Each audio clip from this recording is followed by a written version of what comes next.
Hi everyone, this is two J's, Jay Johnson. What up? Uh, so I need to witness and testify to um, this satanic government and mistreatment that I've been receiving lately. For it's been feel like I'm under demonic attack. Okay, I'm reporting these things. They're cutting off my ability to be able to communicate to the public and to the world. So so this has happened to me with three different telecommunications companies so far. So everyone knows, well, most people know like the main ones, which is like Bell and Rogers. Okay, these are two main companies that provide internet and telecommunication services to people.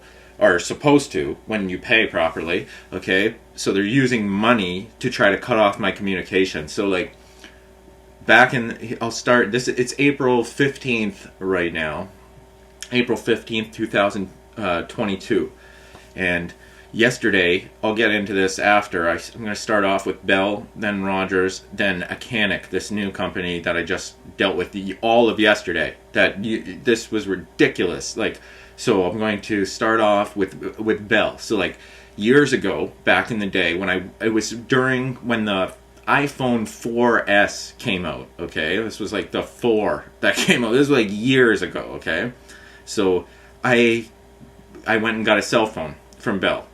It was an iPhone 4S, and it was one of those deals where you get the phone, and then they include the amount that you pay for your phone in your bill, in your monthly bill. So then I have this phone, and I've got service, and I'm just doing my regular day to day, going to work, and paying my bills, and and then so randomly one day, this phone, like my phone just goes missing. Like I'm like, someone stole my phone. Maybe I dropped it when I was out at a bar or at a club or something. Either way, this phone, and it wasn't paid off yet, went missing. Someone stole it, and I was like, so I phoned the company. I had the Find My iPhone app on my phone, and I try to phone. So I go to my desktop, my iMac, and I try to find it, and they're like, "Oh, it's been turned off. It's not located.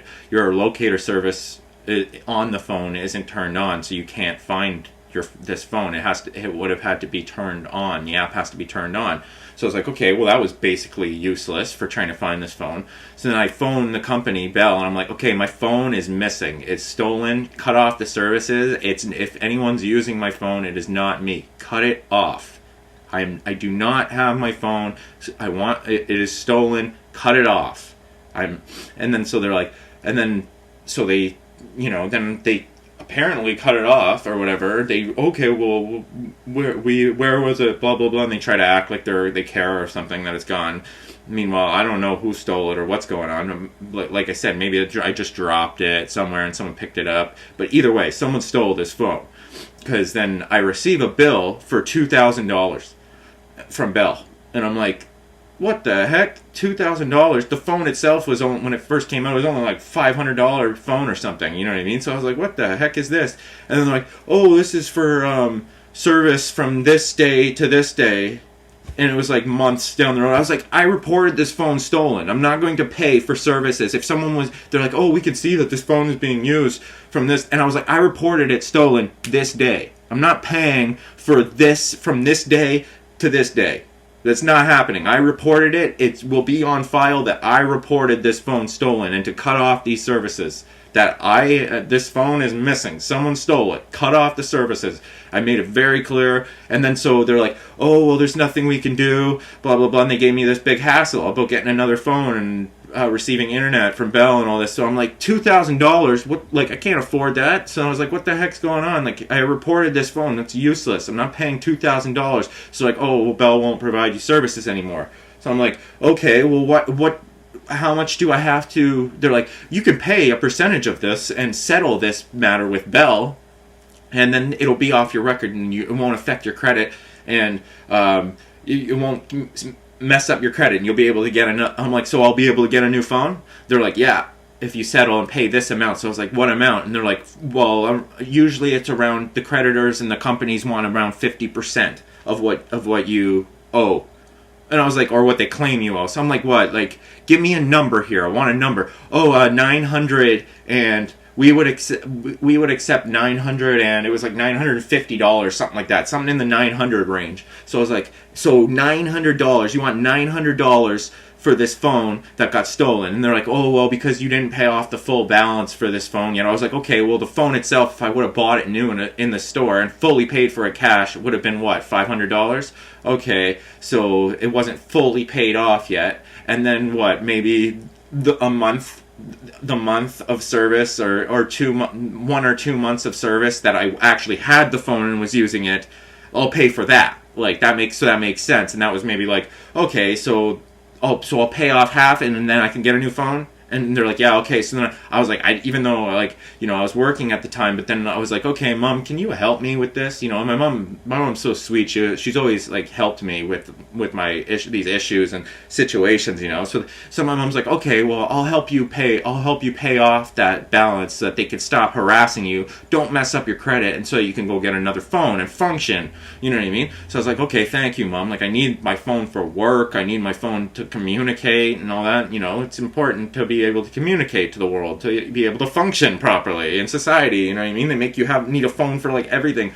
To access your email account and your YouTube channel, all these things. They like force this shit on you. You know what I mean? And then like, so I'm like, okay, thanks, Mom. So we pay off a balance of $950 or something like that, like almost $1,000. And then I go to get another phone. They refuse to give me another phone. Oh, that was the creditors that you settled with. Bell, for you to get service from Bell, you need to pay off the full amount that you owe, $1,000, whatever. And I was like, I was just talking to Bell and the creditors, and they said I could pay this amount, and you guys would wipe this clean and give me a new phone. And I reported it stolen. I'm clearly not using it for all these months that you're trying to charge me for. And how is that my fault? You know what I mean? I took all the proper steps to report it stolen, and I clearly don't have this phone. I'm not using it. Cut it off. You know what I mean? Like, and then so they're like, oh, there's nothing we can do. That's up to Bell. So I was like, screw Bell. Okay, well, screw this company. I'm going to a next company then. So I go to Rogers, okay? So I go to Rogers because I'm in good standing with Bell now, and they affect my credit score and all this, and blah, blah, blah, blah, blah. You know, and I pay them like $1,000, you know what I mean? And like $950 or something. My mom witnessed this, is witnessing this mistreatment of me too. Like, my mom's witnessing it, and she's like, I have no clue what's going on, why these people are mistreating you like this. Like, this doesn't make any sense. You're even paying the bills that they're asking for. And then it's okay, so I go to Rogers, okay? I hooked up my internet and my home phone through Rogers, and I'm on disability because I can't handle all this mistreatment in the world of like this satanic attacks. Like, I've witnessed my brother get possessed, like said some weird creepy shit. It made me question my own sanity. I was like, am I hallucinating this? Like, my brother just got possessed and said some weird creepy shit to me, and he has no recollection of it. Was that an auditory visionary hallucination or something? Like, what is going on here? And people were witnessing this stuff. Like, even when I was in this like dream, like I was in a dream one time, and I felt like I was getting attacked, and I was like getting attacked by devils. I woke up and my brother is knock at the door, all black and red, bloodshot, and he has bedhead up in devil horns. And I'm like, Phil, I know you don't understand this, but there's some sort of like spiritual attack happening to me because I turned to God and Jesus. I know you don't understand any of this. I don't even understand any of this. But you look like a devil, bro. I was like, I was just in a dream getting attacked, and devils were taking the form of my family members and people around me and trying to gain my trust and asking me questions about God and all this. And I was getting attacked, and I was actually in pain in this dream, and then I couldn't even wake up. Now I wake up to the knock on the door. It's you, and look at yourself, bro. You look like a devil. I'm not lying.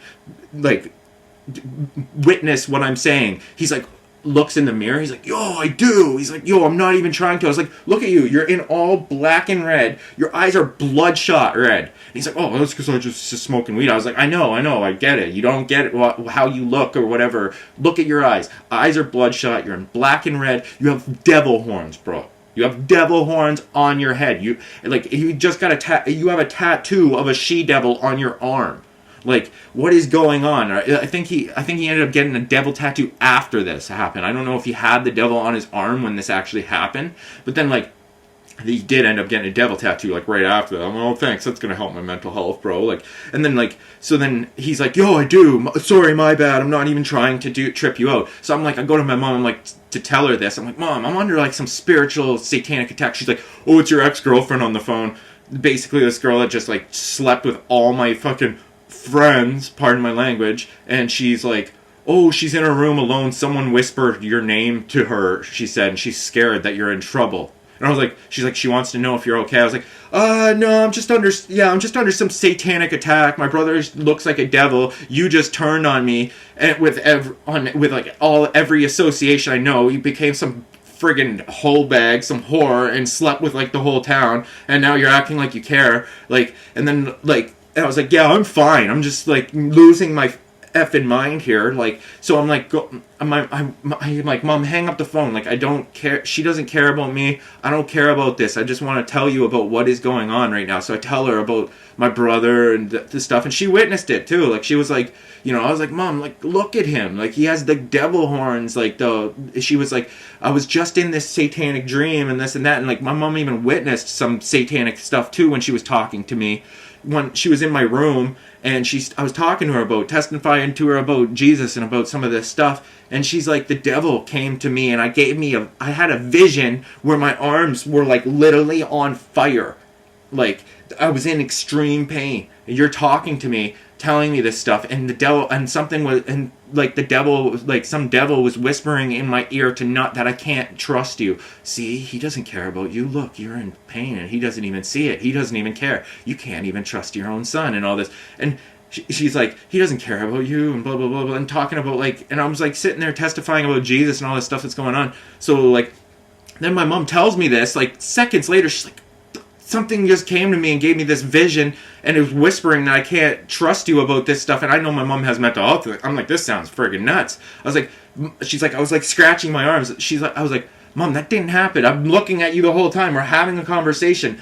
And like, I just had this instance with my brother where he got possessed, and he's in he pointed out this big giant devil face that was in my curtain in my room. I didn't even make mention of it to him. I knew it was there. I was like, okay, there's a fucking big devil face in the background of my curtain. What's going on?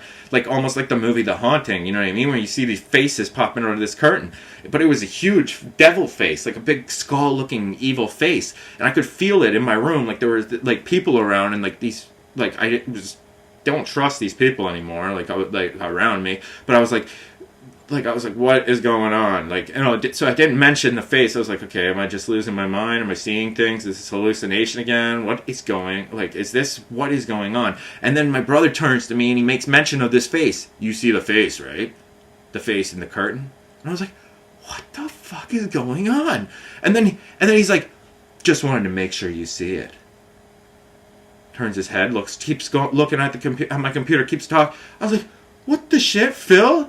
Yo, bro, what's going on? What did you just say to me? He's like, what are you... He's like, just stared at me. I was like, get up and leave my room. Like, in the name of Jesus, like, whoever this is, whatever this is, talk in my brother. I command you to leave my brother, leave my room, and brother, in the name of Jesus, or something like that. I said something along those lines. Just calmly stood up. Like, didn't even move his arms. Just stood up, walked right out of my room. The second he crossed the line of my door... It was like the spirit left him. He snapped back and he had recollection. Like, he was like, it was like nothing, like back to himself. I'm like, what's going on? Like, why are you kicking me out of your room? What's happening? And blah blah blah. He had like no I was like, what were you just saying to me? He had no recollection. He's like, I have no clue what you're talking about. I was like, something satanic and weird just happened, bro. You just got you just got possessed or something. Like, I don't even know, Phil. Like, I don't even know what's going on. But I don't feel safe around you right now. Like, you're not sober. I am. I'm all about Jesus. You're clearly not. Like, you're drinking and on drugs or whatever. I don't know what's going on, but I can't be around you right now. Like, I'm like, you don't understand. It's nothing against you personally. I don't know what's going on, Phil, but I cannot handle being you in my room. I don't want this right now. Go. Please just go. And then so he left. Then he's like, oh, you're fucking crazy with all this Jesus stuff, blah, blah. I was like, whatever. Just go, please. And then I was like I was freaked out, you know what I mean? I was like, okay, like, I'm either losing my mind or I'm under some sort of satanic attack. But this was, like, numerous things happening in a row. So, like, weird stuff like that happened. Then my mom, she's telling me, then I look at her arms where she's saying that she was, like, scratching her arms really hard because they were, like, she had this vision that they were on fire and stuff. I was like, we're having a conversation. I'm looking at you the whole time. That's not happening, Mom. Like, that did not happen. She's like, I'm telling you, like, I'm under some sort of attack. And then I was like, and then she's like, my arms. I look at her arm. She's got a big bruise on her arm. Like, it was like stigmata or something. I was like, and it wasn't there a second ago. Like, it literally wasn't even there. Like, it was like, or I didn't see it or something. Like, I was like, what is going on? Like, why? Like, how can our perspectives be different? How is reality? How is this happening? Like, are we both insane? Like, is this a mental health problem in our family? What is going on, Mom? She's like, I don't know, but it's something to do with Jesus and Satan or something. And I was like, clearly, you know what I mean? I'm having visions and weird interactions. I turn to God. I feel under satanic attack. Then I get given some signet ring with my name, that in the name of Christ and all this. So I'm like, okay, this is crazy. Like, this is. I went to the hospital to report these things to the authorities to try to be like, yo, what's going on? Like, am I losing my mind? This happened. This happened. This happened. My mom witnessed it. My brother witnessed it. These weird spiritual happenings are happening. I'm seeing the government putting all this 666 stuff out. I'm testifying to it all. Clearly, like New Era hats, Beats by Dre headphones, Monster Energy drinks. I just saw another one the other day. I pointed out how Fox, like FOX equals 666. I've explained it in videos. You know, 6F is the sixth letter. 15 is O, so that's 1 plus 5. That's 6. X is 24. 2 plus 4 is 6, so Fox equals 666. They're in partner with Monster. They have Fox News, all this.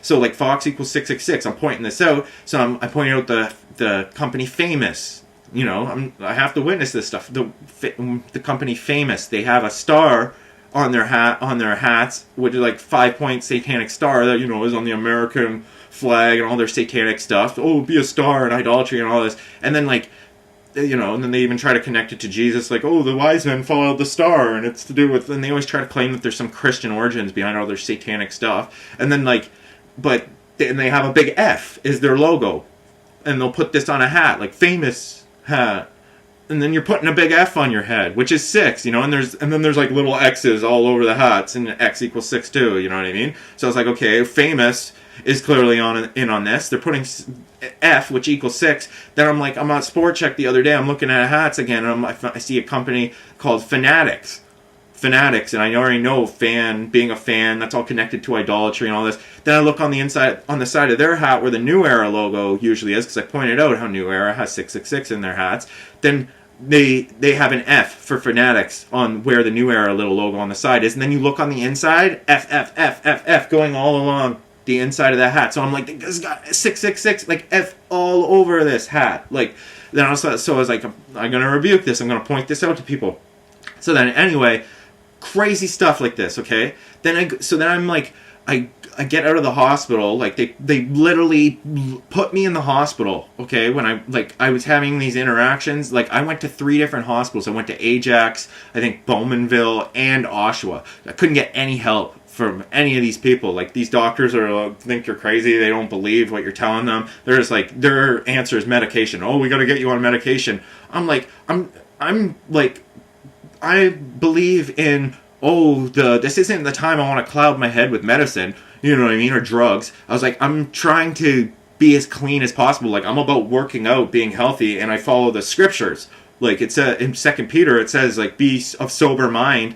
The devil's trying to get you like a roaring lion. So I was like, I gotta be sober and clear-headed. Like, I'm not putting none of your drugs in my body. They, like, tried to say that I was, like, spitting at the police, and they lied against me to lock me up, put me on a form and lock me up in the hospital so they could, like, try to force this medication on me. I'm in there, and they wouldn't even, they wouldn't let me go. They were like, I was like, so if I need to go for a walk for my mental health because I feel under attack by you people, you won't let me do that.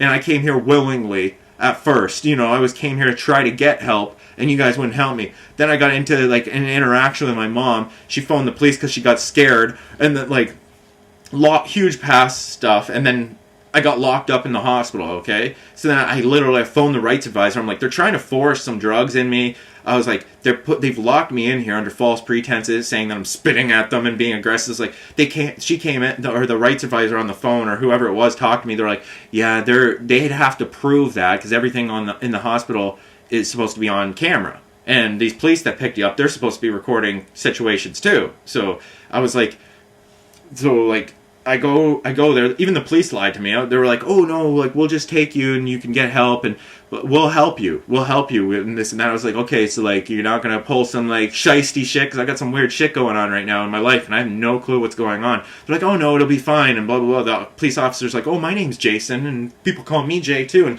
he's trying to, like, gain my trust. And then we get to the hospital, they don't let me leave. They, like, lock me up, try to force me onto their drugs, and I was like, "Yo, no, like, not happening."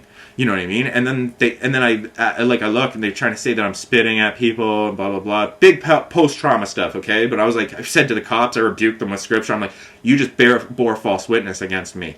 Like, you're breaking commandments. I understand you're trying to do my job and help me. You don't understand. You may think I'm crazy or whatever, but I'm in a room right now with, like, 20 men and women. Like, I literally started counting them out. I'm like, I feel under demonic attack, and I'm in a room of people with 4 you have weapons on, a bunch of you have vests and batons, and you're acting like you're scared of me.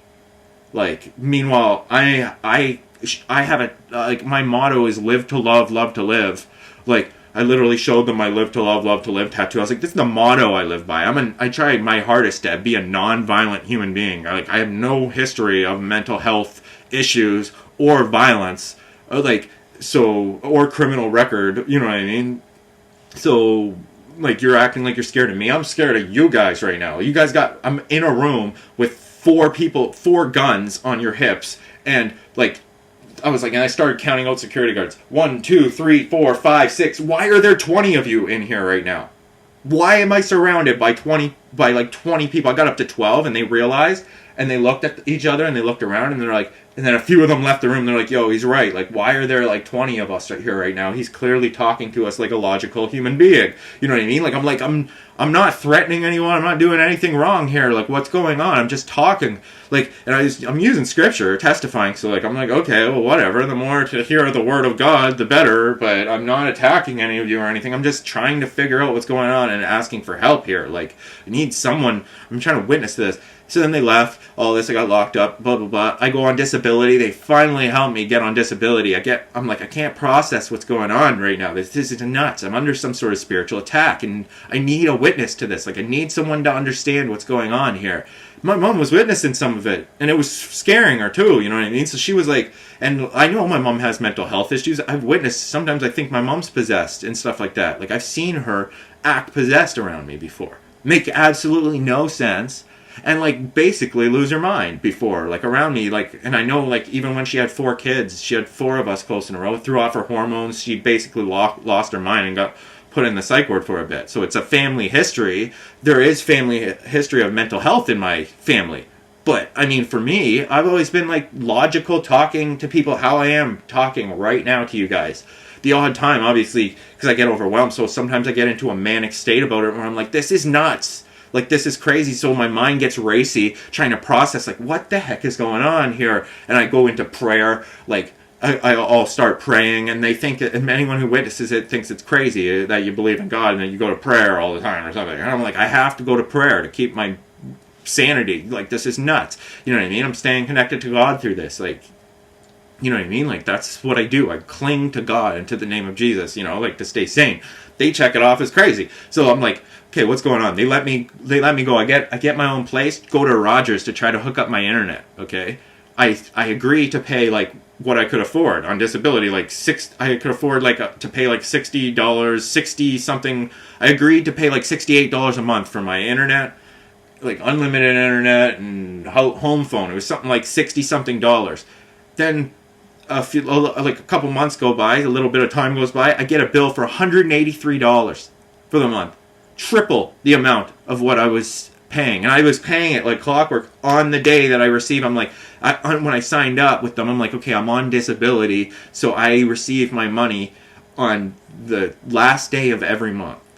So you guys will, like, it may not line up with your pay period, so I just want to let you know, like, you're offering services to people in Ontario. My Ontario disability gives me the money on this day, on the last day of every month. So you'll receive that payment for this internet bill on the last day or the first day of every month. And they're like, okay, like, that's fine, we understand, you can pay this bill this day. I received this bill for $183, triple the amount. And I'm like, I can't afford to pay this. What's going on? They disconnect and they say, oh, we won't hook up your internet until you pay off this fully. And I was like, I can't. I explained this already to you guys. I signed up under these conditions you said that you understood that I received this money on this day. And that we already talked about all this. Like, they're trying to, and then so like, I don't know, maybe it didn't line up with the pay period, their pay period or something, but either way, I'm getting a bill for triple the amount, and I'm like, what? Like, what? That doesn't make any sense.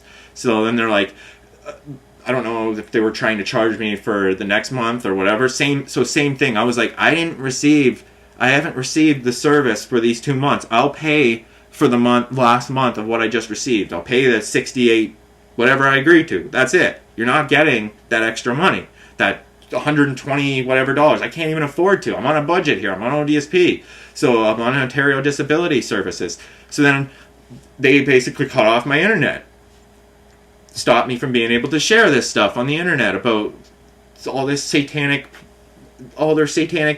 merchandise and all this stuff that I'm rebuking. God's got me speaking to the world about. So then I'm like, okay, so I need to find another company now. Well, I'm not in good standing with Bell. They won't hook me up. Now Rogers won't hook me up. They're trying to triple charge me. Same thing. So they're both stopping me with money. Like, even though I paid what I was, for the services I was getting. I paid them both companies, what I felt I owed them and what was reasonable. You know what I mean? Like, I was like, okay, well, I'll pay for this month. So I paid for that month. I'll pay for the services that I received. I'll pay for that phone so I can cover the amount if I would have bought an iPhone 4S in full. Here's the 900 whatever. That clearly covers an iPhone 4S. It's never been this amount. Like, and I'll pay whatever. So I squashed it, and they both cut off my services. So then I go to this company, Acanic, okay? This next internet company. And then I sign up with them. The technician comes to my house and goes, oh yeah, well, we're on Bell Towers. I was like, okay, but they're offering me like at a fraction the price. Like, so same thing. I signed up and there was some special on. They're like, oh, $40 something a month for, it was like $45 a month for internet and home phone. So I was like, okay, great. That's a good deal. Cool. Thanks. Pay the setup fee, all that, set it up, pay the router, all that. And then, so I'm paying like, with router included, it was like $10. You pay an extra $10 a month, and they tack it on to the price of for the router, right? So for a certain amount of months, you pay an extra $10. So I'm like, okay, well, I can afford that. I can afford to pay like $55 a month, and then eventually the router was paid for. So that $10 comes off, it goes back down to what, 40 whatever. So I'm paying this every month like clockwork, like, for years. It's working. Okay, good. All of a sudden, this just happened just the other day, okay? March 31st comes up.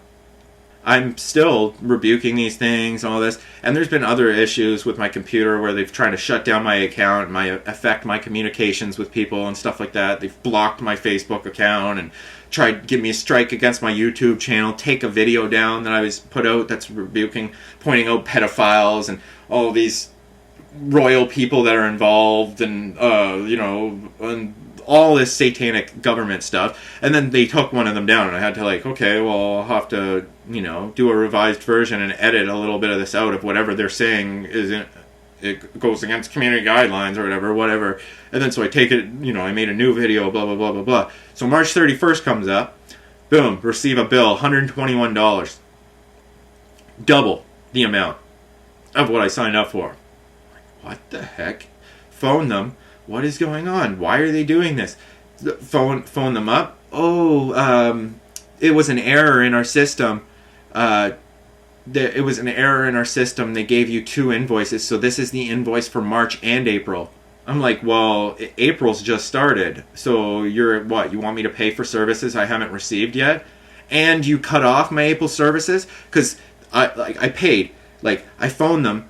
This was a few days earlier, before March 31st. This is like a week before. They say, I got this thing in my email saying, oh, you owe $121 this month. Pay off this much, blah, blah, blah, blah, blah. So I phoned them. I'm like, what's the deal with this double bill? Why are you double billing me here? They go, oh, it was an issue in our system. There's 2 invoices got put together for some reason, like March's and April's.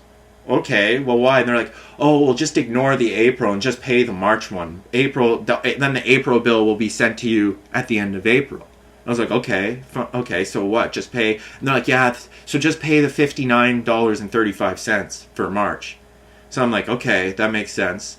So then March 31st comes, I get my money, I pick up the phone, I remember this clear as day, like, same way I've always paid it, I do internet and phone banking. $59.35, exactly what they told me to pay. Okay, I do it through the phone. After you make your payment, it says, thank you for your payment of $59.35 to Acanic. Here is your confirmation number, blah, blah, blah, blah, blah. And they give you this info, right? And then so, like, I clearly remember this. This was like a few days ago. 2 days go by, okay? They cut off my service. This is like April 1st. This is like the next day or something. They, like, cut off my services in April. And I was like, what's going on? I just paid this bill yesterday. They're like, oh, it takes 3 to 5 business days for the payment to go through. So I had to, like, literally go over to my uncle's house and be like, yo, what's going on? Why is my service cut off when I just paid my bill? Like, I've already explained this. And then, like, every time that you pay your bill, this has happened to me before, where I'll get a message from a mechanic that says, this is a mechanic. To make sure that your transaction goes through, make sure you update your new account number as at your bank to make sure that we receive the proper payment. So I'm like, why do they keep changing my account number and sending me these things? They already did this. So I'm like, so what's going on? Well, you sent me a new account number. And then they send me a new account number. So I have to go to my bank. You put in the new account number to the payee. So I updated the account number. Then they said they were receiving my money. They received my money for whatever, the month or 2. It was going to them. But then the next month comes and they're still sending me these messages. Make sure that you put in your new account number. I was like, I just did that. Like, you guys how are you not, like, what the heck's going on here? And then April comes, they cut off my service.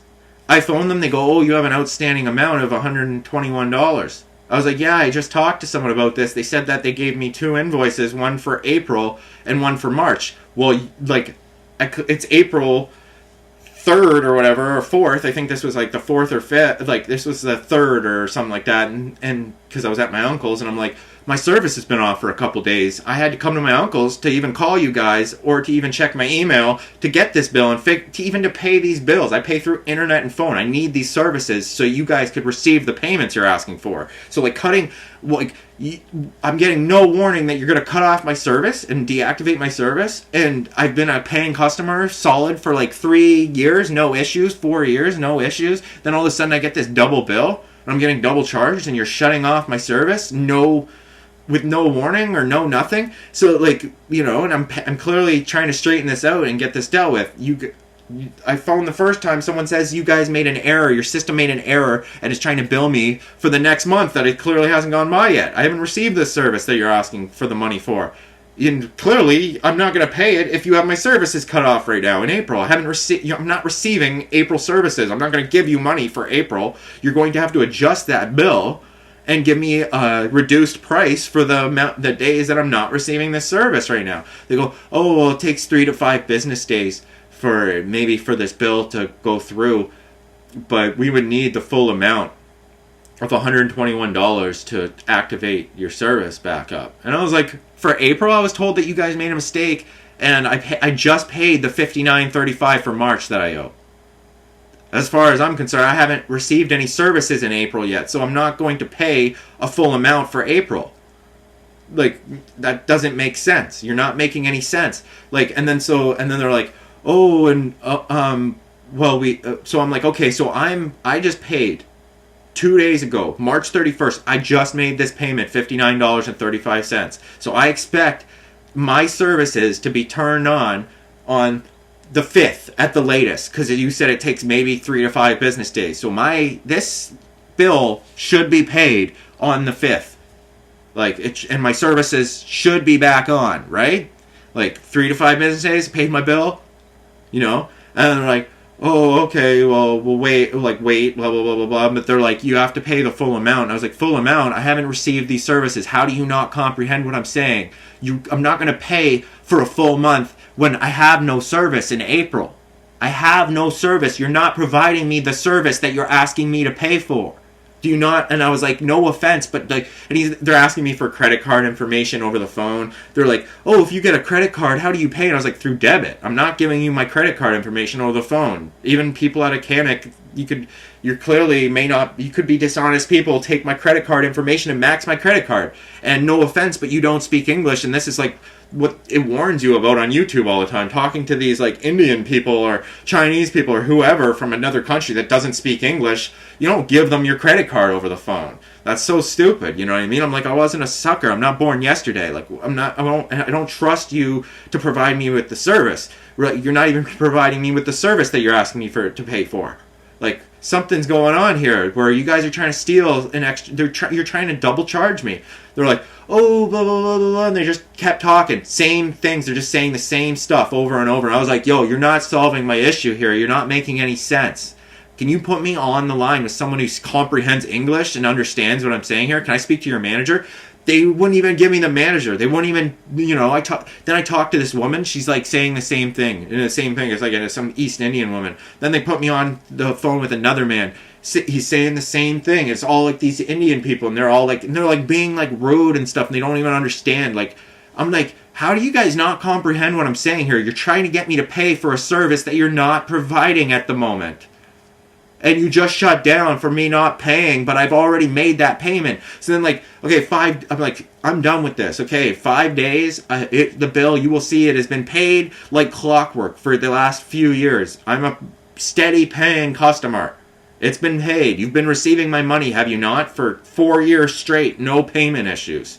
So I'm not trying to scam you guys for $50. You know what I mean? Like, if anything, it's the other way around. You guys are trying to squeeze a buck out of me. You're trying to squeeze a drop out of a dry well here. My money's gone for the month until I get paid next month. You know what I mean? And then so I'm like, okay, well, then they're like, I wait the 5 days or whatever. Still nothing. Like 14 days goes by, nothing. Phone them again. Same thing. I was like, yo, I paid this bill. They're like, oh, we haven't received your payment. I was like, what the heck is going on? Oh, you'll have to go to the bank and see if the transaction, and this is where it gets so weird, okay? Then I go down to the bank yesterday. I go down there yesterday with my mom. I was cut off. I had no phone or internet or anything. It's like no way of like confirming these bills and my bank account number and paying this. I'd have to walk down to the bank to check all this stuff. You know what I mean? And then so I go down. I'm like, okay, I'm gonna go down to the bank and try to straighten this out, see what's going on. So I go there to the bank yesterday. I wait in line. I say, can I get my account activity for the month because I just paid a bill and they're saying I didn't pay it. And they cut off my internet service. And the tellers, they're always like, oh, hi, how are you doing today, sir? And I'm always like, meh, I could be better. I'm getting a little frustrated. I explain the situation. Like, they're trying to double charge me. They cut off my internet and phone services, and they're saying they're not receiving my payment. And I know for a fact I just paid this bill. And then I say, can I, like, get my account activity for a Canuck? March 31st, I paid $59.35. They're saying, no, we're not seeing it here. They give me my account activity. I'm like, that doesn't make sense. I just paid this on March 31st. It was like 2 days later when I phoned them. I'm like, I just paid this bill. Like, just paid it. It should take 3 days. You know, like 2 days went by. I'm obviously not. I'm gonna recollect what I just paid 2 days. Like, the day before. You know what I mean? I just made this payment. Okay, well, 5 days. Okay, we'll see if it went through. Obviously didn't go through. So I'm like, this doesn't make sense. Then, so like I see, okay, they're like, well, you put this amount on your Visa. So I'm like, okay, so there is an extra $50 there that I transfer. I pay my bills, then I transfer all my money to my Visa and pay off my Visa with the remaining amount. Then I just usually spend and buy my groceries off my Visa. So I'm like, okay, well, usually after I pay this bill, I have about $300 in my bank. Here I can see when I transferred all my money to my Visa, I have $354. So that extra 50 something is there. So it must have been a failed transaction or something. I was like, do you have record of me trying to of a failed transaction of me trying to pay $59.35 to a Canic on March 31st? They're like, oh, there's no way of us seeing that record or something. I was like, you can't see that I tried to pay from my bank account $59.35 on March 31st to a Canic. You can't see that this transaction was a failed attempt. I was like, and then they were like, oh, there's no way to. So I'm like, okay, well, this is weird because I just tried to pay this bill, but okay, there's an extra $50 there, so I'll try to pay this again. But I was like, they're trying to double charge me. They're trying to get another $60 something out of me here. And they're trying to double charge me. And then I was like, okay, so I go out in the parking lot of the bank. I'm sitting there on the phone, on my mom's cell phone, trying to deal with this. My mom's witnessing all this. And I'm like, there must have been a failed transaction because it's not even showing up on my account here. So I'm like, but okay, so I'll try to pay this again. I'm going to go in right now. And I was like, but I'm not paying $121. I'm not paying for April. It's the 14th of April, and this is 2 weeks into April. I've had no services for April. I'm not going to pay you a full amount for services you're not currently providing me for. So, like, you know, do you speak English? Do you understand what I'm saying? So I spoke to, like, all these, like, 5 different people. The one person, she like worked for like Distributel or some other company that a Canic put me to of like creditors or something. I was like, I'm just trying to get the amount of money that I need to pay for the updated amount of money that I need to pay for my internet and phone services to be reactivated today. What do I have to pay to get them to click that button on and turn on my services? I need to know the adjusted amount.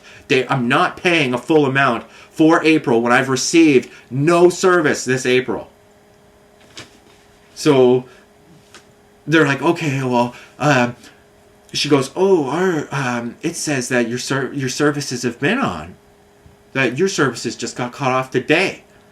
Today, I wouldn't be phoning you from the bank parking lot on a cell phone talking about this. My services have been off for 2 weeks. You calling me a liar? I'm not getting any service. That's why I'm here. So she's like, oh yeah, it's weird. It says that on a Canic, it says that it just got cut off today. You've been receiving services. I'm like, that is a lie. I'm not receiving services, clearly. That's this whole issue. And then I'm like, now they're asking me for a full amount of money for April. I haven't got any services in April.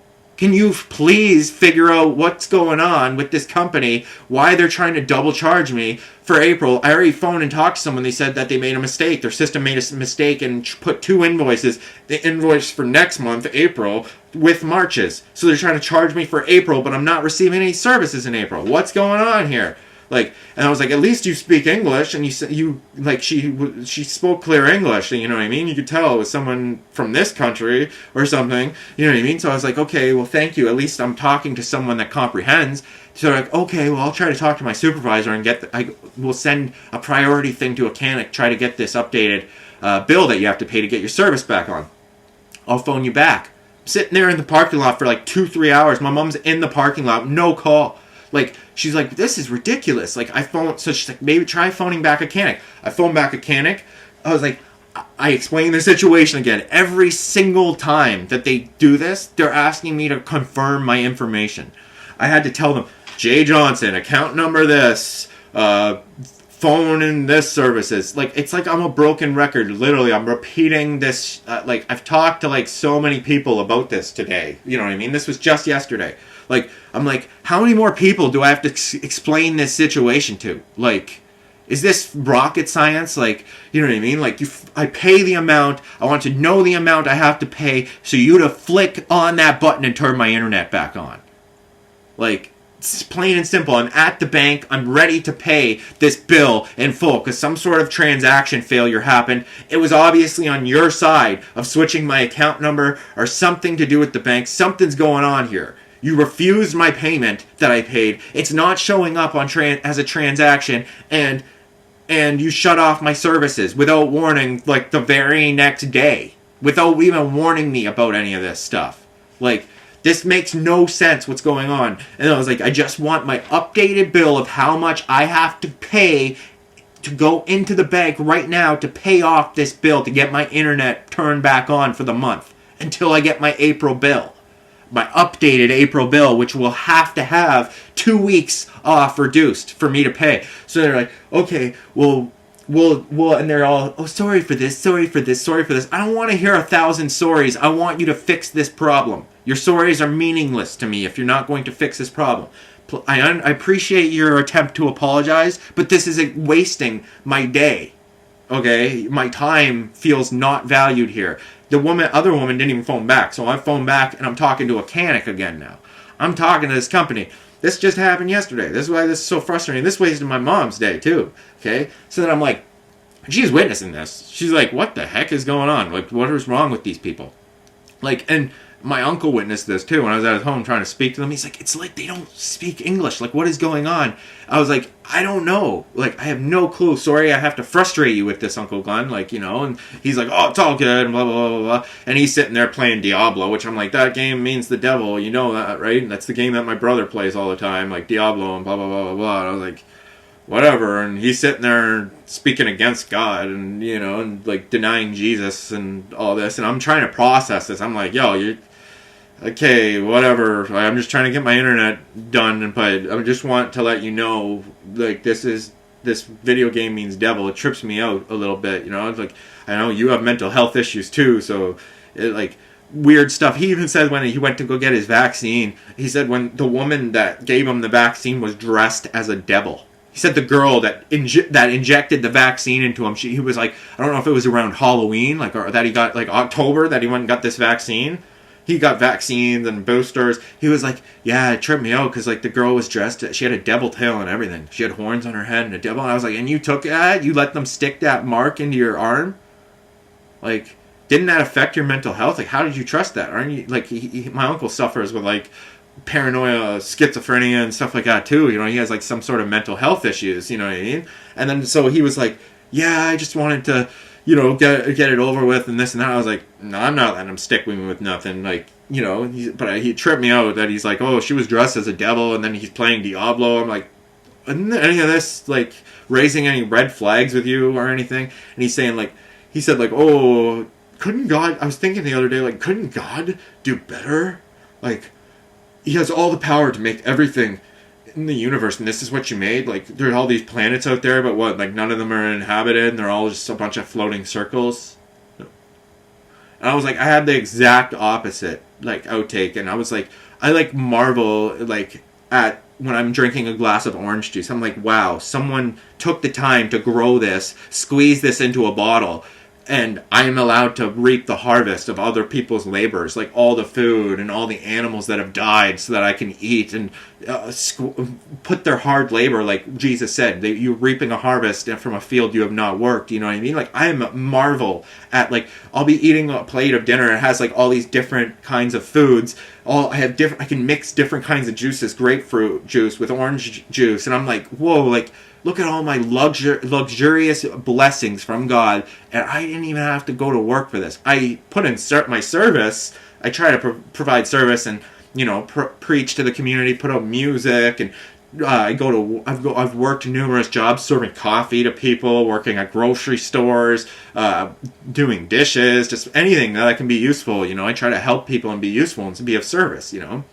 help people move when they need help moving, things like that. Just be of service to your fellow man, you know what I mean? And then, but I had like the complete opposite outtake. I was like, I like marvel. I was like, first off, like, I was thinking this in my head. I forget what I said to him. I was like, we don't know how many planets are out there. It could be infinite. Tons of them could be, like, have habitation on them. Like, there could be tons of different things out there that you're assuming that these planets are all around. We know that some of them, like stars and all these different shapes and black holes, who knows what's out there? So, like, for you to say that, just whenever anyone speaks anything about God, but I get what he was saying, because I was like, my view is more like, why aren't people better? But I don't put that on God. I'm like, the world can be a beautiful place, like amazing things that God created, beautiful flowers, the intricacy and like complexion, or how complex like a dragonfly's wings are. Butterflies look like flying flowers on a beautiful day, and I'm just like, whoa, like stick bugs that look like the environment, seahorses that look like coral, things that, it's just like, whoa, like I'm amazed by creation, like when I really take a look at it. But then I get down when I look at humans and how toxic they are, just self-destructive, like sitting there sucking poison into their bodies all day, driving cars pumping out poison into the atmosphere, and I can't control what they're pumping into this atmosphere and into their bodies. It's up to them, you know what I mean? I can only control what I pump out into the atmosphere and into my body, you know what I mean? So I try not to smoke and drink, and I don't drive, I don't pump a bunch of shit into the air. I just basically try to avoid being toxic. But I have to like live amongst this toxicity, you know what I mean? And these people, where I drive downtown Oshawa, and I'm like, you can just see it. You're like, these people are sick. Like, society, the world is just sick. Like, you can just see it in them. Take a drive downtown Oshawa.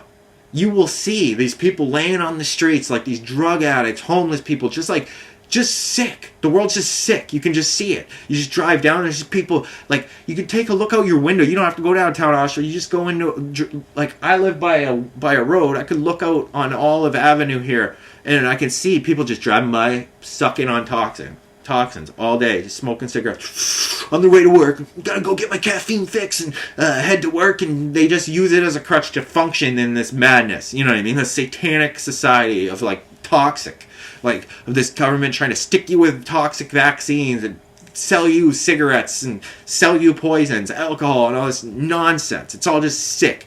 And then I'm like, okay, well, I don't want to judge. Society's doing the best they can, apparently, but yeah, some of them clearly aren't. A good government we have, acting like they care about people's health while selling them poison.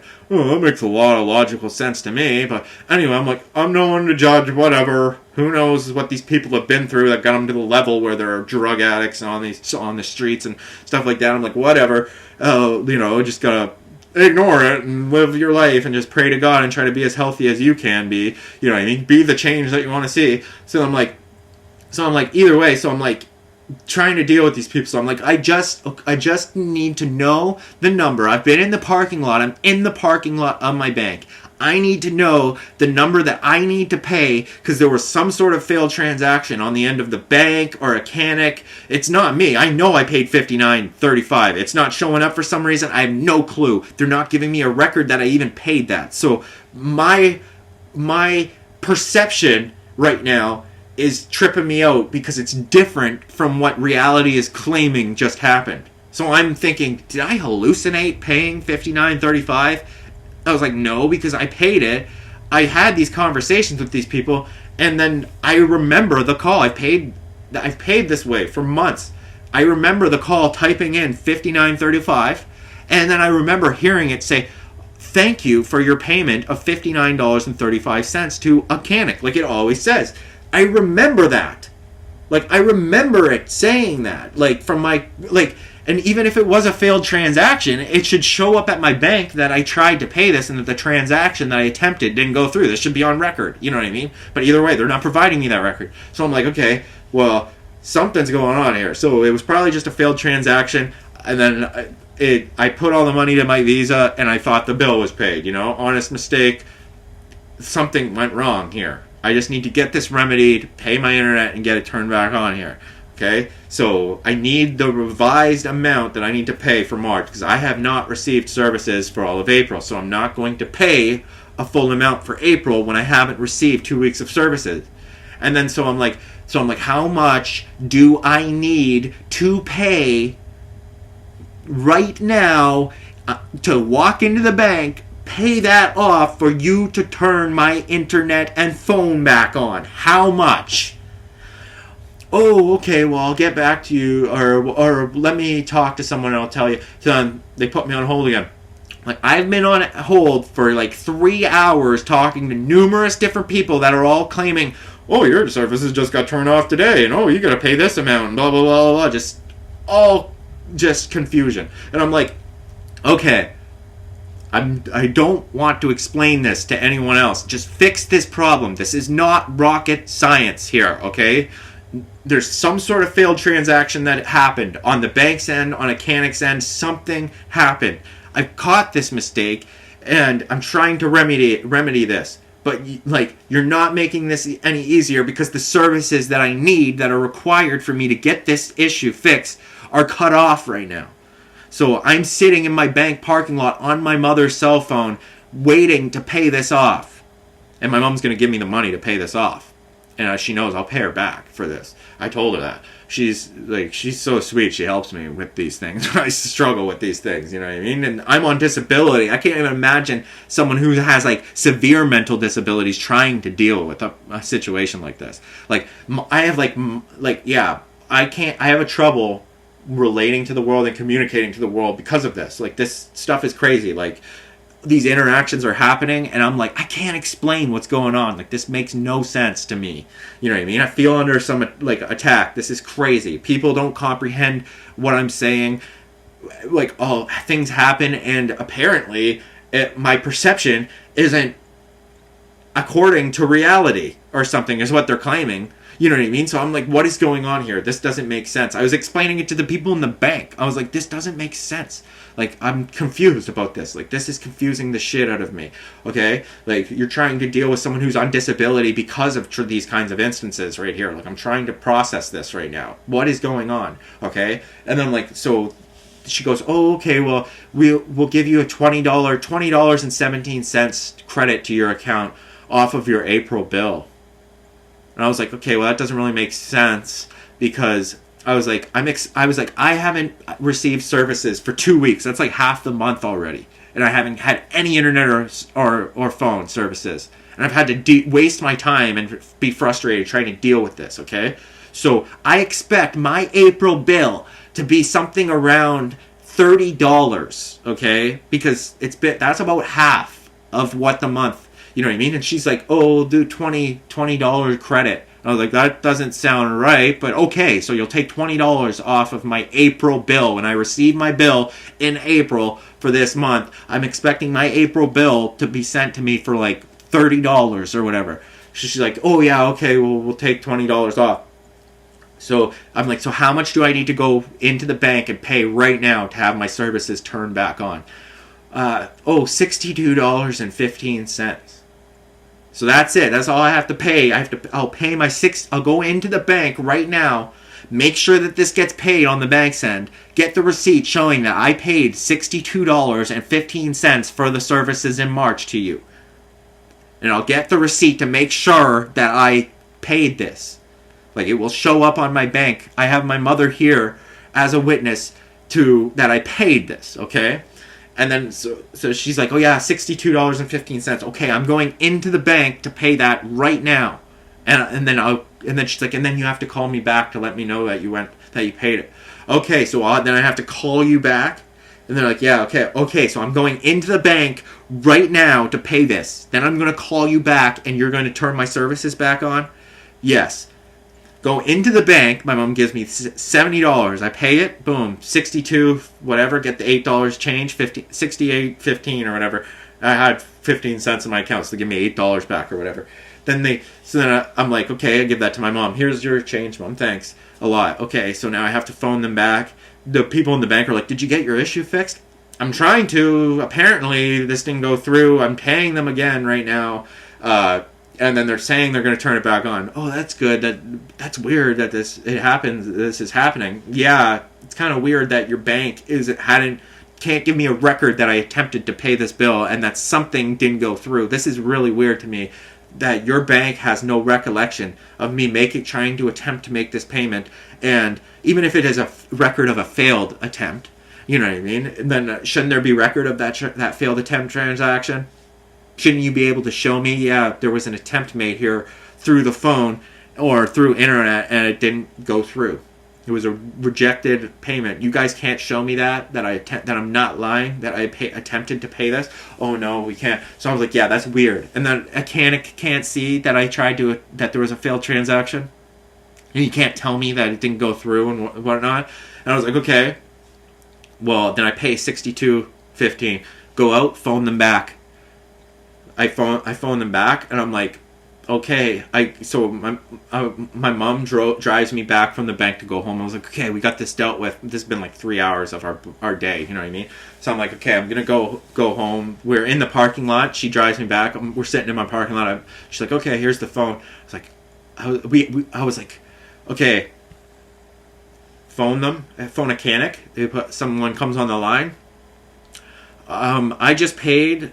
I explained that I have to give them all my information again, account number, all this crap. I'm like, I just spoke to a woman. She told me, here's the situation.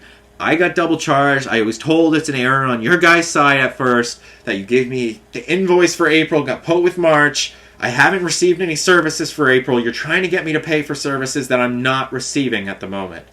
You shut off my internet and my phone for a failed transaction that I attempted to pay and it didn't go through for some reason. Now you shut off my internet and I'm trying to get this fixed.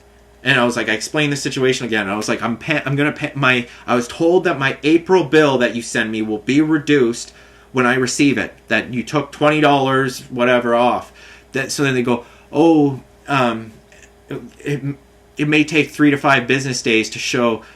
For us to activate your account, you have to pay $100.21 in full for us to activate this. They're telling me something different now. And I'm like, you're asking me for $100 now when I just paid the $62.15, sorry, for March. The services, I'm paid up for all the services I've received. And I'm not going to pay for April service if I haven't received April service. And now you're telling me it's going to take another 3 to 5 business days for the transaction to even go through. So I'm not going to have internet or phone for another 3 to 5 days, you're telling me. So why would I pay for that service that you're not providing? So you're going to have to deduct at least another 3 to 5 business days until you turn this service back on. You're going to have to deduct off of my April bill the amount that I'm paying for April.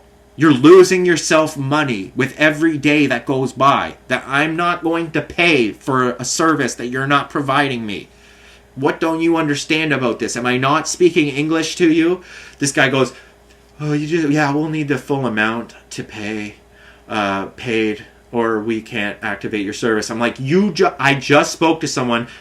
I was in the parking lot of my bank for 3 hours today trying to get this paid. I paid the amount that I was told that I need to pay to get this service turned back on. Now you're telling me it's going to take 3 to 5 days to go through, and then he says to me, we need because your services were turned off, there's a $60 reactivation fee for us to turn your services back on. So he's asking for the $60 that they were trying to double charge me for in the first place. So because you failed to receive my transaction, something went wrong on your end. Now you shut off and flick that button off. You expect me to pay for this frustration. If anything, you should be paying me that you have affected my services for all of April and that I've had to deal with this frustration. Like, I was like, you're trying to squeeze that $60 out of me that you tried to double charge. I was told that was an error on your guys' side, that you tried to bill me for $60 extra. Now you're asking me for that $60. I was like, you're crooks. This is theft. You're trying to steal He's like, oh, we can't. You need to pay the reactivation fee of $60. and we won't turn it back on until you pay $6. I just spoke to someone. You made no mention of a $60 reactivation fee when I was in the parking lot at the bank about to borrow the money to turn this internet back on. You made no mention of this $60 reactivation fee. I just paid $62.15 to you. You'll see it went through in 5 days. You won't turn it on for another 5 days? I'm not paying for those 5 days. You're going to have to deduct that from the April bill. I was told that I'd have $20 deducted. It used to be $121 you were asking for. Now you're asking for $100. That's not deducting $20 off of the April bill yet. You're still tagging on April's bill to what you're expecting owed to you, but I'm not receiving the services you're asking money for. You stupid friggin' idiots. I lost my temper. I started calling him a jackass. I was like, you guys are fucking retarded. Like, you guys are so fucking stupid. Do you not understand what I'm saying? I spoke to... There's 10 people here I've explained this to today. I've wasted fucking 2 weeks and 3 hours of today trying to deal with this shit. You people are fucking retarded. You make no fucking sense. You're all telling me different shit and saying you're so uncoordinated. This is terrible service. You guys are so fucking stupid. Like, this is frustrating the shit out of me. Pardon my language, but I am fucking frustrated with you stupid fucking retards. This guy's still just repeating himself. Oh, we can't turn on the percent, blah, blah, blah, blah, blah. I was like, can I speak to your manager, please? He's still refusing to put me on with a manager and all this. I asked to speak to managers, numerous times. I'm like, put me on the line with whoever is in charge of this, who can waive this $60 fee once I explain the situation. If you try to get this $60 from me for this error on your side, then I am going to switch companies and you're not going to receive any more money from me as a customer. I'm done with your company. If you don't remedy this, after all this frustration, I am done with this company. He puts me on the line with this woman. She talks, blah, blah, blah, explain this. I have to give them the same information all over again, blah, blah, blah, blah, blah. In the meantime, I'm like, Mom, sorry, I'm getting frustrated. I had to repent to God in the car. I'm like, oh, Mom, I'm so frustrated with this. See how they push you? See how they just push you? It's like they don't speak English. It's like they don't even... It's like a satanic attack, Mom. This is crazy. So I was like, I'm sorry, God, that for my frustrations, and I don't mean to call people names, but you see what I'm dealing with? You see this? You witnessed this, right? And I was like, God, give me the strength to not be angry. Give these people some comprehension and consideration. Me and my mom both prayed in Jesus' name for this. I was like, God, please remedy this situation for me in the name of your Son, Jesus. Please, I'm just getting so frustrated with this. I can't handle processing this. Help me, God. Please, in Jesus' name, amen. We prayed together. I was like, see? So hopefully we just came together and 2 people just came together in the name of Jesus. Hopefully they remedied this and the scriptures are true. If they don't, that's going to be hard to still have faith in God. But still, if it doesn't happen, then I have to trust that that's God's will for some reason. Well, all things work together for the good, and you're still convincing yourself that this is all happening for some sort of reason.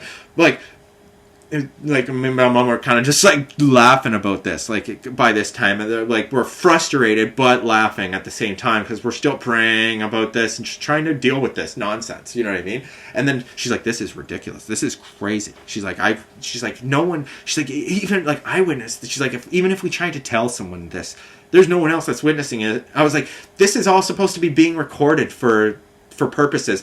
After I was about to go pay in the bank too, she goes, I was like, I've been on the phone and I've been in the parking lot awaiting you guys to call me back for 3 hours. I'm about to go in the bank, pay this bill. You're wasting my time. Time is money, right? You guys say, you're wasting mine. You guys are wasting my time. You know what I mean? And I was like, then she's like, oh, can we just get you to take a quick survey of the service you've received? I was like, are you kidding me? Your service is terrible right now. I'm not receiving your service. This is terrible. I'm not wasting any time or frustration on this. I've wasted 3 hours trying to deal with this. I'm not wasting any more time. I'm going into the bank right now to pay the amount. I expect my service to be turned on. Thank you. Bye. Okay, sorry about that. Blah, blah, blah, blah, blah. I was like, they're kidding me. They're kidding me. Like, this is a joke, right? And then like, boom, they put me on with, and I was like, explain the situation in the parking lot with my mom. They put this on me on with another woman. I'm like, okay, blah, blah, blah. This is like the 10th person I've had to confirm this account with. This is the situation. This is like the people, you guys aren't getting this apparently. You're all confused over there. Something's going on. You guys don't speak English. You're crooks. You're trying to steal $60 from me somehow. You're saying you're not double charging me, but you're clearly trying to charge me $60 extra for the service for this month. And you are the ones who rejected the payment that I attempted to make, and you're not, and then you shut it off, and now you expect me to pay for whatever went wrong on your guys' end here. You can see, can you not, that I've paid for like clockwork for like 3 or 4 years. Haven't missed a single payment, no issues. They pull up my history. They're like, oh yeah, we can see you've paid. They're like, you paid $55, blah, blah, blah, in February. And they have all the information of every day that I've paid. They're like, blah, blah, blah, blah, blah, blah. I was like, see, you can see. You can see that I've paid. You can see it's been paid smoothly. Why would you expect that my money isn't going to go through in 5 days? Like, you make no sense. You guys make no sense. And how can you ask me to pay for services that I'm not currently receiving at the moment? Like, speak some normal English. Make some fucking sense to me about this right now. Like, I was like, you guys have to waive this fucking fee of $60 that you're trying to milk out of me for whatever issue you caused on your end to try to squeeze $60 out of me. You're not getting this extra $60 that you're trying to double charge for me. I will switch if you don't waive this stupid fee. I just was told when I was at the bank that if I pay $62.15, you'll reactivate my shit. I pay that. I get home. I get no talk of a $60 reactivation fee when I'm in the parking lot of the bank. Wait, when you should have mentioned that to me so I could pay, even ask my mother oh, Mom, they're asking for this amount to pay. They're asking for the $60 activation fee. Can I borrow the $60 to pay that? She probably would have she may have even gave it to me and paid it. That's how sweet my mother is. I wouldn't have felt right about paying it. And I wouldn't have I know they're just trying to take me for $60. You know what I mean? Like, I'm like, that's some fucking crook shit. You're fucking crooks. Like, and then I was like, you caused some fucking problem to double charge me this month. You guys are fucking crooks. Like, and then I was like, well, who do I fucking report your company to for being crooks? I'm gonna fucking phone the BBB, like Better Business Bureau or something. Maybe you guys aren't even a legit internet provider and you're just tapping into Bell's Towers and you're just some fucking crooks or something. Like, I was like, who do I have to speak about this to? Like, to get you guys are fucked. Like, this is some fucked up crooker. Like, you guys are thieves. This is like some fucking thievery right here. Like, I was so frustrated. You know what I mean? Like, I was so frustrated with these people. Like, and then she's like, oh, yeah, there's a $60 reactivation fee. You won't have to pay it right now, though. So what, you're going to tack it on my next bills? You're going to try to squeeze this $60 and I'm going to have to go through all this shit again next month? Not fucking happening, you stupid morons. Fuck you. You're not getting $60 extra from me. It's not fucking happening. Whoever I have to talk, oh, I'm not in the position to waive this fee. Okay, well, put me on the phone with a manager or someone that is in the position to understand what I'm saying and fucking flick the button to turn my internet on for paying this fucking bill and can waive this fee of you guys trying to squeeze $60. You're not fucking getting it from me. You're not getting it.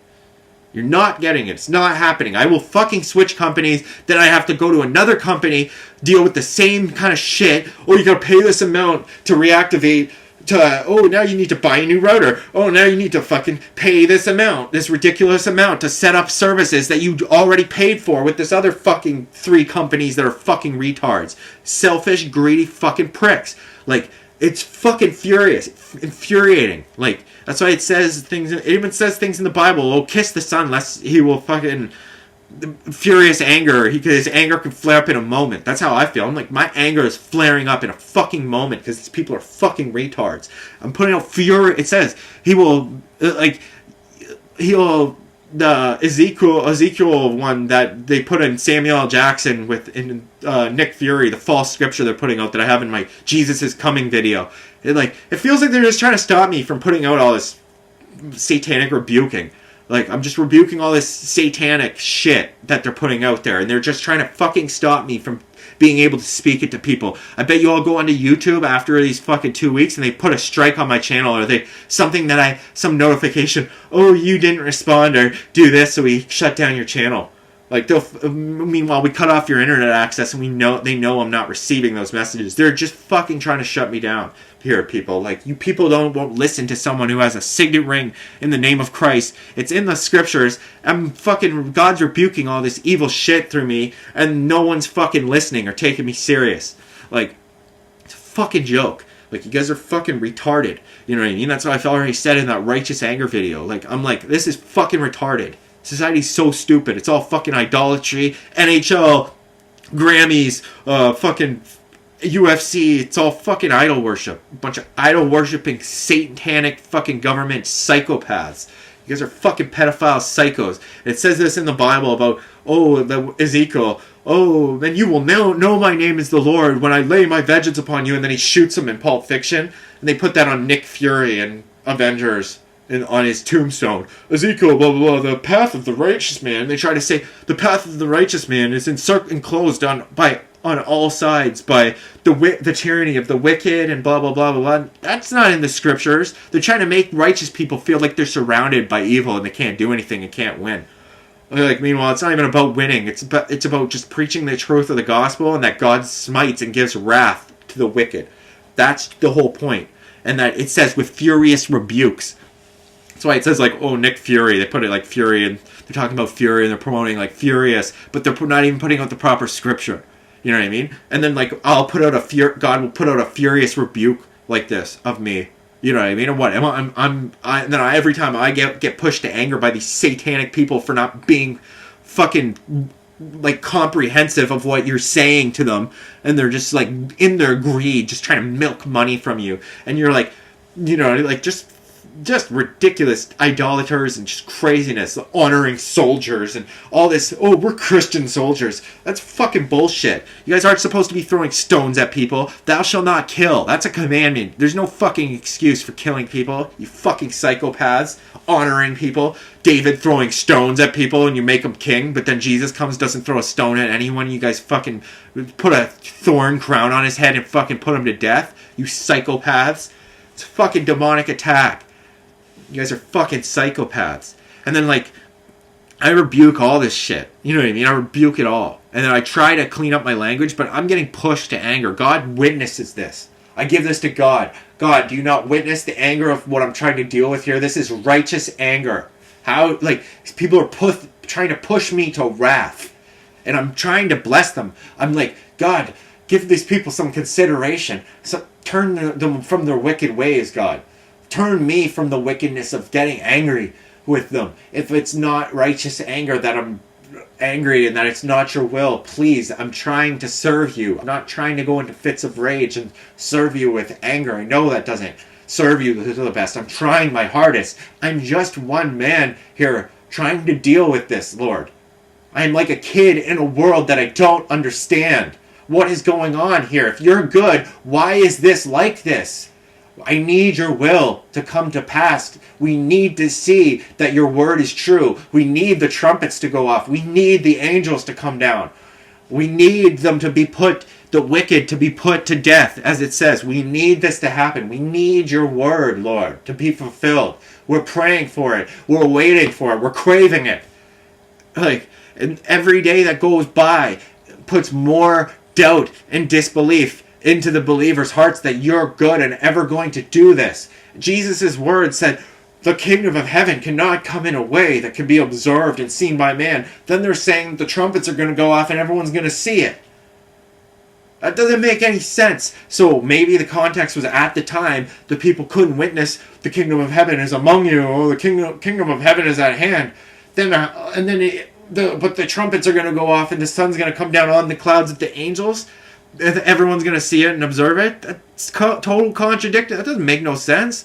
So what, the context at the time? That, you know what I mean? Like, so I'm still just trying to do my best to believe, but like, this just seems like nonsense. Like, they're just saying, don't step up and stop the wicked. A rich man can't get into heaven, so don't go the way of money. It's like they're just trying to stop you from getting into power. Godly people from getting into power, speaking the truth and stopping them. You know, like that's what it seems like. Like it seems like they're trying to even use religion to keep people confused into not stepping up and stopping them. Like, leave the wrath to God. So I'm like, okay, leave this wrath to God. I still see like nations are getting smited. There's floodings happening. There's like satanic people getting diseases. Charlie Sheen, in Romans, they will get the due penalty for their perversions of men sleeping with men and all this. He's accused of like raping Corey Haim and these little boys, and then I'm HIV positive. The guy from Cinderella who they have playing the fairy godmother, some black guy, like in a dress. I'm HIV positive. Oh, I wonder why. Like it couldn't be a wrath from God or the due penalty that it says that you're due for doing these wicked things. Like, I wonder. Like, just deviant, putting out Eternals, the deviant. The deviants are the bad guys, and then they got the fucking superheroes, a gay deviant, fucking homosexual, like, and they're all a bunch of fucking deviants. Angelina Jolie and Selma Hayek, and they're fucking got devil horns on their heads and shit.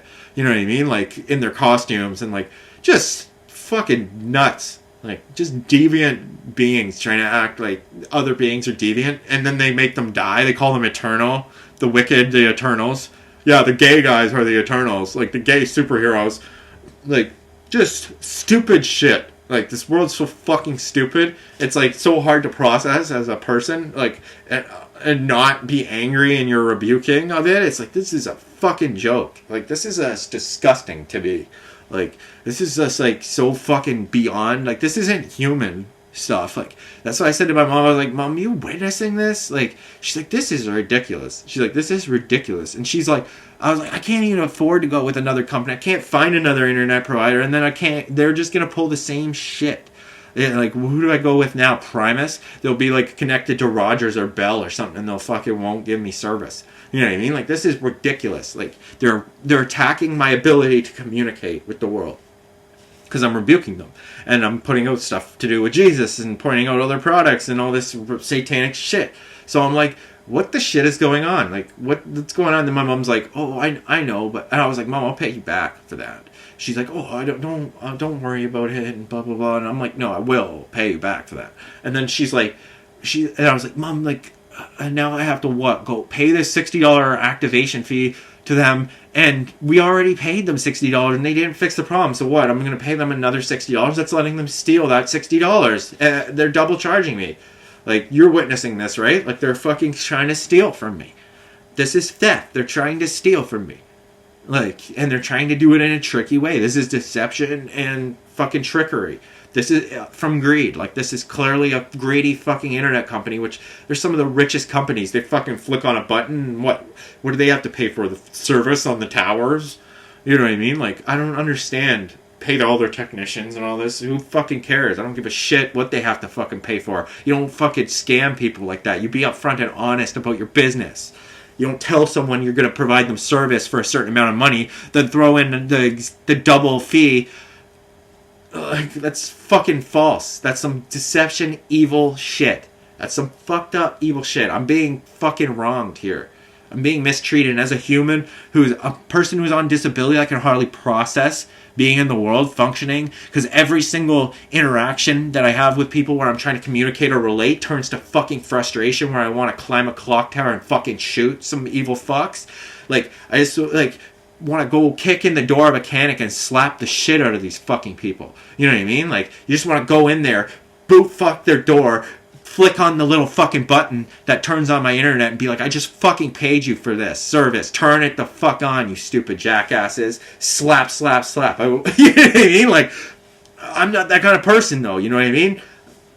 But they're just pushing buttons. You see what I'm saying? It's just sitting pushing buttons. That's just Satan. He's just a devil just sitting there pushing all the fucking buttons, pulling all the fucking strings like a puppet master, oppressing and suppressing the fucking truth through prophets and through people who are honest and try to turn people to Jesus and away from this wicked shit. I'm not going to attack anyone. I'm not going to blow up a mechanic. I'm not going to do any of that fucking shit. I'm just going to sit there and pray and give it all to God.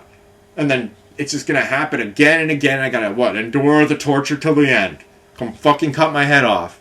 Like, I don't give a shit. I'm fucking willing to be a martyr. Come cut my fucking head off. This is torturous, being in this fucking world where I can't function the way that I want to function. I have all these inventions, okay? I have tons of genius inventions of things where I could benefit the world. Technologically, I could, if they weren't fucking retards trying to pump toxins in the air all day, we could be having solar cars and fucking all this crazy, healthy, way better stuff. But where we got evil, greedy oppressors and Satan in charge and devils in charge here. The evil's in charge.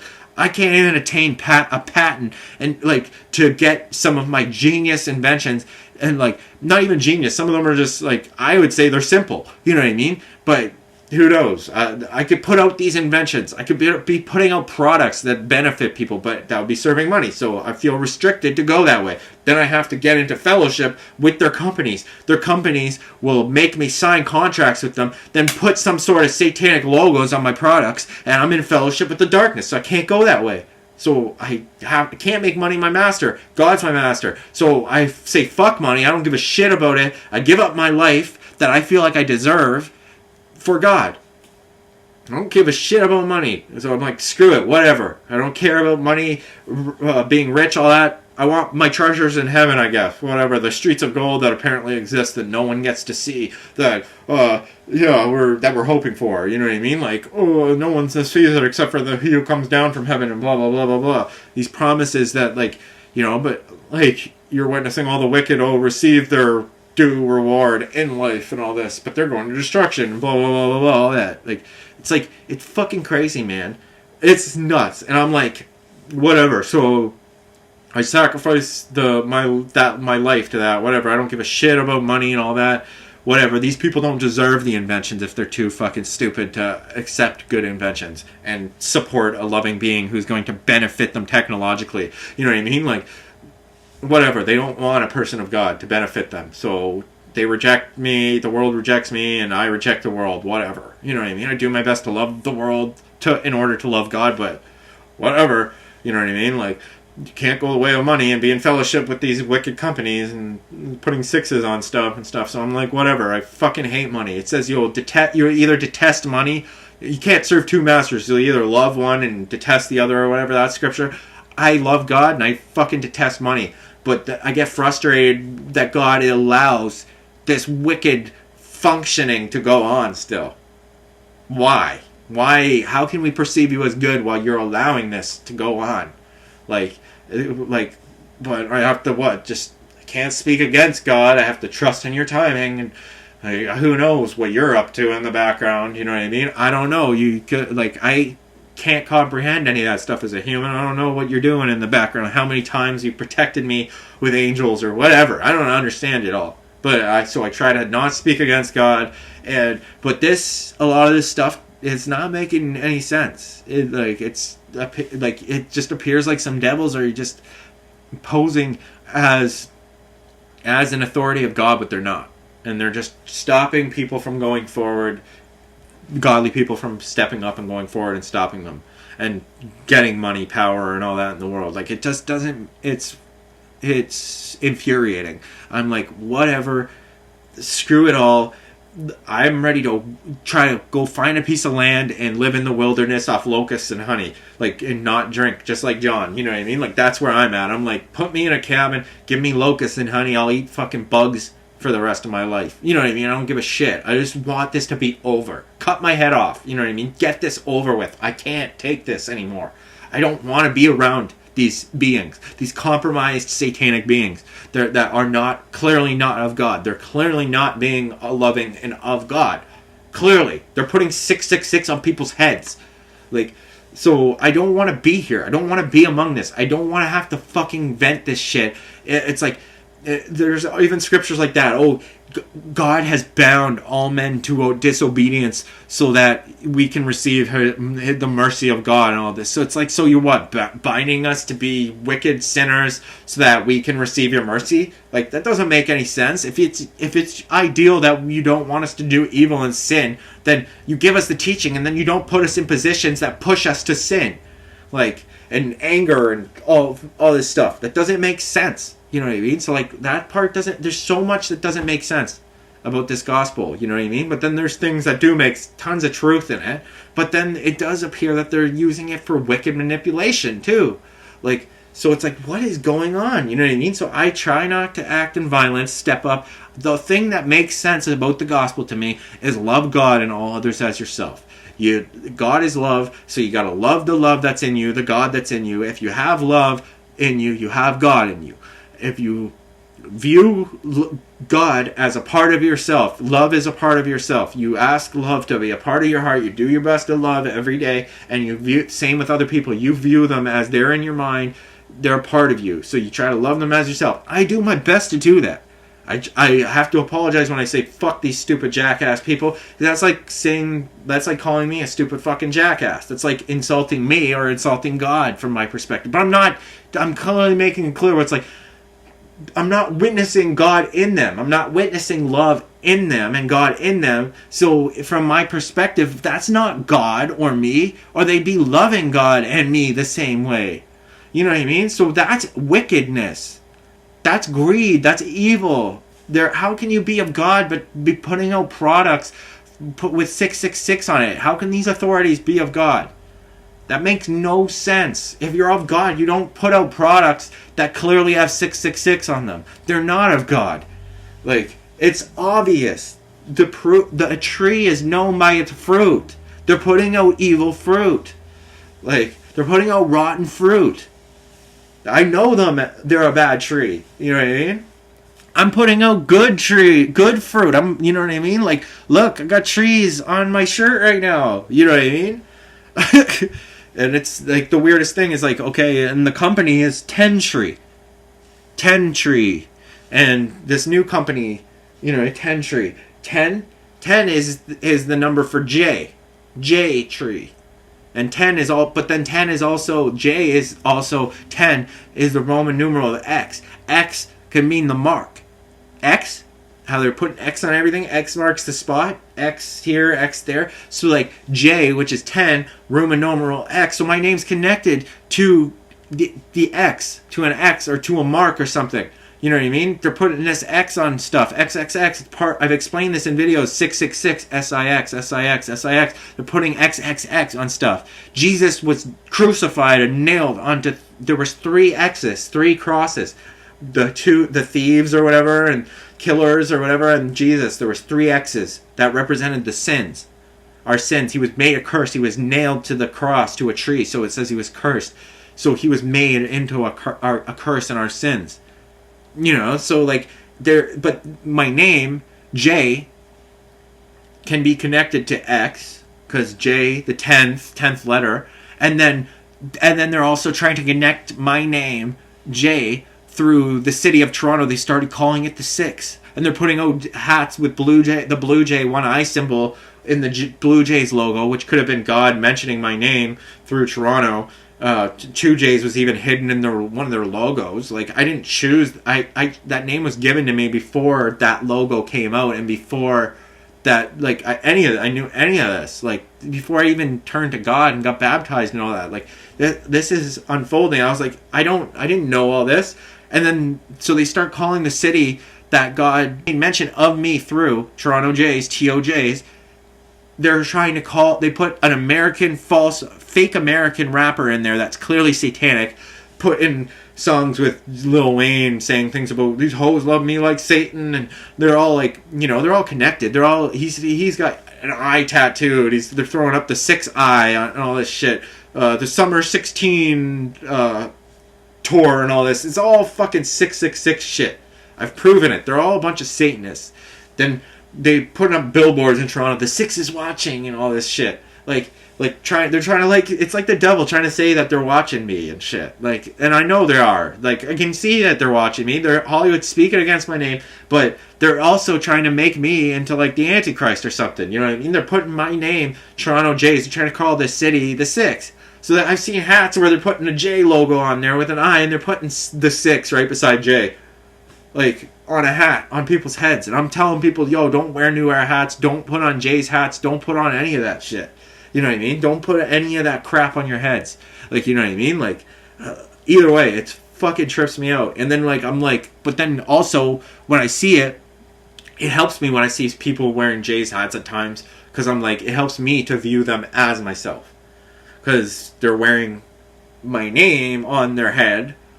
And I'm like, okay, so don't be mad at these people. It's you somehow. This is all, they're in your mind. They're a character in your mind. They're a part of you. Don't hate them. Don't get angry. Don't go to violence. Just do your best to try to explain these teachings and these rebukings in love.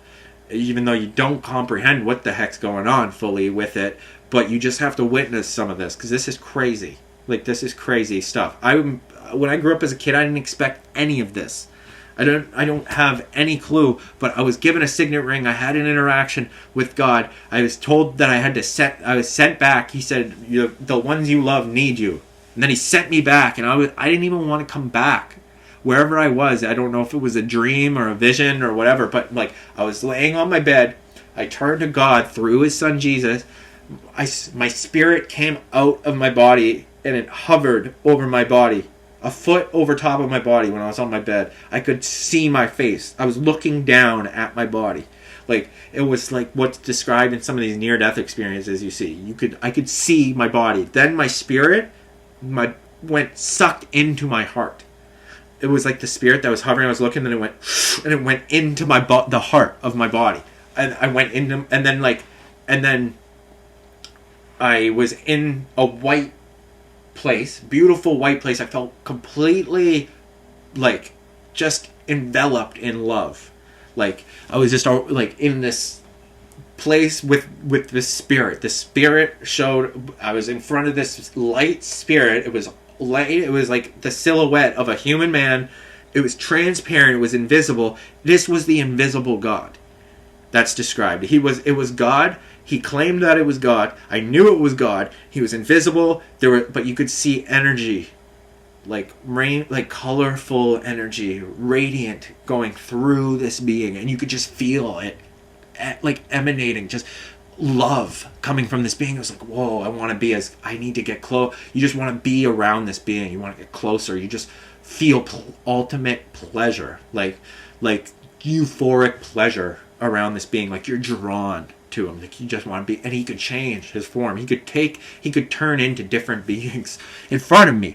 And then he asked me numerous questions. And then he sent me back. Like, it was crazy. Then I got this signet ring given to me. Like, I proposed to God. I got down on one knee and asked God to be my life partner. Be my life partner. Like, I was like, I'm done with life. I don't even want to be here anymore. I need some sort of purpose, something. I give my life to you, Lord. Use me as your vessel. If I have to be put to death, put me to death. If you need me to go to hell for these scriptures to be fulfilled, I don't care. I'll suffer for you and for your son. Do whatever needs to be done for this to end, for your scriptures to be fulfilled, Lord. I'm so tired of this. Like, we need this to be over. Send your son back. If he needs to come back in me, if you need to use my vessel for whatever purposes, do it, please, God. Like, I don't understand my purpose. I don't feel needed. And then he goes, oh, the ones you love need you. And I was like, I don't feel like they need me. Like, who needs me? And then he sent me back, and like, I've been of service. I help my siblings. I help people move. I testify. I try to be a godly vessel, for people, a Christ-like vessel. The gospel only saves you if you mimic Christ and his behavior. That's why Jesus said, not all those who say, Lord, Lord, but only those who do the will of God. To do the will of God, you have to mimic Jesus. So you have to love God, Jesus Christ, and all others as yourself. Those are the only things about the gospel that really makes sense to me. And it says all the prophets cling to that. You have to get the perspective that God, Jesus, and all these people are in your mind right now. They're in you, they're in your heart, they're in your mind. They exist within you somehow. So they're a part of you. So it's you. So you have to try to view God, Jesus, and all others as yourself, just like Jesus did, and mimic that behavior and try to treat them lovingly and accordingly. You know what I mean? And it's not easy. But you don't claim that you're the Almighty God or his one son, Jesus Christ. You know what I mean? But you can be in the body of Christ. You accept the Spirit, then you're in the body of Christ, it says. So you're in the church of Christ. The body and the church is described as the body, your temple. The body is described as your temple through those scriptures with Jesus. Oh, tear down this temple 3 days, all that. So you're in the body of Christ. So you're in the body of Christ now. So you become one with Christ in spirit, and in body, in the church, with everyone. You know what I mean? But that doesn't mean that you're actually God Almighty or his one son Jesus Christ, the Savior who died for our sins. You know what I mean? But he already died for our sins, so they get wiped away. Once you follow that path, you mimic him. You become one in spirit with God and Jesus in love. And I do my best to do that, to try to be one. That's why I have to repent when I get angry, fits of rage, and I call people names, I swear. But it's like, yo, look at the ridiculousness of me trying to... This is a satanic attack. These beings are trying to push me to anger. They're not acting in love. Or it's God making things happen the way that they're happening so that I get challenged to try to grow in these areas. So I can't condemn them as devils. I'm just supposed to be like, okay, maybe this is God somehow still working through these people to try to help me grow and whatever. You know, you're just trying to do whatever your best to try to reserve your judgment on people. Like, you're on everyone, because you're like, that's me and that's God and that's Jesus. That's all of us in one. So to condemn them would be to condemn myself. To judge them would be to judge myself, or to judge God, try to judge God. So I don't do that. You know what I mean? So, but then it's like there's only so much you can take in a situation when people are being rude to you, trying to confuse you, making absolutely no sense, and then basically demonically attacking you. You know what I mean? Like, they're just cutting off your communications, trying to isolate you from speaking to the world. And you're like sitting there preaching the words of God and trying to help people understand things of Jesus and how you're supposed to mimic him. Like, you know, like, it doesn't, like, you need to mimic him. You people need to transform your hearts and your spirits before this world can become anything like the kingdom of heaven. It's not going to be like that until you guys change your spirits. Like, and you don't want to. You love evil, so you cling to evil ways. So it says the world's not going to be transformed. It's going to be destroyed according to the scriptures. God's just going to smite it, and it's heaven and earth will pass away, then a new one's going to be created, it says. Because these people don't, and I don't know if that's just describing the transformation process of through spirit. These things will eventually, through the people he sends, such as me, and through his son, people will eventually get it over years and years. Finally, they'll get it, and they'll be like, oh, it does make sense that we aren't supposed to be killing each other and throwing stones. That is going against thou shalt not kill. Maybe we should stop killing each other and attacking each other. Maybe we should be working together. Oh, maybe we should be loving each other.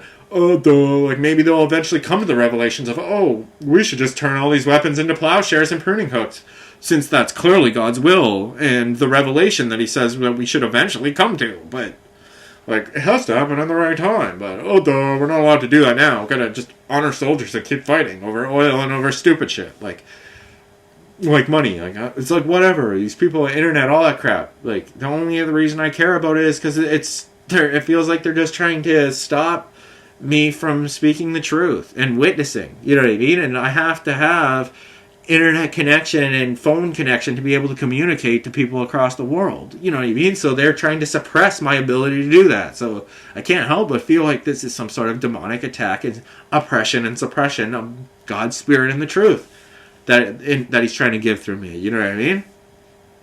So anyway, it's thievery, man. It's like crooks. These people are crooks. It's so evil. Like, I have to witness this. It doesn't make sense. They're not making sense. Like, my mom was like mind blown by this. She's like, who do you even talk to about this? Like, who could you... I was like, I don't know. Like, who do you go to? Do you go to the bank and be like, yo, these people are trying to double charge me. They rejected my payment. Look, they're saying I didn't make this payment. They switched my account number. They rejected my payment, shut off my service. Now they try to give me a double charge and try to claim that I failed to make the payment. Now they're trying to charge me that $60 that they were trying to squeeze to get it turned back on. It's fucking thievery. Who do I talk to about this? They shouldn't be allowed to function and operate in such greed and deception. Like, that's so corrupt. Like, that's so corrupt. Like, they're so deceivers. That's so wicked. Like, you know what I mean? Like, it's just ridiculous. And the guy is trying to renegotiate prices on the thing. When he was asking for my credit card information, he's like, oh, if we could just get a credit card on your account, you could just pay it automated and blah blah blah blah blah. I'm like, I don't pay through my credit card. I'm not giving you access to my credit limit. Like, you're not doing that. And then what? Like the next day, then yesterday when I phoned and I was in the parking lot at the bank, I'm listening to their automated message service where they're like, if you want to do this, press 1. And you hear this guy speaking, which sounded like one of these Indian guys that were being ridiculously like unreasonable and wasn't helping the situation. It was like it sounded like the same voice. He's blah blah blah blah blah. And if you want to do this, press. A mechanic no longer accepts credit card information over the phone. Like literally, like is this a joke? Like that's what I was just rebuking the guy for like 2 days ago. That like are at my uncle's. Like just last week, I was just telling him that I don't give my credit card information to people over the phone, especially to people that don't speak English and comprehend what I'm saying. Like it just, there's more red flags on YouTube about these people who are trying to take people for money. There's frauds every day. It's not a racist thing. That's what I was saying to him. Like, I was like, no offense, like, it's not a racial thing, but you don't comprehend what I'm saying. So to me, you don't even speak English, buddy. And you could be just some random person. You sound like you're in India right now. We're warned about this kind of stuff, about you don't give credit card information to people from other countries that aren't making any sense to you. Like, your services that you're claiming to provide me and trying to charge me for, I'm not receiving them. You're not, like, this is coming off like a scam to me. So for me to be safe, I'm not going to give you my credit card information. He's like, oh, that's kind of offensive. I'm like, I'm not trying to be racist or offensive. That's just reality. You're warned not to give credit card information to people you don't know. I don't know who you are. I don't trust you. I don't know who you are. I don't even trust people that I meet in real life. I don't have any clue who you are. You could even work for a mechanic, but you could be some rogue worker that works in their company that steals credit card information from mechanic clients and just goes and pulls a fraud. And then what? At the customer's expense, and then what? A mechanic's gonna have to do that investigation? They could be in on it. I don't have any clue. From what I can see, you're not providing proper services, and you're trying to steal money from me. So this all comes off as all corrupt. So I'm not giving you my credit card information, and then like I said, I go to the bank. Then like 2 weeks later, it instructs you that they don't receive credit card information anymore. We don't receive credit. We no longer. Due to blah blah blah blah blah, we no longer are willing to. We do not no longer accept credit card information over the phone. I was like, this guy was just asking for my credit card information over the phone. Like, what the heck is going on here? My mom's like, what the heck is going on? Like, we're both like, what is going on? And like, my mom, like, someone just frauded her the other day too. Like, tried to fraud her. Like, she was just telling me, like, they were like, oh, it's a tax rebate because the tax time comes, and they're like, you just pay this amount, and you receive this much back in tax, and they pulled some scam on her. They're fucking scamming people every day. There's all these fucking crooks out there. I just got frauded last summer for a pair of shoes I was trying to buy over the internet. I was trying to buy a pair of Nike Huarache. I go on this website. It was like forget what it was called. They all look the same. One of them was like forget the website name. I should get that name. Either way, it was like, I can't remember the name. Either way, you type in Google, it was like Nike Huarache blue, gray, and white, and there's like this nice pair. I like them. They're like blue, black, and white, and gray or something, and they're Nike Huarache the run ones, and they're like really nice. And like they're a nice blue, black, and white, and there's I haven't seen this pair anywhere. You know what I mean? So I type it in. You go to Google and go to images. It's like there's like this nice pair of Nike Huaraches. You click on the links. There's like these 3 different websites, 4 different websites that look the exact same. You click on it and it's like Nike shoe outlet or whatever. All these different names. You can tell the websites are all the same. They just changed the name on the top left corner of the website. But like, so I like pay $100 and whatever for these Nike Huaraches, like full price what you'd pay in a store, like $114.99, and it came to like $150 for this pair of shoes or whatever, you know what I mean? Or with tax or whatever you pay, $130 $34.99 or whatever. I don't remember the exact amount. And they send me a pair of these Yeezy Boost 350s, but you can tell they're like outlet ones. You know what I mean? Like the back of them, like you can tell where the line is. Like they're factory outlet ones. Like they're probably just faulty. Like the back, they don't line up the same. Like the line is off and stuff. Like you can see right here, the center part on this one is like right there on this line. You know what I mean? And then you look at the back of this one, and the center stitch is like over here. You know what I mean? Like it's not lined up the same with this line. It's like, well, that one's line. Oh, let's see. Yeah, this one. See that this one's in between. The stitching's between the second line. Like it's off a bit. It's between the second line. There's this little area right here of the shoe, and you can see like here's the line. It's between right there. Like so it's between the second one. You go to this one, it's on the line. So it's a little off. You can just tell they're like cheap cloth kind of shoes. They came from China. You can see on the box that the actual thing, it had like a bunch of Chinese writing on the packaging. Like they're probably just some factory outlet shoes from China that they made super cheap.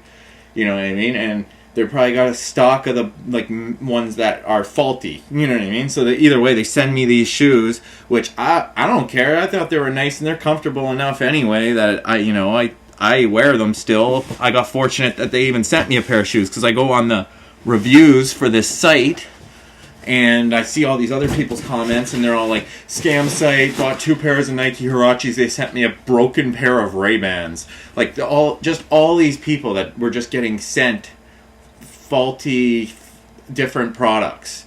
And like there's only so many times where they can be like, oh, sorry, it must have been a mix-up at the factory. We sent you the wrong thing. They'll send something so that it could be. They'll send you like a box with like a hair tie in it or something. And they'll be like, oops, like mess up at the factory, just so that they can claim that some sort of package was sent, so that when the credit card investigates, they can just go, oh, fake. Whoops, mix up here. But there's only so many times they can get away with doing that kind of shit till they catch on. People catch on. They're like, yo, okay, there's enough people here that are getting sent the wrong things. Like, this is a joke. This is clearly a scam. You know what I mean? But some of the people, they got like, I got a broken action figure sent in a box. You know what I mean? They were like, there's ridiculous comments of what these people were receiving. I was like, at least I received a pair of shoes. To me, they're like, oh, it must have been a mix-up at the company.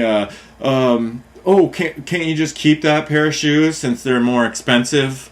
And you look up like the Yeezys, they're like $500 or something, which is why I'm like, whatever. At least they're not that faulty. Like I can notice they're a little faulty, but they still looked pretty decent. They were pretty comfortable, and I was like, whatever, They're not what I ordered though, so I was still pissed. I was like, I didn't pay for this shoes. I didn't want to buy a pair of Yeezys. I wanted this pair of Nike Hirachis that aren't available in store around here.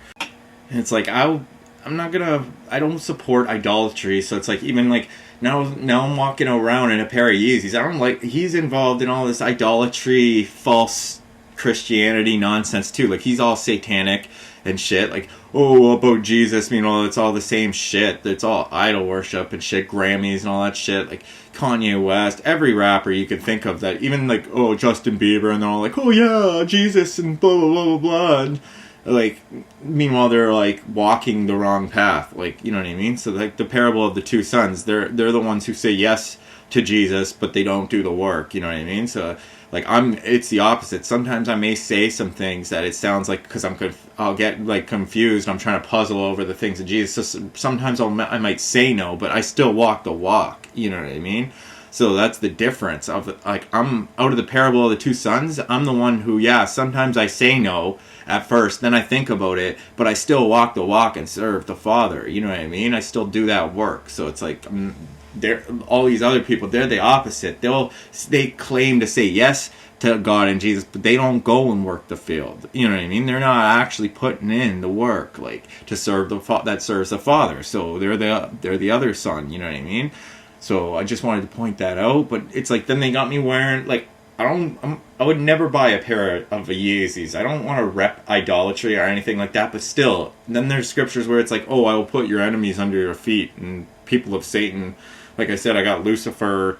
The CFL thing, LCF right here, LCF for Canadian Football League in French. I got them under my feet, you know what I mean? So it's like, oh, I'll put you under my feet. So I'm like, whatever, I'll put his stupid shoes under my feet, you know what I mean? Like, fucking greedy assholes. Like, all I know is it's like, shit, you can just tell the shit doesn't sit right. Like, you're not supposed to be doing this kind of shit. So it says, like, there will be wrath for the idolaters and people that do these kinds of wicked scams and wicked ways and make people's hearts grow cold because they take to this wickedness. Like, that's, you know, I'm just warning people about this. Like, you follow the ways of wickedness and scam people and shit like that. Like, it's like, and don't repent and change your ways. Like, there will be wrath and judgment, you know, just as God's word's true. You know what I mean? Like, you know what I mean? So people just pull this kind of shit, but I was like, thank God that it wasn't, you know, worse than that. I was still pissed though. And I said to them, I was like, first I just kept denying it. I was like, no, I don't want to accept these shoes. I'll send them back. They're like, oh, well, you'd have to send them back, and then you have to pay for the shipping and this and that. And I'm like, I'm not paying anymore. You guys cover the shipping, all this. They're like, blah, blah, blah, blah, blah. And then so then you send them back. There's no guarantee they're going to send you anything back or that you're going to get your money back or anything like that. So they're like, oh, well, what if we if you just keep them, then we'll give you like $20 back onto your account. Or first they said $10. They offered me $10 back. Keep those shoes and we'll give you $10. It's like, no, this isn't what I ordered. Like, I don't. And then they're like, how about 15 or 20? And I got it up to like $20 back or something. So they put $20 back on my Visa, and which I was surprised that they gave anything back because I reported them. You know, I reported them to the credit card company. I was like, this is a scam, clearly. And then they're like, oh, well, if you don't resolve it in this amount of days, we'll do an investigation and all this. And it's like, they're not going to do anything. They're just going to, like, I'm going to send them these shoes back. It's going to cost me more for shipping and shit. They're probably not going to send me anything. Then I lose this pair of shoes and I'm out $150. I was like, whatever, okay, $20 and I'll keep the shoes, whatever, you know what I mean? And then thanks for nothing, you jackasses kind of thing. And then it's like, but thank God that it wasn't worse than that. Like, you know, I go on to like YouTube and there's the one YouTube guy there and he bought a car online, like from like Alibaba or some different site, and they sent him like, he was expecting some nice sports car that he bought. He paid $30,000 American.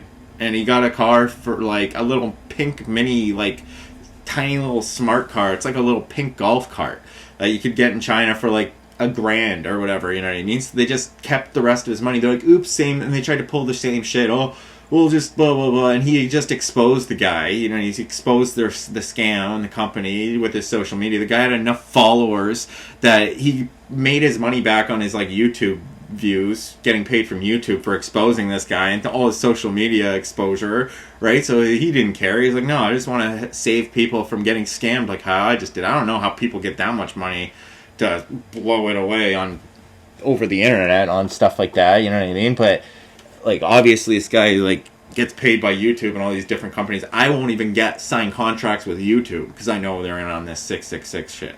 Like, all these companies are in on this. Like, I don't go the way of money. So like even if I got 1 million views, 2 millions of views on my thing, I wouldn't sign with YouTube to get that money. I don't care about the money. I can't be in fellowship with them. Like, I just can't. You know what I mean? I don't serve money, and the Bible directs you not to. So, you know, there's tons of scammers out there. Like, I've dealt with this kind of shit. You know what I mean? I know that there's all these people. That's why it says the hearts of many will grow cold. The shoebox cave was like kind of ripped up. You know what I mean? You could just tell it's like probably a pair that someone else, like I said, sent back or something or whatever. I All I know is I didn't order this. You know what I mean? I didn't, so it's a scam. You know what I mean? And then like I felt fortunate still that I got any kind of pair of shoes from it, because like when I saw some of the things that people received from this company, they got like broken action figure, broken pair of Ray-Bans when they're ordering shoes and stuff like that. Like it's a shoe company. People were getting products that weren't even shoes. Like just ridiculous stuff. Like, so I was just like, whatever. But clearly crooks, you know, like these people are crooks. There's even a clothing company called Crooks. Like people walking around like repping Crooks, like, oh, Crooks, like that company. And then there's like, you know, I was just in like Walmart and there's like one of their brands of socks, like Thieves socks or something like that. Like people just like promoting theft and like shit and crooks. It's like, what the fuck is wrong with this stupid world?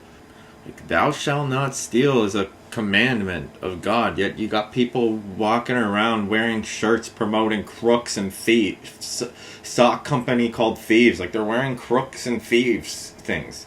Like it's just like Jesus said, like brood of vipers, like a brood of snakes. Like you're a group of snakes, you've turned things into a den of thieves. Like you've turned my father's house into a den of thieves.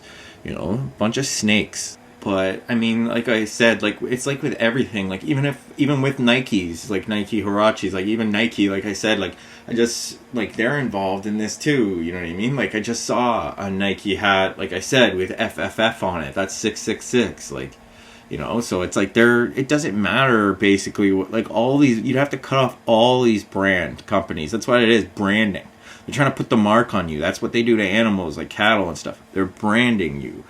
You know what I mean? So it's like, and then you're just promoting more shit. And it's all culture, which the word cult is right in there. You know what I mean? It's popular culture. So like it's a cult following. It makes other people, it influences the whole culture. Like people see, oh, this is cool. So then they all take to it kind of shit. Or they're not part of the cult culture. You know what I mean? Like it's all branding, marking, and falseness. But like, what do you do? Because like these companies are the ones who have the money for the good material and high quality products. So like people, you know what I mean? No one wants to buy a pair of shoes that are going to fall apart in a week. Like what good is that? You know what I mean? So you end up compromising, you know what I mean? And then you're just doing your best. But like literally, that's why it's like sometimes I feel like I'm like, I should just make my own sackcloth clothes and just be walking around in the desert eating locusts and honey and screw all this stupid society. You know what I mean?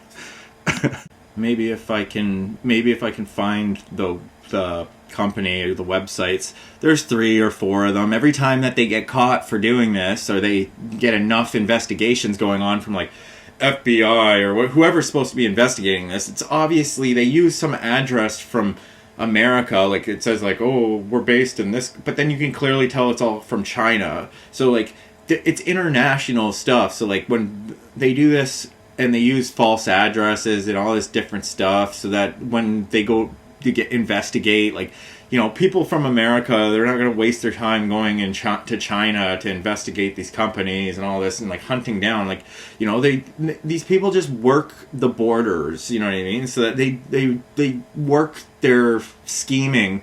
They know, you know what I mean? Like, oh, we'll scam a bunch of people in this country. They're not going to come over and like, they can't like expedite us back to their country to get us in trouble for this, you know what I mean?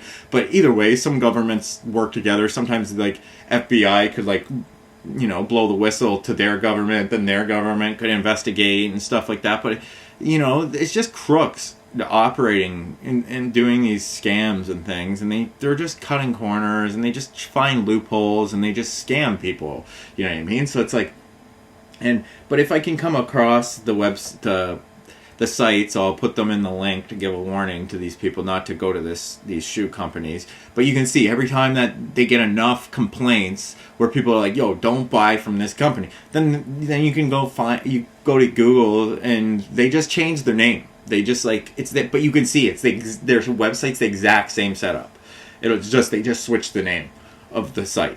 You know what I mean? Oh, now it's this company. And it's like, meanwhile, it looks the exact same. They just changed the name. You know what I mean? So every single time that they get too much investigation on their name of this company, they didn't even, like, you can tell they're not even making a new site They're just make a new name for their whole setup. You know what I mean? It's you can just see it's scammers. You know what I mean? So shit pisses you off when you get taken.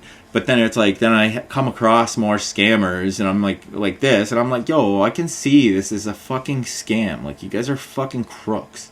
Like, and it says the world will get like this in the end times. People's hearts will grow cold because the wickedness of all these people. Like, these people, the more wicked they are, the more it just pushes people to anger and makes them question God and turn away from God for not fixing it. You know what I mean? And, like, they're like, what? Like, how is God good when all this wickedness is being watched? This torture is being allowed. I have to endure being around this wickedness. Like, that's why the scriptures say, if any of you make any of these decisions, even make one of these people stumble away from God, there's going to be severe wrath. It's going to be better for you to have a millstone and dropped in the depths of the sea. Like, to be drowned to death and go to the very bottom of the ocean and just get your bone picked apart by all God's creatures until your skin and bones at the bottom of the sea, never to be found again, turned to dust. Like, it's just telling you, like, you'd be better off doing that. It's saying that God is going to inflict severe wrath and suffering on the wicked who refuse to stop being wicked. Crooks. Like, crooks. You know how angering it is to see an honest, nice woman like my mom, who's just a sweet, she's getting to the age now where she's just a sweet old woman. You know what I mean? And she has some struggles because she's trying to process this kind of stuff too. Being mistreated, being scammed, trying to deal with this stuff. And it's like, what the heck kind of world are we living in, Mom? Like, what is this? And she's like, I don't know. She's like, she doesn't even know the answers. You know what I mean? We have to pray to God about it together. We're like, Mom, like, let's just pray together about this. Like, we need help here. Like, God, what is going on? Help us with these. This is affecting our mental health. This is making us question if your word is true or not. Like, we need some help here. We need you to send, like, to fulfill your word. We need to see that it's true. We believe that it is. We believe even though we haven't seen it yet. You know, and we believe that we will see it one day. Please don't make us look like friggin' idiots. It says you're going to put us to anyone who believes in the Lord will not be put to shame. We, like, you know, so we're just waiting on your word to come. We're waiting on your son to come. We're waiting on the angels to come. We're waiting for this wrath and this judgment. You know what I mean? And we can see a little bit here and there in the background. We're just clinging to faith. And we're clinging to the commandments. We're clinging to you. But we need you.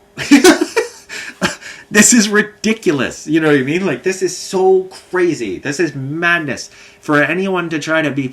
Like, I see this. I'm like, I have a hard time... Like, when I'm missing a tooth. I need to get a bridge put in to get a tooth replaced. I have a hard time being confident in the world and smiling when I'm missing a tooth. You know what I mean? I go to, like, Walmart. I see a woman missing her legs. I'm like, I don't even know how these people deal with living, like wanting to live. I'm like, I can hardly process this when I'm missing a tooth that I can get replaced. Like, this is crazy. Why is everything so imperfect and crazy? Like, I crave perfection. You crave God. You crave purity. I crave cleanliness. I crave no pain and suffering. I crave things to go smoothly. I crave heaven. I crave an imperishable body. I crave a woman, a beautiful, loving wife, faithful wife that I'm physically and spiritually attracted to. It's like you don't want to settle for less than what you feel you deserve. You know what I mean? But it's like, you said I'm not going to be lacking. You said we won't hunger and thirst. That you will first seek the kingdom, then all these things may be added to you. Blah blah blah blah. I'm still sitting here alone, no wife, no nothing. I went to the mall 2 days ago, saw this gorgeous woman. Just like physically gorgeous, what I'm looking for in a woman. She was like just beautifully thick. Like just beautifully. Like she's just like a head turner. She's like made your everyday average woman look like nothing. Like even my ex-girlfriends, I was like, see, like I'm heartbroken from what happened with my ex. Like I loved her so much, she turned into a hoe bag and slept with like everyone I knew. Like just switched up on me 100%, and I'm crushed over that still to this day, that I can't make that better. You know what I mean? I can't change that. I'm like, I need something better to help me get over this loss. Like, I need a woman like that would make me not care. I'm like, whatever, put them in a lineup together that my ex doesn't even compare physically, looking wise. You know, I was like, that girl is fucking gorgeous. Pardon my language again, but I'm like, that woman is gorgeous. How do I? It went to prayer. I was like, how do I get to meet a woman like that? Like, where do I get the confidence to go up to a woman like that and say anything? Like, I'm on disability. I'm like, how would I ever support a woman like that? Like, so I'm like, you don't. How do you keep a woman happy? The only thing I got going for me is that I feel I'm like, I'm a musician. I got some like talent. You know, I try to be kind and loving. I'm a godly person. So like, maybe she'll not care about all the earthly things, and she would take to that. You know what I mean? But I'd have to be confident and go up to her. So I like started kind of hanging around, you know, like walking from store to store. She was walking with one of her friends. I was like praying. I was like, God, like, give me an opening, give me the confidence, the spirit to say something to this woman, like to just how do I meet this woman and keep a woman like this? Like, how do I get a woman like this to be my wife? Like, I'm not trying to lust after her. Yeah, I find her physically attractive. Obviously, I want a wife that I find physically and spiritually attractive. So I'm like just trying to, I was interested in this woman. I'm like, whoa, okay. Sometimes I go to the Oshawa Center and I never see a single woman that I'm attracted to. And I'm like depressed, you know what I mean? Then I finally see one and I'm like, whoa, this woman's attractive, you know what I mean? And then I was like, then this, like, right when I'm like, okay, this girl stopped me in my tracks. I'm like, holy moly, look at that girl. That's the type of woman I'm looking for. That's what I'm attracted to. Like, she's thick. And I was like, I would like to get to know her spirit now to see if she's spiritually attractive to me too. You know what I mean? So maybe I could wife her, you know what I mean? And then it was like, so I'm like, I turn back because I see him going to a store. And then two other people stop me and they're like, excuse me, can I talk to you about, like, the type of water you drink, or can we interview you on video and blah blah blah blah. And like they just stop. I'm like kind of just preoccupied, like just thinking about this woman. Like I don't want her to go and lose her. I'm trying to get the confidence to go up to this woman and say something. So I'm like, I don't want to lose sight of her. I don't want her to leave. I was like, you don't run into a woman like this every day. You know what I mean? So I was like, I gotta go try to seize this opportunity while I can. So I'm like, sorry, I'm not about it. Like, but then I thought about it after. I was like, maybe they were trying to interview me on camera, and that would have helped my situation. Maybe if I would have talked to them, this woman would have came out of the store, seen that someone was interviewing me, would have took interest and been like, oh, maybe this guy's like famous or a musician. It could have gained some interest and helped my case and my situation. You know what I mean? But either way, I was like, this could just be a distraction from the devil to try to stop me from trying to go seize and get a woman that I find very attractive right now. So I was like, sorry, not about it. Plus, I don't like it, like interviews, like, you know, I don't feel like talking about stuff like, you know, some people pay you for appearances and stuff like that. You know what I mean? Like, I'm not like, but I'm like, either way, this is my time. I'm not wasting my time. Right now, I got a different thing in mind. Sorry, I'm not about it. Walked off. Then I went into the store, you know, just scoping her out, trying to get a vibe, trying to look at her finger. My main thing is like, I'll look to see if a woman has a ring finger, like on her ring finger. You know, I'm like, is this woman wifed? Like, you always assume they are because like, this woman was gorgeous. Like, how would the woman like this be single? You know what I mean? So I'm like, okay. Then she leaves. She goes out the store. I go out the store, see her go into you know, she goes into like a next store. First she went into H&M and she's with another friend, two blonde girls, you know, like, and I'm usually not that attracted to blonde girls. She was kind of blonde, but she had like highlights. She had like brown kind of hair, like highlights through the blonde. But I mean, her body was like, whoa, like thick, like just exactly like what I'm looking for. Where I'm like, whoa, like I got so attached to my girl. I felt so head over heels in love with my girl. And I wasn't even this physically attracted to her, but I was like, that would be devastating if I ever got a woman like that I was this attracted to and I lost her. Like I wanted to like kill myself when I lost my other girl that I wasn't even this attracted to physically. You know what I mean? I was like, whoa, like I don't know if this would be a good thing or not to get it this attached to this beautiful, gorgeous woman. But I was like, it's encouraging that God makes such beautiful creatures and women. But I was like, I was like, I don't know if this is encouraging or discouraging. I'm just glad for the opportunity that I see a woman that I'm physically attracted to, and that I have the opportunity to be on a planet with a woman that I'm like, whoa, how do you make such beautiful creatures, and how do I ever like develop a relationship with this woman? So I'm thinking about what to say to her and trying to build up confidence and all this. I'm praying to God about it, you know what I mean? God, please just give me what to say, give me the courage for something to get this woman in my life, like to be connected, and just I need to know a little bit about this woman. I'm interested, like this is rare occurrence for me. This woman is like, this was like a raise your standard type woman. Like when I saw this woman, I was like, she made like 90% of the women that I see walking around out there look like not attractive to me. Like, you know what I mean? You could put her in a lineup and I'm like, whoa, nah, just average looking, like, whoa. Like, you see this woman, you're like, whoa, that's a head-turning woman right there. Literally, I was walking through the mall, like, she got me interested, and I could see all the other people interested in her. See men just turning their heads, like, just checking this woman out, you know what I mean? Just, like, tons of men, and even girls. There was, like, then this woman went from H&M, then she went into Danier Leather in there, so I'm like, okay, gotta check my breath, pop in a piece of gum, like, you know what I mean? I'm like, okay, what can I say to her? And I got a few lines prepared, you know, like I'm a musician, I write a lot, I've got some, like, funny lines, I got some jokes. I was like, should I tell them a joke, try to break the ice, you know, like, how do I go about this, you know? So I didn't, and then she comes out of Danielle, I'm like, okay, there they are, let's kind of just go around her again, try to, like, interact somehow.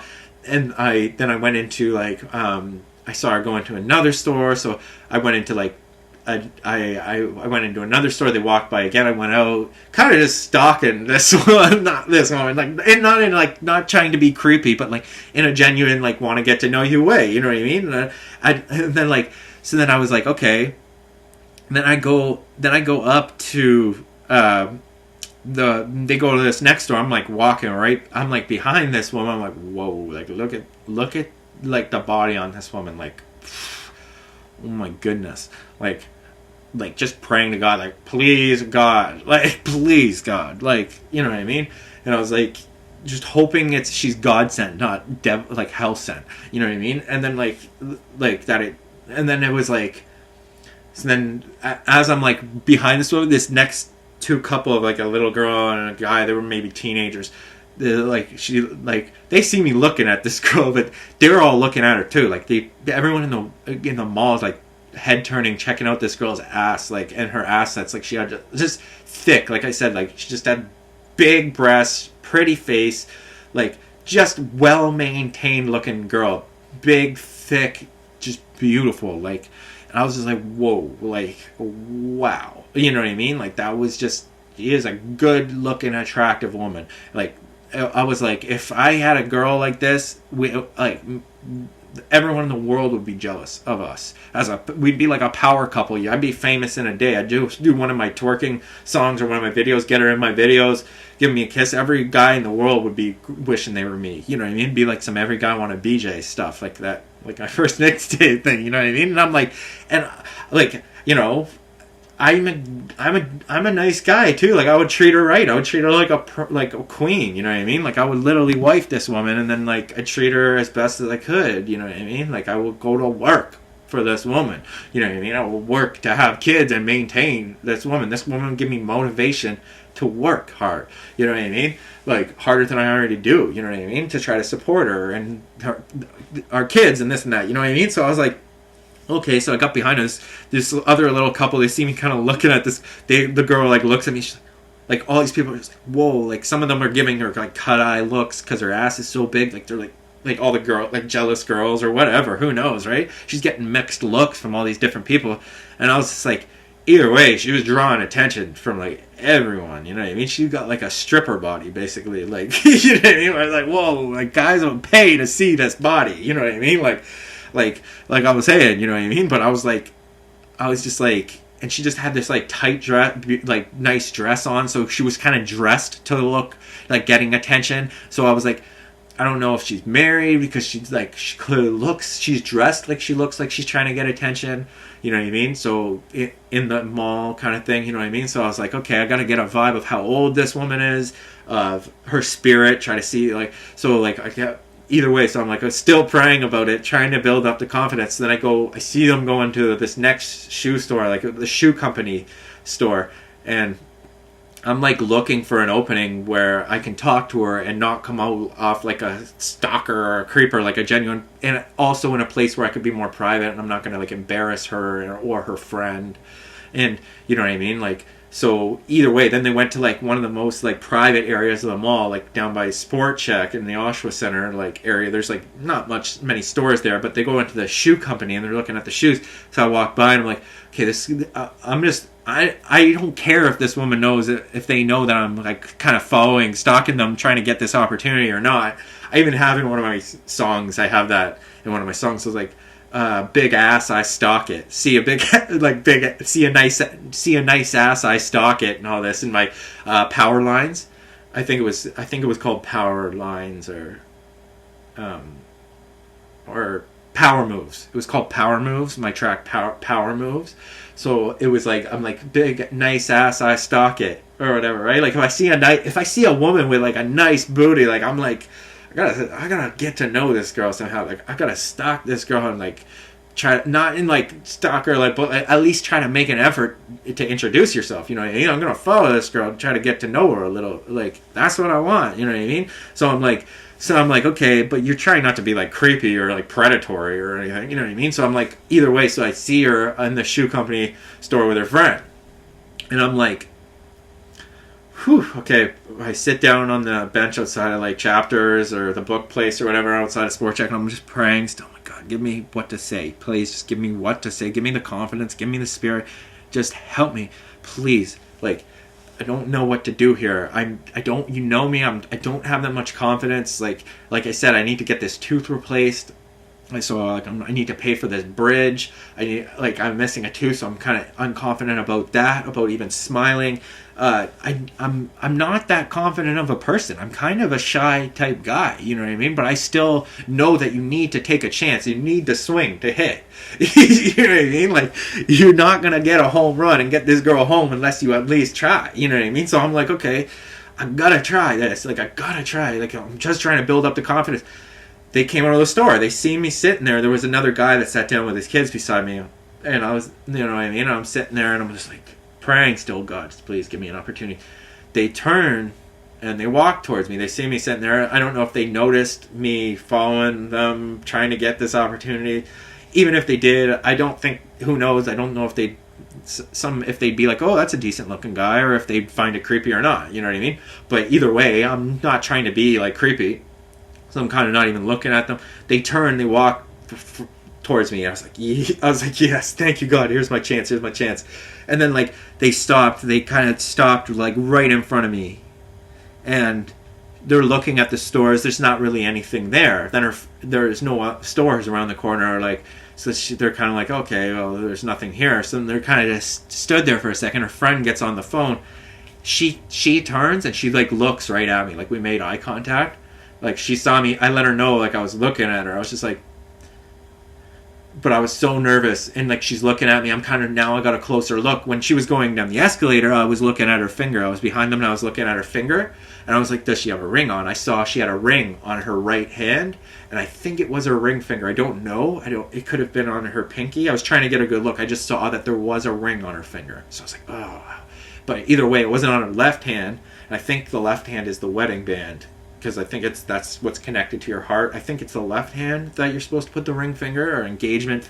It could have been an engagement ring. It may not have been. But either way, I was like, okay, try to read body language. This girl turned towards me. She's dressed sexy. There's no man. She's just with her friend. They're dressed like they're looking for attention.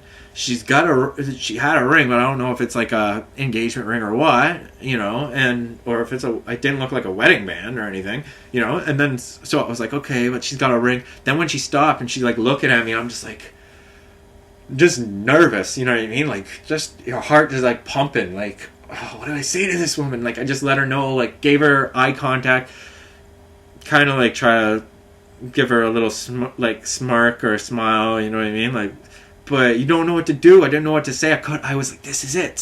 Stand up, say something, introduce yourself, say your name, say something. It was like I froze. I didn't know what to do. I was like, I don't know what to do. I don't know what to do. And I saw a tattoo. She had a tattoo on her leg. And it was like on her, it said, I don't know what it said. It was started with a P. It was like, I don't know what it said. It said like pawn or primrose or rose or something. It said like P or R or something. It was some tattoo and it said something. But I don't really like tattoos that much on women. You know what I mean? Like, they come off kind of stripper and unclean to me. Like, I don't, like, I'm trying to get rid of mine. You know what I mean? Like, they come off kind of like addict and promoting the marks on your body and all that. So I'm kind of like, that's kind of a turn off. But this woman's good looking enough where, okay, I would make an exception. You know what I mean? I was like, I'd probably make an exception. And who knows, maybe you could testify to her about the mark and how they're trying to get it on, and maybe she'd get hers removed. Who knows? You know what I mean? Like, I don't know. But either way, I don't judge just by the external, but I'm trying to get a vibe for the spirit of the woman too. You know what I mean? Where I'm like, okay, but I'm like, this is like gorgeous woman. I was like, oh man, she looked at me, like, she's looking right at me, like, this isn't my chance, like, that would have been my chance. And then they walked off, and I was like, but it was like a good couple seconds that we were looking at each other, like, she was looking right at me.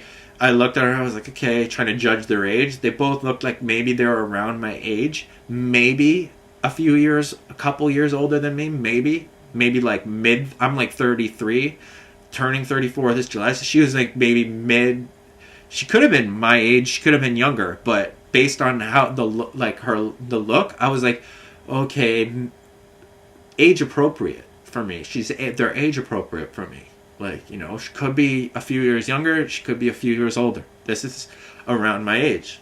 Good. Or she could have been in her 40s, for all I know, but she looked good. I was like, dang. Like, I was like, she looked good. Like, you know, like, but then she walked off, and I was just like, whoa. Like, I just couldn't help. I couldn't help it. I couldn't help my attraction physical attraction to this woman. So then they walked out of the mall, you know, and I was like, whoa, I was surprised because I thought she was driving, you know, and you're just like, so I was just like, then I stand out there and they're walking off, and I'm like, crap, I missed my chance. They're going to the car now or something. Then they walked into the keg, and I was like, oh man, I missed my shot. Like, I was just standing there, I was still trying to just think. I was trying to build up the courage, praying. I was like, God, like, what do I do here? Like, this is either like really encouraging to me, and I thank you for this opportunity that I may have just messed up and failed.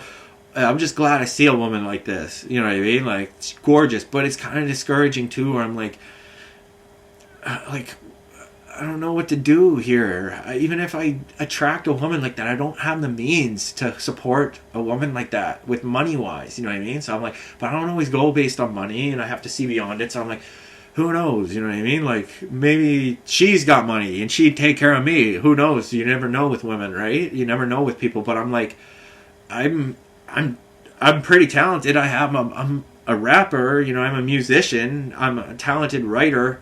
You know what I mean? I do, like, you know, I could introduce myself, you know, tell her I'm a musician, let her hear one of my songs, try to impress her that way, you know, spit a few funny words at her, try to attract her with my personality and stuff, you know what I mean? Like, but then I was like, oh, I'm trying to get better at this. I'm shy, and I'm not confident, you know what I mean? So I'm not confident enough. I feel so oppressed money-wise. I'm like, can't do this. I can't. And so I was like, so I was thinking, do I walk into the keg now? Then they just asked me if I wanted a seat. I've never been to the keg. I was like, it'd be awkward now. What do you do? Walk up to their table, or is she a server there, or what? I don't know what the deal is, but I'm like, I'm just glad there's a woman like this around Oshawa. You know what I mean? I'm like, I pray that I get a chance to meet her. Hope she sees this video and she's like, that was me. You know what I mean? And reaches out, but it gives me a shot, because I'm like, man, I would fall in love with a woman like that physically, and then if she was spiritually, I'd be like, man, Like, that would be my wife. You know what I mean? Like, that is exactly the look of a woman that I was looking for. I was like, man, like, but I don't know her, right? I didn't know if she was like, she could be satanic, she could be a stripper, she could have kids, she could just totally turn me off spiritually. I don't know, you know what I mean? But I don't know.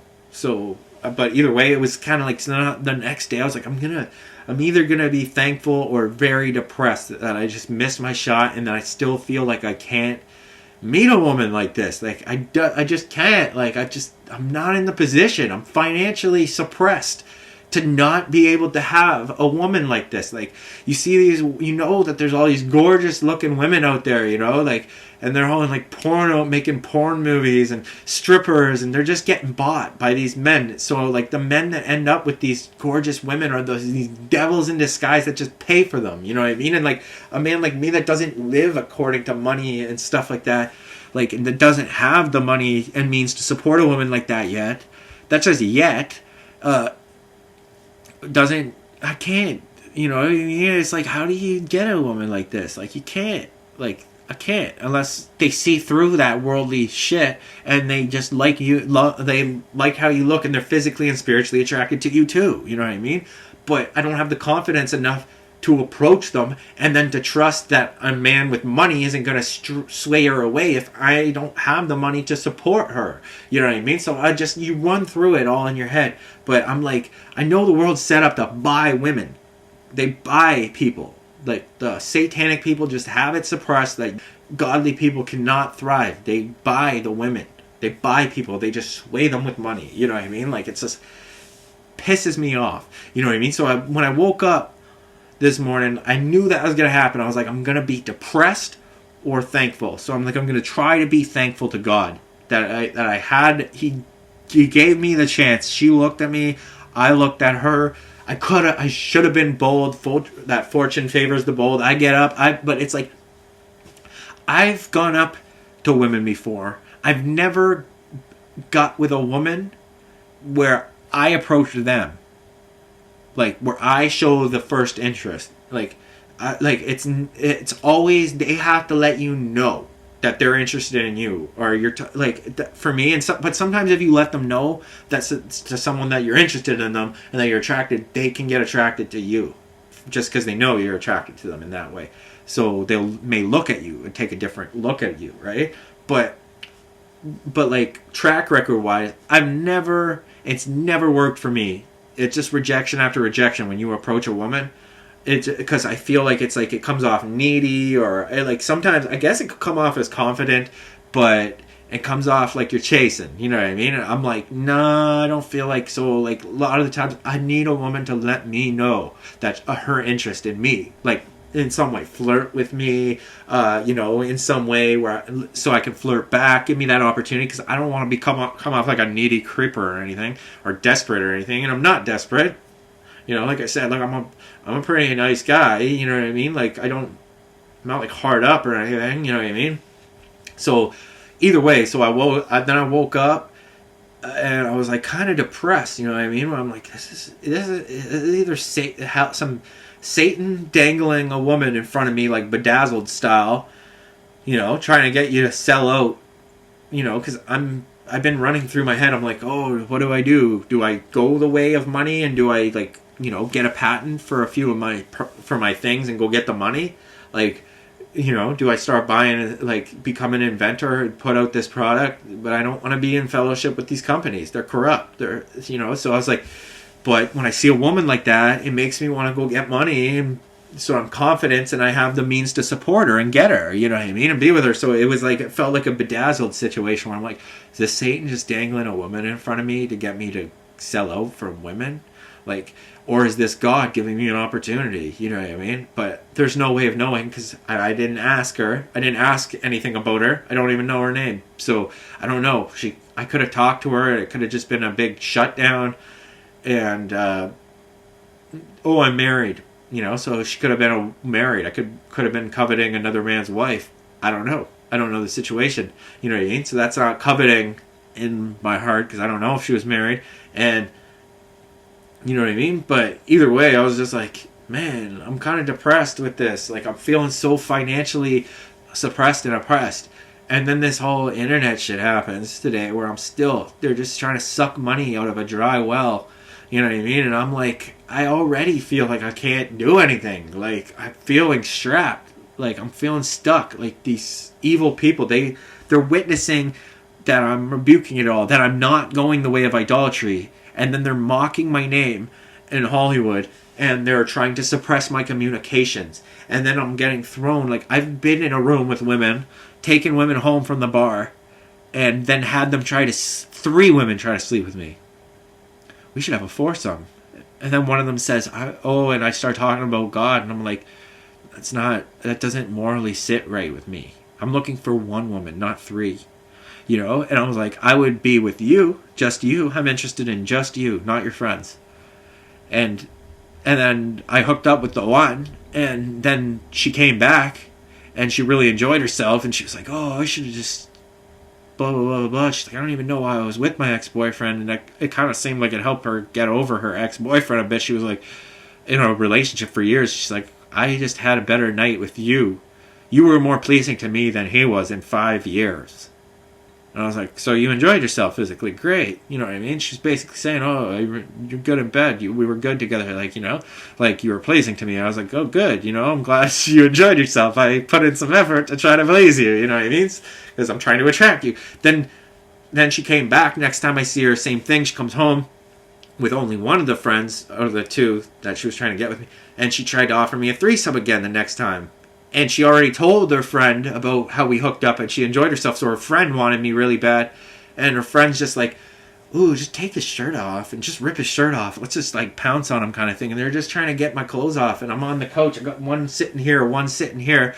One white girl, one black girl. They're both nice looking. But I was more just interested in the one. You know what I mean? Because she was thick. And I like thick girls. You know what I mean? So I was more interested in the white girl. You know what I mean? And it wasn't like a race thing. I like black girls too. You know what I mean? But she was thick. And she was like, I already was with her one night. And we enjoyed ourselves, you know? And then like, this girl said like, after I was like, I crossed the line into fornication to try to get with you. Because if I ever slept with you, how could you ever marry me knowing that I slept with your friends? And then how would you ever be faithful to me knowing that I slept with someone else? You'd go sleep with someone else. You'd feel like that wouldn't work. That's not what I'm looking for. I'm looking for something serious. I'm not looking for one-night stands. You know what I mean? And then her friend's like, oh, she's not looking for... Like, I was like, I want to date you. You know what I mean? Like, I'm looking for a girlfriend and a wife. And she's like, you enjoyed yourself, did you not? Like, what is this? Like... some Spice Girl shit. If you want to be my lover, you got to get with my friends, like kind of stuff. And then she started laughing, like they were both laughing. They're like, yeah, kind of thing. I was like, that doesn't morally sit with me. I've turned down threesomes numerous times with women. I've never had a threesome, and I never will. It's not right for me. So like that's not right for anyone. It doesn't feel like it doesn't feel morally right to me. I'm looking for 1, not 2. I'm not looking for numerous women. You know what I mean? I'm instructed in the Bible to have 1 wife if I can't control my burning desires. But it's like Solomon had like thousands. You know what I mean? She had like 700 wives and like 300 concubines or something like that, or vice versa or whatever. 1,000 women. And I was like, so why do some servants get like to be in a palace and be kings and have all these women, and then they're still chosen by God? But then a man like me or like Jesus has no wife and kids, like, you know what I mean? Like, and they just gotta suffer, or like John, and be out in the wilderness and get beheaded. You know what I mean? So I'm like, from my perspective, like the New Testament, like John and Jesus, that were of God and they suffered. Solomon and David were of the Old Testament, and they were in days where they didn't need to be. Christ wasn't there yet, so it wasn't a requirement for them to believe in the Son of God to be forgiven for their sins. They were still sacrificing animals for their sins and stuff like that. You know what I mean? So it's like it was a different time, but they were still killing people and stuff like that. Like, Jesus didn't throw no stones or anything. But either way, so it pisses me off. You know what I mean? I wake up and I'm like, why are some servants giving women, and it says a good wife is provided from the Lord. I'm trying not to fornicate. I'm trying to let these women know my intentions. The one girl that I took the chance with, well, I'm telling her, to repent and this and that, and like about I'm repenting for the fornication. I was like, I'm just trying to attract you to develop some sort of meaningful relationship. You know what I mean? Like I was like, but it doesn't sit right with the fornication side of things. I have to repent anytime. The only reason I crossed the line is because I've had a girlfriend before where I didn't cross the line sexually and it didn't work out either and develop into anything. So I was like, and I feel like maybe I might have lost the chance. If I would have slept with her, we would have became closer. You know what I mean? So I felt like I gotta try a different tactic here, because that approach didn't work. Trying to save yourself for marriage didn't work. Like I was trying to not rush things with my one girlfriend, and it didn't work. So I was like, maybe I should just try to sleep with this girl, then get attached that way again. So I fornicated, you know what I mean? And then so she repented too, and she's like, I don't even know how to pray. Like, how do you pray? You just speak to him like as if he was here right now. He's in your heart. It's the love that's in you. So you just pray, you repent for your sins, and you ask for forgiveness for your sins. And, we had some spiritual talks. She said, and then this girl, she said she's a daughter of Satan. She's like, I'm a daughter of Satan.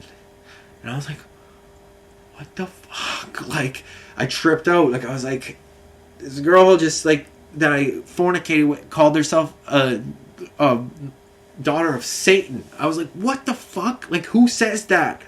Like, fucking tripped them right out. I kicked them out of my house and shit. Like, numerous times. I think when they were trying to tempt me with threesomes and fours, I kicked them out. Other times. I hooked up with her one time, and her friend went to sleep. You know what I mean? It was just me and her. And I kicked their asses out, though, like, after that. Like, I felt so uncomfortable. Like, I was like, what the fuck? This is like some satanic possession shit. This girl's claiming like she's of Satan.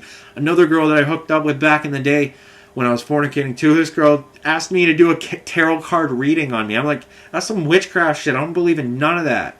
She's like, oh, can I just, like, do this and that? Like, you can try to do whatever you want. I don't believe in none of that shit. You shouldn't be doing that. Turn away from all that shit. You know what I mean? And I ended up hooking up with that girl, too, because I gave her a chance. But I was like, this isn't going to work. She slept with a guy I know. I could never marry her. It's uncomfortable. Like, I don't want to be with... I don't want my wife to be with know a man that she's been with. Like, that's uncomfortable to me. So I was like, but I'll give her a shot. She was a good-looking girl. She was a model. And she does modeling and stuff. She was good-looking, so I compromised. I was like, I'll try it. I'll try to see if I could get past that. She's got a history. I got a history. I wasn't that close with the guy. He wasn't like my best friend or anything. You know what I mean? And he was the one who introduced us, so he already gave the approval. It wasn't like I was stepping on his toes or anything. You know what I mean? But then it basically didn't turn into anything. It turned into like a one night stand, and it didn't turn into anything. And I ended up getting thrown into the hospital after that. And she probably thought I was crazy or something. Who knows?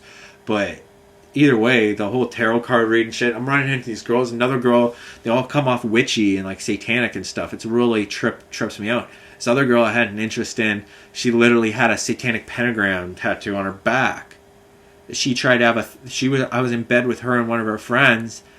And she was like, oh, you're sleeping with this girl and that girl tonight. And I was like, what? Like, you want me to sleep in bed with your friends? I was already seeing this other girl. And she didn't care. She's trying to hook me up with her friends or something because her friend liked me. And I was like, okay. So I and with these two girls. And I was like, this is another potential threesome situation with these two gorgeous girls. I was like, guys dream about this kind of stuff. But I'm like, yo, I can't be with both of them. Like, so I chose the one that I liked. And I started kissing her, and I started like fooling around with her, and then the other one kind of got jealous and like said, "You're so bad" to her, and she goes, "What about this guy?" And she mentioned the boyfriend.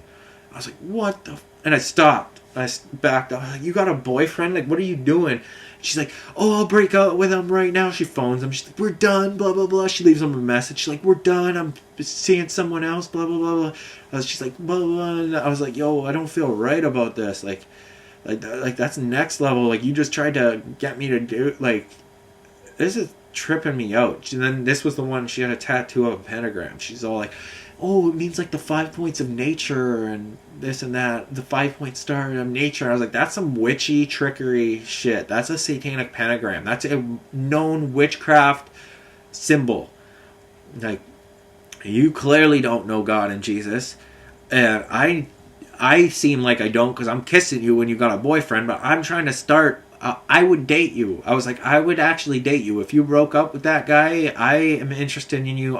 Would date you and hopefully develop it into a relationship. You know what I mean? And then we went to bed. I didn't sleep with either of them. And I went home in the morning, and she gave me a ride home. And I said to her on the ride home, I was like, it wasn't that I didn't want you. I just can't morally be with you if you have a boyfriend. I would date you if you break up with him, and I know, come back and we can sleep together right now.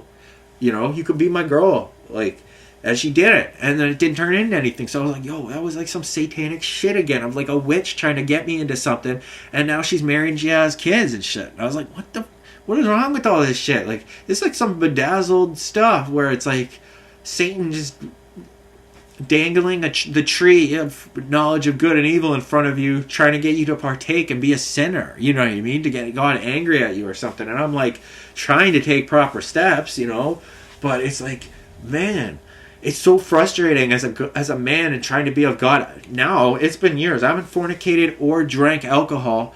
I realized that the fornication was connected to the drinking. I haven't drank alcohol or fornicated in 3 years. It's been 3 years.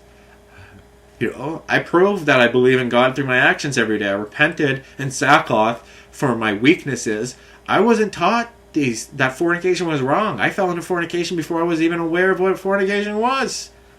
Like, how can I be blamed for that? You didn't give me the proper parents to teach me that stuff. You know what I mean? So I was blameless in that. And then it takes time to get away from practice habits. I had a girlfriend for 5 years. I was so used to fornicating and I was in love with her. I was so used to making love with my girl. And then, now it's just I'm alone on my own and I'm trying to find the proper woman, but it's impossible. It's like that scripture, out of all these men, there found one righteous, but not one righteous woman. That whole scripture. So it's like, I knew I was going to wake up depressed about this shit, feeling oppressed, hating money. The fact that I can't make this money without signing a record deal with Satan, getting into idolatry, signing up to starting a business, getting a patent, signing up with these companies. They don't let you thrive financially in the world unless you sign deals with Satan. It's idolatry. It's falseness. And I don't care about money. Money literally is the letters N-O-Y-M-E. Annoy me. Money annoys me. And people annoy me for money. It's like the scripture says, you can't serve two masters. You'll either love one or detest the other. I detest money. I can't stand it. Shit pisses me off.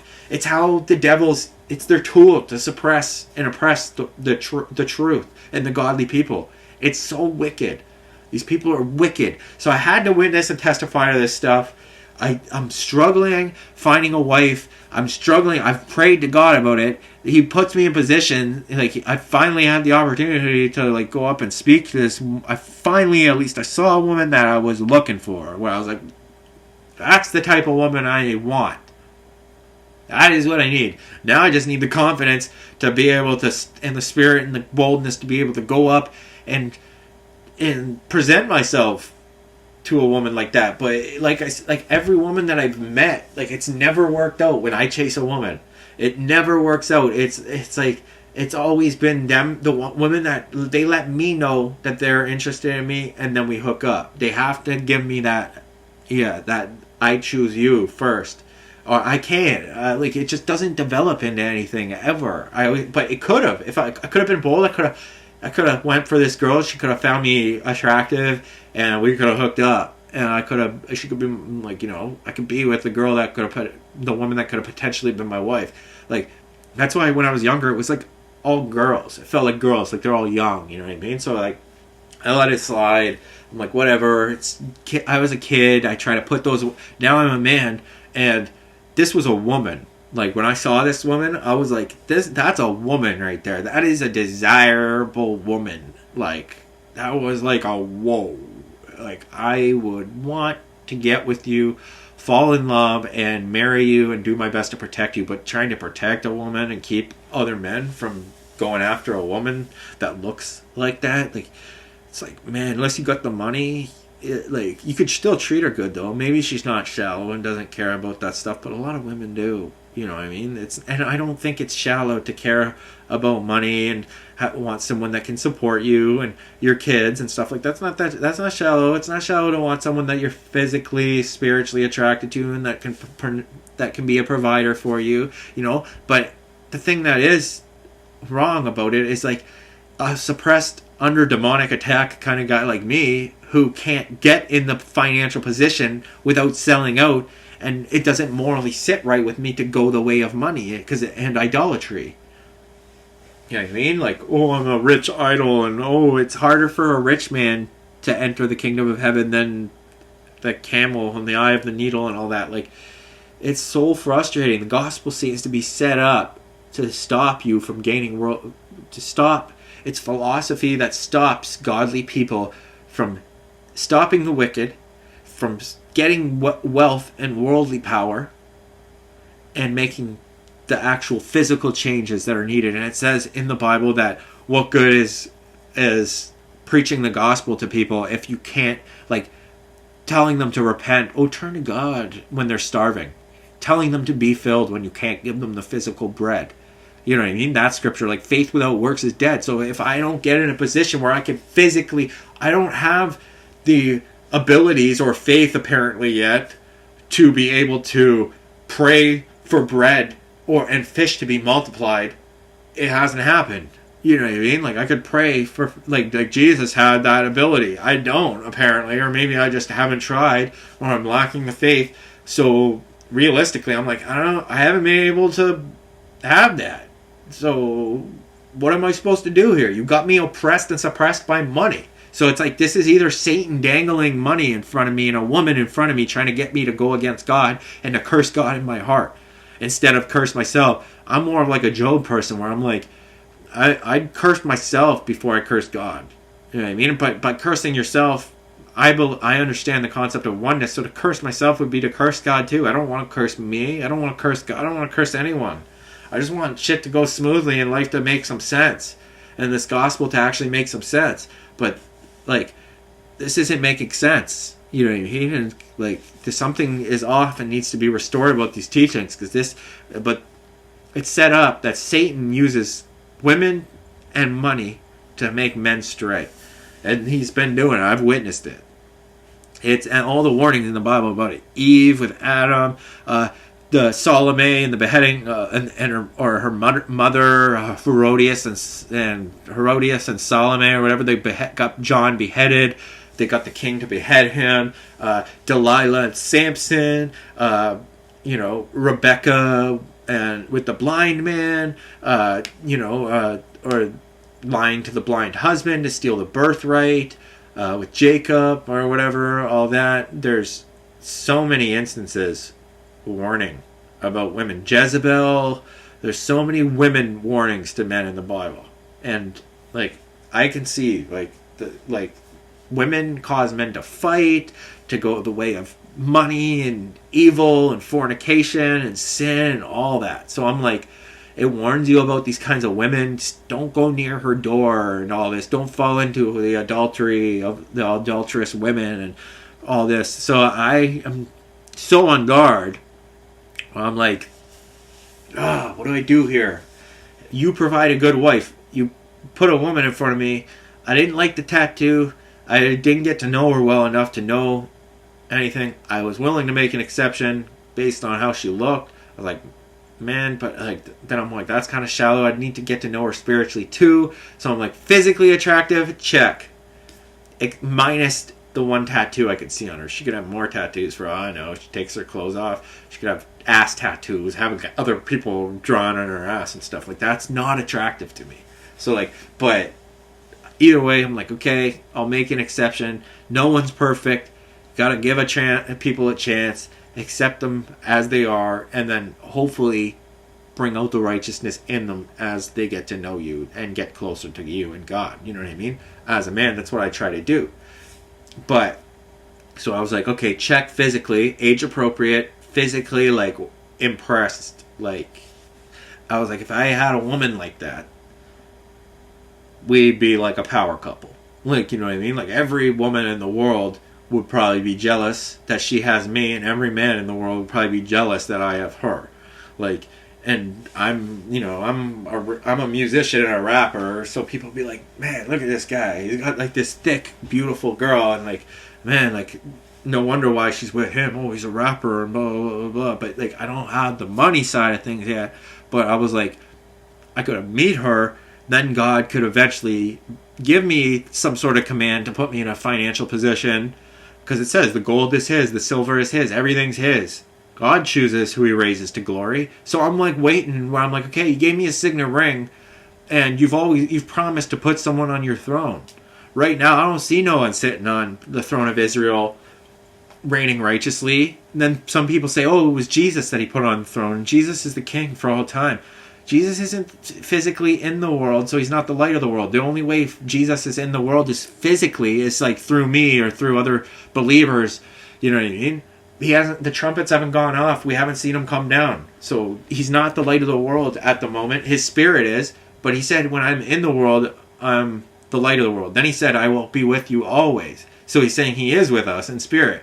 And he's always with us. So he is in the world somehow. But we don't see him reigning righteously on the throne of Israel. Like, you know what I mean? So that hasn't been fulfilled either. So you're like, God, we're waiting for him to be true to his word. Like, you said you're always going to put a descendant of David on the throne. You know what I mean? Like, these end time scriptures happen. Like, Israel has become a nation in one day again. Somehow, all these end time signet ring, all this stuff, we're still waiting to see 2 witnesses dressed in sackcloth that can do smitings. That hasn't happened. I live at 2 Olive. I've dressed in sackcloth for over 3.5 years repenting. I still, no word on anything to be able to do with smiting. I can pray for something. I'll pray and I'll try to smite and nothing happens. You know what I mean? Like, I've prayed before for the city of Hollywood to get smited. I was like, God, don't smite, don't hurt the people. Like, don't get them to get out of the city. Let me warn everyone that's in the city of Hollywood and Los Angeles, the city of Los Angeles, to flee there, to get away from that city. Get them out of there, because it's not the people. And then, like the scripture says in Revelation, cast that city, that wicked city of lost angels, into the sea as an example of your power. Of that is wickedness, sorcery. They're pushing witchcraft and idolatry and filth, porn, sins, idolatry all across the world. This is a corrupt city of witchcraft. Cast it into the sea. I'm not putting you to the test. I'm asking you, genuinely asking you, to just cast the city. Evacuate it if you need to, or cast the ones that are judged as wicked in with it. Whatever, whatever your will be done. I hope it is your will for these scriptures to be fulfilled and for this city to be cast in, if that's the city. You know what I mean? I've prayed for that. Nothing. And I had faith that he was going to do it. Faith like a mustard seed, it says. And nothing. Nothing happened. It didn't happen. Things started getting smited, struck. There's fires popping up, floods, this and that. But the city didn't get casted in yet. And the 2 witnesses, I don't know the order of how the scriptures are going to be fulfilled and stuff. So I'm just like, I don't know the chronological order of all this stuff. But I'm just like, okay, so I had faith that was going to happen. It didn't happen. My faith, it didn't come to pass. So that must not be your will. So I had to come to terms with that.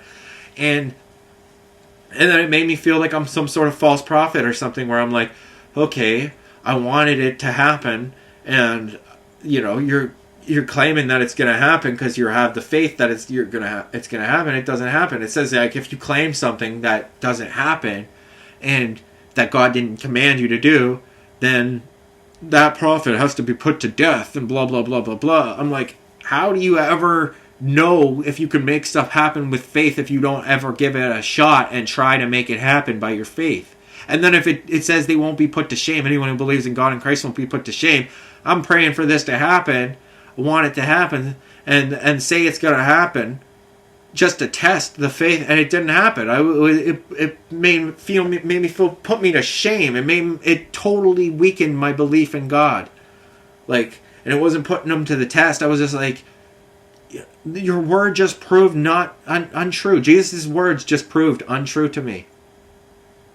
So, how am I supposed to believe this? How am I supposed to believe all these words of the testimony of your son and of you, that you're going to fulfill this word when I just prayed for something to happen? I had faith in my heart that it was going to happen. I still do. You know what I mean? And maybe it's not in your time, so maybe it'll happen in the future. Maybe, what, is it going to take like a certain amount of years for you to make that happen? Like, I don't know. You know what I mean? I'm just doing my best not to judge God or anything or put him to the test, but I'm like, that word proved untrue to me. So this is coming off like some nonsense, some lies. This is coming off like lies. I'm not trying to make Jesus out to be a liar, but I just did what he commanded me to do, to have faith, to wish for something righteous to happen, and it didn't. And I had faith it was going to. It didn't. So from my point of view, I'm like, okay, so I'm not the two witnesses then, because I don't have no abilities to smite nothing. That's all I was trying it out. I was testing out to see if my faith could move mountains. So maybe that's symbolic of that, by my spirit, says the Lord. Not by power and might, but by my spirit. That's the message to Zerubbabel, the signet ring. I have the signet ring, so not by power and might, not by casting the actual physical city into the sea. Maybe he casted it down to the depths spiritually, so he tore down that city. You know what I mean? So, which I can see, then the COVID thing happened, everyone started seeing through the Hollywood crap. They all started seeing how corrupt it was and how they're all a bunch of pedophile witches and stuff. So, maybe it came to pass in that way. So I'm like, okay, I'm not going to lose faith. Maybe it was a symbolic for a spiritual change and tearing down that city. So it's like, okay, I'm not going to lose faith. I'm going to keep it in. But I don't know if this is symbolic or if the city's actually going to be casted in physically. So I don't know how symbolic or literal these scriptures are now. So with the two olive trees and the two witnesses thing, that's what I'm wondering too. I'm like, we're waiting for this, God. All we're doing is waiting on you. But we're suffering while we're waiting. So it's like, and we're just suffering. Like, it's suppression, hurt. I'm alone. I feel alone. I have my mom. I have, like, a few people, but that's not satisfaction of a romantic. That's not a wife. That's my mom. You know what I mean? And even her, like I said, like, I don't even get along with her all the time. You know what I mean? Because mental health problems. You know what I mean? Like, so just having a hard time processing this, but it's pretty crazy. I just had to witness to all this stuff today to get it off my chest. I was very angry today, very disappointed in the way I was treated, the way I was misled to believe that if I paid this bill, they would be honest to their word and turn my services on. In 5 days, they're not even going to turn it on. If they did, I'd be surprised, because they said that I had to pay the $60 activation fee. They didn't tell me that. They lied to me on the phone. I paid it, then they lied. They tried to tack on that other extra $60. They were dishonest. They're crooks. That's some thievery. That's them just trying to be greedy and get $60 extra. They're trying to double charge. Like, it's so wicked. That's so wicked to do that and to just frustrate my life. Like, that's just like I was having a conversation with Satan all day and numerous people, and he's just laughing in the background. It's like, I'm cutting off his communications. He doesn't even have the money to pay. And then if I paid that $60, then they'd come up with some next shit, probably. They'd be like, oh, they do the same thing next month. You don't let people get away with ripping you off and doing that kind of shit. You know what I mean? So either way, I had another testimony. Much love. I'm doing my best not to harm anyone physically or kill anyone. I repent when I get angry and I call people names. But I'm getting pushed to it. That's not an excuse. But anyone in my situation, if you saw what I was dealing with, they should have this all. It says that these things are voice recorded so that they can better serve. So they're like, oh, this conversation is being recorded so that we can better serve customers and for whatever purposes when you phone these companies. So all this should be on record. I want them to release this record of this conversation of me speaking to these people, just so you could see the extent of how ridiculous what I'm witnessing, what I just dealt with today with my mother and the Acanic and these companies that are cutting off my communications. Anyone that if you heard these voice recordings, and if you didn't, like, most people would sympathize with me. They'd be like, "What the fuck is wrong with these people?" They would be like, "What the fuck? These people aren't serving him. They're not serving him, and he's paying them, and he's making sense, and they're not serving him." So that's why it says in those times, "Bring those here who refuse to serve me, and cast them into the fire, put them to death." So it says the master's going to do. So it's like, I wish blessing. I wish that they have some consideration. But, they're putting themselves at risk by being non-serving people. By being greedy, wicked liars. That was some evil doing. Get away from me, you evildoers. Kind of thing. You know what I mean? So, weird. It was just like when my brother, the possession thing, when he had the face in the curtain, I ended up getting a picture of that. I have a picture of this big devil face.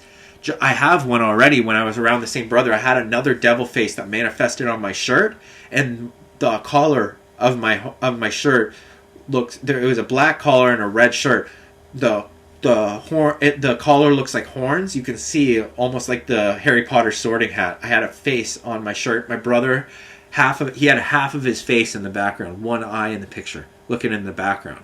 Like half of his face darkened. Same brother that I witnessed get possessed, another devil face popped up around the same brother, and he has a devil tattoo on his arm now. So I took a picture back in the day because I did a song that day with the people that were at my house. We collabed, and it was on the track my New Year's track, and I took pictures that day, and I would post a screenshot with a video with a song. Well, I ended up managing to get a picture of this big devil face that I'm talking about that he made mention of to me. I had a picture of it in the background. Well, I had to repost that video because I made an edit on the song or something. Like, I had to edit someone's part of the song, so I took down the video that I posted that had the picture in it, and then I had to repost it. But my computer ended up going down on me. Like, the motherboard burnt out, and they shut my computer down, got shut down again. I lost the picture. The picture got deleted. So this picture of the proof that I had of this face, it got deleted. So I was like, what the heck? Like, shoot, it deleted it. So, like, and then I was like, that's, like, that was good proof. That was a good testimony to show, like, my brother got possessed around me, and he mentioned this face right here in this curtain. I had a picture of the face, this big giant devil face in the curtain in the background, and I had it. I caught it on camera. It somehow got deleted, and I reposted the track, and I was like, like, the internet records. They record everything that you post, everything. It's got to go out on the server somehow. YouTube. Even when you post a video on YouTube, sometimes other like sister companies or websites, like some of my videos, 2Js, type in 2Js on Google, some of my YouTube videos will be on like all these third-party sites, like tons of sites all across the internet. Even though I didn't give them permission, but it's through YouTube, so I don't care, it's free promotion for me, whatever. They're just leading people to my YouTube channel, but still, they're taking my music and using it on their thing for free. You know what I mean? So they're using me to get views for their site or for YouTube or whatever. You know what I mean? But then maybe because I took the origin of that content down of that video, the original got deleted, so maybe they can't find it. But like, I posted that picture. There should be some sort of record of the picture that I took on my Mac somewhere out there on some server. Oh, this day, Jay Johnson, iMac, this day, blah, blah, blah, the day I posted this song. There should be some sort of electronic record of this face that I'm talking about in this picture. So if anyone ever wanted to do some research into it, you'd see what I'm talking about. You'd see. And then they could judge for themselves. I don't know, that kind of looks like a face. Some people be like, I don't know, I don't think that really looks like a face. Some people will be like, yeah, that's a big evil skull devil face right there. And I was like, I didn't even make mention of it. I saw it, and then my brother made mention of it, and he was possessed. And then a demon got casted out of him. And he had no recollection. It was so trippy. The world is so weird. Reality got so weird. My mom witnessed it today again. When I was like, she's like, even the one company, oh, they were pulling all this shit trying to get this $60 from me. Oh, your services have been on. A mechanic just said that you've had service. It just got cut off today. Yeah, that's why I'm phoning you, complaining that I haven't had service for 2 weeks because it just got cut off today. Like, you guys got to get your story straight. I was like, you guys, that's a lie. Like, you guys are lying right to my face. Like, well, I told my mom, I'm like, Mom, they're saying that my service has been on for 2 weeks. Mom was like, what is wrong with these people? She's like, what is wrong? Like, what kind of company does this? She's like, what kind of business provides such terrible service? Who does this? She's like, I've never witnessed this kind of stuff before. She's like, this is ridiculous. She's like, this is ridiculous. She even gave me the money to try to fix the problem, and they still didn't fix the problem. I followed their directions. Then they asked me they put the bill to $100 when I already explained the situation. I haven't received services in April. I'm not paying you for anything other than what I owe you for March, and you're going to have to deduct the money for the days that you're not providing this service to me. I'm not going to pay $100. Even if I pay the $100 and you took the 20 off, you said it's going to take another 3 to 5 days to activate the service. That's another 3 to 5 days that you're going to have to knock off my April bill. I'm not paying for another 3 to 5 days that you're not giving me service. So I'm not paying you even $100. You don't pay for, I'm not paying in advance for a bill that you're not providing the service for. What don't you understand about this? Are you fucking retards? Didn't some of you people go to school? Don't you speak English? Like, this isn't fucking rocket science, you stupid morons. You know what I mean? So, like, I've had all this frustration, like, just building up for the last couple days. You know what I mean? And sometimes I'm like, is this God trying to make me snap and go become the Antichrist and start fucking offing some of these people? Start up a war? Like, this is fucking nuts. I do everything in my power not to be violent, not to go to violence. I just vent my anger. Sometimes I get into rage, and I swear. I gotta get my anger out somehow. It builds up. I can see how people getting treated like this. I was in the bank trying to deal with this. There was one guy, he's taking the Lord's name in vain. He's like, I just want to know. This is what this old guy said today in the bank. He's like, I just want to know how much I owe on my line of credit so I can pay it off fully. Simple question. They wouldn't give him the information of how much exactly that he owes on his line of credit so he could pay it off. Oh, we can't give you that information, blah, blah, blah, blah, blah. So they said something about his wife. It was like his wife's line of credit. Oh, we would need to talk to her. He's like, you're going to make me, I showed you my ID. He's like, you're going to make me go out to my car, get my wife, bring her back in here. She's going to tell you the exact same thing, show you the ID for you to tell me the amount that she sent me in here to pay off. So you're making, now I have to wait in this huge lineup again? She's like, I'm not waiting in this lineup, this guy says. And he says, took the Lord's name in vain twice. He's like, oh, God this, God, God this, God that. And then, I'm in the background just like, oh, look at these people just pushing these people to take the Lord's name in vain, like to take God's name in vain. And then I was like, so the guy, I watched the guy, he's pissed off clearly in front of everyone in the bank. There's this big lineup. This guy walks out the bank, gets his wife, she comes in, confirms the exact thing, shows her ID. We just want to know how much I owe on my line of credit so that we can pay it off fully. It's something like $180 or something. Or $180 or something. I don't know if they were talking $180,000. It was probably just $180, because I doubt he's going to pay out off full, you know what I mean? But either way, he's just like, I just want to know the exact amount so I can pay it off. Same kind of shit that I'm dealing with this company on the phone. I need an exact amount number that I can pay it to get my service back on. This is the same kind of shit.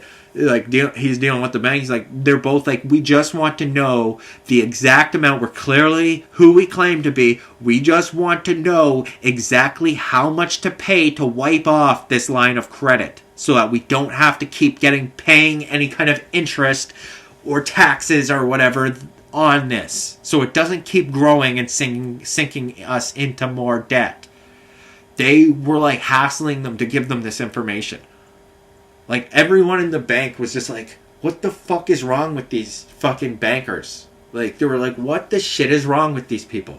Like, and then they finally did. So then the guy fucking pays off his line of, thank you. Finally, you tell me my answer, the straight answer, and you let me pay it off. Like you people are supposed to be educated. You're fucking retards. You know what I mean? So they frustrated the shit out of this old man in the bank and his wife. And then a next kid comes up and he's 12 years old. And the kid, like, they go, oh, this kid's there reporting that his bank card got lost. And someone turned it in. And it had his name on it. The same kid that comes out of the office, he's like, oh, we just had a card turned in with this name. And he's like, oh, my card. He's so happy. He's like, yay. And they're like, oh, we just need to confirm that you are who you say you are. And he's been there for like an hour. He's been there like talking to them that he's missing his card and he needs help. And the kid's so happy. He goes up to the teller and they're like, now we just need your ID. And he's like, I lost my wallet. Like, someone stole my wallet. I don't have any way. Like, they turned in his card, I guess, or something. But the kid didn't have that. He didn't have a license or a health card. He was a 12-year-old boy. You know what I mean? He's 12. And he's like, you could see this kid was getting upset. And he was like, they literally pushed this kid to tears. They're like, oh, well, we need your dad or your guardian to come in and confirm that you are who you say you are. And it's like, yo, this kid just came in saying that he's missing a card. Then someone comes in and turns in a card with the kid's name on it. Are you people fucking retarded? Like, I know you have procedures. Have some compassion and some common sense and some sympathy for this kid. It's not a kid running a fucking scam on the bank. He's not pulling fraud like you fucking retards. The kid started going to tears. Oh, my dad lives an hour away. I'm going to get in trouble he's going to think I'm irresponsible. I'm going to get in trouble that I didn't take care of that I lost my wallet and that all this happened. I'm going to get in trouble for this. He's like, he was just embarrassed. You could just tell the kid was embarrassed that his dad was going to get him in trouble for being irresponsible or something. He was just trying to avoid like this hassle, and he just wanted his card. So then the kid runs out of the bank crying. Like, then it was like, I think it was like a pastor or something. I heard him in line, a guy saying he was like he had a tattoo on his neck of a cross. He runs out to go help the kid. You can tell he just felt bad for the kid. He comes in and tries to help the kid's situation. Back with the kid, he's like, I know this boy, and I know his dad, I know his family, and I know he is who he says he is. Like, if you could just please give him his card. And then the kid comes in with his little brother too, and he's like, this is my brother, his this name that he's saying. He's telling you the truth. My dad lives far away. He just lost his card. Like, we just need his card. We're not lying to you. And they're like, no, but procedure, like, we need an official Ontario. That's our procedure. Sorry. We need an official Ontario ID. This kid's in tears. And you're just like, these people are fucked. Like, these people are so fucked. The kids, can we phone my dad to confirm that I am who I say I am then? He's an hour away. I can't go home and bring him in with ID. Can we just phone him? So they finally made a phone call, and they probably put the dad through all this hassle, but they just like literally aggravated this old man and this little boy, made him cry in the bank. Same kind of shit as I'm dealing with this frustration. Then I go up to the bank teller and they're like, hi, how's your day going? Meh. Not the greatest. And they're like, oh, just one of those days? Yeah, you could say that. And then I kind of explained the situation with this internet company. These guys are fucking trying to steal some money off me. They're saying I didn't pay the bill. I need my account activity. Now you guys are saying that I didn't try to pay this bill. I tried to pay this bill. I confirmed this the day later after it said I pay this bill the same way every month. I have for 4 years. It said $59.35 or whatever. I punched in $59.35 on the phone. It says, thank you for your payment to Acanic for $59.35. They go, hit 1 to confirm this payment. I hit 1. They go, thank you for your payment of $59.35. apparently it didn't go through, and apparently the bank has no recollection or no record of this, or even a record of an attempt of a payment on March 31st. I have my account activity right here. There's nothing. Then I transferred my money, and apparently there's an extra $54, so it didn't go through. So it got transferred to my Visa instead. So I didn't catch that. They didn't let me know it didn't go through. Then they shut off my thing, and now they're trying to charge me the extra $60 for shutting off the service. Meanwhile, the whole issue was on their end for rejecting my payment from paying it. It probably got rejected because they probably changed my account number again. Just like they said, they keep messaging me, oh, make sure you update your new account number. Why do you guys keep changing my account number every month?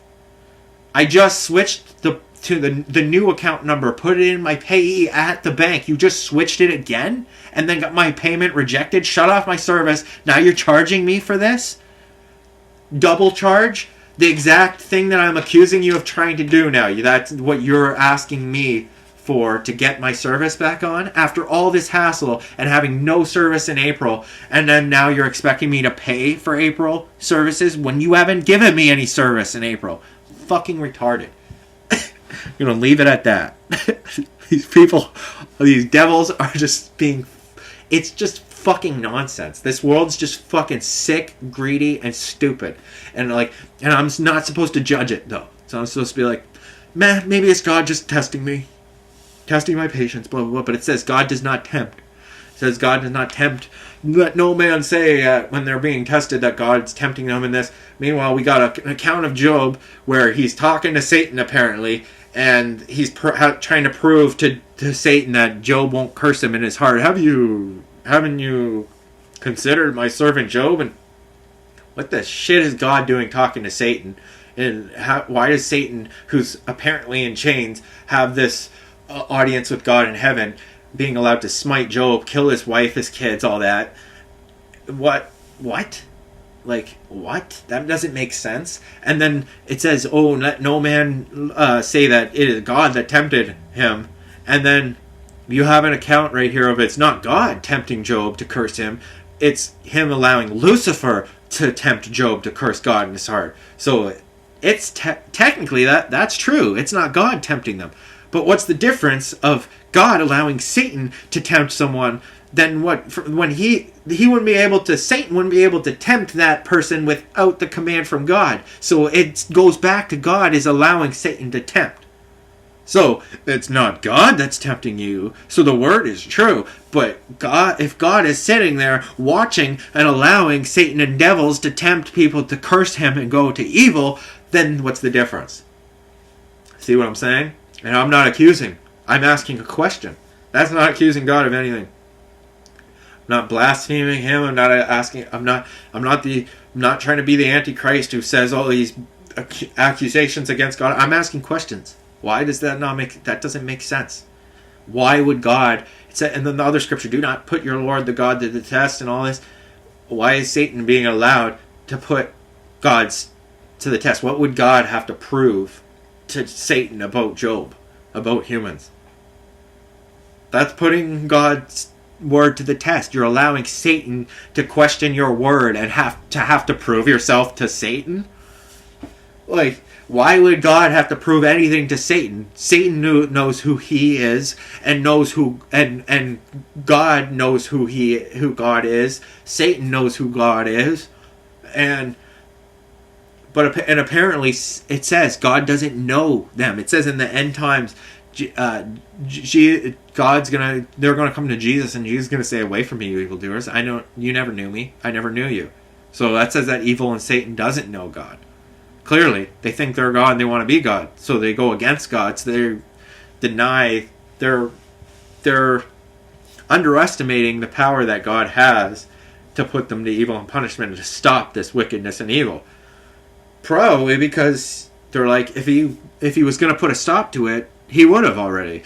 God's clearly not forcing them to make choices. They have the power to make their own choices, not free of consequence though. So God will enforce consequences of them going to hell for those choices. So he's giving them the choice. He's not forcing his will to show that it's not ideal. It's not his will for them to choose evil. Well, then why are you letting people choose evil then? Because he doesn't want to be a dictator. He wants people to be responsible for their own choices. Well, then how can we how can we consider you good when you're the only one who has the potential to stop all the pain and hurt and suffering, but you're not? So you just want us to be in pain and suffering to show that you're in charge over us. So that you're exalted. So that people recognize that you're God. You're the only one who has the power to stop this suffering. Well, that shows that you're the one that's causing this suffering too. So why should anyone praise you for prolonging and allowing people to keep suffering when you could put a stop to it right now? How are we supposed to praise you for that? You can put it. You're the only being in existence who can stop all pain and suffering. Yet you're not. Yet we're supposed to repent and worship you for this suffering and this enduring and this frustration of not being in the streets of gold heaven place when we don't want to touch the tree. He touched the tree of sin, and Adam and Eve touched this tree of knowledge of good and evil, and we get in trouble for it. That's not by our own choice. I was never given that choice. I was never provided a wife and a garden with all the food. I've always had to labor for my food. I've never been in the position of Adam. I've never had a wife. I've never been married. So there's nothing fair about that.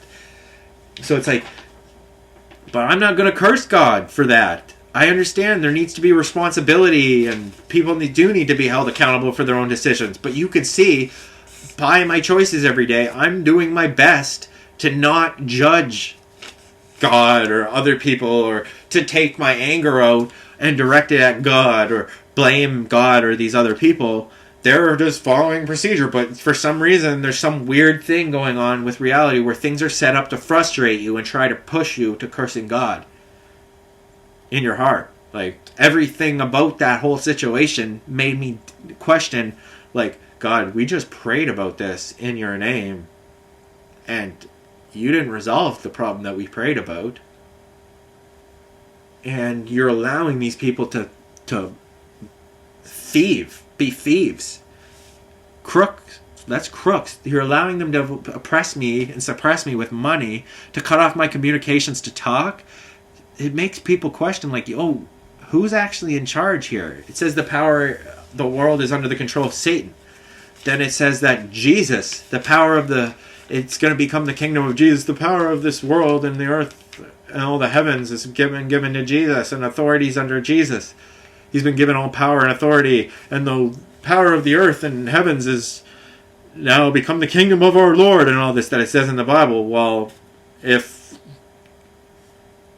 Jesus is described as in charge from God, but the world's still under charge of Satan, people are claiming that Jesus is God in the flesh, which fits the bill of the Antichrist. Jesus himself said that God is the Spirit, his Father. He didn't claim to be God. But so they're trying to make Jesus into the Antichrist, like he's the one that came forward. It's either that or Jesus Christ, the first coming, wasn't the coming of Christ and was the Antichrist who came forward and claiming, doing wondrous miracles and all this stuff, and he wasn't the one. It's one or the other. But I've seen that I found God and love and through the Spirit of Jesus. So to me, I don't question that Jesus was false. But to me, I'm still trying to process it. I'm like, he still didn't restore all things. Like, he didn't save everyone. The testimony only saves those who mimic Jesus' behavior of loving. But then there's other things that Jesus said too, where he said, oh, when they accused him of casting devils out, and he said, oh, can devils cast out devils? Can a kingdom that's divided stand? Can Satan cast out Satan? Of course they could. That doesn't make sense. That's not true. It could easily have been devils, the work of the devil, in a prophet that comes forward that's doing wondrous miracles, just like these false signs. It says that these devils have these powers to do false signs and all this, these miracles and all that, to deceive many and the elect and all this. And then one comes forward doing all these miracles and wondrous signs, oh, can devils cast out devils? Why couldn't a devil cast out a devil? If a devil's in a human being and someone be like, okay, we're gonna do this now, and then you leave his body. Soon as, like, Satan would be like, okay, now the devil, as soon as Jesus gives the command, it could be Satan in disguise, claiming that he's the Son of God, coming and being like, okay, I'm going to command you out, then you leave the guy's body. It's going to show that I have the power to command you out. Why would the devils not follow the orders of Satan and Lucifer, their general, and their leader of rebellion and evil? You know what I mean? So it could have easily been Satan and Jesus being like, leave him, and then he leaves. The devil leaves, goes into some pig. Oh, Son of God, don't cast us into that. I'm not trying to play in doubt in Jesus, but I'm just saying, realistically, a devil could cast out a devil. So that doesn't make any sense. They're saying that Jesus said this, and that they're trying to claim Jesus is God in the flesh, like a man, which is what we're testified about with the Antichrist. He didn't say that. So that needs to be restored. Jesus said God is the Spirit. It even says in I found another part in Revelation. It says He made us to be servants to serve His God, His Father, and His God. So it says that Jesus has a God, and we could hear God testifying. This is my Son. Whoever testifies and is an overcomer in God and Christ testifies to what Jesus testified to, that He's the Son of God, not that He is God. He never claimed that. That's people connecting dots that Jesus didn't connect. That's like and then like same with in Romans. So that was in Revelation, saying to serve His kingdom, to be priest to serve His kingdom and His God. Then you go down and they got it in red, that Jesus is in red letters, that it's Jesus claiming that He's the Alpha and Almighty. When John the Revelator is very clear, this is an angel speaking on behalf of God and Jesus, speaking on behalf of God and Jesus Christ. They got it in red. That's not Jesus speaking right there. Yet they're putting it in red. Then you go to, in Romans, I found another part in Romans where they said something about, where is it? It's in, I marked it off. So it says something in Romans about His God again. So they're saying that Jesus has a God. There's only one God. So if Jesus has a God, and He said, I'm not here to do my own will and seek my own glory. I've been given all authority and all this. He made it very clear. He's the Son of God. He's not God. So God's the Spirit that was in Him. So it was His chosen vessel at the time. It was His Son. He chose to be the love to be in His Son. Now His Son's vessel's gone, and only through us can the Spirit of Christ be seen and given, until He comes down on the clouds and we get to see Him again with the angels. That's when we'll know, you know what I mean? So it's like, I'm not doubting and saying that Jesus was the Antichrist, but I'm like, that is some things that He said, like devils can't cast out devils. Why would Satan not be able to command a devil to leave a human body? Like, that's not true. A devil could easily do that. You know what I mean? Like, why could Satan not tell a devil to leave a body of a vessel they possess? That doesn't make sense. That's suspect. You know what I mean? But I know that, like, everything about Jesus is loving and leads to life when it comes to His teaching, viewing others as God, loving God and all others as Himself. He had the perspective where He viewed God as a part of Himself. So that's why they put Him to death, because they're claiming that He's God, because they don't understand the one becoming one in spirit and all that. You know, like being in the body of Christ, which means anointed, chosen vessel. I get all that. That's what has to be restored here. God is the Spirit that goes into your body when you invite it in through baptism, repentance, all that, and then you mimic Jesus and do God's will, which is love God and all others as yourself. Those are the only ones who will be saved. Anyone who doesn't do that won't be saved. They're not doing the will of the Father. So I have to point this out, and this has to be restored. Then I'm the one who's pointing this stuff out, and that God's chosen to speak this stuff. He's given a signet ring, and Hollywood's speaking against my name. They're making the city connected to the six. They're trying to make me into an antichrist, so that people will probably snap and come put me to death.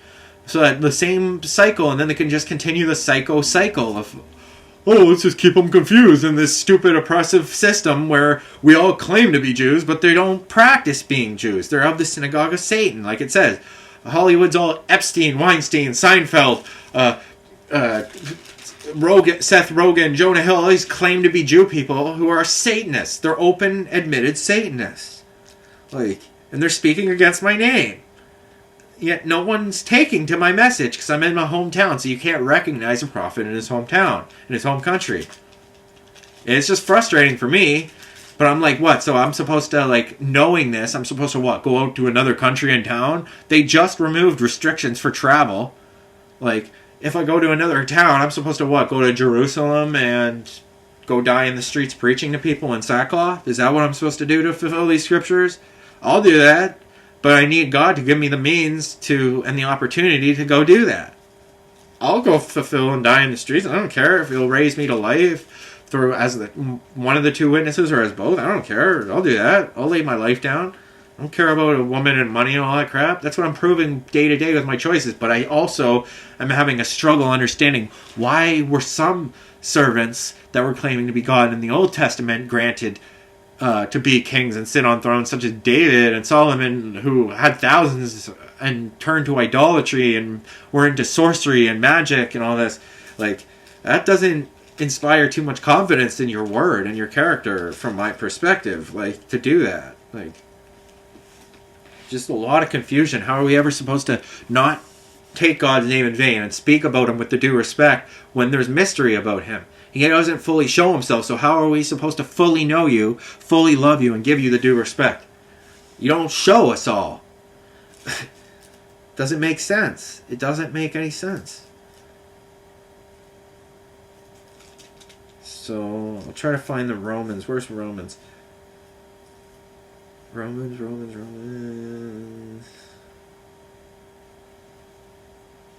9. Romans 9:36.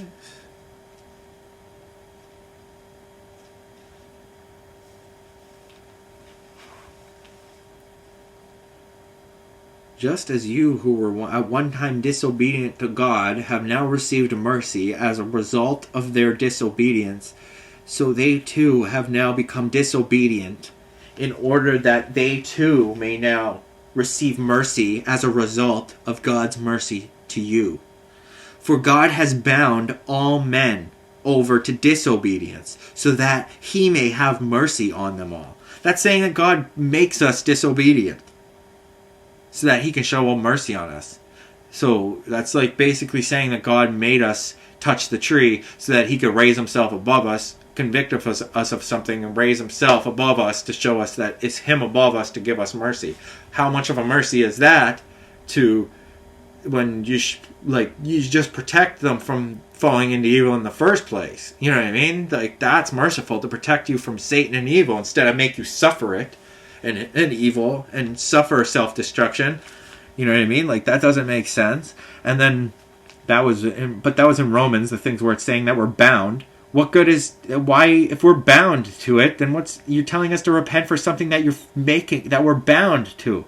So how can we be like, oh, we're bound to sin? So how can we feel bad for something that you're forcing us into? That makes no sense. Repent for sin, even though you're bound to it. There's no choice in the matter. I'm inherited sin. So how am I supposed to repent for something that you forced me into? Like, that doesn't make any sense. But there's another part here. There's another part in Romans. I think I highlighted it just so it stands out. Romans. Let's see. I'm just doing what I'm supposed to be doing. This is public reading of Scripture. I'm trying to rebuke. Here it is. Romans 15, 5.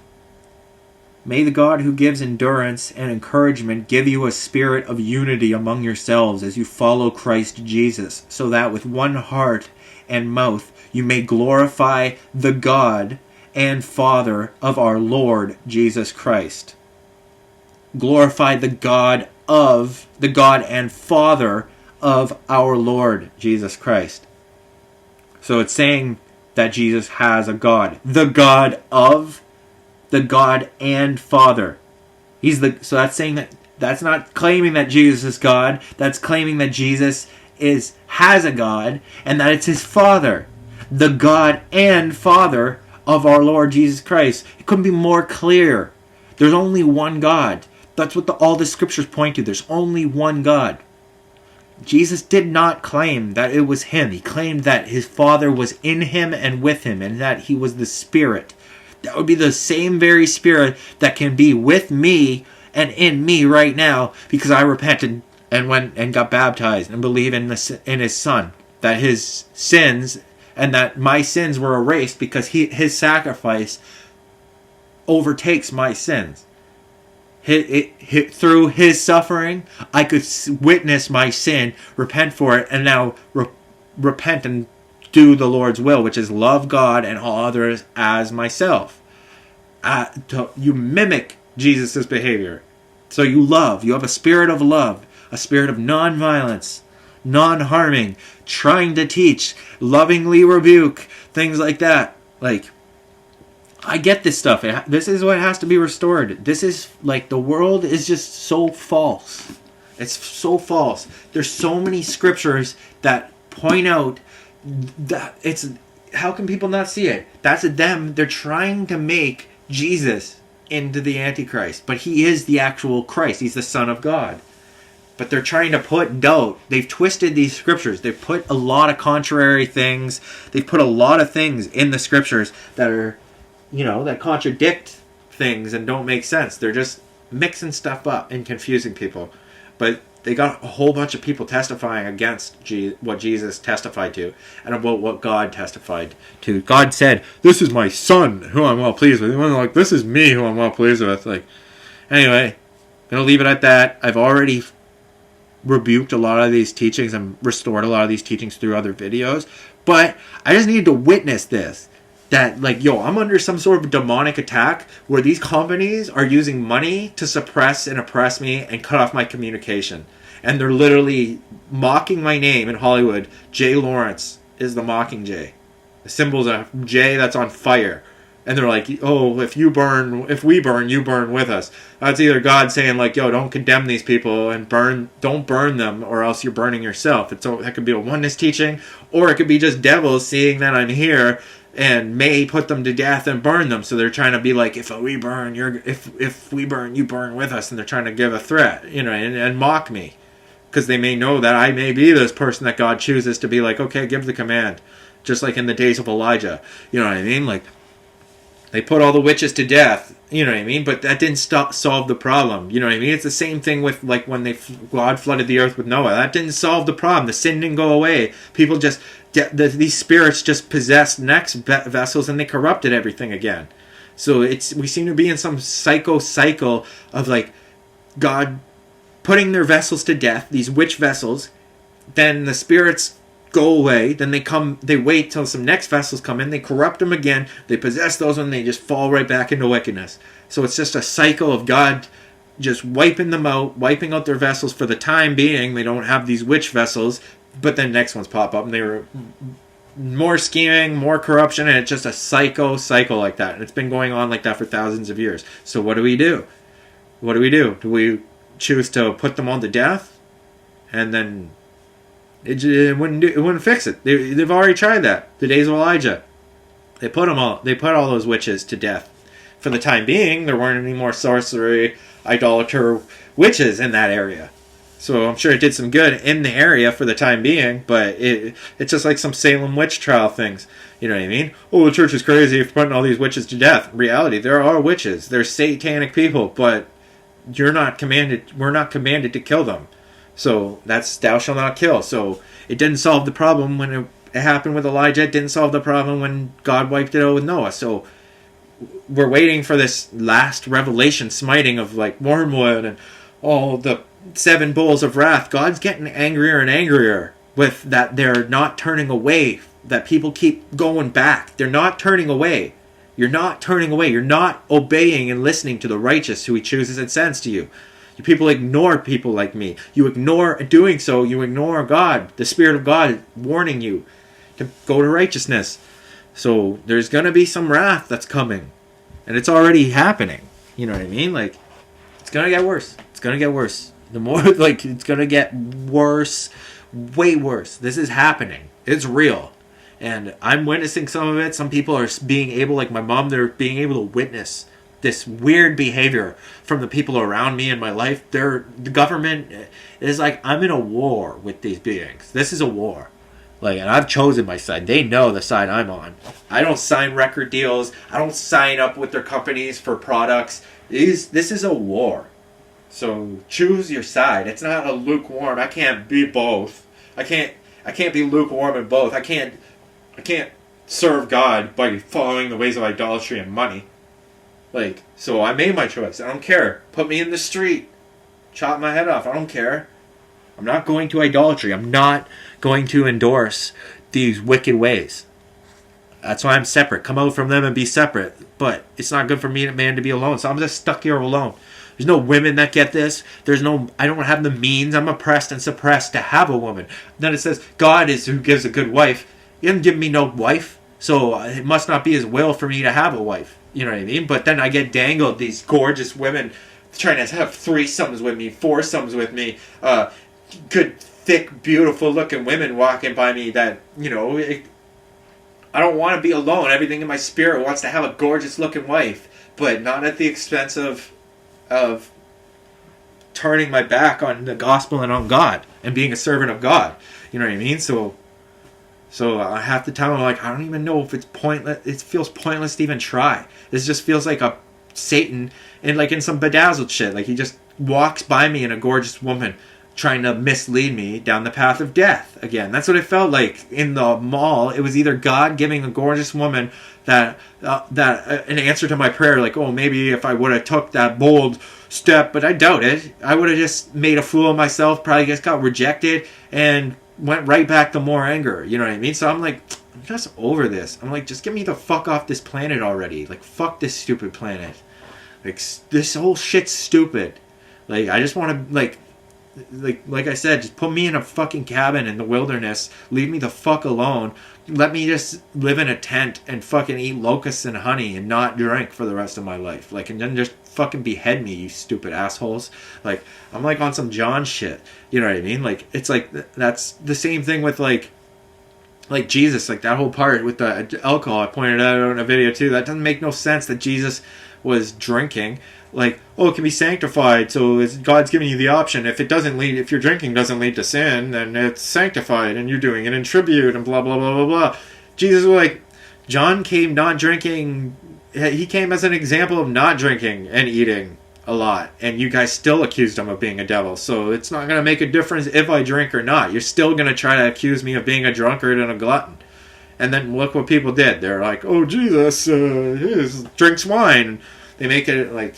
They try to make it an approved thing, like Jesus into a drunkard, just like they said. And then people follow that example. They lose control of their drinking. They hop in a car and they die. So they're like, you follow that example of drinking like Jesus did, but you don't have the self-control in your drinking like Jesus did, then you go to death. So it appears that way is not the way of life. So, you know, but like, it's sanctified if you do it as Jesus did, apparently. And drink in tribute, and you don't let it lead to fornication and sin and debauchery and all this. But there's other parts in the Bible that says, like, be of sober mind. And it rebukes all the drinking and drunkenness and all this. And then when you see John, Jesus said, oh, among you, there's been no man greater than John, born of men, born of women. It didn't say born of men. Jesus was born of women too. So is that another riddle of him saying that John is even greater than him? Because John didn't have the power to do miracles, and he still had faith. How blessed are those who believe without seeing, Jesus said to Thomas. John didn't get to see miracles, the miracles of God, of bread and fish and all this, and he still believed and did the same thing. He went to death. He got beheaded for the gospel. And he baptized tons of people and turned them all away to repentance. And then he gave up his life as a sacrifice and pointed the way to Jesus. That's more humble than even Jesus did. And Jesus was a man born of women. Like, people try to say, oh, but Jesus is divine. It's very clear that Jesus came as a man as a man. Oh, the sins came into the world through one man, so they must also be taken away from the sacrifice of one man. It points out that Jesus is a man. He was clearly a man too. Like, you can see it. You know what I mean? And then that man said, of these, there has been none greater than John. John didn't drink. John did the exact same things as Jesus, except for he didn't have the power to do miracles, but he still went to death. He gave up his life for the gospel. He chose God over the earth, and he literally brought in the ritual of baptism, where you're repenting. He's literally John the Baptist, named John the Baptist, and he brought baptism, which is the ritual of repentance, and inviting the Holy Spirit into you. Then he baptized God's Son, the Lord himself. People they said they saw the Spirit come down like a dove and stay on Jesus. So they saw the Spirit enter into Jesus during this ritual. He said, this ritual needs to be done so that people can be born again. It has to be done to fulfill all righteousness. So to fulfill righteousness, you need to repent and get baptized, be born of the water and the Spirit. It's very clear about that. And John was the one who God did all that work through. And he was even more humble than Jesus was, and more controlled than Jesus was in drinking. And he didn't have the power to do miracles, and he still believed and laid his life down. So from my perspective, I'm like, that seems like John even was more humble. And it says in the scriptures, oh, consider others more valuable than you, and place others above you. John did that. He even placed Jesus above him. He's like, don't listen to me. He's greater. I'm not worthy. That's humble. He was humble, and he didn't drink. So is this a riddle, saying that John is the greatest? And then Jesus said, oh, people thought John was the Messiah when it happened. You know what I mean? And like, even with these, when I witness it, I still question that. And I'm like, was it Jesus that was the Messiah?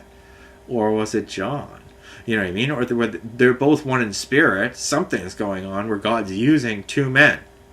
So, you know what I mean? Like, and what was, John was put to death, and he was beheaded, and he was in sackcloth.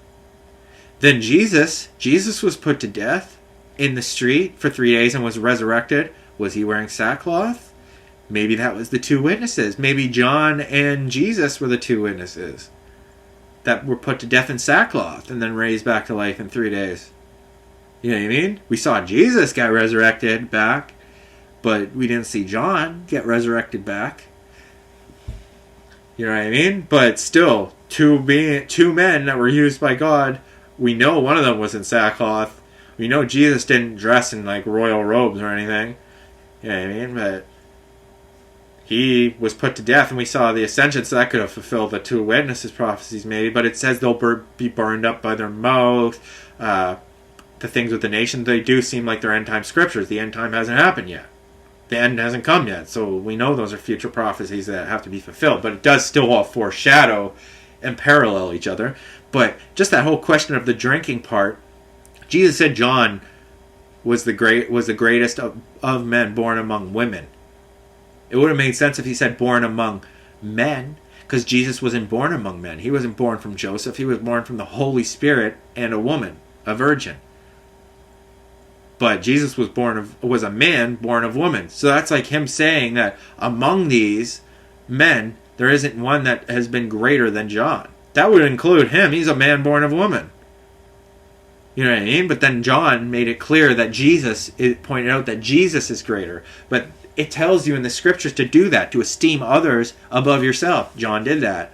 And then it would have required more faith to not be able to do miracles, water to wine, walk on water, all this healing lepers, all this stuff. It would have took more faith to stay on the path of God when you're not witnessing God doing direct miracles of power through you, and you're still believing. It says, how blessed are those who believe without seeing. Jesus saw and believed. I'm sure he believed without seeing as well, though, because he's the Son of God, you know what I mean? But it's just like John, apparently, that would take more, from my perspective, John didn't drink. That leads you to life. A lot of people go to death from drinking. Jesus drank, and a lot of people follow that example and they go to death. You know what I mean? Because they can't control themselves and they're drinking the same way as Jesus. So, and then Jesus also said, but among these, John is the least in the kingdom of heaven. But then it also says the first will be last and the last will be first, which is opposites, which is teaching Isaiah 5:20. That's making, it says, beware of those who speak about opposites, make love into hate, bitter into sweet, good into evil, all that. That is what Jesus said. He said the last will be the first will be the last. That's breaking Isaiah 5:20. That's teaching opposites. It's teaching that the first will be the last and the last will be first. That's teaching the opposites. So what, Jesus is exempt from that teaching? You know what I mean? Like, we're warned that to beware of anyone who teaches opposites. That good is evil, bitter, sweet, first, last, first, all that. We were warned about that. Then Jesus came claiming he's the Son of God, and he's teaching opposites. But by doing so, that could have been, if the first is the last guy, that could be saying John is the first in the kingdom of heaven. Because he's saying the last will be the first. He's saying that John is the least, he's the last. That could be saying John is the greatest and the first in the kingdom of heaven. But we know that John testified that he wasn't. He testified that Jesus is greater, to believe in Jesus' word over his, and then Jesus and John both testified to the Father, God, being greater. And we know God, the Father, the Spirit, the Holy Spirit of heaven, is the greatest in existence. He's the creator. But still, but that still applies, because greatest of men born among women. God isn't a man born among women. His Son was, and if he was in his Son, and that was God in Jesus being born as a man among women, that would be saying that John is greater than the man of God being born of man among women. You see what I'm saying? So it doesn't make sense. It doesn't make sense it wouldn't make sense of Jesus being God. That doesn't make sense. It testifies opposite of what Jesus testified to. Jesus made it clear he's the Son of God. God himself testified, this is my Son. Peter testified, this is the Son of God. He said, you got it. I'll make you my rock. We'll build on that. That's the foundation. That was revealed to you from God, my Father. And then it's like, there's so many scriptures. Oh, serve his God, the God of the God and Father of our Lord Jesus Christ. That's saying that our Lord, who is Jesus Christ's Son, has a God. The God and Father of ours. That's saying Jesus has a God. It's not saying he is God. Anyway, this stuff some of it's starting to make sense, but it takes a lot of study and seeking a lot of revelation, of praying to God for this revelation. He's obviously chosen me to try to get to people thinking about God again. The world just fallen away and they've lost interest in God and they just go the wrong way. So through someone like me, they'll choose me. I believe in God. Even though I know I don't understand everything about God, I know that when I turn to God in my moment of need and my brokenness through his Son, I related to Jesus. Then I had revelation, visions, and different weird experiences through his Son. So I found the Father through the Son Jesus. So I know that Jesus is the truth. I came to the Father through the Son Jesus. And vice versa. I came to God through the Son, and I came to the Son through God, through seeking God. It was both. They were like one, you know what I mean? But I know it. So there's these doubts the odd time where I'm like, this doesn't make sense that Jesus said this. But then I'm like, it does make sense. So I know that Jesus is of God. I know it because it saved my life. It's turned me away from my sins and helped me go get baptized. I was in a moment of need and broken. They chose me. They helped me. They gave me a purpose for living and a reason to serve. All this again, so they gave me hope. He gave me life again. I was ready to die. It was like he brought me to life. He gave me a new spirit, new life. But now I'm like, we're just waiting. on this. So I'm like, is this a physical thing that's actually going to happen, or is it just symbolic? That's what I'm trying to figure out now. I believe it's both.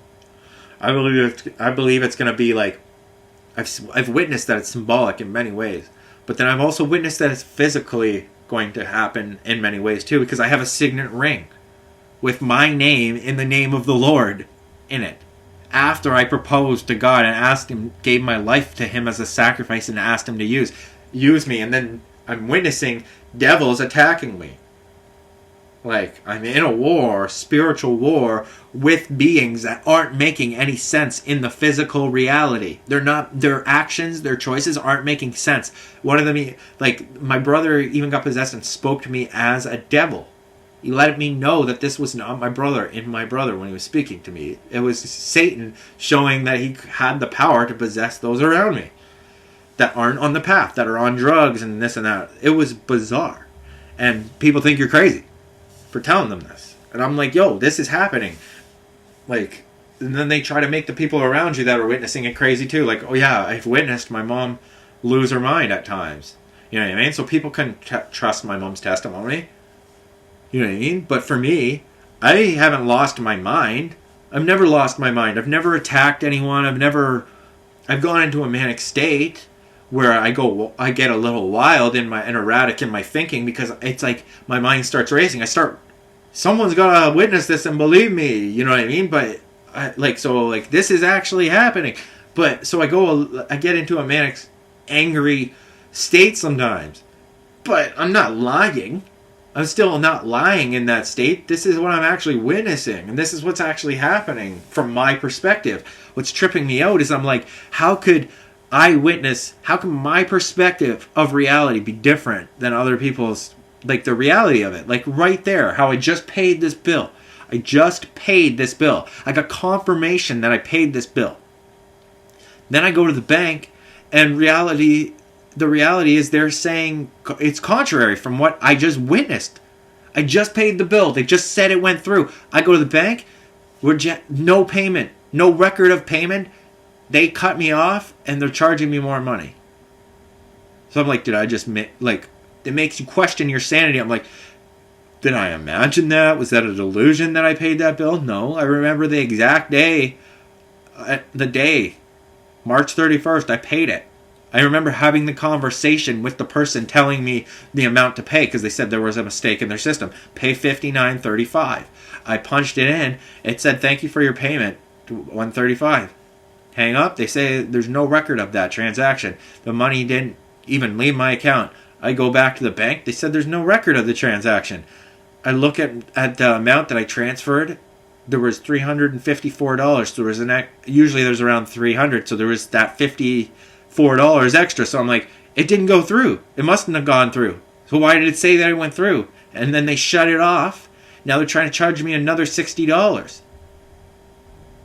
I was like, I attempted to pay it. Something went wrong on the bank's end or the company's end.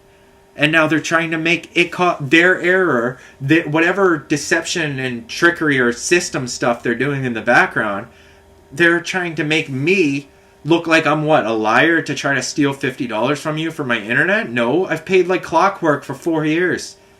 I'm clearly not lying. My mom even witnessed it. You know what I mean? She just witnessed that I just had a conversation with a woman that told me to pay $62.15 to get my service turned back on. She gives me that money. I pay it. Then we come back. They refuse to turn my service back on. They say it's going to take 3 to 5 business days for that to go through, and they're still not going to turn it on. They're going to pay another $60. So they're trying to get that other $60 that I'm accusing them of trying to double charge me. So they're thieves, they're crooks, they're trying to work their deception to get money. It's greed. It was just robbery. They're lying against me, saying that I'm not paying my bills. It doesn't even make sense that, okay, if someone misses the payment on their bill, you give them a notice saying like, yo, you had a failed transaction, it didn't go through. We're going to shut your service off. You don't just shut someone's service off. You give a warning. You give them the warning. You don't say, oh, our system made a mistake, we double billed you for March and April, and then just shut their service off. You know what I mean? Like, that doesn't make any sense. Meanwhile, the very services, the way that they contact me to pay these bills is through phone and internet. They shut those services down. How am I going to receive that warning and that message? You know what I mean? That the payment didn't go through. It's friggin' idiots. There's no sense and no logic. They're just working their deceptiveness, just trying to talk procedure circles to steal money from me. It's theft. It's theft. It's like, I'm an honest person. I know what I'm witnessing. I know what I just did to pay that bill. And my record shows that I'm consistent in it. I've consistently paid that bill on that day, the last day of the month, every year for the last 4 years. For them to assume that it's an error on my part when I'm instead of theirs, and then try to charge me for that, it's theft. This is theft. I witnessed it as soon as... And my mom witnessed it too. She's like, they just told you when we were at the bank in the parking lot that you had to pay $62.15 to catch you up on your payments, and then you owe no money, and they'll adjust your bill for April, and you get to pay that at the end of April.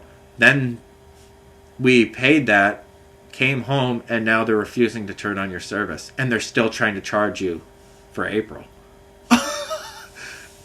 And you're not even receiving the service. My mom was like, what the heck is going on? She was like, what is going on?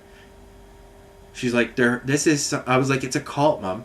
It's a cult. There's some sort of cult. I wouldn't doubt if the bank and the Canic, all these people, it's probably some group of Freemasons that are witnessing me rebuking, warning people about putting sixes on their heads. They're seeing I'm influencing people in the world, so they're putting a stop to me being able to communicate. I was like, I wouldn't doubt if when I go onto YouTube, if they've had a bunch of people make a bunch of comments trying to disprove all the stuff that God's testifying to through me, I'll go, like, finally go back when it gets hooked up, or if I go to a friend's house that has internet, I sign on, I'll go to my YouTube and there'll be like all this falseness of people just trying to confuse the message.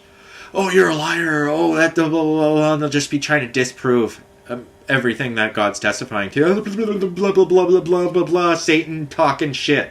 Well, it'll be a group of them. It'll be like, or I'll go back on and my subscribers will be up and it actually got through to a bunch of people, or they'll shut my channel down altogether. He'll go back on and I'll be like, yeah, they put a strike on my channel, told me that I had this amount of time to take the content down, or they took it down, and then they took my channel down. And they just don't want me to have access to doing that, so they cut off my ability to be able to counteract while they were doing their deception in the background. It's going to be something like that.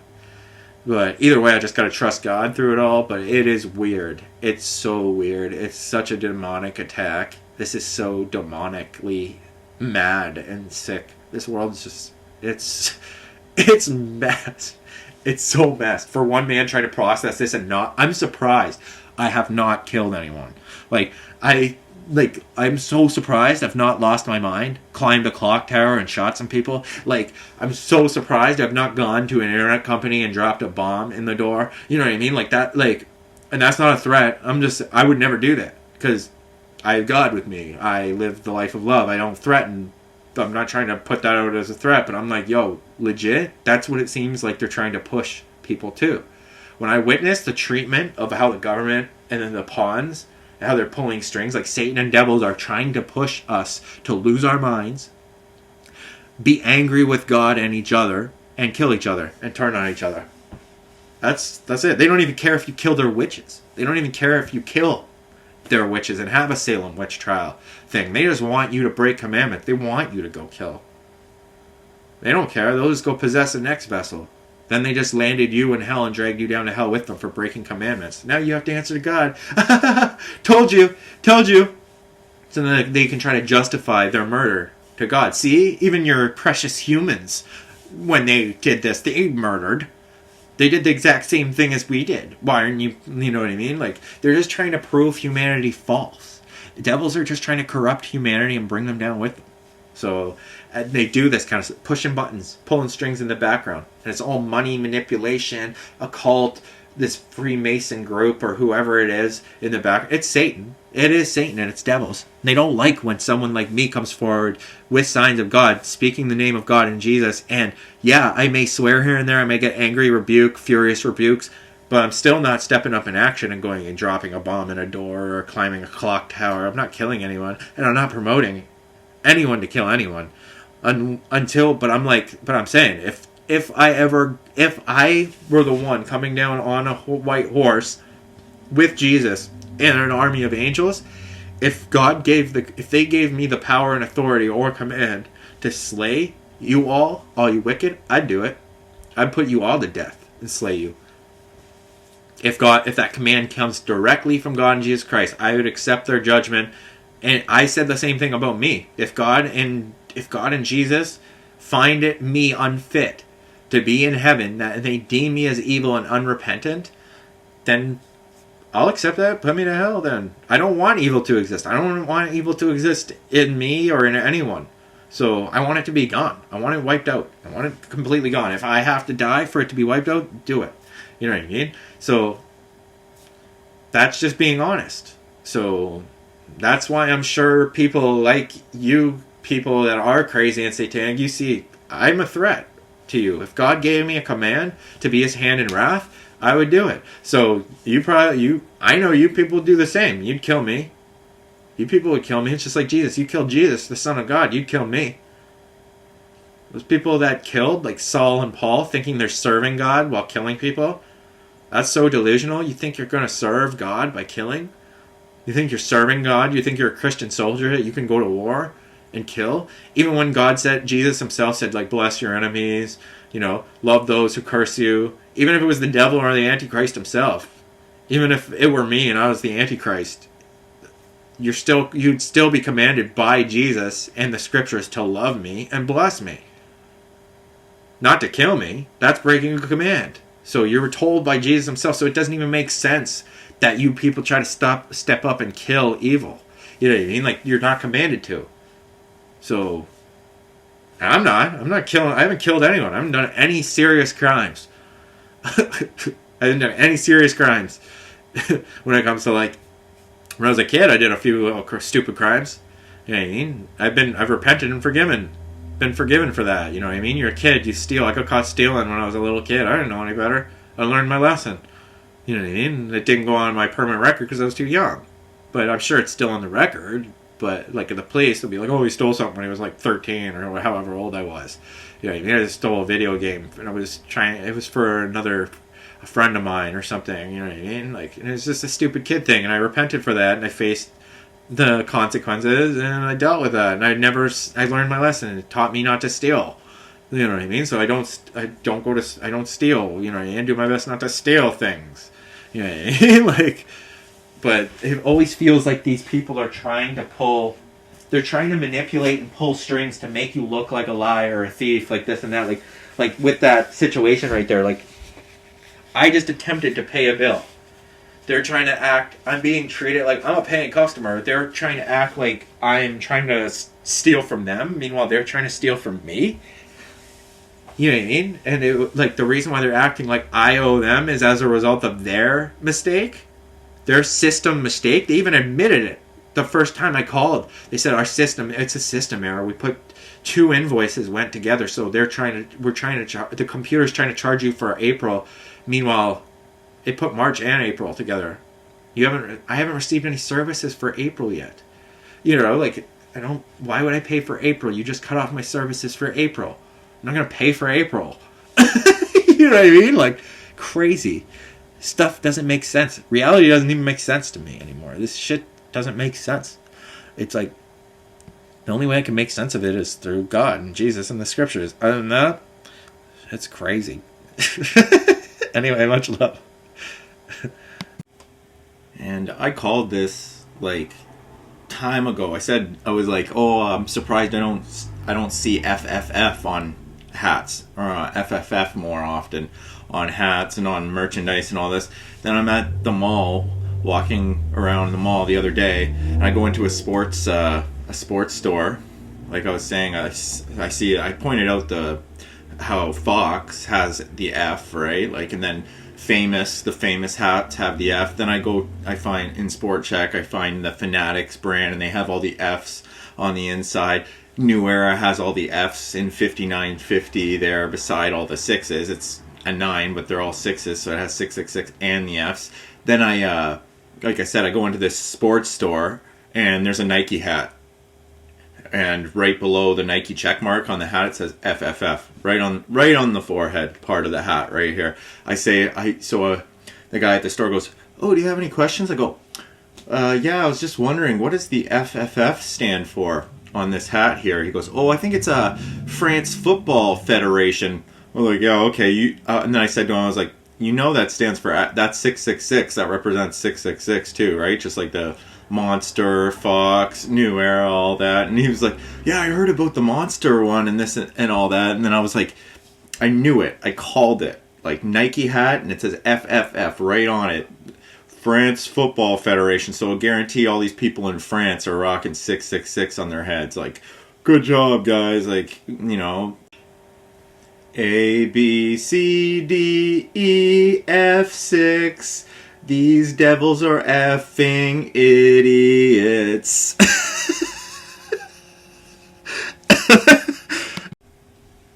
Hi everyone, so today is Tuesday, May 10th, 2022, and of course the weirdness continues.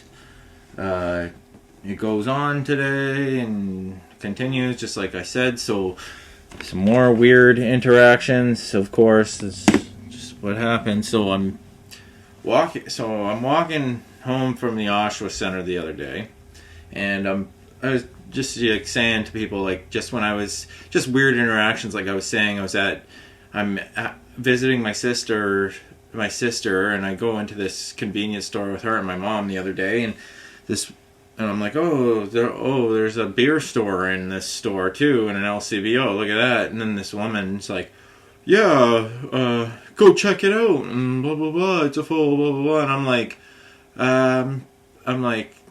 I haven't drank in I don't drink in 3 years. She's like, "Oh, well, your loss." And I'm like, "Yeah." I didn't say anything back, but I'm just thinking in my head, yeah, loss of hangover, loss of throwing my money away on poison and alcohol.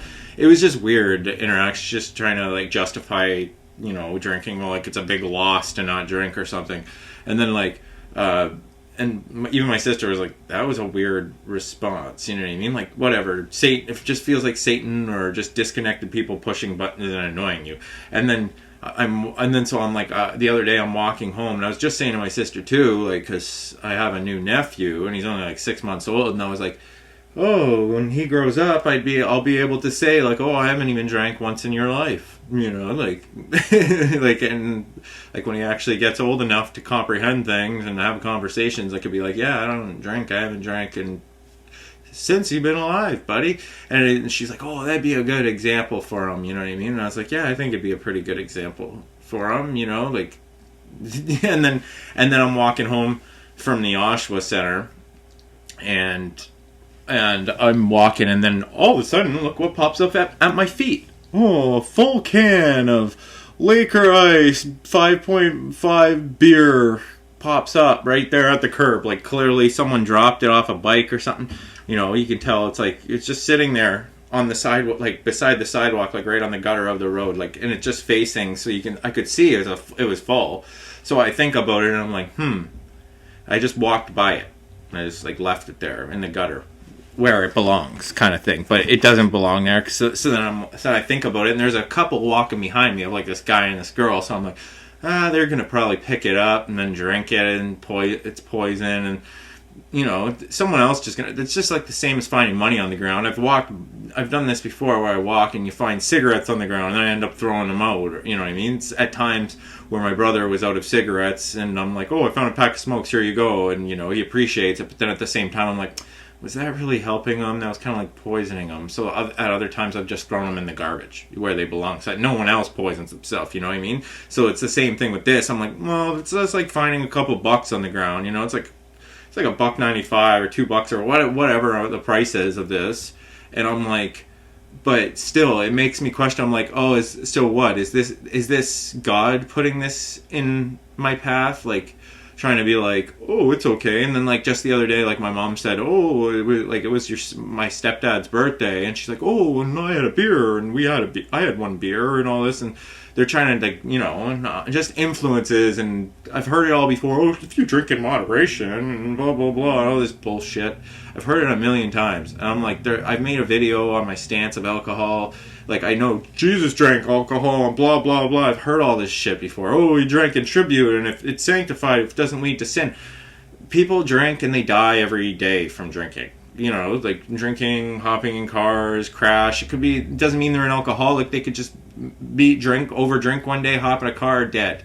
Like, and that happens. It doesn't mean they're an alcoholic, but they made one bad decision and they let their drinking get out of hand one day. You know what I mean? And that happens every day. There's car crashes from drinking and driving and stuff, and murders and fights and all this. I feel like this is just like a stronghold for the devil. So I'm like, would that be God putting that there? He knows that I haven't been drinking. I'm coming up on 3 years no drinking in June, just like in a couple weeks, and I'm like, yeah, it's just like dangle right in front of your face. Oh, here it is, right at your feet. And I'm like, oh, what do I do about this? Like, and I'm like, oh, I'll go pick it up. It's money, and then I'll bring it home, and I was angry, you know what I mean? Because I'm praying to God. I'm like, is this from you? Is this you dangling in front of me, or is this Satan? I was like, why would you do that? Why would you put something that you know is connected to trauma and anger for me? Like, it's caused me so many problems in my life. Alcohol, through my father, not even just through my drinking, through my father, through ex-girlfriends punching me, and through just even myself drinking too much, whiling. I was falling asleep while you have a beer in your hand, and then almost burning your house down while you're cooking food, stuff like that. Like, I've woken up with my whole house filled with smoke. You know what I mean? Like, things like that. Like, and it's like, and then all of a sudden, oh, let's just dangle this trauma trigger in front of his face, and I was like, it was so annoying. So I was like, is that you, or is this Satan? And if it's you, why are you dangling that? Oh, am I supposed to grow from this? So I was like angry, and I was like, I'm just gonna I'm gonna bring it home, and I'm like, what should I do with this? You know what I mean? What is this? Is this a communication from you? And I'm just praying about it. I'm like, are you trying to say it's okay for me to have a beer? I don't like. It's not like I drink because I like the taste of beer. If I drink, I'm drinking for the feeling to get drunk and be social and hang out with people. So I'm not going to just drink one beer. Oh, that was so enjoyable. Like, you know what I mean? Like, it's like that's just an in and a temptation to go get more and more. You know what I mean? So it's like, either way, and I've, like, the whole Jesus thing and that sanctified, like I said, I prefer John's way of not drinking. You know what I mean? If it's I don't think it's a good example.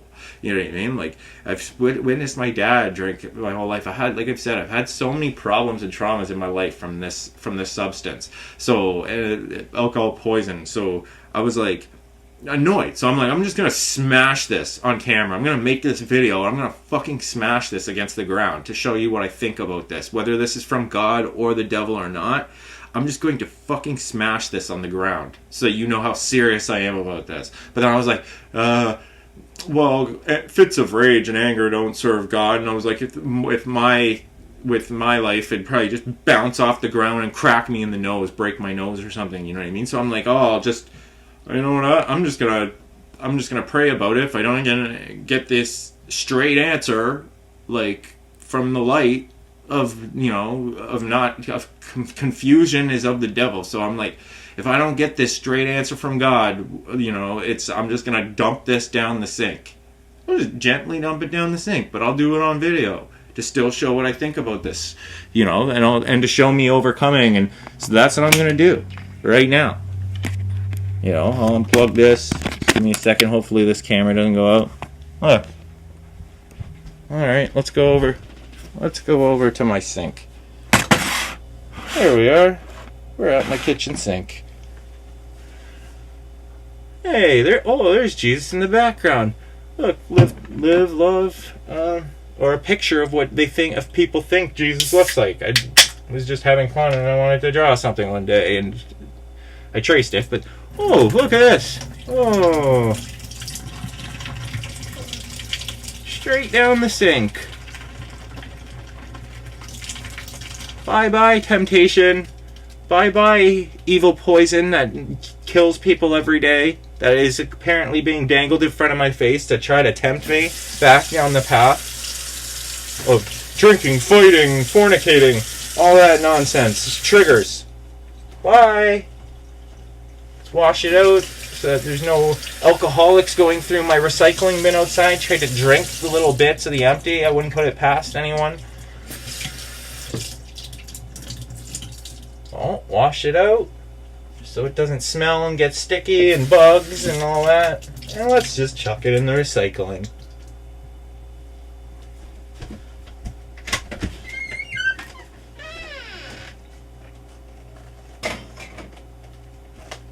There you go. That's what I think of that.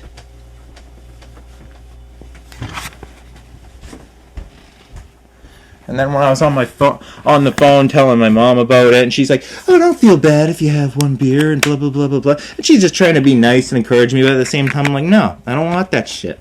I don't want to hear that. I've heard all this bullshit, this moderation, oh, blah blah blah blah blah. Like, didn't you have a trauma event with drinking too, where Dad and you couldn't hold your booze, and you hopped in a car drinking one time, and he attacked you, he couldn't handle his booze, you couldn't handle your booze, so why are you trying to justify something that's clearly, oh, duh, and then, like, you know, and my mom's getting mad, and she's doing a PTSD trigger booklet when I'm phoning her talking about this stuff, you know what I mean, because we both have this stuff, and we're dealing with this, but I'm like, yo, I gotta be strong through this, like, I pray to God to overcome these things, to be victorious. I do the Lord's Prayer. I say, Our Father who art in heaven, holy is your name. Hallowed be thy name. Your kingdom come, your will be done on earth as it is in heaven. Give us this day our daily bread, and thank you this day for our daily bread, both in body and spirit.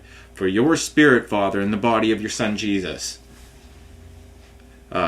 Forgive us our sins and misunderstandings, and whatever else I feel like anger and our misunderstandings, our anger, our fits of rage, or can't control our tongue, as we forgive those who are confused, sin, misunderstand, have fits of rage, anger, all that, and I throw in whatever I feel repentant for the day, and then I say, keep us away from the temptations of evil, and help us to overcome them if they do, and help us to overcome them and be victorious over them if they do so arise and come at us.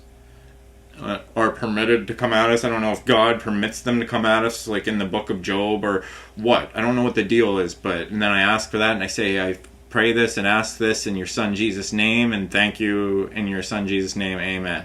You know what I mean? And then so that was the weird interaction for that, just for that, and then the internet weird stuff continues. So, like I said, this was yesterday, so I scheduled Virgin Mobile Plus to come in. Something was dropped in my yard about the internet. Maybe they saw me posting something about these stupid internet companies annoying me, and how I'm disconnecting and looking for a new internet. A piece of mail is like dropped in my yard, like out my fence. So I'm like, okay, like it's some advertisement for right here for some deal. Oh, order now and $60 a month, and you get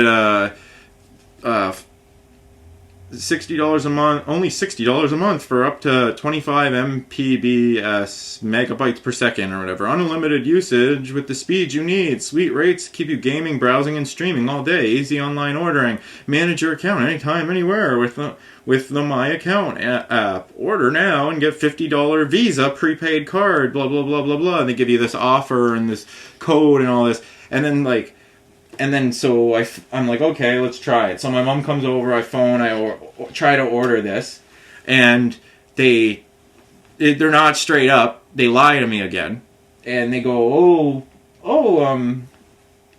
like and it ends up coming to like I'm like, I'm looking for a home phone, like landline and internet, like unlimited internet and my house phone. That's it. Same thing that I have right now with this other company, and I just want that.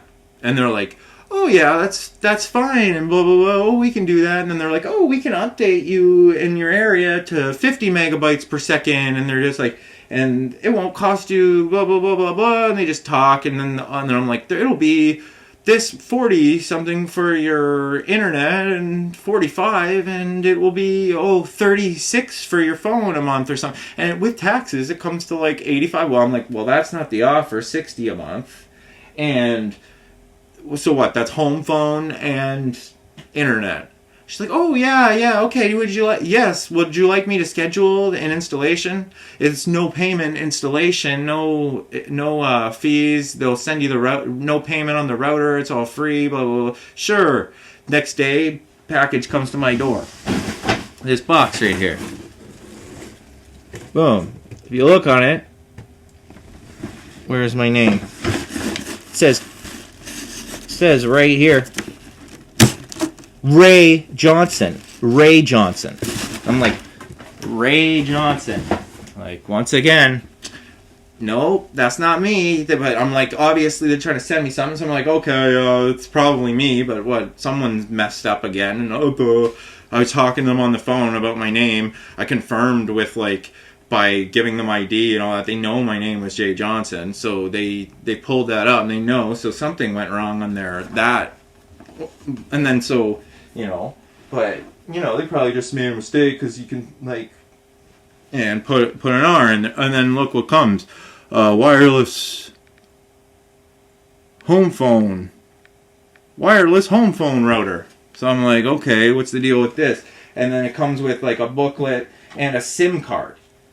So I'm like, what's the deal with this? Like, I'm not asking for, and on the phone they're like, oh, it's a mobile home service, so like you can hook that up to your cell phone, like your house phone to your cell phone. And I'm like, I'm asking for my home phone, like a landline, like I don't want mobile phone. And they're like, oh, it's a mobile home phone though, like it is your home phone, but it'll go to your cell phone and this and that. I'm like, what is this, like a new feature? I don't want to pay for a cell phone, I want a home phone, that's it. Like, and then they're like, oh yeah, and blah blah blah with this feature and blah blah blah. So they basically trick me into thinking that I'm getting this house phone, and then then the next day comes and I phone them. This guy shows up at my door. It's scheduled, the installation's scheduled between 12 and 5. This guy shows up, and he's like, and I was like, well, I hope you have this internet router because it didn't come. And he's like, oh yeah, I have it in the van and blah blah blah blah. And he's wearing a Bell shirt, and it's Virgin Mobile that I phoned. And I'm like,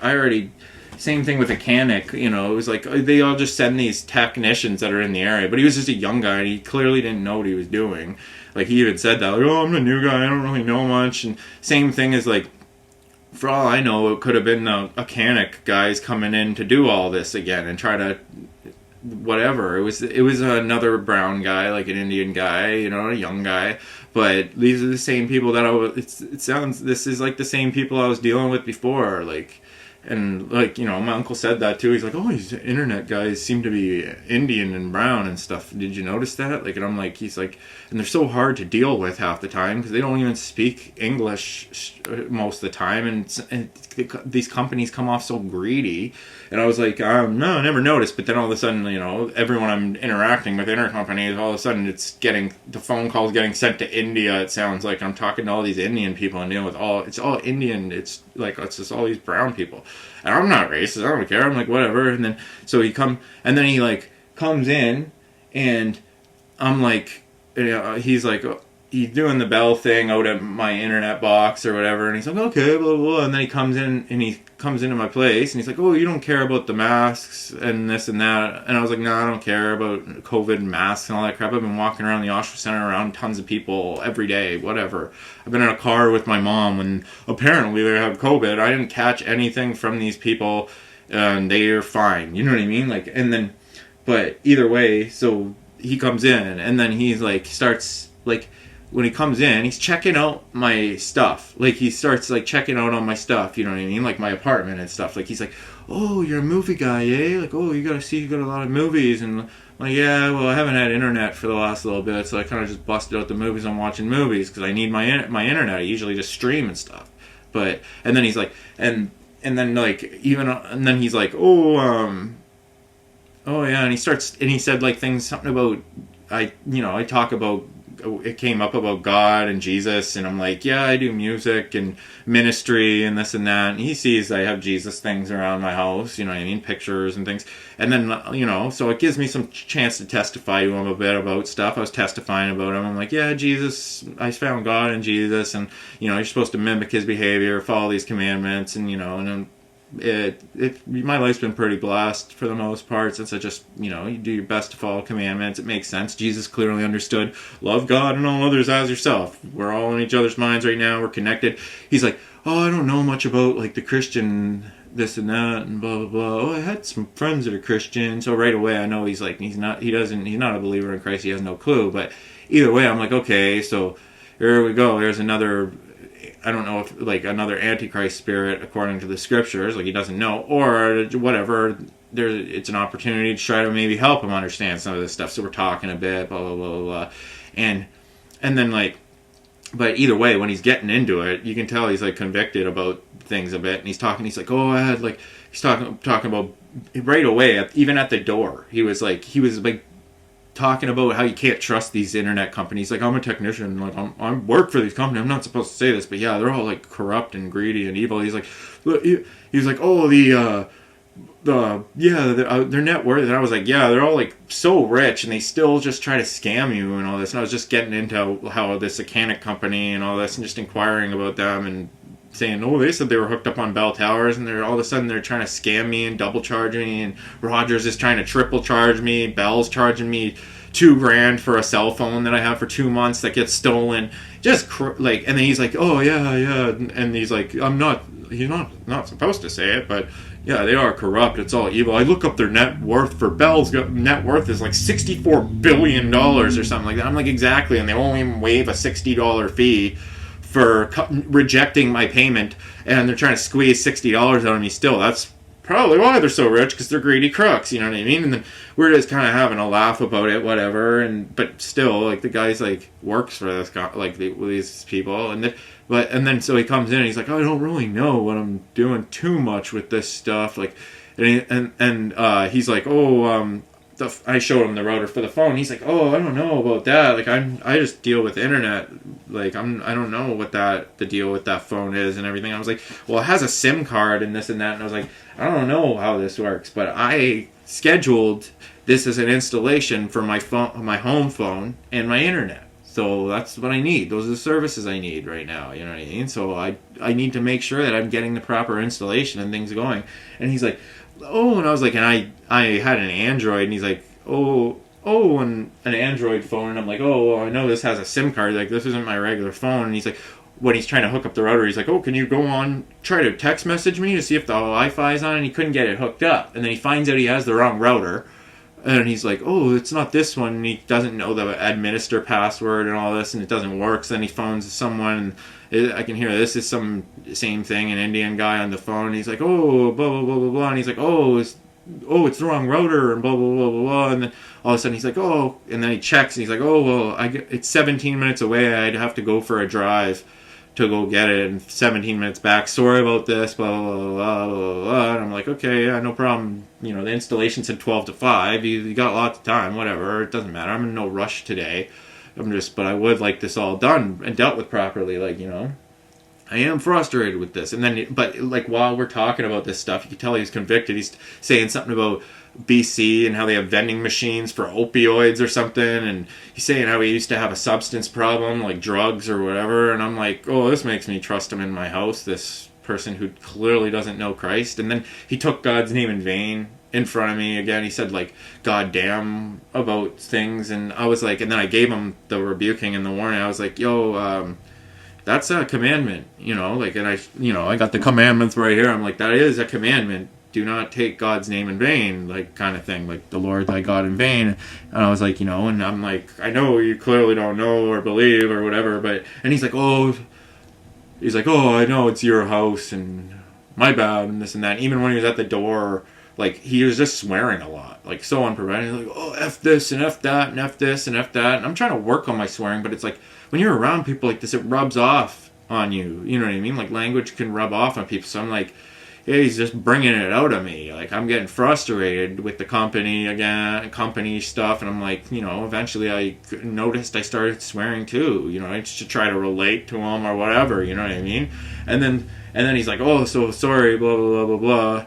And then, like, I'm like, okay, well, whatever, go get this router, blah, blah, blah. So I phoned them, and while he was here too, he's like, oh, can I see it? And I was like, oh, well, I'm using this, all I have is this Android, but that's my problem. I don't have internet, so I can't, and if this isn't hooked up, you know what I mean, it's not working, so, you know what I mean? And he's like, oh, iPhones have SIM card, and then he shows me this, so at least I learned this. And then he's like, do you have like a toothpick or whatever? And then he like pokes the side in a SIM card, and then he's like, can I see it? And then he like slides this SIM card in that Virgin gave me, and he's like, oh, now, and then all of a sudden there's service, and it says like Virgin, blah, blah, blah, blah, blah, and I have phone service all of a sudden. He's like, oh, try to call me and see if it works, and then I phone, and it works, it goes to his phone. He's like, oh yeah, you got this service, and I was like, well, this is cell phone service, this isn't what I asked for. I'm asking, they sent me this router, and they said something about it hooking up my home phone. It says right on it, wireless home phone. So I'm like, what's the deal with this? Why? This is cell phone. I'm not trying to get cell phone service unless I use iMessaging, free Wi-Fi, all that. Like, so I'm like, I'm not trying to pay for another cell phone. Plus, he just popped this in, so now it's under use. You know what I mean? And the technician did this. I didn't pop it in and start using it. He did. You know what I mean? So he goes, and while he goes, I phone the company. I'm like, what's the deal with this? This phone's on now. This guy, like, he says he doesn't hook up home phones and all this. And they're like, oh, we don't offer landline service and all this. And I was like, the woman told me on the phone that you did and that you're just going to hook up my home phone. I get a wireless home phone router right here. You're saying this is for a cell phone? Why does it say home phone? I'm not trying to have a cell phone home phone. I want a landline telephone, my cordless phone that's on my wall right here. You know what I mean? And they're like, oh yeah, we don't offer those services. So I was like, okay, well, I want to cancel then, because that's not this isn't the service that I'm looking for. I'm not looking to pay 80 something, almost $90 for a cell phone and internet or whatever. You know what I mean? So stop the installation, cancel this. And then as I'm on the phone saying this, they put me on hold. They're like, okay, we'll have to put you in the right department. They go like this, blah, blah, blah. And then the guy picks up. He's like, oh, hey. And then I'm like, oh, sorry, I'm trying to cancel this. Apparently, and I explain the situation. Oh, you trying to hook me up with cell phone when I'm asking for landline and internet. Apparently, this guy doesn't hook up this wireless home phone even. He says he knows nothing about this. And so he's just trying to hook up just my internet. He grabbed the wrong router. Now he's back. He's at the door. Hold on one second. I answer the door while I'm on the phone. And this guy's like, I'm like, sorry, dude. And like, I'm trying to figure this out right now. Like, you don't know about this phone situation. I'm on the phone with them right now. Now they're saying they don't offer this landline service, which they told me before that they do.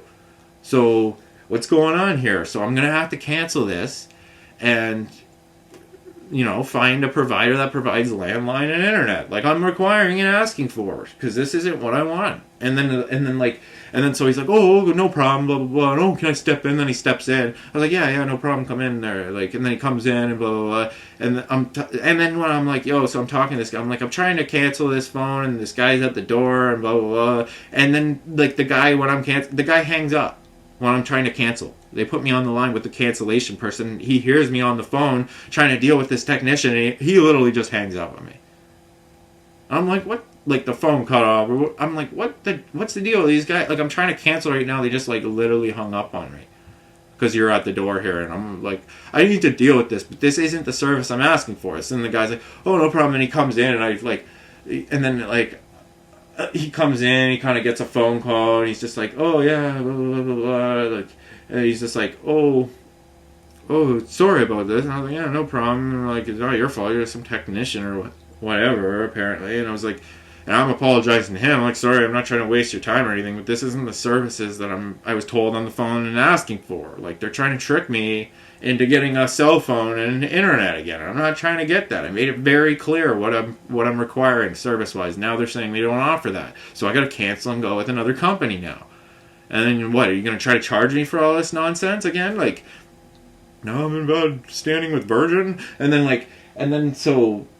as the guy's going out the door, I was like, no problem. And then he's going out the door, and he's like, oh, you got a nice shoe collection, eh? He's looking at my shoes and stuff. Oh, you got J's? And he's like, And I showed him a couple pairs of Jordans. I have 2 pairs of Jordans. He's like, oh, you got the Jordan 13s, and oh, I don't know which ones those are. And oh, my buddy has a company, you know, I could give you the number for these shoes, and blah, blah, blah, blah, blah. And I was like, just overwhelmed, like, oh, this guy's checking out my shoes now, and like, you want me to show you through my whole house and show you what I got, buddy? Like, why are you checking out my shit? You talk about drugs, whatever. But I was just friendly. I was just like, yeah, blah, blah, blah, blah, blah. I stick to the Nike Hirachis because they're comfortable, and blah, blah, blah. And then he's like, oh, you got the Yeezys, and he brings up this next trauma pair of shoes of this scam that I'm talking about, where they fucking scammed me. So it brings up anger and stuff. Another trigger just being thrown in my face. I was like, yeah, I would never buy a pair of Yeezys. It's all idolatry. And I'm talking about like New Era hats and Beats and how they got 6s in all their products, and it's all idolatry, even Jordans and all this. And I was like, whatever. And you know, and talking about Fox, and I kind of get into it, and he's like, oh, I gotta go and stuff. And you can tell he doesn't want to like face the reality that they're putting 6s all over this stuff, and he just doesn't want to get into it. He doesn't comprehend what I'm saying with this stuff and blah blah blah. And I'm like, all right, well, whatever, see you later, buddy. Like, you know, nice to meet you. And he's like, yeah, nice to meet you. And I was just try to be friendly, you know, but I can't ignore that this guy's like taking God's name in vain, checking out my movies, checking out my shoes, saying he had some drug problem, and then saying he's struggling with stuff, and then he's on the way out the door. And I was like, try to be compassionate, testify a bit about Jesus, things like that. But it was frustrating and annoying. You know what I mean? Another annoying interaction with humans. You know what I mean? Because I didn't get my service hooked up. I didn't get what I was requiring. It comes in my house. And then I wake up to this phone call. I phone my mom again with the phone. I'm like, hey, I got a phone service at least, but they're trying to trick me into getting this cell phone again, and now they're going to try to charge me for this shit. She's like, what is fucking wrong with these companies? And she's frustrated, and she's swearing too, because I said to her, like, I'm like, this guy's swearing at the door, now you're angry. I'm not trying to anger you, but like, everyone's swearing. I'm trying to work on my swearing. I'm getting trigger after trigger. I told her about the beer thing. I told her about now he's bringing up the shoe scam. She's dealing with her phone stuff, where she's dealing with the bank, where she just gets scammed for taxes. So she's dealing with the scam and PTSD stuff. She's getting angry and swearing. Like, I was like, Mom, this is madness, and it's still just happening. It's continuing, and it's just effing annoying me. You know what I mean? And she's like, oh, Sam, and blah blah blah blah blah. And I'm like, this. How can I not feel like this is some sort of satanic attack and stuff? Like, this is just frustrating worldly crap. I was like, whatever. I need your cell phone again to phone these companies. They're going to probably try to charge me for this. I wake up this morning, same thing, phone ringing. You know, and I can see there's like 5 calls or something. There's like, I'm getting your member code, and they're sending me member codes, and your Virgin. And then look, I literally phoned the cancellation department. They hung up on me. Now I'm getting a message, and here's the message right there. And it says, your Virgin Plus monthly bill for account number ending in blah blah blah blah blah is ready. Amount due $37.70, and your payment due date is May 24th. To view your bill or important messages about your service, click blah blah blah blah blah, or head to blah blah blah, pay bill. And they're trying to charge me $37.70 already. Meanwhile, this guy didn't hook up shit. He hasn't provided the service. He didn't hook up anything. And I said on the phone, this is a canceled thing. So, like, I still got to deal with this and cancel this stuff. And now I got to deal with them trying to charge me $37. I'm going to say, this guy literally didn't hook up anything. I have no router here. I got to send back this stupid wireless home phone that you tried to trick me into saying was landline or something. The guy literally popped in the SIM card and activated it for this phone to even work. So, I'm not paying for this shit. You know what I mean? And you're not offering the services that I asked and required. And the woman on the phone at Virgin told me that she was hooking up the services that I was asking and requiring. So another miscommunication and stupid shit with another company. You know what I mean? And then this guy came in and scoped out my house, did nothing, blah blah blah blah blah. Like, you know what I mean? It's just frustrating. So the stupidness continues. Like. And then I went, like I said, now I'm going to be, in bad standing with Virgin. And then, I looked at this other SIM card that was in my iPhone 4S. And apparently I went through Virgin Mobile, because it says Virgin Mobile. So this iPhone, I obviously got it through Virgin Mobile, because Bell. But he said that they're, I don't know if they're on the same towers or what. But either way, this is just some annoying stuff. And then as I'm angry, I was like, oh, fuck off. Like, what? Like, I got mad, and I said, like, and I'm talking to God, you know what I mean? So I'm like, so I have to repent, because I'm like, it's like I'm telling God to fuck off, but I'm like, is this like you doing this, or is this Satan? Why would you be doing this? Why would you be putting all these annoying triggers and annoying people in my path, all these, like, to testify to help me overcome them, to challenge me so I can grow in these areas? Like, why do you keep annoying me? Why does reality keep being so annoying? And how am I supposed to view you as good if you just keep putting annoying shit over and over in front of me? Like, you're dangling, and it says, do not let anyone say that it's God tempting them, blah, blah, blah, blah, blah. But then the book of Job said that God lets Satan do this. So what's the difference? You know what I mean? Like I said in this other video, but I'm like, okay, well, this would be Satan doing it. So I got confused, thinking maybe this is God doing it, and I'm like, fuck, will this just fuck off? And I feel like I'm telling God to fuck up, and I'm like, fuck off, God, like, what is this? And then I'm like, oh shoot, like, I'm not trying to tell God to fuck off, but I'm frustrated with this, clearly, and I can't control my tongue, clearly, and I say these stupid things out of anger that I don't mean while I'm confused and stuff. If you don't want me to, don't keep me in a confused state where all this crazy shit's going on and I'm under attack from Satan. I can't fucking process it. You know what I mean? So, and like, he knows that I'm overwhelmed about this. I pray to him all the time about it. You know what I mean? So then I'm like, what's the deal with this? And then when I literally get off the phone with my mom, and then I'm like, what do I do with this? And I'm telling her this stuff. I had Star Wars on in the background because I threw a movie on while the guy was here, just to have on the background, so I could just, like, I was eating a sandwich and, you know, doing my daily stuff, but just trying to have something so I can watch, so I'm not don't look like I'm just hanging over his shoulder making him uncomfortable while he's in my house, and I'm kind of uncomfortable with him in my house and he's checking out my stuff. I'm kind of socially uncomfortable dealing with people because of all this stuff. I'm like, oh great, here comes another satanic weird interaction. You know what I mean? And that's exactly what happens. You know what I mean? And then so I'm like, what's the deal with this? You know what I mean? And then so I had the Star Wars on in the background. The second I get off the phone with my mom, and I'm just like, I'm so fucking angry and frustrated. Then it's at the part where the evil emperor, literally the first thing I hear when I comes off the phone, I'm like, oh, I'm so. And then he's like, let your aggression and hatred out. Ha ha ha. Come to the dark side. Join us and your father. And he's talking to Luke or whatever. And I'm like, okay, click, shut that off right away. I was like, it feels like Satan's talking to me again. I'm like, this wouldn't be God doing this. It would be Satan. Or what? Are you allowing it because I'm putting it on in the background? Like, I don't like watching any of this shit. But what am I supposed to do? Just sit around in a room and meditate with no clothes, no movies, no watching anything, no doing anything, just sit around in sackcloth in a room praying to you and you don't answer me all day? You know what I mean? Like, and just go mad that way? Like, will I eventually have a revelation because I'm quieting my mind and you'll eventually speak to me? Or, like, why isn't this straightforward? Why is there confusion around the gospel? Why is there confusion around communication? Why aren't you giving me direct answers? While this stuff's all going on in the darkness, how am I supposed to view that you're the light and of the light when you're allowing some sort of confusion around me? How are you supposed to expect me to behave properly and speak, not take your name in vain? I don't know the respect you do if you're properly, I can't see. All I'm witnessing is evil temptations and evil worldly stuff. So it just doesn't make sense. You know what I mean? So I just have to pray about it, repent. I didn't even want to wake up today. I'm waking up to phone call. I'm like, I don't even have the energy to get into any of this shit today. I just want to sleep. I don't even want to wake up. I'm done with this. Like, God, I'm done. I can't even wake up for this today. I'm just depressed, annoyed. I can't even control my own tongue. I'm just gonna wake up and get angry and say something stupid and risk offending you.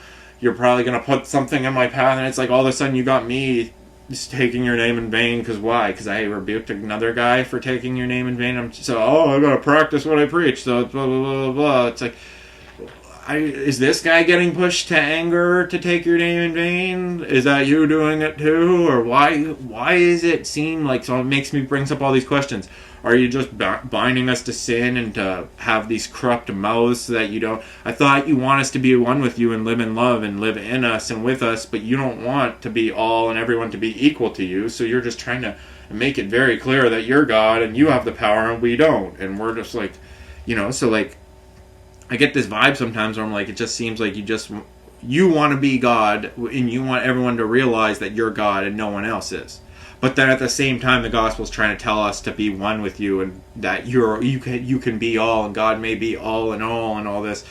I don't get that vibe. Sometimes I get that vibe like it says, "Oh, God's a jealous God," and blah blah blah. He doesn't. That's what he kicks Satan out for, wanting to be one with him and be one with God. Consider yourself God. So I've said in tracks from my current level of comprehension before, where I'm like, so what? God's supposed to be me, you, everyone. That's why it's telling us not to judge anything, because that could be judging God. So you're just supposed to like love all others as yourself, like it's you. So if I speak against you, I'm speaking against me. If I speak against Jesus, I'm speaking against me. If I speak against anyone, I'm speaking against me. Then I'm like, but if you're all in all, which it clearly doesn't, it doesn't say that you're all in all. It says that you may be all in all if they love, but they don't choose to love. So then it says, oh, eventually, so that he may be all in all. Well, then that would make, you couldn't be all, because all are evil and you're not. So it just seems like you're just trying to exaggerate that point all the time, so you're keeping everyone else. But that would mean that you're the one making everyone evil, so that they can see that you're different and you're good, but they're not. And how does that make you good? You're not, if you don't want to live in them and love to live in them. But your word says that you do want to live in others and you want them to live in you and blah, blah, blah, blah, blah. Well, then why am I getting this vibe where it's saying you're binding... Oh, well, God has bound all men to sin so that he can show his mercy to everyone. How does that show mercy if you're binding them to sin and evil? That makes it sound like you want us to be stuck in sin and evil. And not to be one with you and be able to consider ourselves righteous and holy and all this. Just sometimes you get this, I get this jealous vibe. Like, God's what? Jealous? What would he have to be? Everyone knows you're good. We're not. We get it. I can't even control my own tongue and I say stupid stuff I don't mean. I can hardly comprehend any of this stuff. So there's just, how is the gospel clear and of the light when you're just keeping confusion and veiled, and you're hiding, and you're like, oh, in Job, oh, God, Satan says, oh, but curse him and he will curse you to your face and blah, blah, blah. How can he curse you to your face? You don't even show your face to us. You don't even have a face to show to us. What, in your son Jesus? Like that, but then he showed up to Job and he did see his face, and then he said, you can't even comprehend, blah, blah, blah. Let me show you the Leviathan and these beasts that you consider evil. So it's basically trying to defend that, oh, what you consider evil may not be evil, because it's God, and God can do whatever he wants, and blah, blah, blah, blah, blah. So that would just be saying that nothing is evil, and that all is permitted. Well, then why is your word rebuking some of it? This shit doesn't make sense. It's just, there's a veil, even around the gospel of God. Why isn't it clear to everyone? You know what I mean? Like, why aren't you making it completely clear that your will is to live in us, be one with us, and through us? You say that, but then why are there still these temptations? That's obviously not him. That must be Satan and evil doing that. Obviously, they're not acting according to his will, because it says he doesn't want them to do evil, and they're rebelling. So God clearly doesn't have the power over their actions. He just has the power to punish them eventually once they go against them. Well, what are you waiting for? Punish them and get us out of this crazy temptation environment. Like, I'm pretty sure I prove daily that I don't want anything to do with this anymore. I'm borderline suicidal and want to let go of the world and die. I'm saying, take this cup of suffering from me. Which is basically saying, just end my life already. Come cut my head off. Get it over with. I'm sick of this. I want to be in the streets of gold where I don't have temptations thrown in my face every day. And then it's like, but I don't see, like, oh, apparently they're drinking in heaven. Why would they need to be drinking in heaven? And even if they were, alcohol wouldn't have the same effects on their imperishable bodies as it has on ours, and it wouldn't lead to sin. Here, we're under threat of it potentially doing that. I've witnessed it before. I've done stupid things when I'm drinking. I've fornicated. It's led to sin. So I'm like, I can't do that while I'm on the earth. Like, you know what I mean? And what, like, oh, I'm supposed to do it as an example of how to have control over yourself, to blah, blah, blah, blah, blah, like Jesus did, blah, blah, blah, blah, blah. I'm like, you know how many people die every year because they try to follow Jesus' example of drinking? But they don't control themselves in their drinking like Jesus does. So they just get killed or get into fights and fornicate and all this, and it leads to all these sins. So it doesn't make sense that Jesus drank and he publicly quit. You know what I mean? I will not drink of this fruit of the vine again until I do so with new in my in the kingdom, my Father's kingdom with you. Blah blah blah blah blah. Why would they be drinking in heaven? And even if they were, then it wouldn't have the same effect and lead to fighting and blah, blah, blah, blah, blah. I don't think it would anyway. And if it does, why are they drinking in heaven? Like, what? Like, oh, because hell, they don't even get to drink. They're so thirsty for even a drop. So a beer is a blessing. That was given from God. He just wants me to just drink and enjoy my life and blah, blah, blah. How am I supposed to when it's leading to fornication and leading to fighting and all this nonsense? This just feels like a temptation of the devil again. And or God giving me an option to lower me to being less righteous so that he can just make it clear that it's like, I'm a weak human who drinks and needs alcohol and all these things to function, and I care about worldly crap, and he doesn't. So it's one or the other, you know what I mean? But either way, it's just like, makes you question. Then I hear how this Star Wars thing, oh, let out your anger and aggression, come to the dark side, blah, blah, blah, blah. I'm just like, click off. I don't even know why I bothered watching any movies. It's just in the background, just something to pass the time. But I'm like, what do I do? Realistically, just sit around and what? Go out in the world and work amongst all this crazy crap that's trying to push me into drinking? These evil associations who are swearing around me, taking God's name in vain. I can hardly process it when I'm in my home. They're coming in my home, swearing, taking God's name in vain. And I'm giving them warnings. And the only reason why they even listen to me is because they have to, because they're in my home. I told this guy this. I'm like, even when I was at work, if I'm at work and they do that, I lose my job for telling you the commandments at work. But you get to blaspheme God's name and break the commandments at work. But you don't lose your job for doing so, for affecting me. So, like, it's oppression. This is annoyance. So I'm basically, and then when he's on his way out the door, I'm like, so this is annoying to me. You know what I mean? And then when he's on the way out the door, I was like, oh, I wish this company, and I was like, I wish this company had a face so I could effing punch them in it. You know what I mean? Another violent comment, and he's like, oh, you know what? Like, you should become a boxer, and blah, blah, blah, get out your aggression. And I was like, no, I'm boxing. That's fighting. I'm non-violent. I'm just frustrated and saying stuff I don't mean because I'm angry. I'm just angry with this company, and even this company that sent you now. It's these internet companies. They're dishonest. They're not telling me, and they're trying to trick me into paying for things that I'm not trying to get, services I'm not even receiving. They're trying to charge me for this, and they're not allowing me to communicate. I've been cut off for a month and a half, and they're still pulling this shit. You know what I mean? I want someone who's a Christian person to show up at my door, not take God's name in vain, not be talking about how he's all messed up on drugs and struggling with drugs or blah, blah, blah, blah, blah, checking out all my shit that just hooks up my internet and my phone like I asked, allows me to pay my bill straightforward, bye, thank you, nice to meet you, see you later. You know what I mean? But instead I gotta be like, oh, nice to meet you, and it's not bearing false witness. It's still nice to testify to him, but I'm like, it would be nicer if you weren't on talking about drugs and checking out all my shit, and if you actually provided the proper service, did the work. I got the end result of getting my internet and my phone hooked up, because what's the point of you coming in my house if you're not going to provide the service? You just checked out my shit. I know you're talking about how you're on drugs. You're checking out my phone, my internet, blah, blah, blah, blah, blah. I just told him about my music. He's like, oh, I'd like to check it out. Yeah, my name's 2Js. I didn't even catch his name. I should have asked, but I was like, it's just a dude. This has happened before. I'm probably not going to remember this guy. Probably not going to remember your name. You know what I mean? He just seems like a background person to me. I've had other internet people come by and hook up my internet. I try to remember their names. Sometimes they got some Indian name I can hardly pronounce. I'm like, I'm not going to remember that. Like, so it's like, it's not no offense thing, but you're just a background person to me, and you don't believe in Christ. So we don't have any fellowship, so there's no reason for me to try to remember your name, except for to try to help you, to bring you closer to Christ and stuff. But from my position, this is just another antichrist in my house, in my face, taking God's name in vain, talking about drugs, checking on my shit, annoying the fucking shit out of me. You know what I mean? Like, so I just needed to testify to this, get this off my chest. Now I gotta pick up the phone this fucking company, tell them that I'm canceling, I'm not paying this $37 fucking dollars because you didn't provide me any service and you fucking tricked me into this shit. The technician showed up and popped the SIM card in. I wouldn't be using this phone to phone you to cancel this shit if he didn't permit it and pop it in.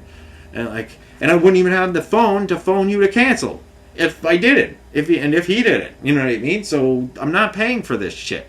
And this will probably be another company that'll send it to a creditor and fuck up his credit and then cut him off from another fucking telecommunication company. See, I'm trying not to swear. It's so hard. I can't even control my own tongue. That's what's so frustrating. I wake up and I can't even control my own tongue. The Bible basically says it's impossible to. So why do we have to even bother trying? If you're binding us to sin and having a corrupt tongue and being in a corrupt environment, how do you expect us to rise above it? All our influences around us. This guy's swearing at the door. I get on the phone with my mom. My mom's swearing.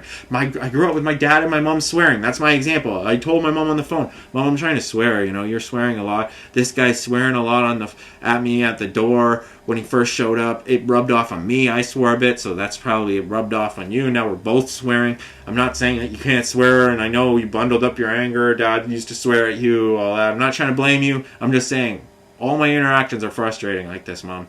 Even you. And, you're telling me that you had a beer the other day. This beer shows up. I'm not trying to drink. I'm going to dump it down the drain or smash it on the ground. I don't want to be angry, so I'm going to try to be gentle about it because it's a fruit of the Spirit. I'll probably just gently dump it down the sink while I rebuke it on video, which I just did. So, you know what I mean? Like, it's just, when is this going to end? How many decisions do you have to make before it feels like God actually trusts you and makes things start going actually kind of smooth? And so you're not under attack from the devil. Like, you know what I mean? Like, anyway, much love. But like I said, I got to testify. I struggled and suffered to testify to this guy a bit, so I'm struggling to be a servant of God and testify for him. To try to help these brothers and sisters of mine who, they're not apparently brothers and sisters of God of mine yet because they don't accept God in Christ, so they're actually the Antichrist according to the scriptures. But they can be potential brothers and sisters and children of God, so I try to treat them so. You know what I mean? But it's not easy. So I'm suffering to spread the gospel, and then as he leaves, he still got my name, and like you could check the music. Maybe it could lead him to God a bit. Who knows? Or maybe it could push him away. How am I supposed to know the result of what's happening? And blah blah blah blah blah. It's just so hard to judge. That's why don't judge what's good and evil. Blah blah blah blah blah. And I'm like, this is crazy. This is still just madness for one human being to try to process when God's not giving me any direct communication and answers. I don't want to assume stuff. I've said things from my current perspective where I don't know what's compelling me to say some of these things. It's just the love to try to share and understand and figure this out and try to help others figure it out too. Then I may accidentally say something that I don't mean or that is against the gospel from my current lack of understanding. Like, everything, everyone, me, your God, feeling this good, feeling like your God track. That's not me. I'm not trying to claim that I'm God and you're God and God's all. If evil clearly exists and God's not evil, so he can't be all. But I'm something where Jesus is trying, you're still supposed to somehow view all others, love God and all others as a part of yourself. You're still supposed to do that so that you don't attack anyone and be angry with them and violent. I get all that. So that's what I'm trying to express. But I'm not trying to say that we're all God because we're evil and sinners, and he's not. He's made that very clear, and the scriptures are very clear about that. So I may have said something that was false by accident and bearing false witness from my current lack of understanding. So I'm like, so discouraged to even try to speak to people. But then I'm like, even when I stop speaking, you don't affect anyone or help anyone.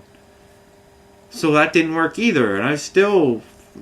and it says things about that in the Bible too. I shut my mouth and it didn't bring any glory to God or spread the word, so you're commanded to go testify, so you're going to have to be merciful of my testifying. God knows I don't know all this, and if you want me to testify properly, you got to make it very clear to me, or I'm going to probably make a few speaking mistakes. But I'm still walking the walk, doing my best to walk the walk. Like I said, the parable of the two sons. I'm the son that, I may not say the right thing all the time, but you can still see I'm still trying to walk the walk, be sober, righteous, try to be as loving and friendly as I can through this madness. You know what I mean? Like, I'm suffering to try to spread the gospel. And I'm wondering, is this ever going to end? So it seems like the gospel, I wonder why people don't want anything to do with God, Jesus, and the gospel, because they're like, we have to be a Christian and a follower, you have to suffer the gospel. The gospel is suffer for God, suffer for his name's sake. And so it's set up so that when you believe in God, your life on the world is just frustrating and shit, and you get attacked by devils. So it's just suffer for God, the gospel, and suffer for God. How are we supposed to view you as good when you're just requiring us to suffer and hurt all day, and you're the only one who can stop it, but you're not? Like, that's how you serve and you prove your belief because you're willing to suffer for God. Blah blah blah blah. Why? Why does anyone have to suffer for you? Why? What's with all the hurt and suffering when you could end it all, make things go smoothly? Why'd you leave us in the garden? Oh, I will be with you always. And Jesus said, oh, I will always be with you till the end of time. And God won't abandon you. The scripture says if you don't abandon God, and then it says, oh, He will. But then there's condemnation for some that do abandon Him. If you deny Him, He will deny you. So it's saying both things. You know what I mean? At different times. Oh, He'll never abandon you. He's always with you. But then He abandons you. If you abandon Him and deny Him, then He denies you. That doesn't make any sense. Why did you leave Adam and Eve in the garden? Why do you leave them in the garden around a snake? But you say you'll always be with them and guide them. How are we supposed to view that you're good and protector of us and trying to help us when you're allowing the snake to continue going on? You know, with Job and all this. This is just nonsense, some of it. It doesn't make any logical human sense. So I'm like, you're told to have faith, even though none of it makes sense. And it wouldn't be faith if it did make sense, because faith is believing in what doesn't make sense. So it's requiring you to just keep believing in something that's not making any sense. That's what faith is. That seems like some deception to me. Like, if God's in the light and clear, everything, He should make sense then. And reality should make sense and be functioning with no evil. If God's good, eliminate it. And it says eventually He will. But until that happens, His word isn't true at the moment. And it hasn't been fulfilled at the moment. So the longer He allows this evil to keep going and keep tempting and go on, is the more it just appears like He's allowing it and partaking. He's the one creating everything, and you're not supposed to judge it as evil, though. So what? There's no good and evil, so you're just allowed to do anything, and there's no consequences. I shouldn't be judging anything. There's commandments that say otherwise. It says anyone that breaks this is evil. Some of your servants apparently broke thou shalt not kill. Moses and David and these other apparently chosen men. You know what I mean? And then apparently the gospel, it says God put Jesus, sacrifice Jesus was put to death, and that was God doing that? That seems like that was devils attacking Him. God didn't. It doesn't seem like God wanted Jesus to be put to death. He wanted them to accept His Son. So it seems like the devils were the ones who put Him to death. It would have been ideal if they would have received Him and been loving. So this seems like this is a twisted gospel given from devils trying to act like it's God that's doing it.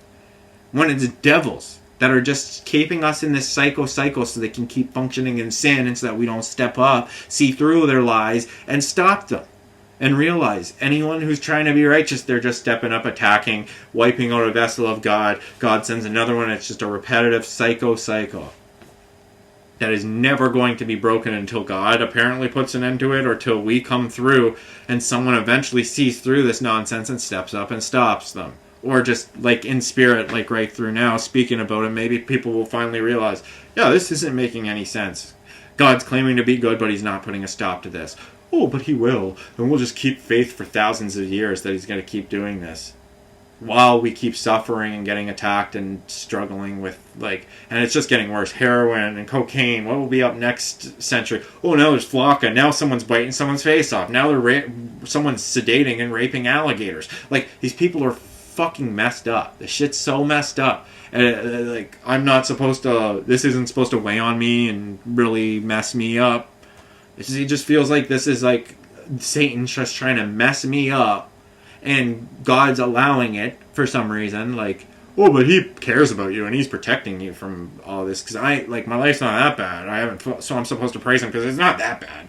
It's just kind of evil out there, but I'm not partaking in it. So thank you for me being allowed to have some sort of kind of little sanity world within this crazy, chaotic, big world of insanity.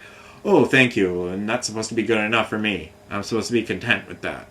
Meanwhile, I know there's all these people going that. They're suffering because God's not being clear enough to them, or they're not accepting God, and it's just crazy nonsense. It's not all in the light. He's not giving divine intervention for every person, blinding them like Paul, and then directing them where to go and what to say and who and blah blah blah. What's fair and good about that?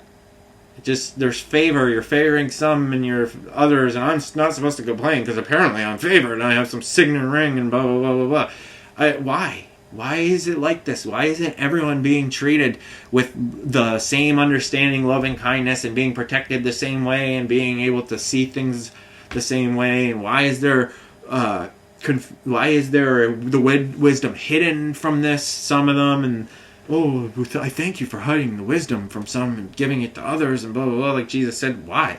How is that in the light? You're hiding things? You're not making things clear, yet you expect these people to choose right? You're not making it clear enough, obviously. If they knew better, they'd do better. If they knew you better, if you knew me better, they'd be better. You know what I mean? But they don't. And they probably don't even want to, so that's probably why you're doing it. They're just stubborn and obstinate. They don't want to be good, and they're proving that. And I just have to endure until the time, and blah, blah, blah. This is crazy.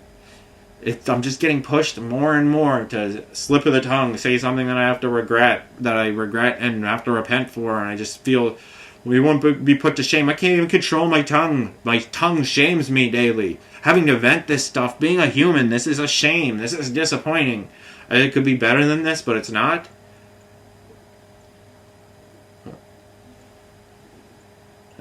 Now I can hear people screaming outside my window.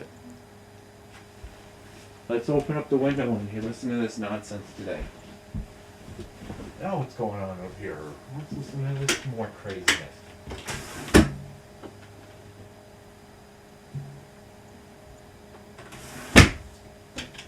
Oh, no one. No, they're just whatever. Just trying to distract me from my train of thought again. Either way, keep it at an hour. At this hour video. Much love. Live to love. Love to live. This is nuts. I don't know how. Try to keep your sanity through it, people. I try to encourage you to the best. That's what I'm doing. I'm trying my best to. We gotta make the right decisions, and I'm not trying to cloud my mind and not be of sober mind and on guard. It's so crazy how fast. So like Perlerator, the delivery company, I just returned this wireless home phone router. Like, people are so coordinated. Like, this service was so fast that I literally hung up the phone of just scheduling this pickup. I was like, yeah, I just need a pickup for whatever, blah, blah, blah, blah, blah. They sent me this thing. So, and then like literally hang up the phone, knock, knock, knock. It was like the guy was at my door. I didn't even have time to put the package in the box and tape it up and put the label on. And the guy was already at the door. Like, he was like, oh, I was just about to hop on the highway. They obviously just sent him a text message, pick up here. Before I, like, literally, it was before I even was able to put the package in the box and put the label back on and tape it up. Like, I literally opened up the door. I was like, whoa, that was quick. And then he was like, oh, do you have tape? And I was like, he's like, good old duct tape. I just taped it up. And then he's like, oh, okay, thanks. I didn't even have time to put the label on or anything. He's like, wow. And I was like, wow, that was quick. Like, it was super quick. It's like, so that's like the kind of thing, like, people can be so, it's amazing to me that some companies can be like so coordinated and fast and get everything worked out so quick, that quick. Like, and then there's companies like, such as these internet companies that can't even comprehend and get an internet problem fixed where you get your bill paid and flick on your internet. You know what I mean? It's like, what's so hard to understand about this? Like this, like, it's not rocket science. I pay my bill, you turn on my internet, but they just trying to suck extra money out of you. Oh, shut off his internet, then trying to make him pay for the fact that we rejected his payment and shut off his internet. Meanwhile, oh, it was a system error. They're just trying to double charge me. You know what I mean? And I just basically canceled with a company because they rejected my payment, tried to double charge me. First time I phoned them, they go, oh, it was a mistake. It was an error in our system. Our system put two invoices together, March and April, so it's trying to charge you 2 months. It's trying to charge you for next month, too. For services I haven't even received yet. I'm trying to tell them this on the phone. They're still asking me to pay for April. Meanwhile, I didn't have any internet in April. I haven't had any services provided in April. It's May now. It's the middle of May. It's been a month and a half that I haven't had any services, yet they're asking me to pay for April. Like, I'm like, and like some companies can be so coordinated in like 2 seconds. Boom. And it's like so coordinated at your door before he like literally got off the phone. Boom, he's at my door. Like it was like scary fast. It was like they're waiting at my door. Like and then so like but then certain companies. Oh, sorry. You're gonna have to talk to 10 people to get this issue fixed. And they're all going to tell you the same thing, and they're still not going to fix your problem. Like, good job, Perlerator. Like, I was impressed with that. That was amazing. Like, how quick, but terrible service at Canic Incorporated, and even Virgin Plus. When I hooked up with Virgin Plus, they sent me a wire. They try to tell me that I asked for a landline phone and internet. They tell me, yeah, we can hook you up a home phone, but like landline, all that. Made it very clear. They send me a wireless home phone router. The package comes with a wireless home phone router. It's for a cell phone. And they're trying to get my cell phone as my home phone. I'm like, that's not what I asked. I asked for a landline home phone. And then even on the box, on the package, it said they took all my information. Like, they had my information, Jay Johnson, all that on record. The box comes, it says Ray Johnson. Didn't even get my name right. Like, some companies are just so not organized and coordinated, and then there's ones like Perlerator where it was like, whoa, like 2 seconds. They fixed this issue in 2 seconds. Like, if only those other internet companies could see how they get their equipment back in 2 seconds. Took them 2 seconds to get their equipment back. Took them like it's taken them a month and a half to try to get my internet hooked up. But the second they're trying to get some money back, boom, they're at your door. Instant. You know what I mean? Like, bizarre. But either way, good job Perlerator. Bad job at Canic and Virgin. And Bell and Rogers. I'm trying out Primus now. And so far I'm impressed. The woman was very friendly on the phone. I got her name and she got my name. It was very friendly. It seems more affordable. She seemed straightforward about the services I'm requiring and going to get. I made it very clear the day that I can pay and that I'm on disability and I can pay on the last day of the month or the first day of the month. So I told them my pay cycle so they can coordinate. And it doesn't get a popped up fee. Oh, you paid on the wrong day. Now we're going to double charge you or triple charge you like Rogers. Like, I told her that. I'm like, I'm just clarifying because these companies are screwing me over, sending me double charges, triple charges. So I just have to be sure that you're okay with this company. The pay date lines up. I pay my bill every month on the last day of the month or the first day of the month. That's when I get the money. So that's when you'll get it. Trying to be very clear and up front so there's no confusion and hidden fees and them trying to steal $60 or double charge me or triple charge me. And she's like, oh yeah, I'm sure I'll put you in the customer service department. They'll work that out. I was like, they said that at a Canic too. And then all of a sudden I'm getting double charges, triple charges. And they're like, oh, we reset our system. And so that whatever that note that was on your account that told when you were going to pay must have got erased or something or whatever. Some sort of confusion on their end. And then they try to cost me for whatever, trying to double charge me for things. It's like, I'm not happening. I'll switch companies just like I told them. And hopefully one of these companies can get it right. And be honest and upfront about things and not try to trick you and deceive you and steal money from you and stuff. Like, so far I wouldn't recommend Bell, Rogers, Canic, Virgin. And then we'll see if I'd recommend Primus. They seem good so far. The thing is the Canic was pretty good for a while till all that nonsense happened. It was working like clockwork for affordable. It was working all right. They were still changing my account number randomly, like my payee number, so that some transactions wouldn't go through on time, and like just still getting messages. Oh, make sure you update your account information so your payment doesn't get rejected. And I switched the message, but I still switched the payee number, and then I'm still getting these messages. So they're like switching stuff, doing some trickery, and then all of a sudden, boom, my payment gets rejected, and then they expect me to pay for that. Like, Whatever was working, if it's not broke, don't fix it. You're getting your money for 3 years, 4 years, like clockwork. The odd thing that would bother me too, where my internet would go down for like, I just figured it was regular. Maybe there's a storm, or maybe their bell tower is down for a bit, so I'd give them a little leeway, whatever. But sometimes it would go down for like the service would go down for like a day, or a certain amount of time, or whatever. It'd go down for the day, and I'd be like, oh, a weekend. I'm like, why do I have no service? So there was the odd issue with a mechanic service going down, but I just figured it was like, oh, it's just a regular everyday issue. But they're not giving me deductions. You got my service off, but you're not going to reduce the price that I'm paying for. You're trying to get me to pay for service that isn't working and that is down.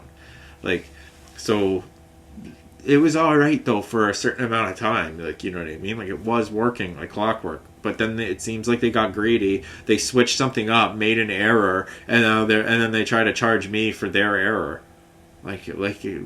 Trying to double charge me, triple charge me, and they were rude on the phone, and they lied to me numerous times. So I'm like, I'm done with this dishonest company. You know what I mean? So Bell lost my service because I tried to settle this cell phone thing. I phoned and reported this phone stolen, told the exact date when they should shut off the service. They sent me a bill for $2,000. I settled it for like half. I paid like $950, and they still wouldn't give me another phone and deal with all this stuff. Then I go to Rogers, same thing, they triple charge me. Bill comes up for a triple charge. I'm like, I'm not paying this. I'll pay the month that I owe, and that's it. And then I switch. Then I go with a mechanic. They try to double charge me. Oh, sorry, system error. Our system tried to charge you for April, and it's still March, and we haven't. It was in a system error. Just pay March. I try to pay March. I go, oh, it didn't go through. And then they're expecting for March and April to hook my service back up. I'm like, I'm not paying April. I haven't got any service in April. You're not getting paid full amount for April. And then they, and then it does. So literally, then they go, oh, $60 reactivation fee. You're trying to double charge me again. I'm not paying $60. You're not getting an extra $60 for your service going down, rejecting my payment, shutting off my internet. I'm not paying that. If anything, you should be reducing what I have to pay for this frustration. They just lost a customer. You know what I mean? And this just keeps happening with these telecommunication companies, and then every single one, then they send it to a creditor. Oh, he has this outstanding bill, and then they try to affect my credit. Meanwhile, I've been paying like clockwork, settling bills, and that phone got stolen, and someone stole the phone. I still paid $950 for a phone that I had for 2 months. And I clearly paid the full price for it. If I would have bought that phone brand new cash, it would have been it was like $500 when it came out brand new, something like that. And then 2 months of service? That's clearly less than $950. And they're just trying to, it's just ridiculous. How hard is it for a company to comprehend? Shut off the phone services, my phone is stolen. Apparently I don't speak English, because they didn't shut it off. They said they were going to shut it off, and they understood what I told them, that the phone was stolen. Then I get a bill for $2,000. It's just stupidity. It's like these companies are just greedy, and they're just working deception in the background to squeeze money, or they're just uncoordinated, all these just different people that have no clue, and they're just following procedure. And then so you're talking to a bunch of idiots that have no clue what you're talking about half the time. Oh, well, sorry, we'll send you to this department. You could send me talk to 1,000 different people, and none of them have any clue what the heck I'm talking about and what's going on. And none of them are being helpful fixing the problem. Just frustrating. So I'm done with it. Hopefully this is it, and this new company, Primus, hooks me up, and I can communicate with the world again and get back to trying to help people understand things of God and rebuking this satanic shit and pointing out the products not to put on your head. Once again, I'll be encouraging and pointing out these things until they kill me, until I die, until God compels me not to. You know what I mean? So as long as I'm alive, I'm going to be trying to warn people. If I find a 666 in products and things to do with Beast, and they're trying to put it on your head, I'm going to give a warning and boycott those companies and tell you to do the same. So, and That's what it just appears to be. They're just trying to stop me from communicating it. It just seems like Satan trying to suppress the truth, and then like every time that this craziness happens, it makes me think that it's like the book of Job. Like God's in control, allowing Satan to frustrate me. You know what I mean? Like, but I don't think that's what it is. So I get angry. It's like they're just trying to get me angry at God to question if it's God that's allowing evil to go on. Meanwhile, it's not. They're rebelling. It's not ideal that these people are doing evil. God's clearly putting a stop to it and doing his best to stop them. And it says in that he is going to stop them. In the appropriate time, blah, blah, blah, blah, blah. If anything, we could see, if you're not evil, you would have stopped it by now. If you could. So why aren't you? Why are you allowing them? They must have, so they have some sort of power over their own choices, and they're rebelling, and you're just having a hard time stopping them, apparently, because you haven't yet. So what, are you just building up your angels, the amount of numbers of following that you have, and you're waiting for the timing when all the saints have a chance, and the warning, and blah, blah. I don't know how it all works, but apparently they're not stopping. They just keep being wicked and evil. So God's not making them do it, but it's not helping that we're all stuck in this corrupt, evil world of all these negative influences, and we're under attack. So we're expecting God's mercy and understanding of that, of what we're dealing with, and that we don't always understand, comprehend, and say the right things and do the right things at the right time. If you want us to, you have to make things clearer to us. How are you going to blame us for things that are confusing? You'd have to make it more clear. We're not trying to. You know what I mean? Like, it seems like there's some sort of veil there. There's a veil of deception, even to do with the things of God. There's mysteries around God. Why? If you want us to know you and follow you and know that you're good and trust you and believe in you, then if you want us to trust you and know you, you have to show yourself, and then show that you're good and prove that you're good by showing your word fulfill, by stopping the evil. It hasn't come to pass yet, so no one can, you have to believe. You can't, you just trust and know him. Belief is things that you don't know, so you have to have faith and believe and blah, blah, blah, blah, blah. So it's like, I don't want to believe that God's good. I want to know God's good by being able to witness it and see that he is stopping them and doing his best to stop this wickedness and this evil all the time. I don't want to have to question, is this ever going to be fulfilled? And just have to, I'm supposed to just believe that one day, eventually, 1,000 years down the road, I could be long gone. Eventually, this evil is going to stop, and God's going to stop the wicked. I want to see and know and be able to witness that God is good, and see that it's stopping and that he's doing his best to. And I can see that. There's some smiting here and there and this and that, but like when it comes to his word being fulfilled yet, it's not fulfilled. So you can't expect me to assume that it's going to be all true. I believe that it's true. That there's generations of people who have been believing that it was true, that they're going to see Jesus' return in their time and all this, and then they died, and the same evil, wicked, cycle just keeps going on in the world. So I don't want to have to believe crap that I don't see. I want to be able to see and witness that you're good, and that you're stopping this, and that you're not allowing them to keep doing evil and trying to tempt us to partake of their wicked ways. Because it just feels like you're just it just feels like them tempting, just pushing it, and it's not God tempting us. Don't let anyone say that it is God tempting us. No, it's not. But God, if he has authority over the devil, like in the book of Job says, then God's allowing Satan to tempt us. So what's the difference? Like I'm saying, but you're not allowed to judge God, and that he's in charge of all this wickedness. He's allowed to do whatever he wants, but we're not. And we get in trouble when we slip the tongue and don't know something. But how? If you wanted us to know it, you'd have to reveal it. And you clearly aren't. Or you are, and we're just rejecting it. But there's people like me who are doing their best to comprehend this stuff. I'm doing my best. And it's never good enough. So half the time it's discouraging. It's like, what's the point? What's the point of talking, trying to believe, trying to comprehend if it's not being fulfilled? You're not showing yourself. You're not showing your word true.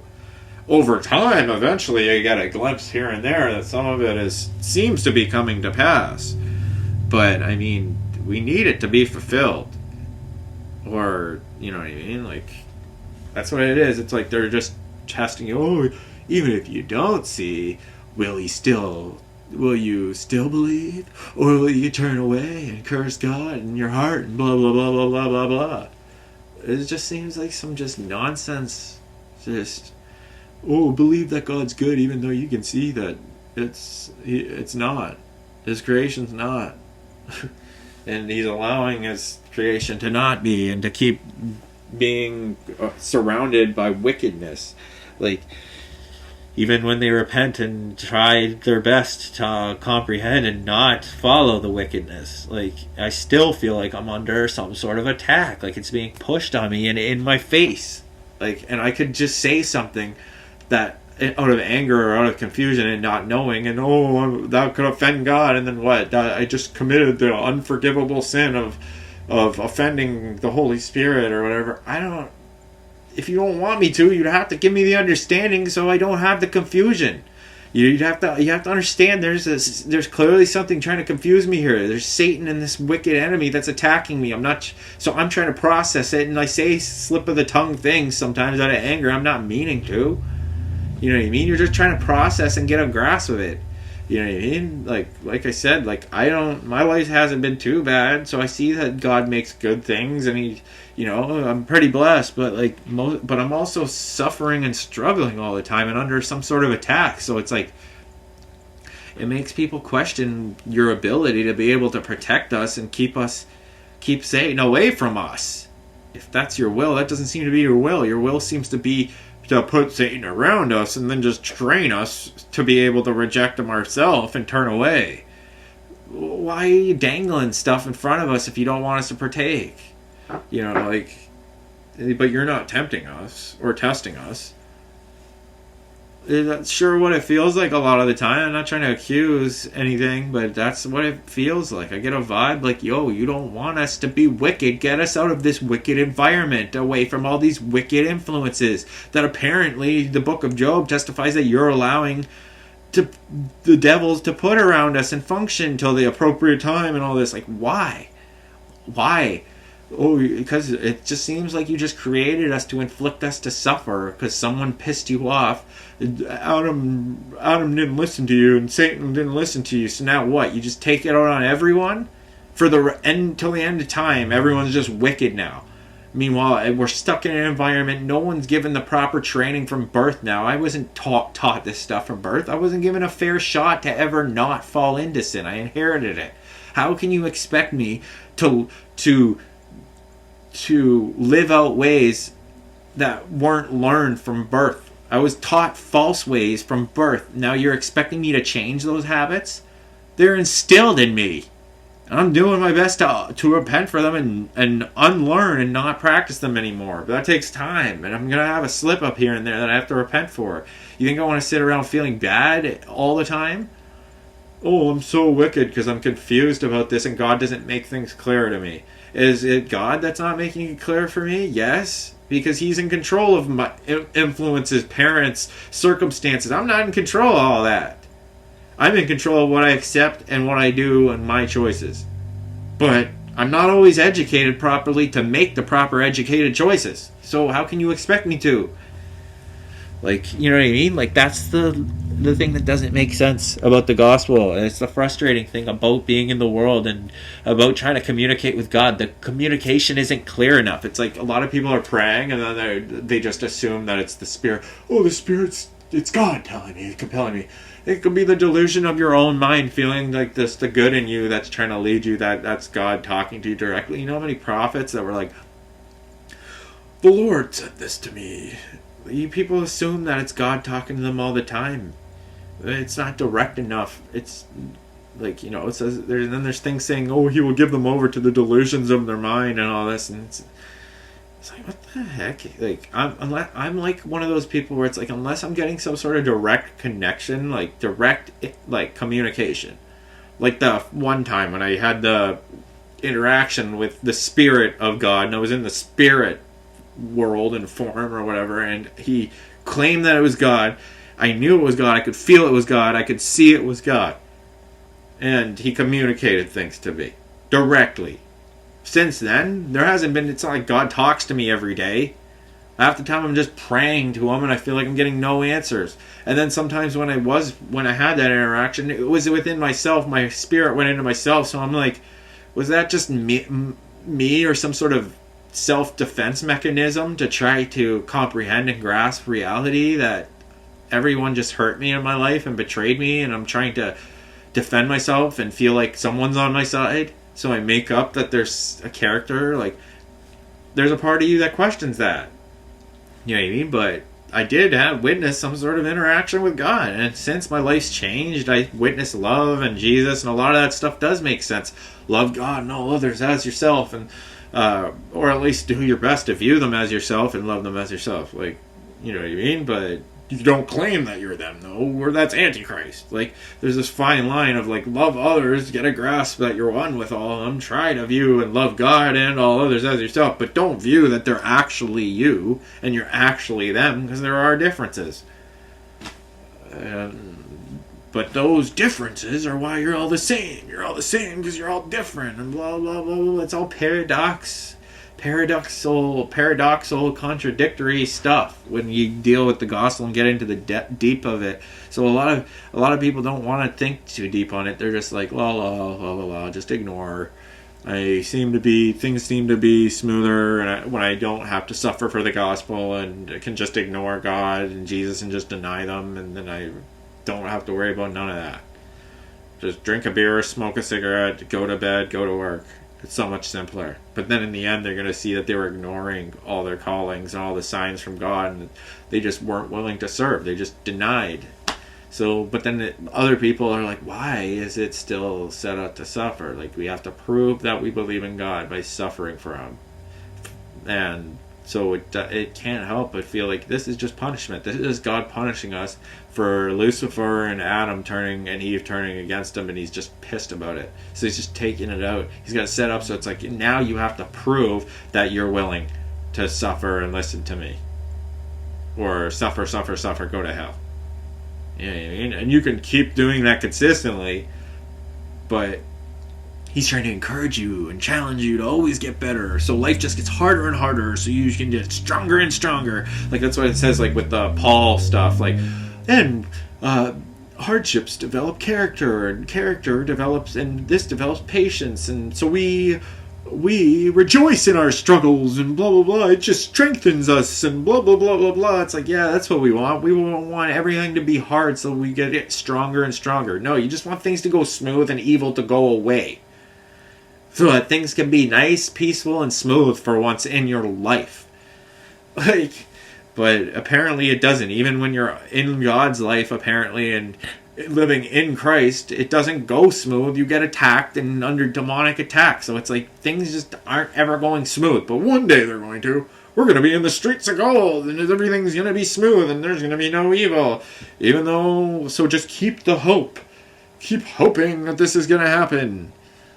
Meanwhile, so it's like, it's just the word set up so if God doesn't ever have to prove himself and that his word's true, and there's no way of anyone ever knowing throughout the generations if he ever will or is ever going to. It should just be set up words to give people hope that this shit is going to eventually get better, even though it's just shit and it may never get better. You know what I mean? That's what faith is. Oh, eventually we're going to die and things are going to get better. Like, great. So just suffer.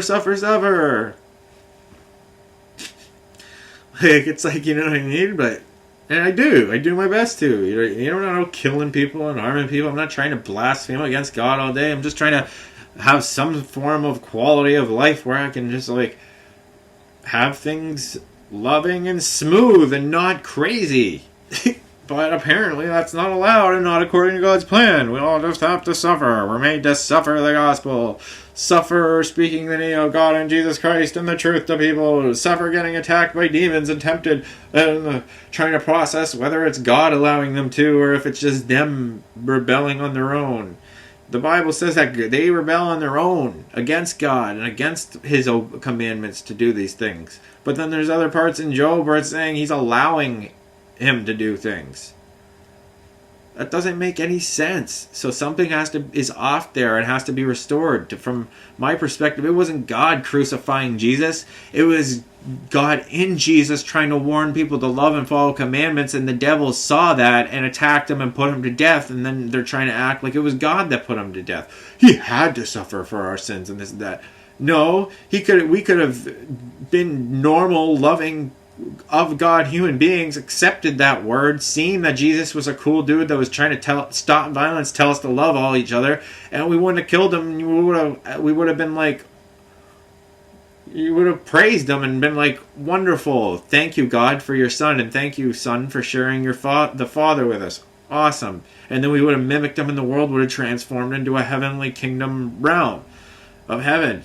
Everyone's behaving in love in God, but that didn't happen. And that we're supposed to believe that it was God's will that these devils put Jesus to death? That was devils. Thou shalt not kill is a commandment. You think it was God killing Jesus? He sent his son to die for us, to kill him. As an example, to be killed. That's what God wants. He wants you to be killed for him. It doesn't seem like that to me. It seems like he came to tell us to love. We rejected him. Devils rejected him and killed him. And then he comes back every once in a while trying to point out the devils, because it says Christ came to mess up the devil's work and to point it all out and rebuke it. God comes to point them out, give a fair warning, throw a wrench in their works of their cycle, throw it in their bike spokes, and then they kill that person, and then he comes back in the next person, and the next person, and the next person, some repetitive cycle of him sending people, warning people, coming in people, and then like showing himself in his spirit of love in people, and then people just put him to death. And then they're like, no, that was God's will that person died. That sure does seem like he came in Jesus, tried to tell us to love, people didn't love, and killed instead. They broke a commandment instead. And they tried to make a lawful man who wasn't doing any wrong seem like he was lawless and against God, when he was actually, God was in him trying to warn us to love. So it was devils attacking him. It was the devil that was in Judas. It was the devil that was in the Pharisees. It was the devil and Antichrist. They were rejecting God's vessel, his chosen vessel, his son. Yet we're still getting fed this gospel that it was God's will that Jesus got crucified. I'm sure it would have been ideal if he doesn't send people with hopes that you reject them. He sends them with hopes that you'll receive them and change your heart, and then mimic those people in love and become more loving like the people he sends to you. So I think that's what needs to be restored, and is off about the gospel. So like, oh, these people, you have to die for the Christ and this and that. You're supposed to change. It's ideal that you change your spirit and mimic and behave loving like the people he sends to you, such as his son. Until you do, the world's just going to be stuck in this cycle of psychos, devils, just killing vessels of God that are coming to warn you to turn away from wickedness and behave better. And then they're just claiming that it's God doing it. Why would God send someone to kill them? He didn't send his son to murder his son in front of us. He sent him with hopes that we would receive him and mimic him, become more loving like him. That's what transforms you in the body of Christ. And then you become one with them in spirit and in the body of Christ. Not that, oh, he died for me, they murdered him, and now that erases all my sins. Now I'm not going to continue to sin now because he got murdered.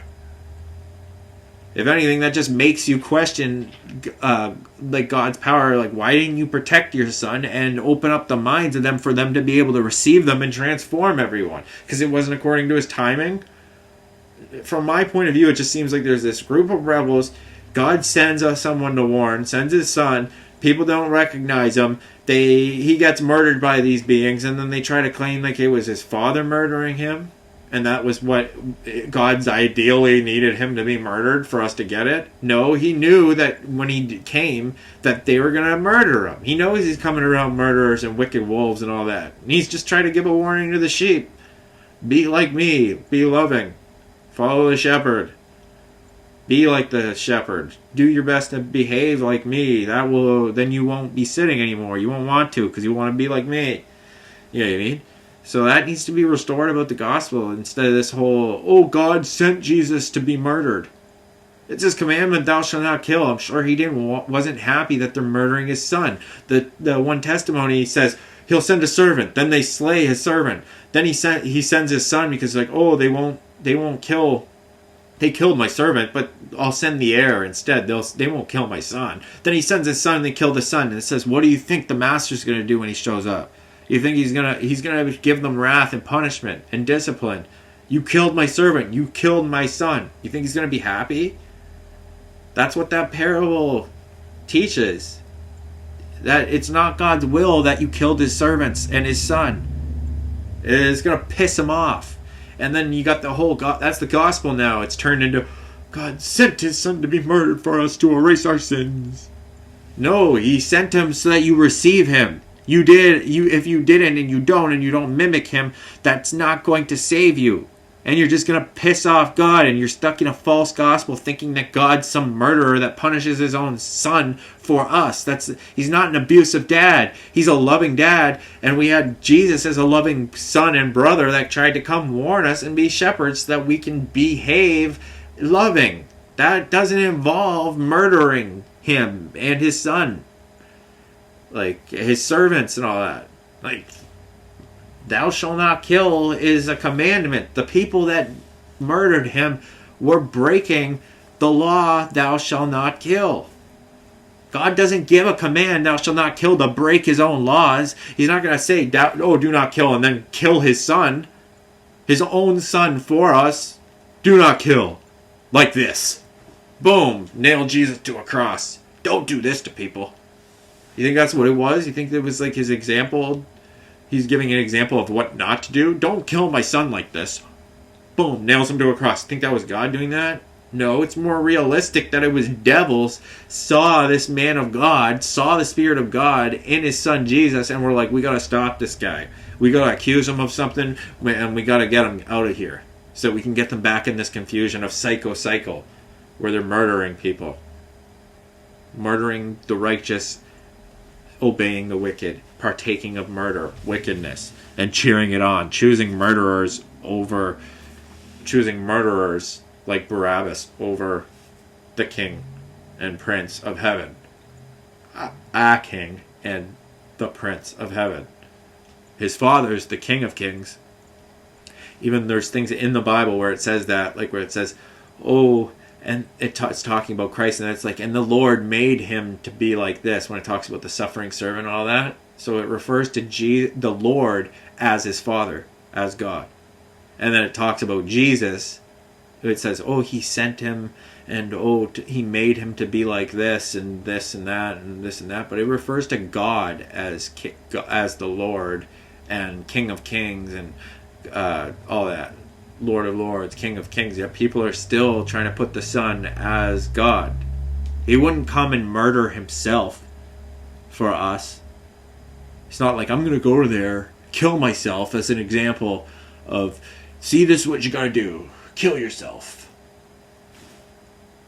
Reject sins and just kill yourself or let them kill you.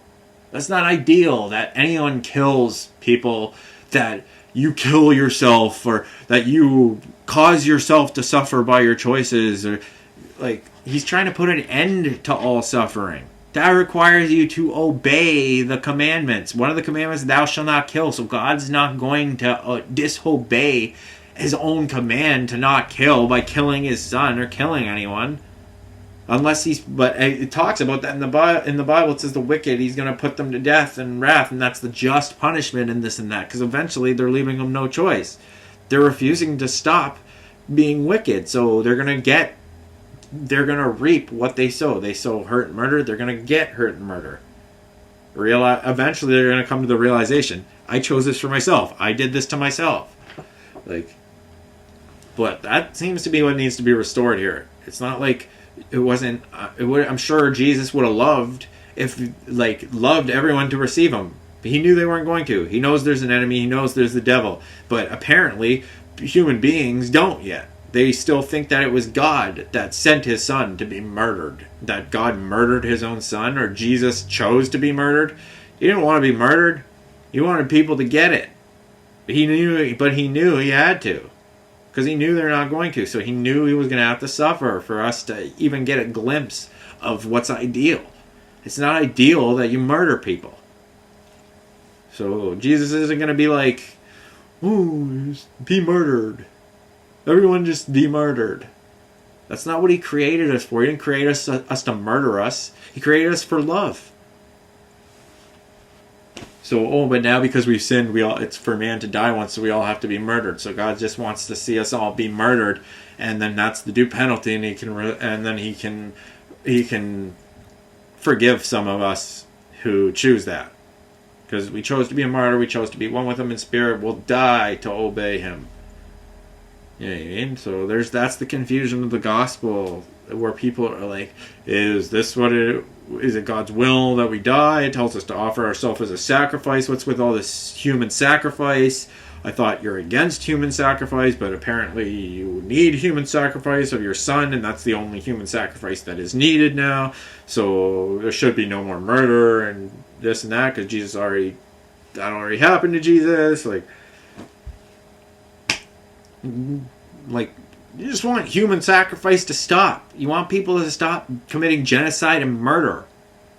Stop being psychopaths. Start loving and obeying the commandments. Love God and all others as yourself. Is it really that hard to grasp? Yes, because there's devils around doing that and confusing. And just trying to frustrate and turn everyone against each other all the time. And make people angry with God. And there's a rebellion there. It's not all God's will. That's what the gospel points out. It's not all God's will that this is happening this way. But then some people are like, yes, it is, because they couldn't do anything without permission from God. It shows that God's in control over Satan. God didn't create Satan for evil. It's an evil being that he created to be his servant that's choosing to rebel against him and not love. So you're supposed to believe in the ideals of God and Jesus and reject the ways of evil and Satan. Not think that it's God and Satan that are making him make the evil choices. He's not forcing them to be evil. He's not making their choices to be evil, and he doesn't want you to think that he's forcing you to be evil and wicked. You have choice to choose what you choose, and you get the due result of what you choose.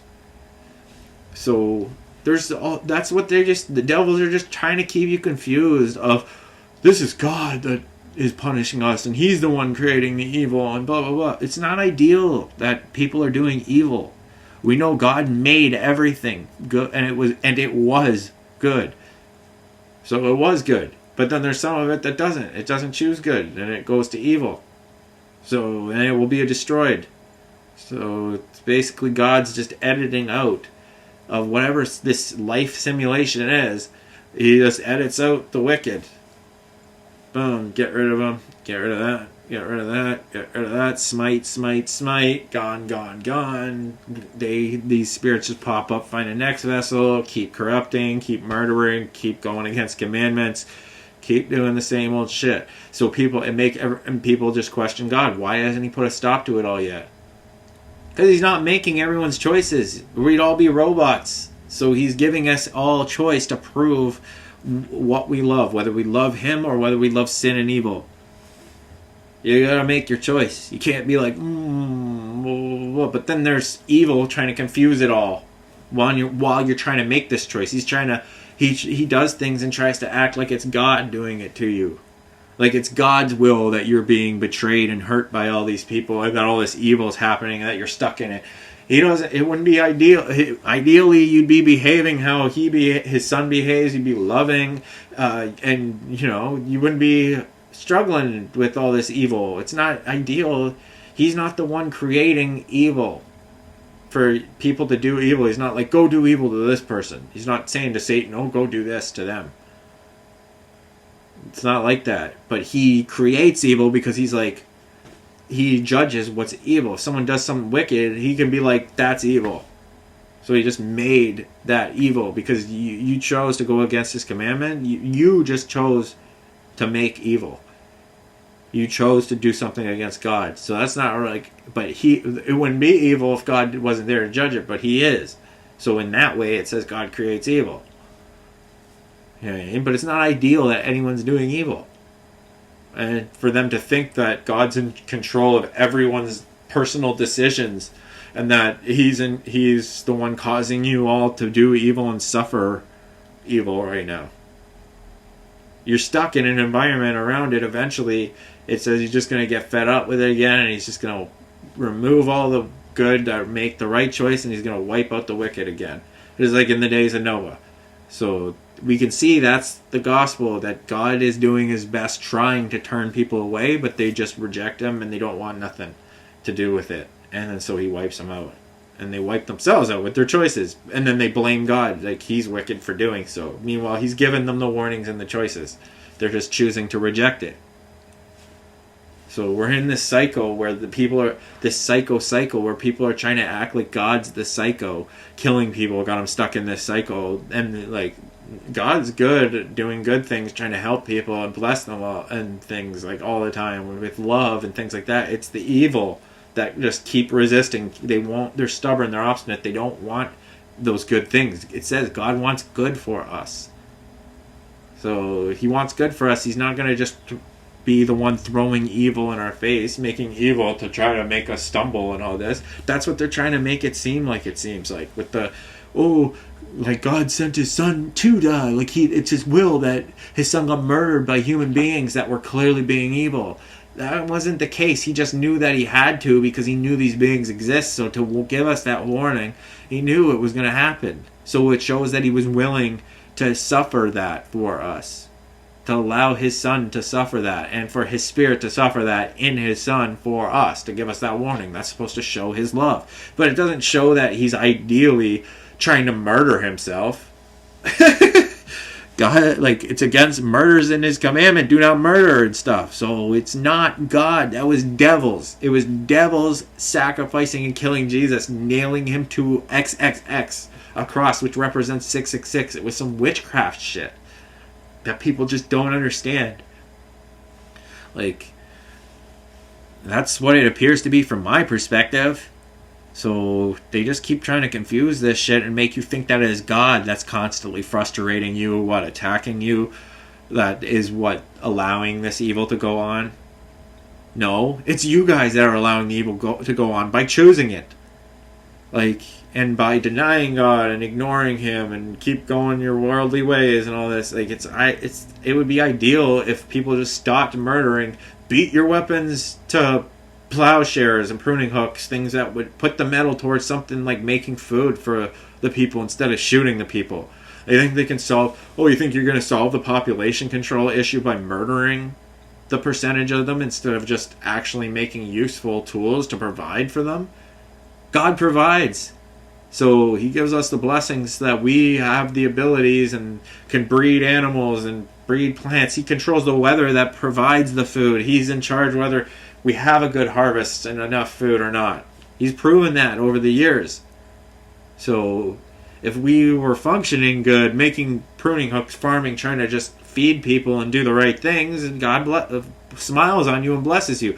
You don't, he curses you and things go, we get worldwide curses and shit like coronavirus and shit because you ignored, you're refusing him and who he sends to change your ways. You know what I mean? So that's what keeps happening. So it's not his will that we're suffering and choosing suffering and evil for ourselves. And I'm sick of the devil putting these things in my path and then trying to make me confused whether it's God doing it or not. Like God wants me to be a drinker and be angry and be this. And it's just God challenged me to grow. Yeah. It would be like saying God creates the evil substances that lead you astray, just so that you can overcome them. It's not ideal that this evil and wicked is out here, and that it says man they stifle the truth. They invent new ways of evil. We can see that they're inventing drugs and all that, and they invent new ways to do evil against God. Like, it's just bizarre. So it's not God inventing new ways of evil. It's not God's not inventing heroin, cocaine, crack. Oh, that's not bad enough. Now we got to make flock. Oh, bath salts. Oh, this, that. Oh, let's stick this virus in them, or this. Let's give them a vaccine, and who knows what's in this shit now that they're trying to stick in you. Like, we can just see there's someone out there making a bunch of evil crap, trying to trick you to stick yourself with it and put it in you. This is just devils trying to influence your mind. That's why it says be of sober mind and be alert. He's trying to get you like a hungry lion. I'm walking down the street, all of a sudden there's a substance of poison at my feet. I'm like, I can't believe that this is God sent. Just so I can overcome it and strengthen myself, improve my zeal. No, this is the devil tempting me to go back to ways that led me astray before. Just like, you know what I mean? So it's an opportunity from God to strengthen yourself. God doesn't tempt, so he doesn't keep putting these evil things in your way for you to overcome. It's not his will that they're even in existence. These are man-made things. You know what I mean? But then it says, wine is in heaven, and it's the fruit of the vine. And yeah, that's what they need alcohol to feel good in heaven. They need to drink wine. They have imperishable bodies. When I was at Witness God, I didn't need alcohol. I didn't need any substance to feel good. The Spirit of God, just being around this Spirit, was the best pleasure I could ever feel. Drinking or being drunk didn't even compare to it. Having sex didn't even compare to it. An orgasm didn't even compare to it. I wouldn't need any substance to make me feel good while I'm around God in heaven. But then they're like, oh, so it's just an option. You can just drink if you want. You wouldn't need to. You wouldn't need to be drinking to feel good in heaven. We just do that here to try to cope with this madness. Crutches to try to get through our crazy day. Meanwhile, these are the very substances that lead us astray, lead us to fornicating, debauchery, killing people, going violence, car crashes, suicide, depression. And we're supposed to believe that this is a substance of God that is used by God and His Son in heaven all the time to feel good or something. Like, oh, it's a luxury to be able to drink every day. It's murdering people. People are doing it and they're dying. There's a bunch of homeless alcoholics on the street. People missing their teeth. Getting, like I said, car crashes, violence, all that. Daily. So not everyone has control to be drinking sanctified so it doesn't lead to sin, and drinking in honor of God and thanks to God for this drink. Here, you can drink water or tea or something that doesn't influence you to go murder and get violent with people or car crash or impair your ability to be able to drive or function. You know, I'm a functioning alcoholic. I can go to work and I can drink and drive. Oh, I'm perfectly fine. I've heard it all from people before.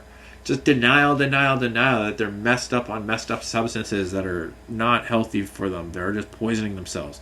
Self-destructive people partaking of wicked, trying to act like it's what? Sent from God and blessed by God?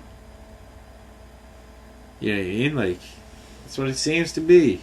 Like, just because they don't want to stop and they don't want to do righteousness. Like, eventually Jesus cut alcohol. He said, I will no longer drink. But then he made some comment about him being in heaven drinking. Yeah, because he wouldn't be under threat of worldly attacks and going to violence because he'd be in an imperishable body. So he could drink whatever he wanted. He could probably drink he could drink venom in heaven. You're in an imperishable body. It wouldn't kill you. You know what I mean? Like, it wouldn't have the same effect on the body. So he could drink. You could drink to your heart's content. But that doesn't mean that it's approved of doing that on earth and that you're supposed to.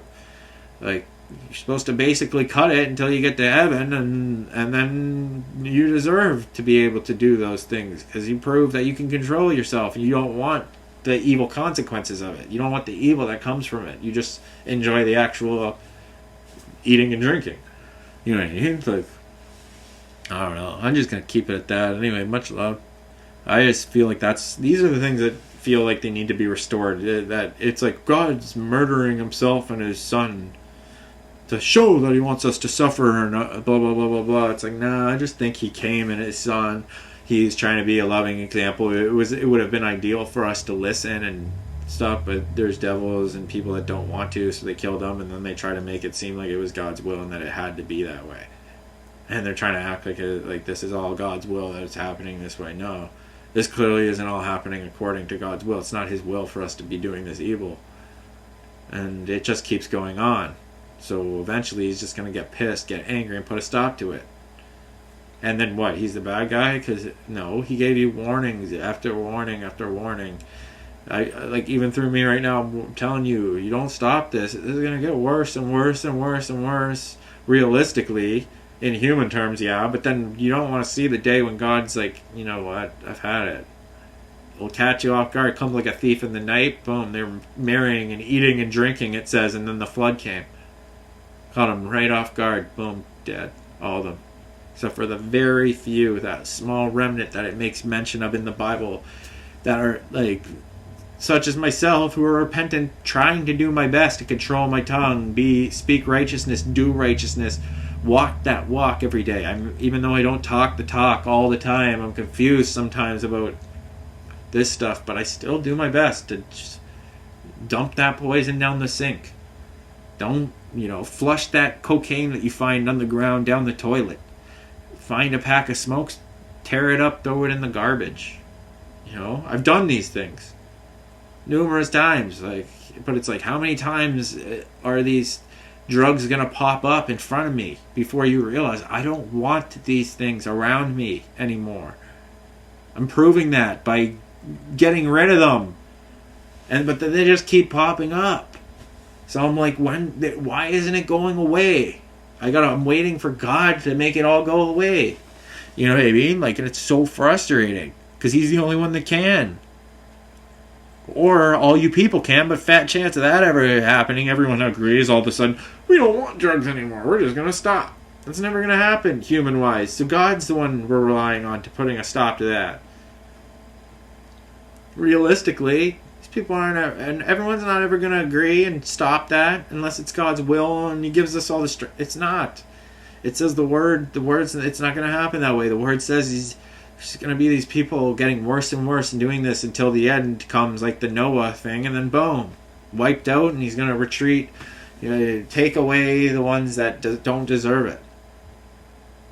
His wrath and all that. We're going to escape it. And it says to pray that you're worthy and try to prove yourself worthy by doing the right things every day. Righteousness is what will keep you safe and help you escape from death. Believing in God and his Son and his ways and doing those ways. Love, love, love. Reject evil, rebuke evil, throw it away, dump it down the sink, flush it down the toilet, get rid of it, kick it out your house. Keep it away from you. Keep that armor of God on. Don't let them take your righteousness, your truth, your peace, your faith, your salvation, your spirit. Don't let them mess with it. And focus on God's, Anyway, much love. Live to love, love to live. Peace. Hi everyone, today's May 31st, 2022, so I've called back technical support of Primus and I'm still on hold, as you can clearly hear. We appreciate your patience while on hold. So I'm going to demonstrate what is wrong with these companies and how wicked and corrupt and the problem with all of them. Look at this, okay. Trying to fix a problem, get my internet, my service provided, that they're trying to charge me for. Been on hold with the company for over 4 hours. Nothing. No answer. Now, I'll call to try to figure out how to pay my bill. How to give them money. We'll see how quick they answer. Watch. I'll phone them and I'll be like, oh, how to pay a bill. Watch how quick they want to collect money from you, but how slow they are to provide the service that they're trying to collect money for. That they're not providing.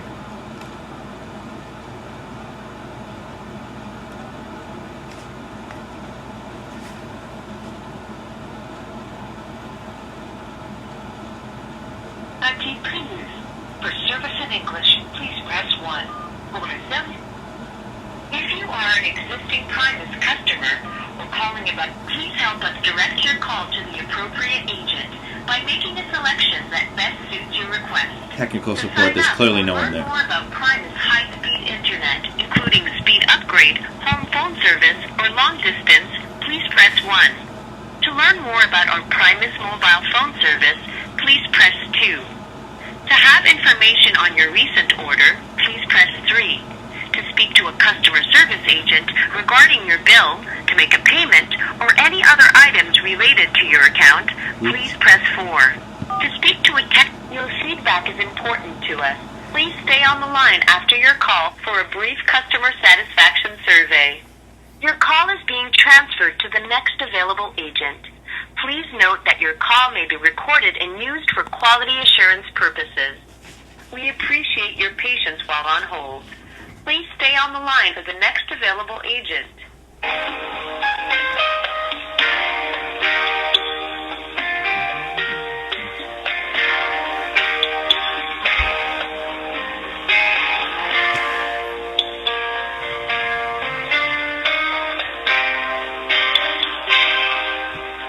See how quick they want to collect their money for services they're not providing.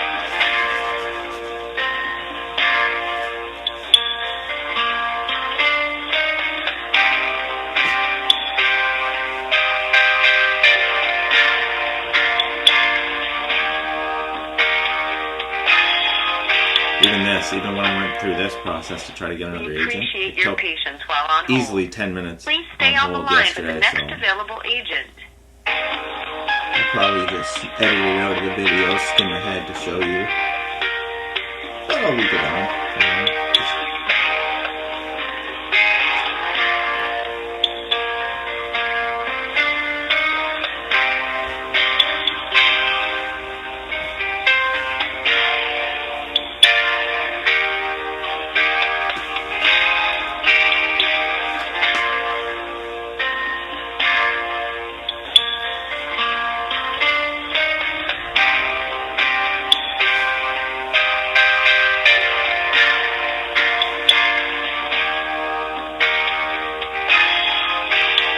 It's 9:52 a.m. on We Tuesday, appreciate your May patience while on 31st, hold. 2022. Please stay on the line for the next available agent.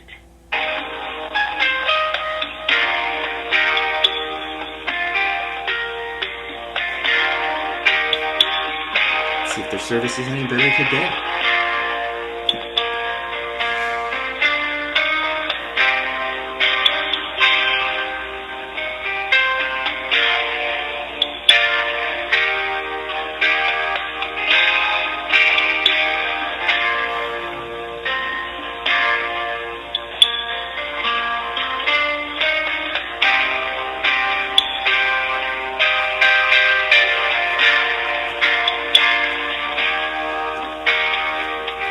I just want to show this because this is the kind of shit that they're trying to Appreciate get your me in patience trouble while for on not hold. paying Please these bills. stay on the line for the They're not next even- available agent.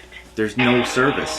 There's literally no service to even guide me on how to pay the bills they're asking me to pay for the services that they're not providing. There's no technical support to get the services working that they're asking me for money for. Like, they don't serve you, and then they ask you for money for their service. And for cancellation fees. They haven't even hooked up my phone yet. I asked for this phone to be hooked, for a phone to be hooked up, my home phone to be hooked up like 2 weeks ago, half a month ago. Still haven't even hooked it up yet. They're willing to try to charge me for the service. And they haven't even hooked it up. We appreciate I've had your internet patience 2 while on days. hold. Please stay 3 on the line for max. the I next think it may have been available 3 agent. days this month. That's it. And then during those 3 days, they've locked me out of my YouTube account. I can't even get in. Can't even upload. Can't do anything. They've got me everything frozen on me. Because they're like, oh, we can't recognize your IP address that your devices are signing in from, so you're gonna freeze all your accounts for safety purposes to try to protect your accounts. It'd be different if I was trying to delete a channel or remove content, but I'm trying to add the very content that will verify that I am who I say I am. You know what I mean? So it doesn't make sense that they won't allow me to do any of that. We appreciate your patience while on hold. Please stay on the line for the next available agent.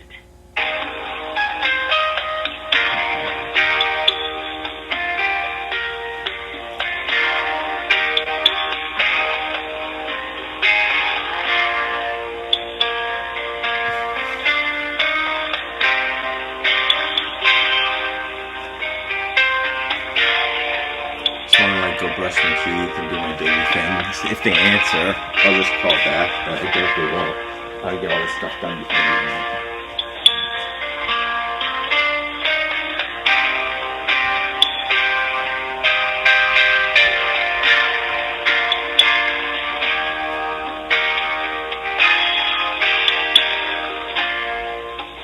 We appreciate your patience while on hold. Please stay on the line for the next available agent.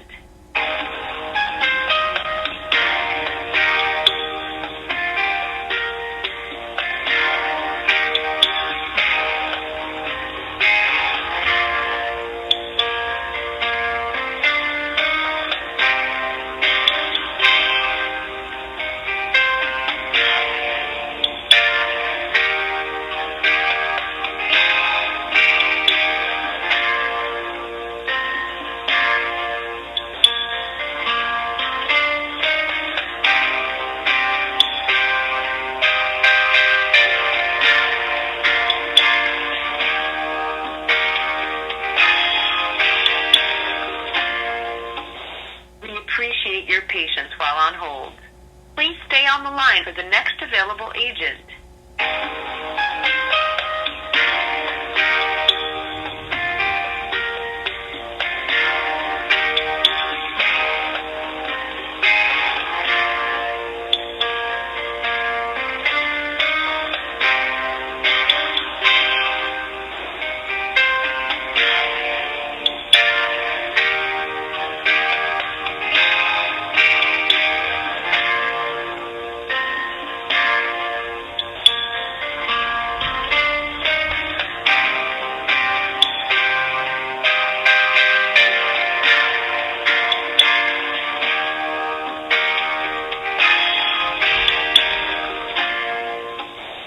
Appreciate your patience while on hold.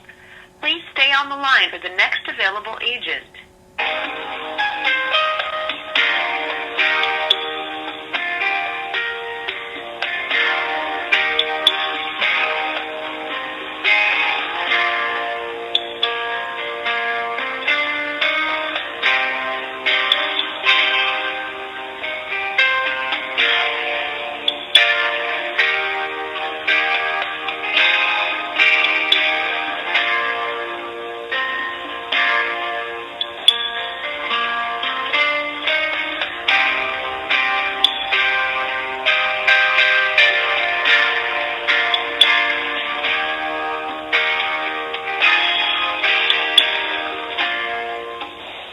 Appreciate your patience while on hold. Please stay on the line for the next available agent.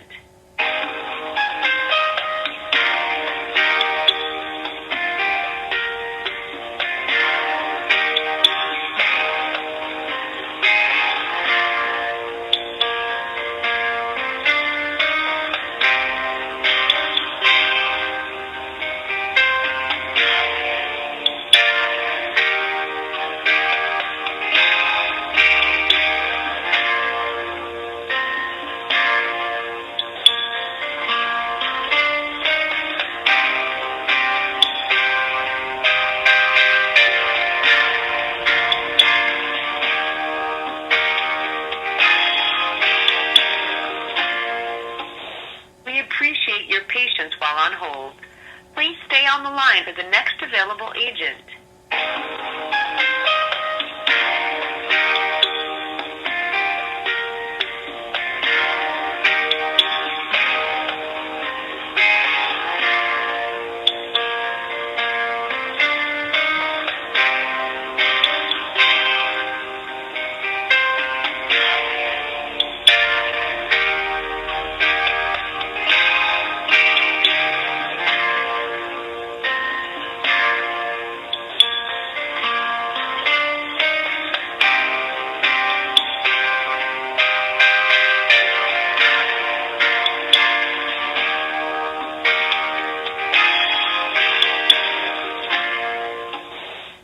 appreciate your patience while on hold. Please stay on the line for the next available agent.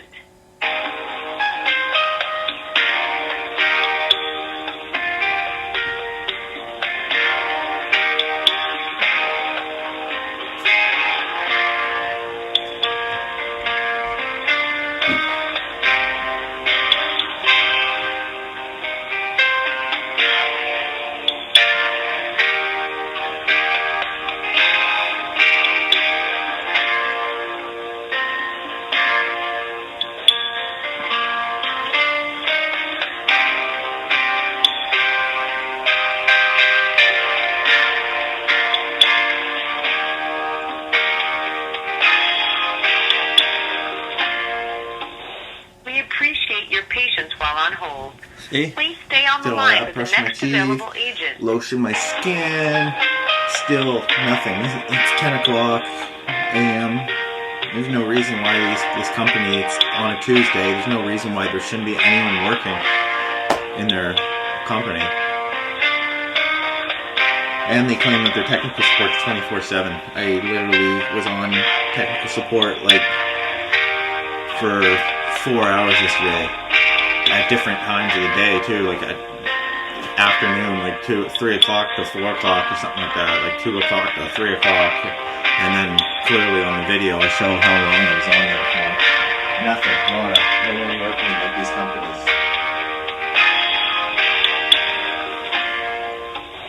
We appreciate your patience How while long has on it been? hold. 12 minutes. Please stay on the line for the next available Maybe I should try a agent. different department. Maybe I should try hooking when you're trying to sign up for internet. Maybe I should try that department. See what they say.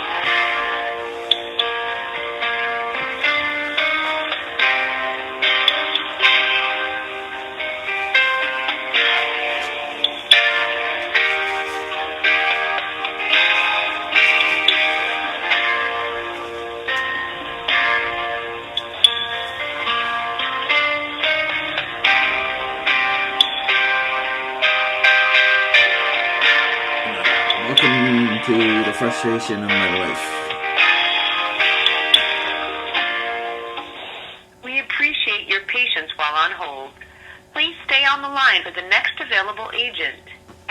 Literally, this is what my life has been for the last 2 months trying to get internet. And a home phone. It's been just nothing. So let's, with numerous different companies, and they're just...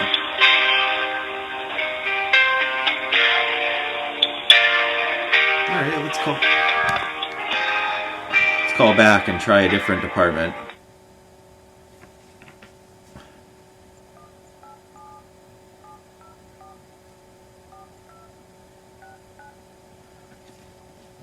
I'll try calling the same way of who I got through to yesterday.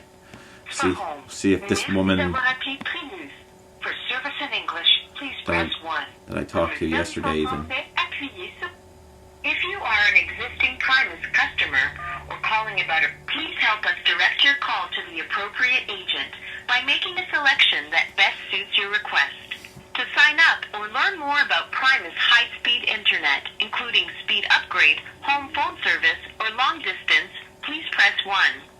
To learn more about our Primus mobile phone service, please press 2. To have information on your recent order, it was 3. please press 3. To speak to a customer, your feedback is important to us. I think this is how I got through to someone yesterday. Number 3 or customer satisfaction survey. Your call is being transferred to the next available agent. Please note that your call may be recorded and used for quality assurance purposes. See how they say they We record appreciate everything? your patience while on hold. But then if you want to Please use stay those on the line recordings, you're for like, the yo, next show the available public these agent. recordings, how ridiculous these companies are being to me. They won't ever show those recordings.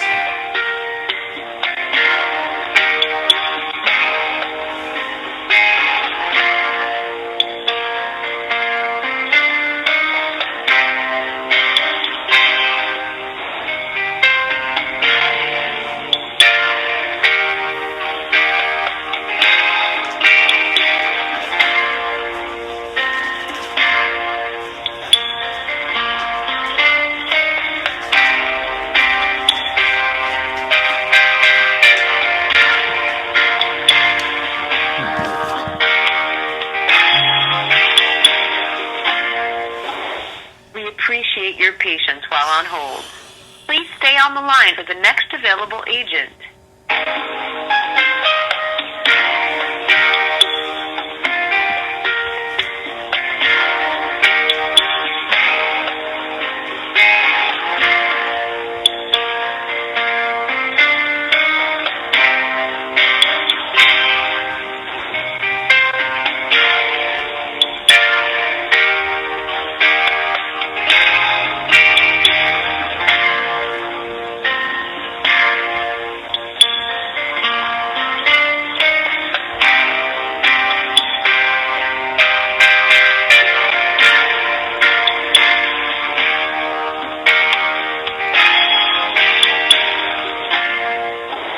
We appreciate your patience while on hold.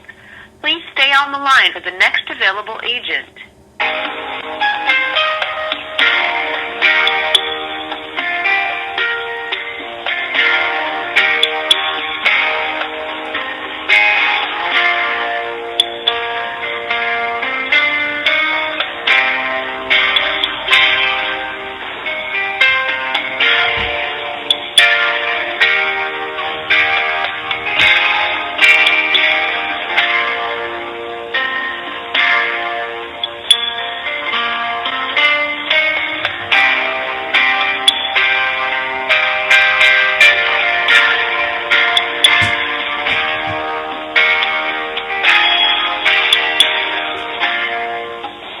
We appreciate your patience while on hold. Please stay on the line for the next available agent.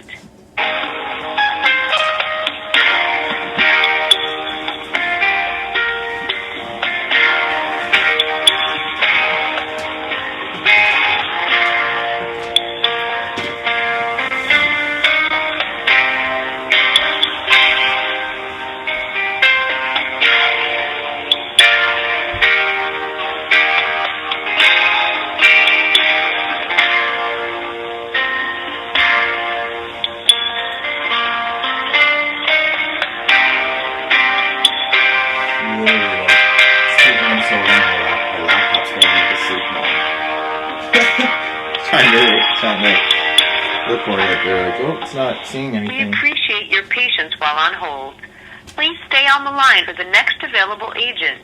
And it's screen saving us.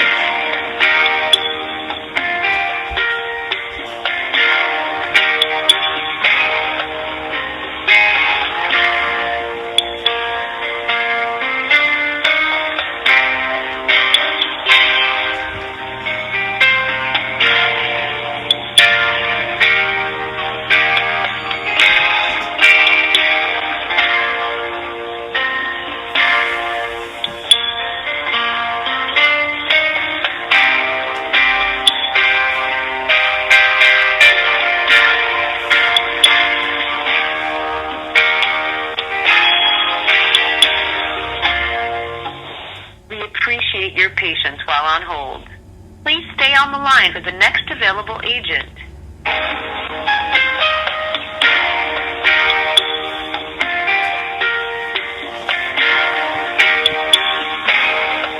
These are supposed to be professional companies. These are like the richest companies. You're telling me they can't hire anyone to do this job? Who knows how to help serve people? And like, that's probably why they are the richest companies, because they don't hardly do shit. They just collect money and try to steal money from people all day, but they don't provide any proper service to people. They just keep jacking the prices for shit services that they don't provide.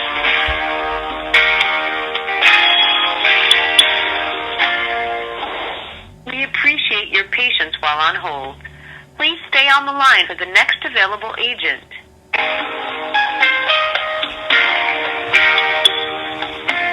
Clearly, it's not getting through to anyone. I tried to get a hold of them this way yesterday, and I was on hold for 10 minutes, and then finally someone answered, so I'm going to give it to about them before I hang up and try to call through another way and get hold of another department. Like there's anyone even there answering these phones.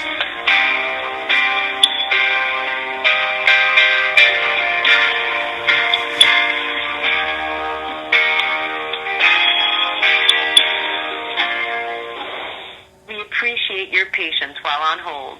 Please stay on the line for the next See, available and this agent. is like what happened with a Canic. Except for you're sitting there and it's like they forward all their calls to India or something, and then you're dealing with a bunch of Indian people that don't even speak English, so they don't even comprehend your issues that you're explaining to them. They do nothing to fix them, literally. They like, don't fix anything. They just ask you for money. Oh, just pay this and pay that and pay this, and we'll get them to flip this button back on. And then you pay that, and they don't even flick it back on. They ask for more money. So stupid. Like, so stupid.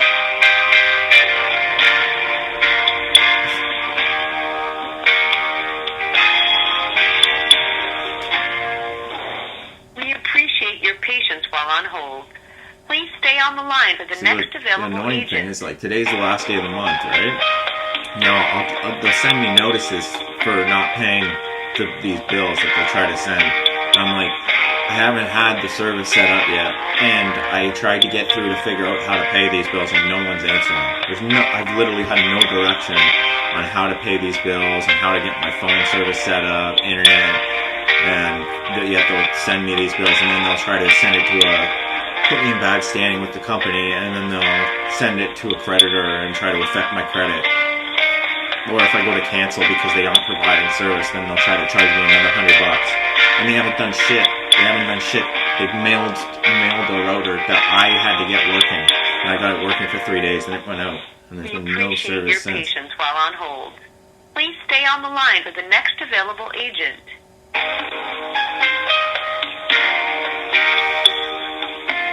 These companies are so ridiculous.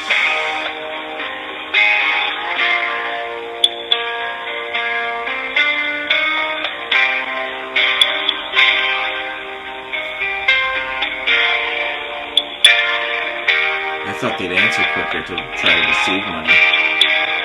Usually when you're like, oh, I'd like to pay a bill, like, hello?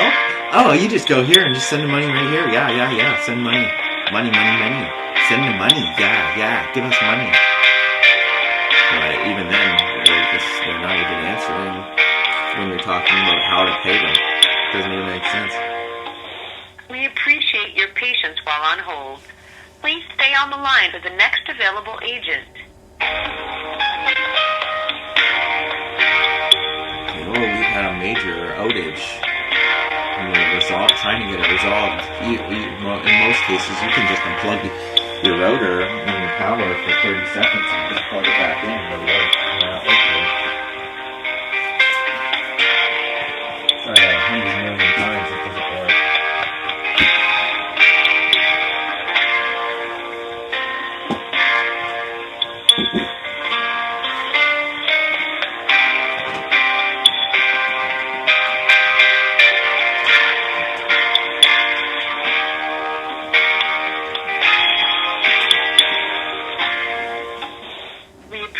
Your patience while on hold. Please stay on the line for the next available agent.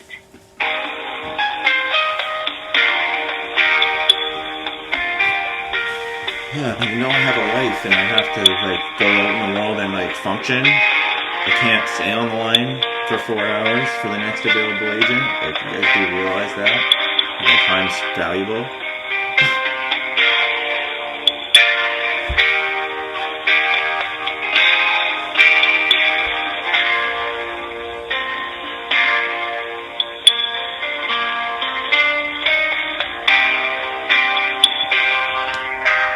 It's been 11 minutes trying to get a hold of him this way.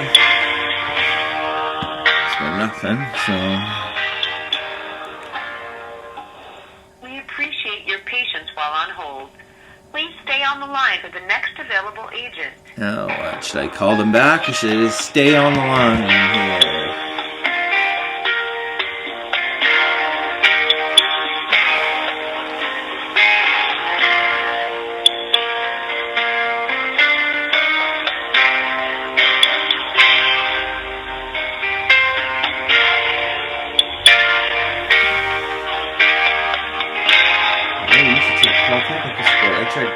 Been on hold for technical support for 4 hours. I'm not so I'm why they obviously have technical support isn't working, so I can't have to phone a different department and try to get hold of someone, and then they'll just same thing. They'll just tell me to phone tech support. We appreciate your patience They while don't on fix hold. shit. They Please don't stay fix on the line anything. for the next available agent.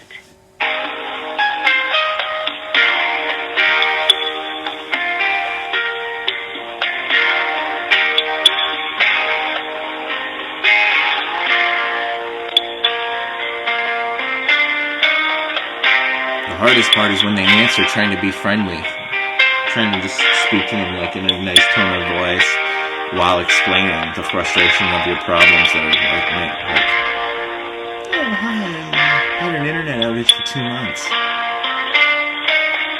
Government's clearly like a bunch of Satanists trying to cut me off. They blocked me on my YouTube channel and for rebuking and showing that they're putting 666 on other products and Beast, or pushing Beast, and then We appreciate your patience while on hold. Please stay on the line for the next available agent. they're trying to double charge me. They lied to me to get me to pay an amount and then told me that they turned my service back on, and then I paid that amount and they didn't turn my service back on.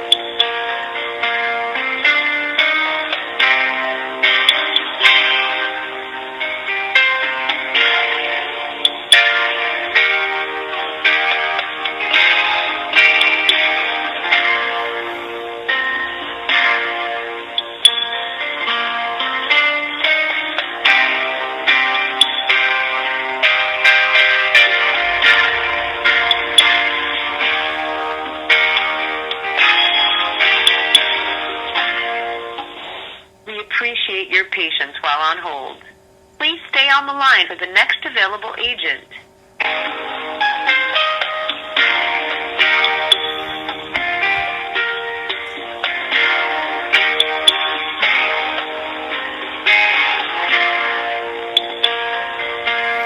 Well, this clearly isn't working. May as well just hang up on those people. Trying to give up on trying to get through to them that way. Let's try again. 8177704.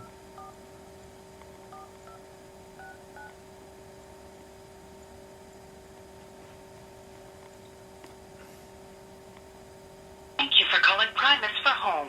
Merci d'avoir appelé Primus. For service in English, please press 1. Pour le service en français, appuyez sur. If you are an existing Primus customer or calling about a recent order, please press 1. If you do not have an account, and please help us direct your call to the appropriate agent by making a selection that best suits your request. To sign up or learn more about Primus high-speed internet, including speed upgrade, home phone service, or long distance, please press 1. To learn more about our Primus mobile phone service, please press 2. To have information on your recent order, please press 3. To speak to a customer service agent regarding your bill, to make a payment, or any other items related to your account, please press 4. To speak to a technical support agent, please press 5. To repeat this information, I tried 3, 4, and 5. thank you for calling Primus. We have recently experienced a major outage this past Sunday that has since been resolved. There are many customers who are still offline, but service is usually restored after a simple power cycle. To do this, please unplug the power to your modem for 30 seconds, then plug it back in. The lights should return to normal after 5 minutes. If this does not resolve your issue, please remain on the line, and the next available technical support advocate will be happy to assist you. We sincerely apologize for any inconvenience, and we thank you for your patience and understanding. For optimal troubleshooting, you must be at home when calling for all technical assistance matters. Please call us back if you're not at home. That's their... Thank you for your cooperation. Your feedback is important to us. Please stay on the line after your call for a brief customer satisfaction survey. Your call is being transferred to the next available agent. Please note that your call may be recorded and used for quality assurance purposes. We appreciate your patience while on hold. Please stay on the line for the next available agent. Right back to it. Nothing. There's nobody working in these companies.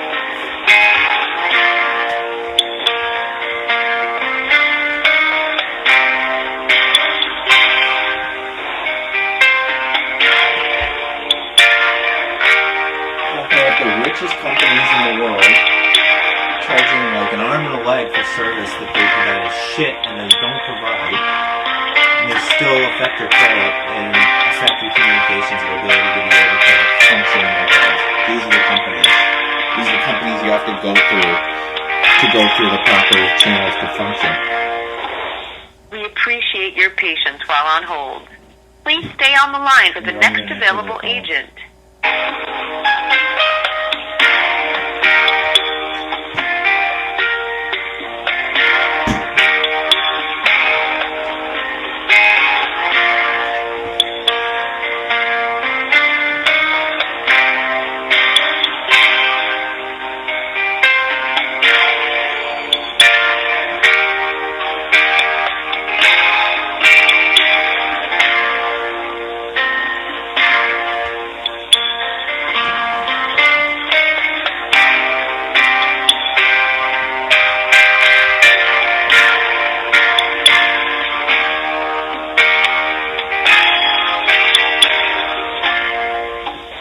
We appreciate your patience while on hold.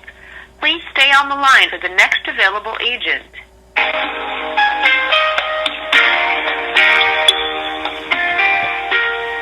never make phone call with no service.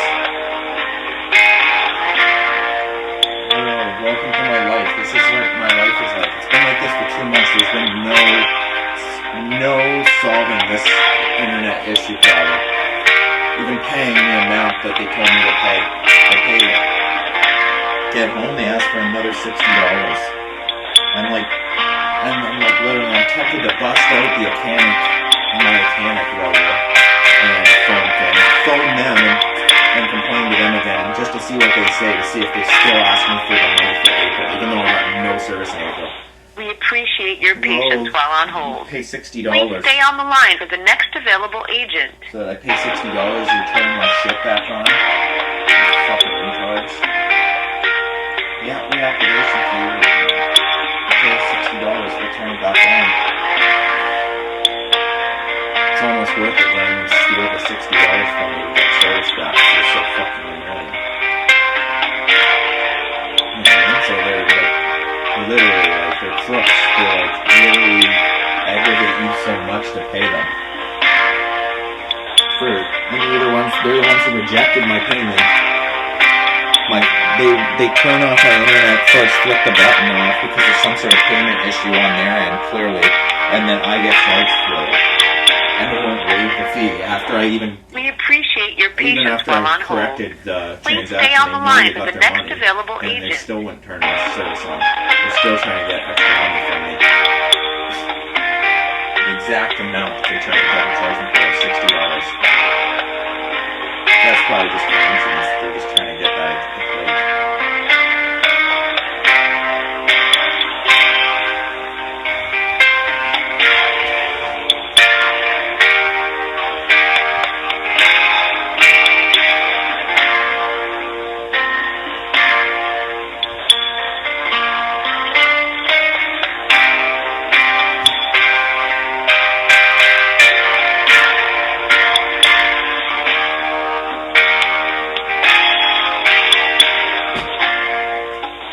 We appreciate your patience while on hold. Please stay on the line for the next available agent. I'll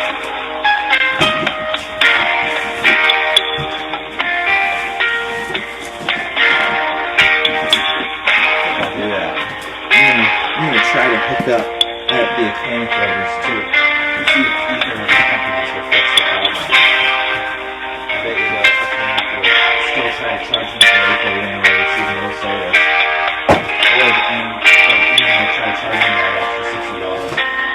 Either way, I'll call them back and get the deal. The ridiculousness of these companies.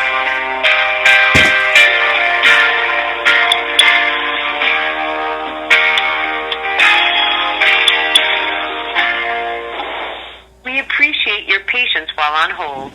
Please stay on the line for the next available agent.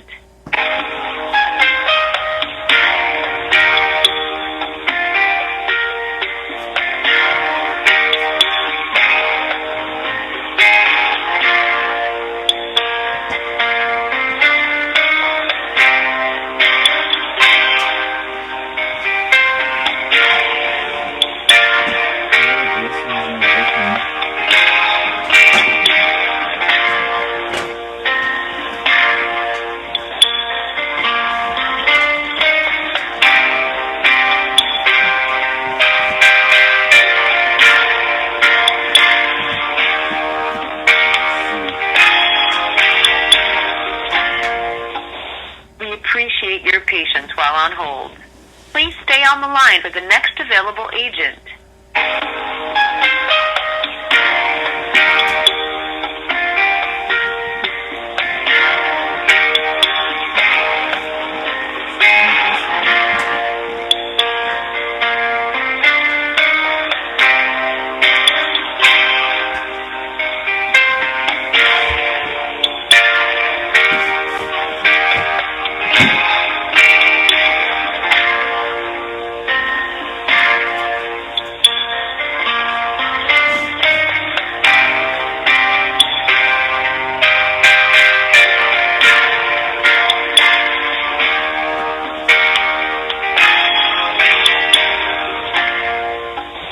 We appreciate your patience while on hold.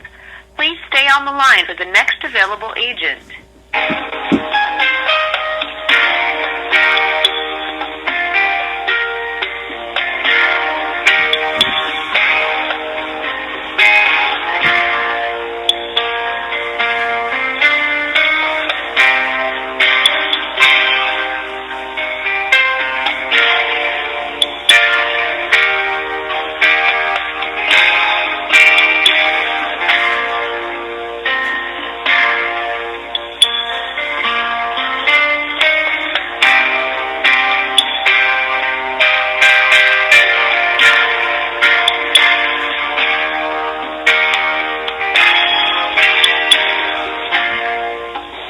We appreciate your patience while on hold. Please stay on the line for the next available agent.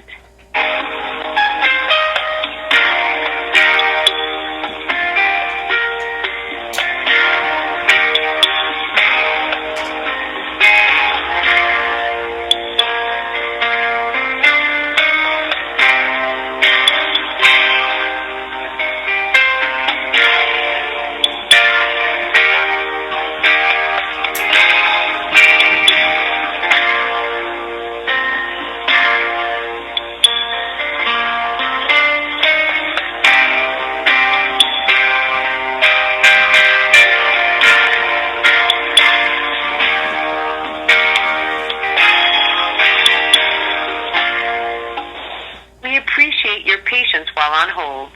Please stay on the line for the next available agent.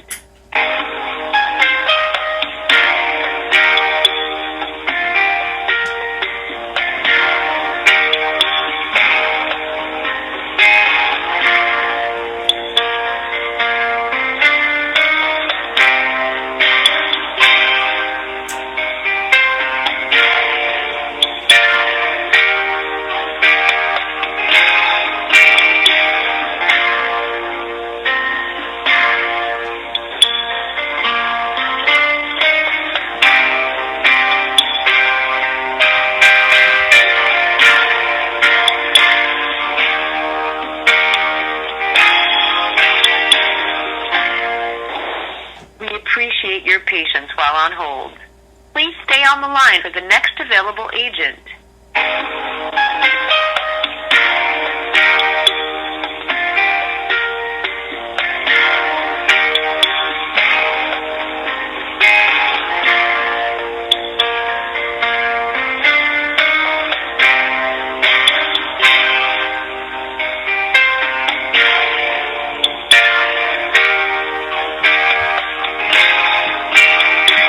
On the phone, nothing. Like 12 minutes, and the waste of time. Nothing. Now let's see. Let's make a call to a mechanic and see if what they require for me to get my service back up.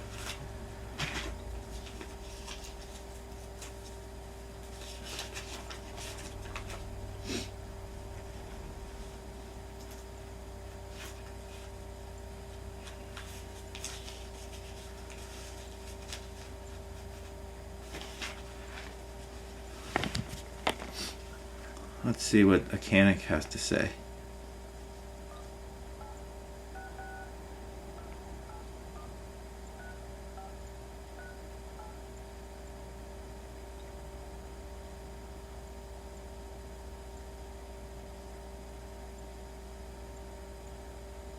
Thank Thank you for calling a Canic. Merci d'avoir téléphoné à Canic. For service in English, press 1. Pour le service en français, faites le 2.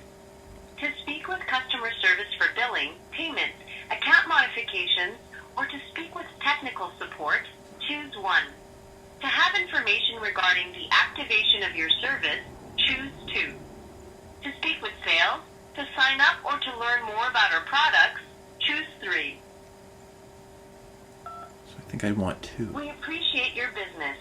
Please listen closely to the following options. To cancel your order, choose 1. To modify your order, choose 2. To reschedule your installation appointment, choose 3. For all other order inquiries, choose 4. To return to the previous menu, please press 9.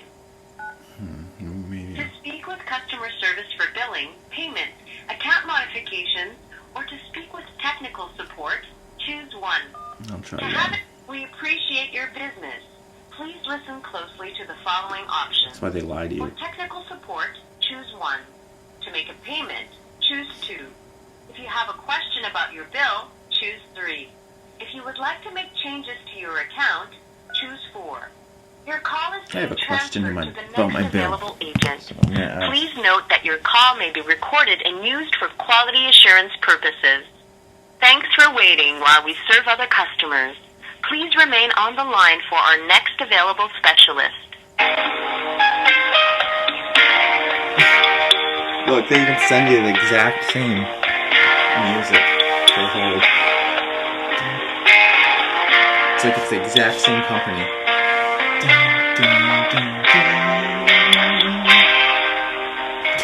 This is again exact same hold music. Exact same. And you wonder why I think that these companies are all in on this together.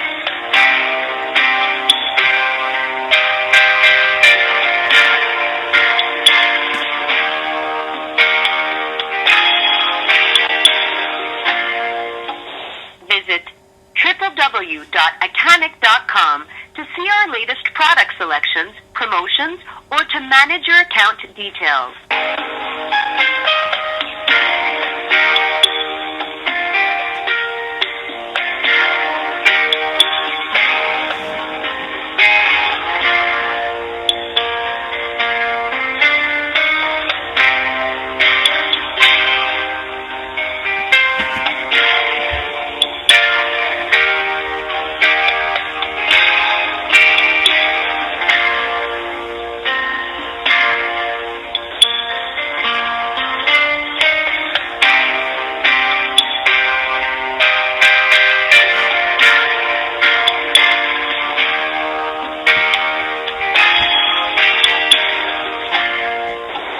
Visit www.iconic.com to see our latest product selections, promotions, or to manage your account details.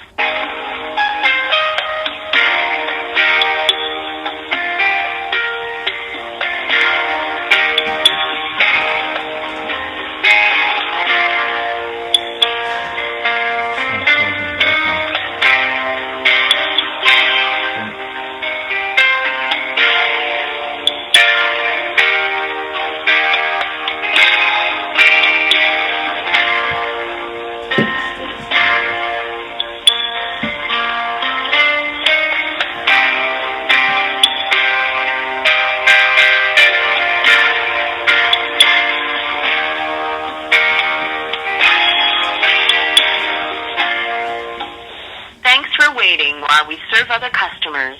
Please remain on the line for our next available specialist.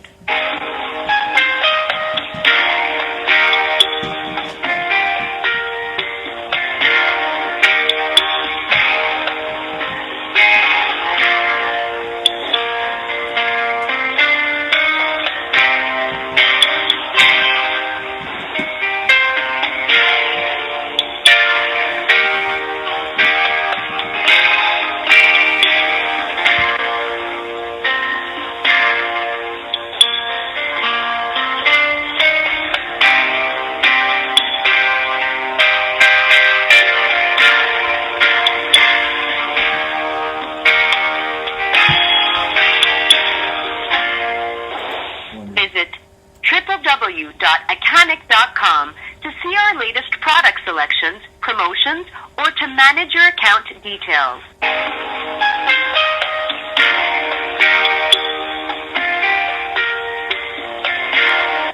Thank you for calling Accounting. How can I help you? Hi, I'm calling about my my account. I'm just trying to see what's going on. It's been like months that I haven't had service. Can you please give me your phone number or account number? Yep, my phone number 289-316-1043. And my account number Sorry. So sorry, I'm just set for security reasons. If you don't mind, I need your first and last name. J. Johnson. Can you please answer my questions and tell me what kind of service you have applied? Yep, I had internet and home phone. And my account number's Perfect. my account number's 166-5453. Thank you. Can you please tell me how you make your payment? I was through internet and phone. Perfect. Can you please tell me how much for this payment? I think they were around $60 a month. About. My last payment was $62.15, I think, or $62.35 was my last payment. Perfect, that's correct. Can you please give me your email address? 2jscanada@live.com. Last question, please. The phone number that you gave it to me, is it your cell phone? No, that was my home phone. Thank you so much for verifying the account. Let me tell you why your service is disconnected, because there is a total balance.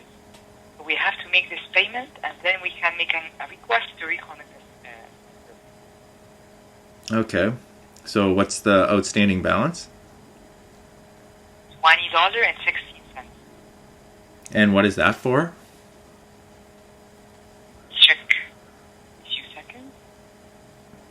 Okay, here there is a payment for March and April, and you made a payment in April day 14 by $20.71, and then you make a payment in April day 19 by $62.15. Yeah. So it's for April. You're saying that I owe $20 for April? Actually, $20 is an amount remain. When you make a payment, when you didn't make the accurate payment, there is an amount remain. You got me? So Yeah. $20 is just an amount remain for the old invoice. Yeah, but I was told that I was at my bank to make a payment, and I was told in March to pay $62 and I think it was 15 cents or 35 cents to get my service turned back on. And then I paid that, and then I came home and they still didn't activate it. And they were trying to charge me this extra money for April, but I haven't had any service. I didn't get any service in April. Yeah, I understand. They kept asking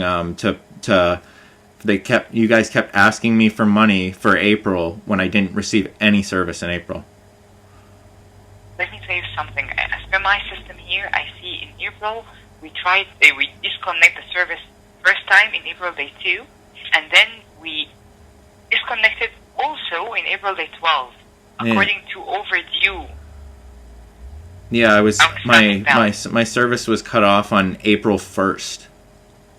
And then even though if you check the records, I've always paid my bill on the last day of the month or the first of the month.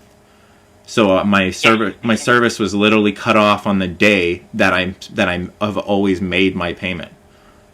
So I was wondering why was my service deactivated on the day that the records show that I pay my bill.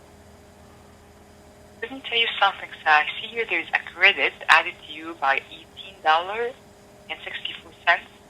Yeah, because that was for April because I didn't receive any service in April, so they said they'd give me a credit to deduct it off of my April bill. Yes, that's correct. Because I didn't get any service in April. And then I said, so you're going to deduct my bill because I haven't got any service? They're like, yeah, we'll take off $20. And then they still asked me to pay the rest of April, this $20 or whatever that you're saying that I still owe, that's outstanding, but I still didn't receive any service in April. So I was wondering, how can you expect me to pay service for a month that I Yeah. didn't get any internet. Yeah, I understand. And then I was Yeah, also let me tell you something. And then also when I was at the bank parking lot, so I was in in my bank parking lot, I asked someone on the phone, I don't know if it was you or who it was, but I said, how much do I need to go into my bank to pay right now for you to turn my service back on? And I was in my bank parking lot. They told me $62.15. I paid that, and then I phoned back, and then they asked for another $60 as a reactivation fee, and they made no mention of that when I was in my bank parking lot paying the bill. Okay, let me tell you something, Seth. Actually, to solve this issue and reconnect the service, you have to make this payment. How much? And then I can help you to $20.16. And then, so what? Now you're not asking for the other $60 reactivation fee? Actually, it will be. But after this, I can help you to add a promotion or discount. I want to know how much do I have to pay, the exact amount to have my service turned back on? We try to calculate it to you approximately. Give me 1 second.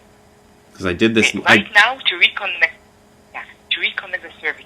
Now, you have to make a payment by $20.60.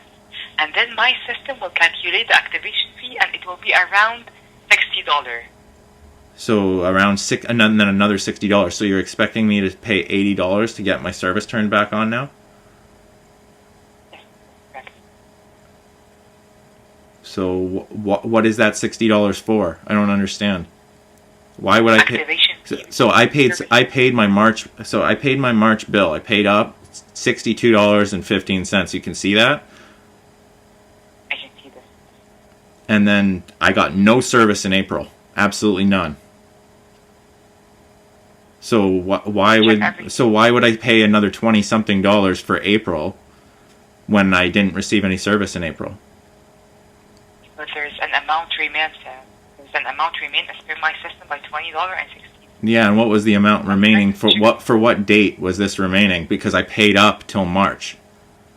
I was paid up till March. I owed $62.15 for March. I paid up. Then I received no service after that. So why would I pay any more money? Yeah, I understand. I just need a few seconds. I have to check something for you. And then the first Yeah, time, actually- so I've been lied to. So your company told me that if I paid $62.15, you'd turn my service back on. Then I paid that, and then you didn't turn my service back on. You lied to me and asked me for another $60, and then you asked me to pay this outstanding whatever $20 for April, which I haven't received any service in April. So I was being asked to pay $100 for March and April, and then I paid $62.15. You said I was told it would take 5 business days to go through, and then I phoned back. That's correct. And then I was asked to pay $100 after I just paid $62.15.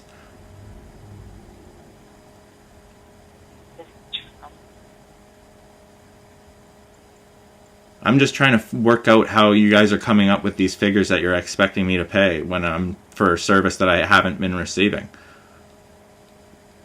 It doesn't make it just doesn't make any sense. You guys shut off my service on the day that I always pay my bill, and then you expect me to pay $60 for you to turn it back on? Another $60? That doesn't make sense. Why would you shut off my service on the day that I pay my bill and then expect me to pay another fee for that?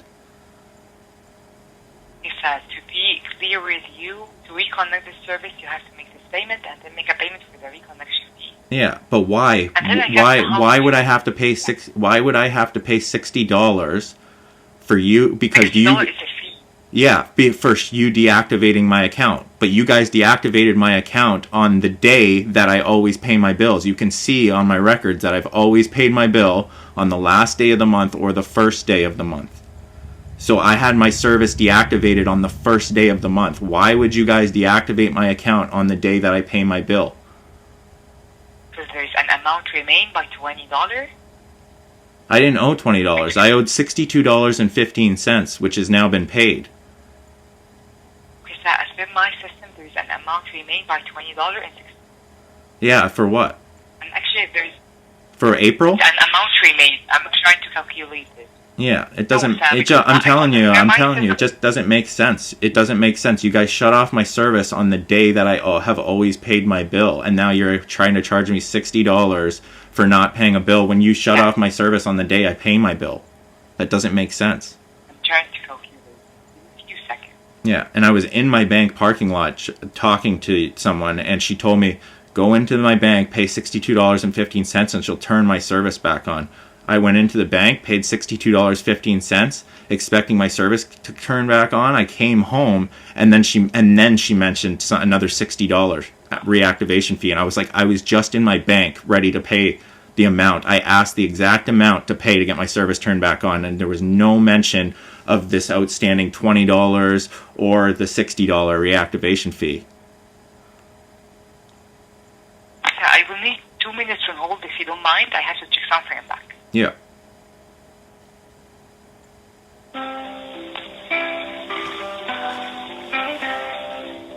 See, this is the same stuff I was dealing with. This was the exact same stuff that I was dealing with before. Now they're saying that I had an outstanding amount of $20 and then another $60. See, they didn't give me the exact amount. She's trying to get me to pay another $20, and then she says she can talk about getting my service back up. So, and then she goes, oh, then there will be a $60 fee. So that's $80. But she's not making it clear at all. And then she's not pointing out what the extra $20 is for. I'm paid up till March. I received no service in April, and they're trying to charge me $60 to reactivate when they shut off my...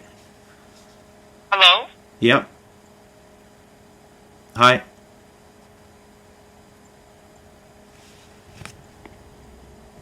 Hello? Oh, and then they hung up. See? This is what I'm dealing with. I'll have to phone them back.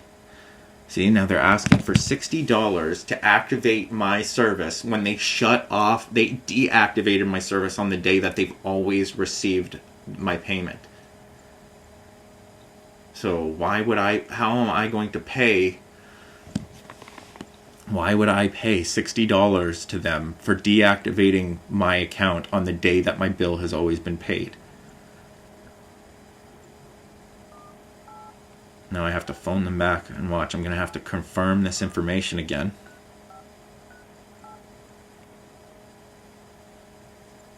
I'm recording this all just to show you the ridiculousness of dealing with these people. For calling a Canuck. Merci d'avoir téléphoné à Canuck. For service in English, press 1. Pour le service to speak with customer service for billing, payments, account modifications, or to speak with technical support, choose 1. To have information regarding, we appreciate your business. Please listen closely to the following options. For technical support, choose 1. To make a payment, choose 2. If you have a question about your bill, choose 3. If you would like to make your call is being transferred to the next available agent. Please note that your call may be recorded and used for quality assurance purposes. Thanks for waiting while we serve other customers. Please remain on the line for our next available specialist. She'll ask me to confirm all my info again, and they just hung up on me. I literally just hung up on me.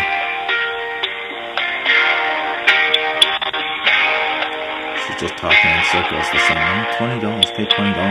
Now you want $20 for what? And then another $60 for what? I haven't had service for 2 months.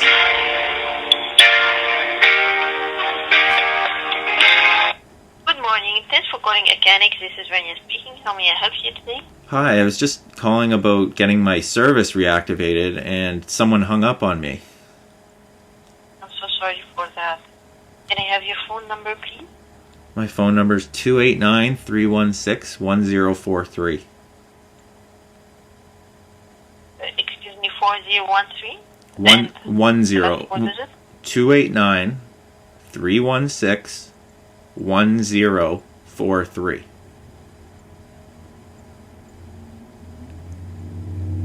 Can I have your name, please? J. Johnson.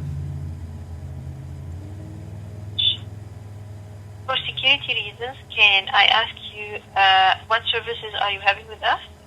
I'm trying to get internet and home phone, but I haven't had service for 2 months now. But when I signed up for a home phone and internet. We will check that. And what was the method of payment? Sorry, what was that? How was it paid? Oh, I paid through internet and phone.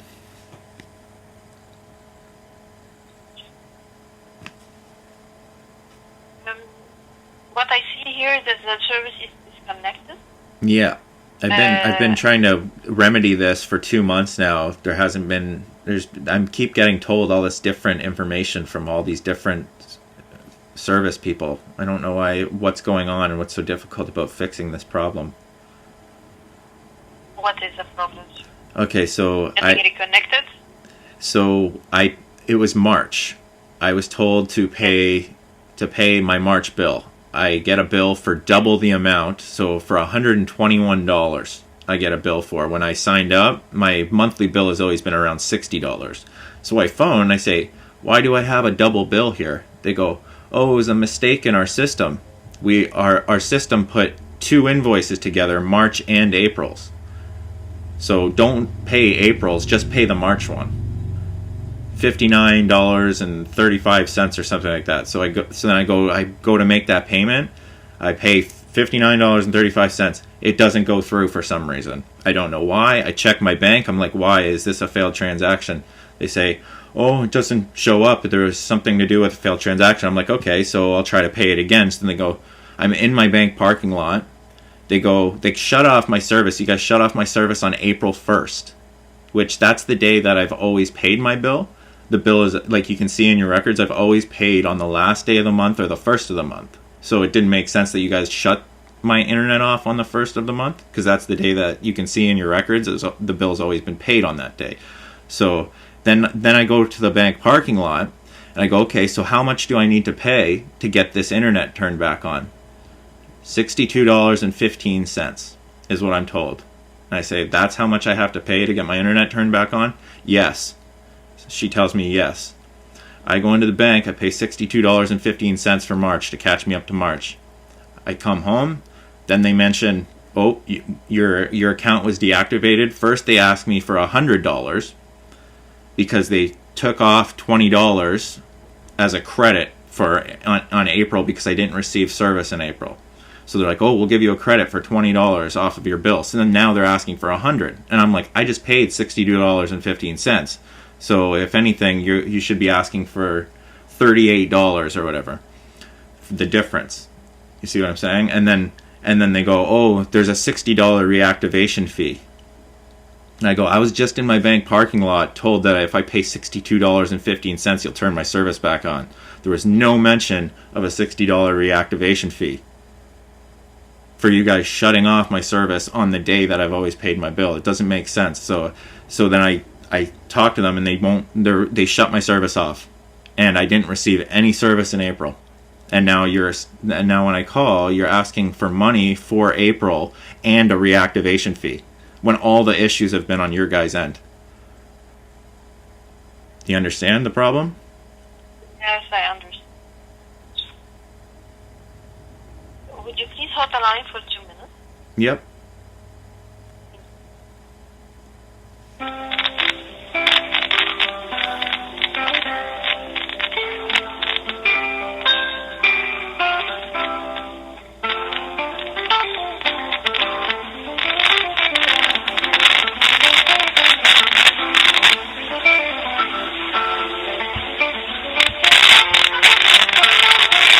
That's a nice song.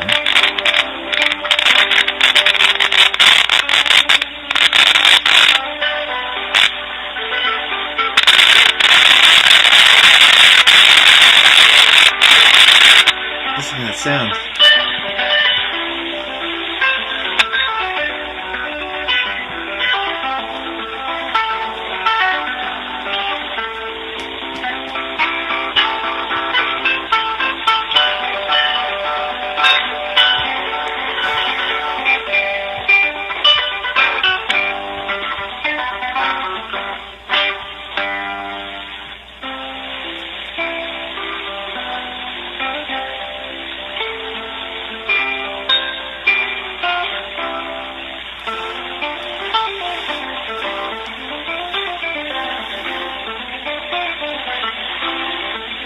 see. Let's see what they do about this. Let's see if they make any sense to you guys.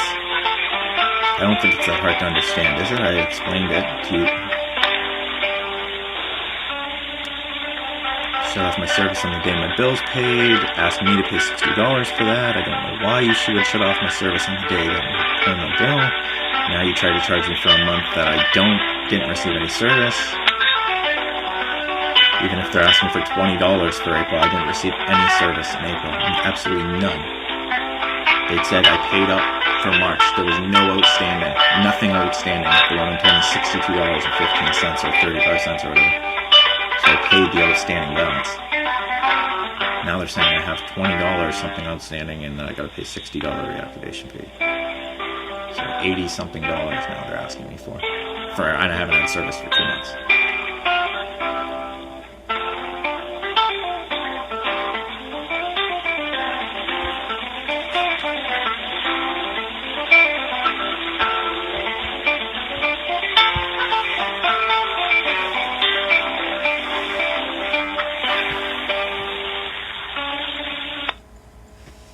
Thanks for holding, sir. I was transferred the call to a senior agent to help you better with that. Okay, thank you. You're welcome. Hold on, I'll transfer the call.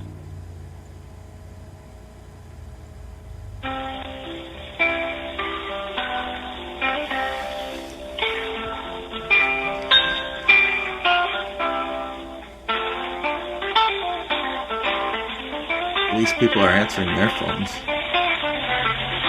They don't fix the problems or help, but apparently. Thank you for calling Iconic Mobile speaking. How may I assist you? Hi, I've been trying to get my service reactivated for quite some time now and fix a payment issue. But I don't understand. No one's comprehending the problem over there at Iconic for some reason. Oh, wait. Just give me a second, please, and I'll do my best right now to help you.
You still there? So can I have your first and your last name one more time, please? Yep, Jay Johnson. Oh, wait.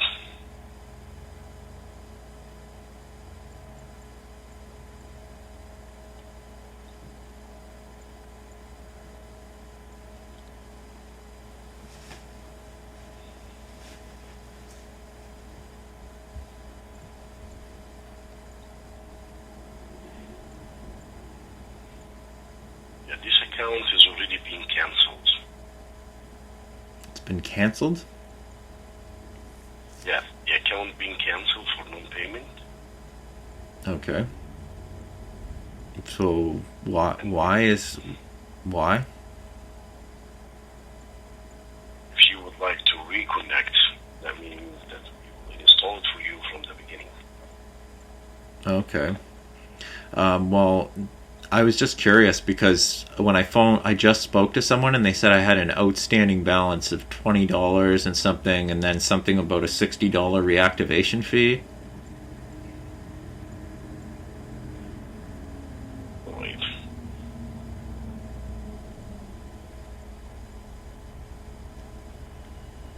Yeah, you mean the installation fees, right?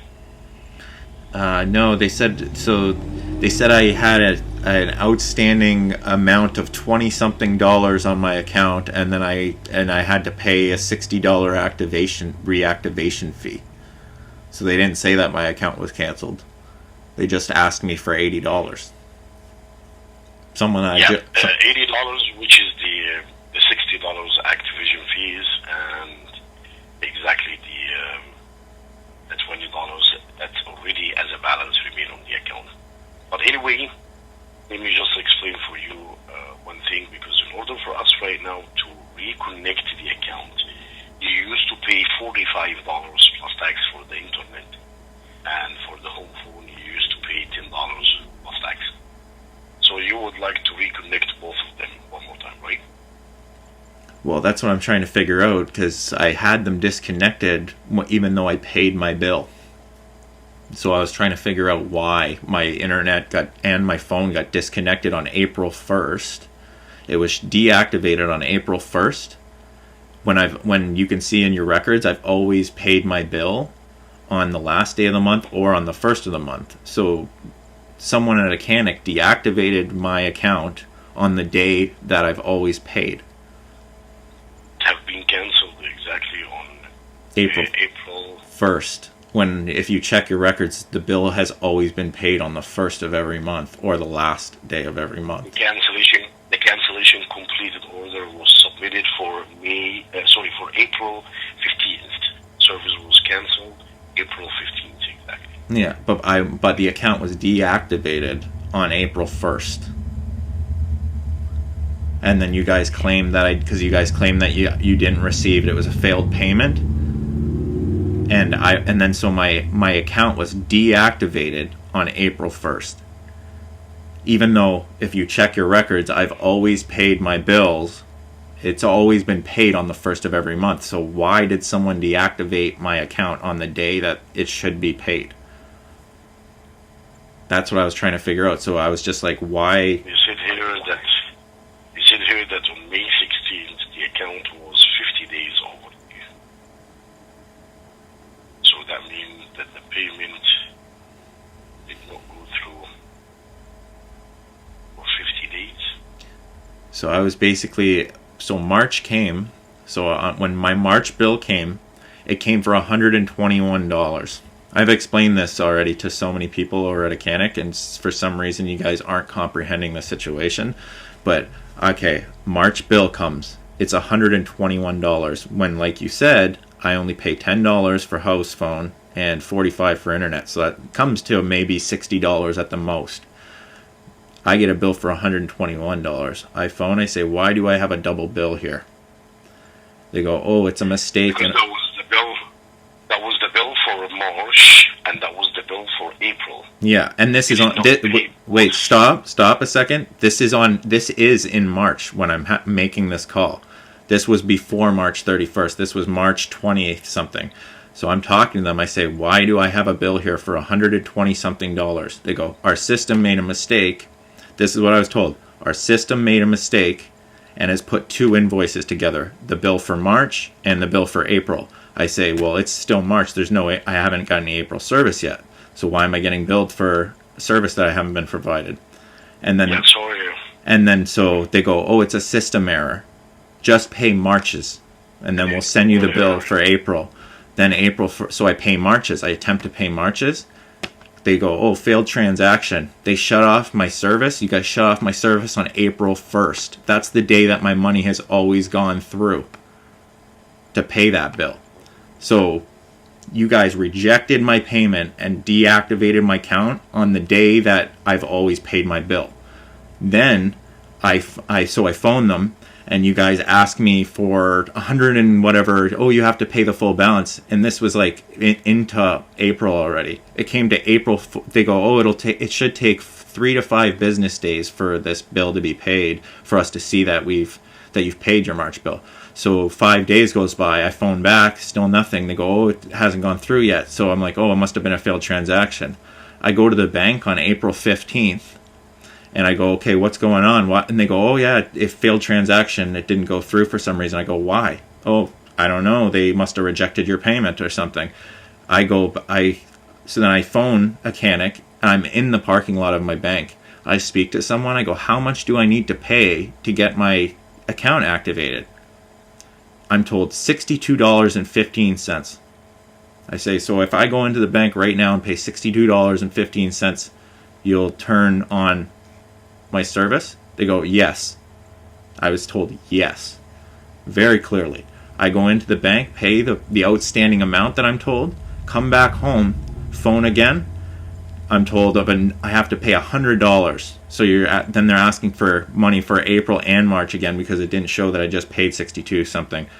So then they're asking for the difference, and I'm like, I just paid $62. I'm paid up for March.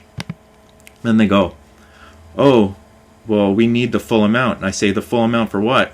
The outstanding balance that you guys are claiming would be for April, but I didn't receive any service in April. Absolutely none. May came, and I had no service in April, so I had no internet or phone for all of April yet. You guys are still asking for money for April. And then I was also told, when I get back to my house, then you guys go, oh, there's a $60 reactivation fee for your account. And I was like, I was just at my bank and asked the exact amount that I need to pay to get this reactivated. I was told $62.15. I paid that. There was no mention of a $60 reactivation fee till I get home, and I've already left the bank. Now, and then when I phone back right now, someone just told me that I owed $20-something outstanding, and then I would have to pay another $60 reactivation, so $80 to reactivate. That doesn't make any sense. You see what I'm saying? Right, you finished? Yeah, that's it. That's the thing. So you guys deactivated my service on April 1st. That's the day that my bill has always been paid. So why would someone at a Canic deactivate on the day that I've always paid and then try to charge me for deactivating my account? When did you went to the bank? When did you went to the bank to pay the March 1st bill? March 20. It was March 20 something. March 28th or something. No, it would have been the last day of March. So I received my money because I was on Ontario disability. So it would have been the last day of the month I get my money. So I attempted to make the payment on March 31st. So this is a delay from your side. You're supposed to be paying March by the beginning of March. Yeah, but here's the thing. Here's the thing. When I signed up with a Canic, when I signed up with you guys, I made it very clear that I'm on Ontario disability and that I receive my money on the last day of every month, and that I will be paying my bill on the last day or the first day of every month. You guys said that was over. So when I signed up under those conditions, and you guys said that you would make a note of that and put it in your system, and then for 4 years straight. Then for 4 years straight, I paid on that day, and I never had a single issue with paying on the last day of the month or the first day of the month. Then you guys changed. Right. Then you guys changed my account number, and then you said, "Oh, we reset our systems." So whatever that note was, that was on my thing saying that it was making note that I pay on the last day or the first day of every month. I'm sure you can check your records all the months. Yes, you pay for a month in advance, sir. So that means, as you used to do in February, the bill comes on the account on February 1st, but you did the payment on February 3rd. That's it. So we cannot, in March 2nd or March 3rd, you're supposed to send the bill for March after you get the money. Yeah, so you're expecting March, me to... You did not send the money until the end of the month. I've been listening to you, so I need you to listen to my explanation for you to understand how the system is works. Yeah, but for under March bill. Yes, go ahead. I'm sorry. Sorry, but under the conditions when I signed up, I made it very clear that I'm on ODSP and I received the money on the last day of the month. Right. So and you received the money on the last day of February. Yeah. Okay. You received the money on the last day of February, and you already made the payment of February. Yeah. So in the beginning of March, you do the payment of March, but you didn't do the payment. I paid for March, so it ended up, because I get the money at the end of the month for ODSP, it was set up so that I pay for that month at the end of the month after I pay for the service I just received. No, sorry. This is not what you used to do before. What you used to do before, the bill comes payment by the second or the third. That's what you used to do even before. For January, you did the same. For December, you did the same. Yeah. For February, you did the same. So why in March you stayed until the 1st of April to pay March? So this is a delay. The account could forgive you for the first 3-4 days that you can do the payment. So your bill becomes to be attempted on the 1st of every month, but you usually do the payment on the 3rd. So when you do the payment of March 1st, you don't do it on April 3rd. Of course not. This is something, it has to be the same. And you used to pay the same way. When you deal with us before, you used to pay for the month on the 3rd or on the 4th. So why only March? You decided to pay it in April. This is why the system disconnected. The delay was from your end, not from our end. No, because when I attempted to pay it in March, it didn't go through. Then you guys cut off my service April 1st. You say it takes 3 to 5 business days for the thing to go through. That's why it goes through on the 3rd or whatever, like you're saying, because I made it very clear I get paid on the last day of every month. There is no payment. Yeah, and then there is no payment done from your end even in April. Yeah, because I didn't receive any April service. So then you guys were asking me to pay for April when I hadn't had any service in April. So when you call back, the agents informed you, I can see the news right now, that the payment for March did not go through. Yeah. And the payment for April did not go through. But I attempted it. I don't know why it didn't go through. That was not error from the system. The system generating the invoice for April 1, and that's why it is already automatically applied on the account. It doesn't matter when are you going to pay it, but the amount should be attempted on the account. Yeah. So that's why the balance was double of the charge, one for March and one for April. Yeah. You did not make a payment for March, so that's why the balance was double on the account. Yeah. And so why were you guys... disconnected. So why would you ask me for April's when at the start of April, when I hadn't received any service? April 15th. Because April 15th, the service was cancelled. April 15th, the service was shut off on April 1st. That was software disconnection because there is a payment delay. Yeah. And you did not do the payment. So a payment delay. There was some sort of transaction that didn't go through. It didn't go through. You guys didn't receive your money on the 1st or the 3rd because there was a failed transaction. This is not the company issue. When you do the payment and it is reflect already on our system as you did in the past, we usually leave the system account, the service account. Yeah. The service active, sorry. So that means that there is an issue. Yeah. So if I paid every single month for 4 years, no issues, payments, and then I get a bill for double the amount, how can you guys think that that's not an error on your end? It is not about us. It is just about the system itself. That's what I mean. So like, why is the system? Okay, so I'm going to explain that for you. I'm going to break it down. It is the same system who was getting the payment from you every month.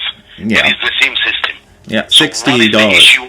As long as we are taking our money.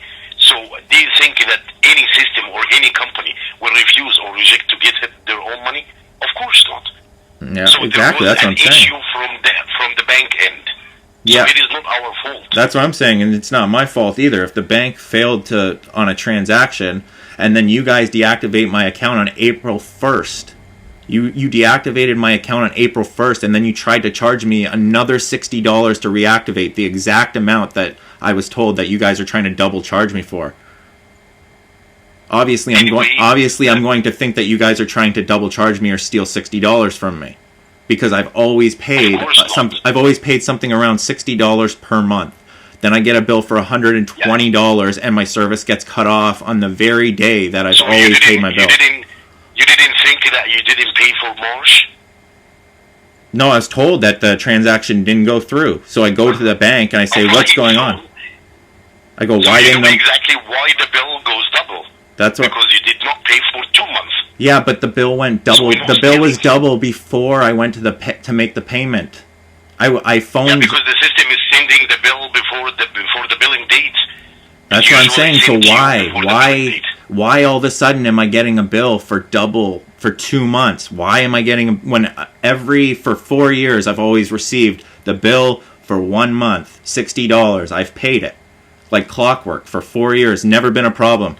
So it's like if the system's, if it's not broken, don't fix it. So if you guys were always getting your money that way, why would you shut off my service on April? We have nothing wrong with our system. The mistake right now became out of our hand. But that's what I'm saying. So who deactivated? Why would you deactivate my account on April 1st when you can see that it's always been paid? It's always been paid. You've always received that $60. Have you not? For 4 years. So why would they shut it off? We usually suspend the service after 5 business days if we didn't get the payment. We give you 1 month as a grace period. That's because of your billing history. If your billing history was not good, that means that the system will shut your service after 5 business days since the billing date. And you can go and check our reviews. You can send an email and they will confirm that for you. Yeah. So we left the service working till the other month. So this is not something wrong with us. This is something as an appreciation for your billing history. Yeah, because I signed up under those conditions. I signed up saying this bill would be... But if you signed up under this condition and you usually every month pay on the 3rd, why in March you did not pay the 3rd? So the condition... March pay for the 3rd. I did pay... I'm talking about April. What are you talking about March 3rd? The bill was paid for February and March. That was paid. I'm talking about April. First, you did not... You're saying that... Okay, listen. You said that the bill is always comes through and is paid on the 3rd. So why was my account deactivated on April 1st if it's always been paid on the 3rd? Because on March, you did not make the payment. What do you mean I didn't make the payment? I paid up. $62.15 eventually. You didn't make a payment for March, that's what I'm trying. The service was deactivated not because of the bill of April.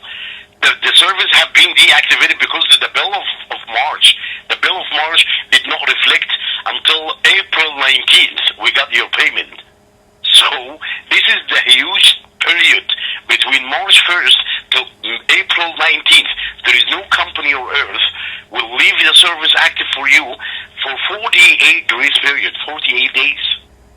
Yeah, 48 days. That's what you're saying, 48 days. But I attempted to make a payment on March 31st. I attempted to pay the bill on March 31st, the last day of the month, like I always have, and it didn't. And the bank didn't go through. So why would you deactivate? Why would my account be deactivated the very next day? Because the payment did not go through for more than a month. That's what I'm saying. It clearly didn't go through. So the bank, there was a failed transaction. Then it was cut off on April 1st. Why would you cut off the service April 1st when you saw that you've always received it on the 3rd? So this is not our mistake.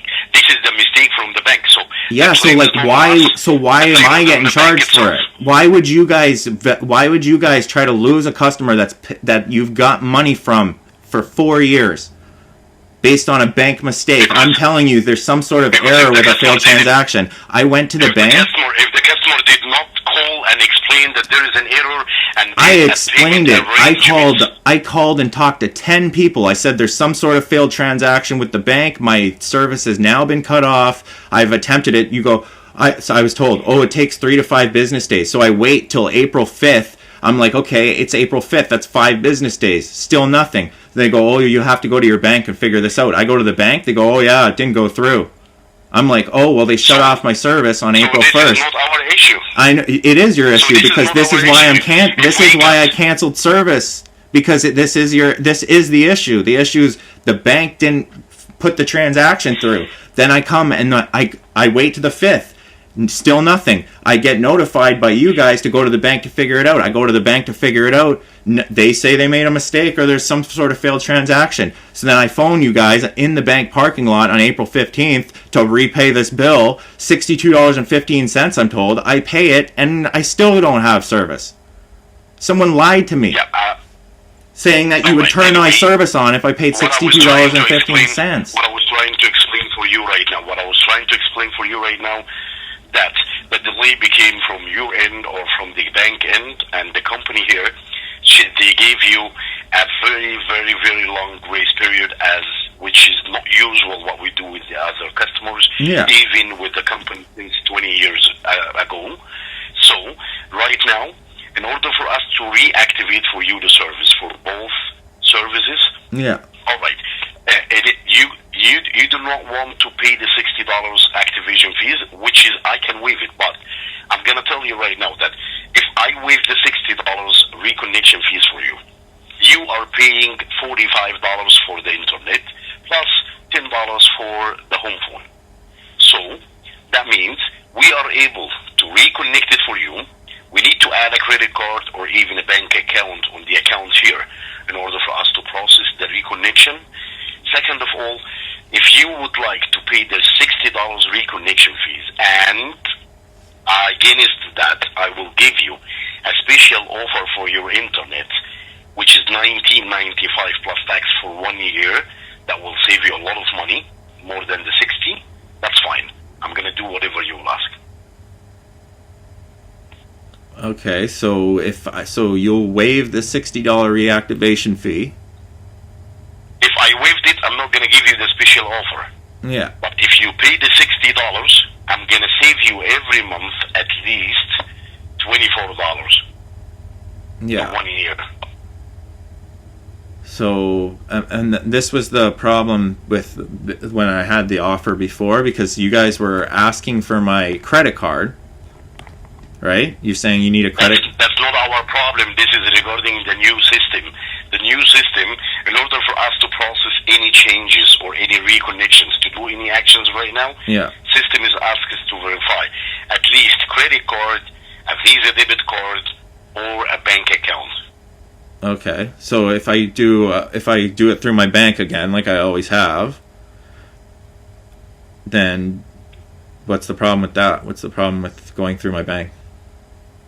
We need to add the card information first on our system, and you can do the payment 3 to 5 business days before the due date. Yeah. So you guys want me to pay for at the start of the month, right? For the service. The start of the month, the system will try to charge. If the billing date came and the money did not reflect on the account, the system will try to charge any card information that you're going to leave it on file. Yeah. That was my issue why I didn't sign up my credit card, because I all of a sudden got a double bill for if I would have had my credit card on the on the thing when you guys I phoned and they said, "Oh, system error," would have double charged me automatically, and I wouldn't have caught that issue. So like, I'm definitely I'm definitely. If you would like to avoid all of that. Yeah, like I'm definitely willing to sign up. I definitely want service, and I just don't want this issue to happen again. You know what I mean? I'm just trying to avoid payment issues here. You know what I mean? That's fine. So if you have a debit card, and on the first of every month, you put the right amount, system will take it with no issue at all. Okay. So let's do that then. Perfect. So you have a Visa debit card under your name? Yeah. Would you read for me the card number on it and the expiry date? And what is the security code at the back? I don't think I'm supposed to give that out. Yeah, you can go online and do it for yourself and then call back once it will be updated, because this is the only way to update it over the phone. Even online, they're going to ask you for it. Okay. So I need to give you the 3 numbers? Exactly. Okay, so Because there is no charge can be attempted without them. so how much am I going to be charged today, you're saying? For this service to I'm be gonna tell you everything before you go out, and if you agreed, we will charge you. If you don't agree, we're not gonna charge you. So you said, what was that deal that you offered me again? You said if I pay the reactivation fee, you'll give If me. you pay the $60 reactivation fees, I'm gonna give you the internet package, the 25 megabits per second. Let me check if there is availability for 50. If there is availability for 50 also, I can give you even 50 for 19.95 plus tax for 1 year. Okay. Let me just double check it. If we have availability for 50. Was that the amount? Was that? Do you know if was that the speed that I was always at? 50. No, that's you've been getting 25. Oh, okay.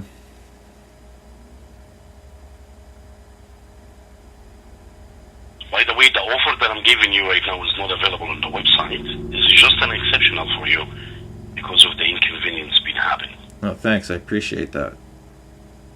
You're most welcome. Yeah, 50 is available. Even we can give you a speed of 50 megabits per second download instead of getting the 25. And let me ask you, are you home right now? Yes, I am. Can you tell me what type of modem that you have? Yeah, Smart RG. And what is the three digits after SR? Smart RG 4563. After SR 4563? After At the back side? the serial number, you mean? At the back side, you will find S as in Sam, R as in Robert, Yeah. and there is the three digits after that. 515. Perfect. This modem is compatible up to 50. Okay. So right now I need to add the security code on the card in order for me to start to activate for you the service. Okay, and then so how much? So how much will I be charged today? So I'll be charged the $60 reactivation fee and the first month. I'm gonna tell you everything after we add the service. I'm gonna do the calculation. If you agreed, that's fine. We're gonna leave it. If you did not agree, we're gonna cancel everything. Okay.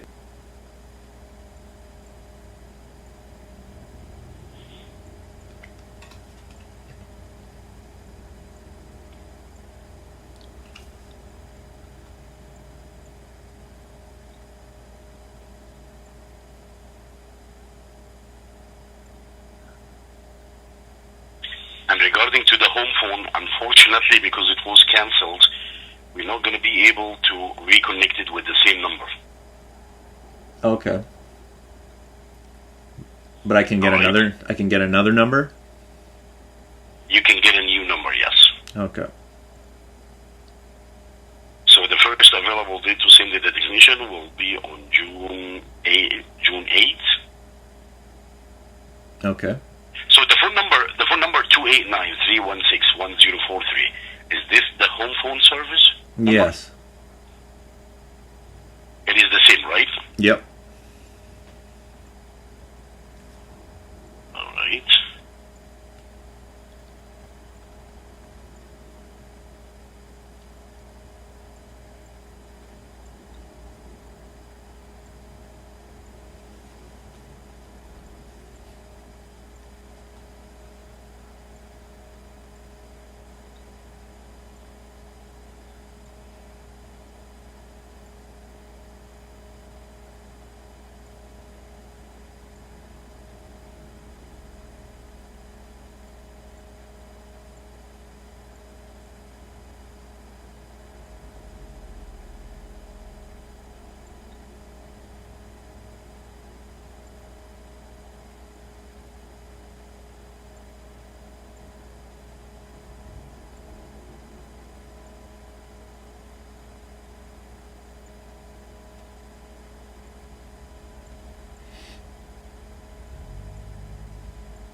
Can you please tell me the MAC address on the modem itself? On the internet modem. On the internet modem, yes. What do you need on it? The MAC address, MAC address. 3C9066C74563.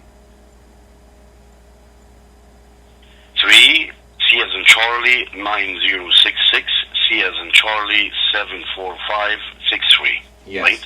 Yep. Yep. All right.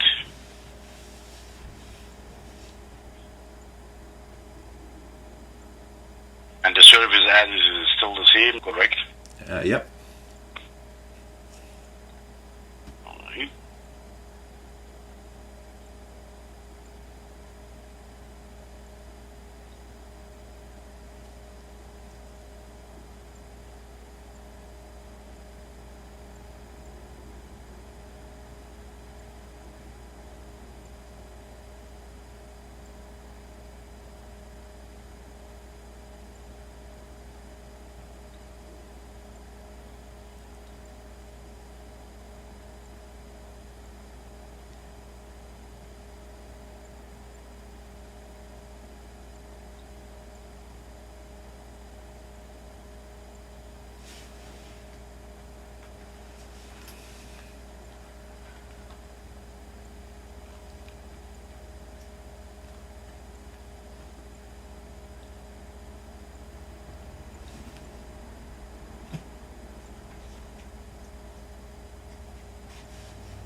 So the adapter for the home phone service that you have right now, it is the Grand Stream one, or it is a Cisco one? It is a Cisco, I believe. Yeah, that's the problem. Unfortunately, the system right now, we started a long time ago to use a different ADA adapter. So that means that we're not going to be able to reconnect the home phone service with the same adapter that you have right now. Okay. So if you would like to get a home phone service, that means that you will need to buy a new Grand Stream adapter for $59 plus tax and $10 for the shipping fees, one-time payment. So I need to how much? 59. 59 plus tax, one-time payment for the adapter, plus $10 for the shipping fees, one-time payment. If you would like just to connect right now the internet, and whenever you be ready, you can call back and ask to reconnect the home phone with a new phone number. That's fine. I remember when I first hooked up, you guys did something like $10 a month or something extra on my bill. You mean the rent to own, but this is not available for the home phone. We are able to give you a rental adapter for $5 a month, but until you cancel with us, and then you're going to return it back.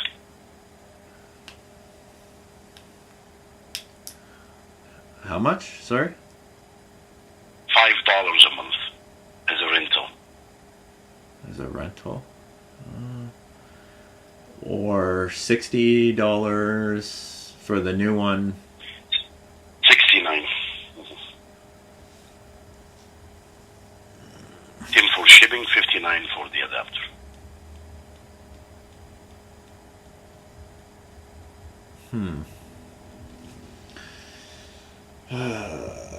That's going to come to how much for all of it? So that means that the next bill will be. Alright. By the way, the installation fee will be $49.95 only, not $60, $49.95, and you will be paying for the internet. Let me add the discounts in order for us to be able to see the amount.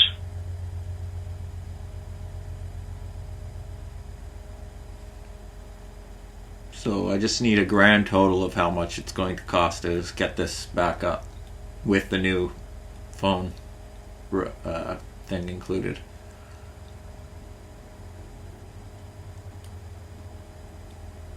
Just give me a moment, please.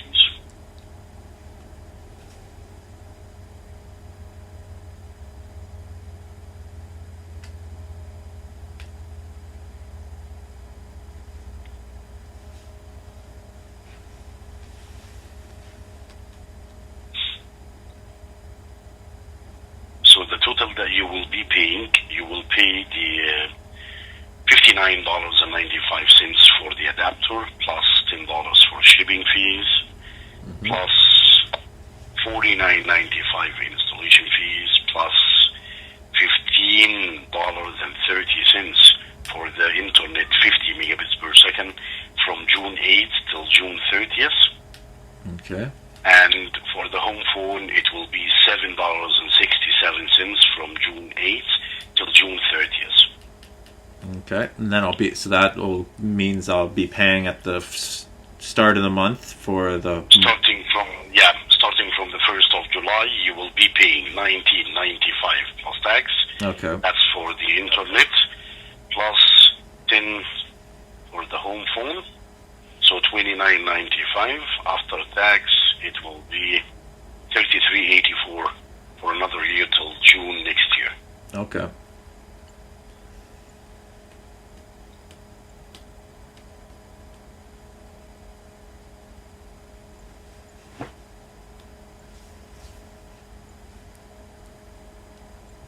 So you guys have. Shall I go ahead and proceed?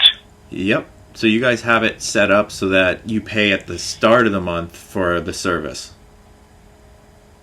Yeah, on the 1st, this is the date that you're supposed to be paying. System will try to use the debit card that we have on file. If not, you can do the payment, alright? And it usually takes like 3 to 5 business days to be reflected in order for you not to have any interruption with your internet. Okay. So I think that was the issue then, was because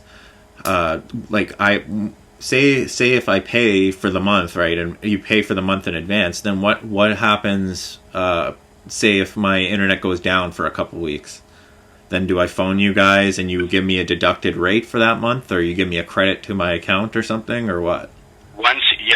The internet, if the internet is not working as per the technical issue, contact our technical support department, follow up with them. Once the service will be back, you will be compensated for all the days with no internet. Okay, that was the issue that I was having, because I was wondering why I was trying to be charged for April issues when I was having no service, right? So I was confused about. I'm like, why am I not getting deductions for all these days that I'm not getting internet? Yeah, I'm so sorry that I didn't talk to you before, and that's the problem. If I could explain that for you before. Yeah. That's all right. So grand total today for everything.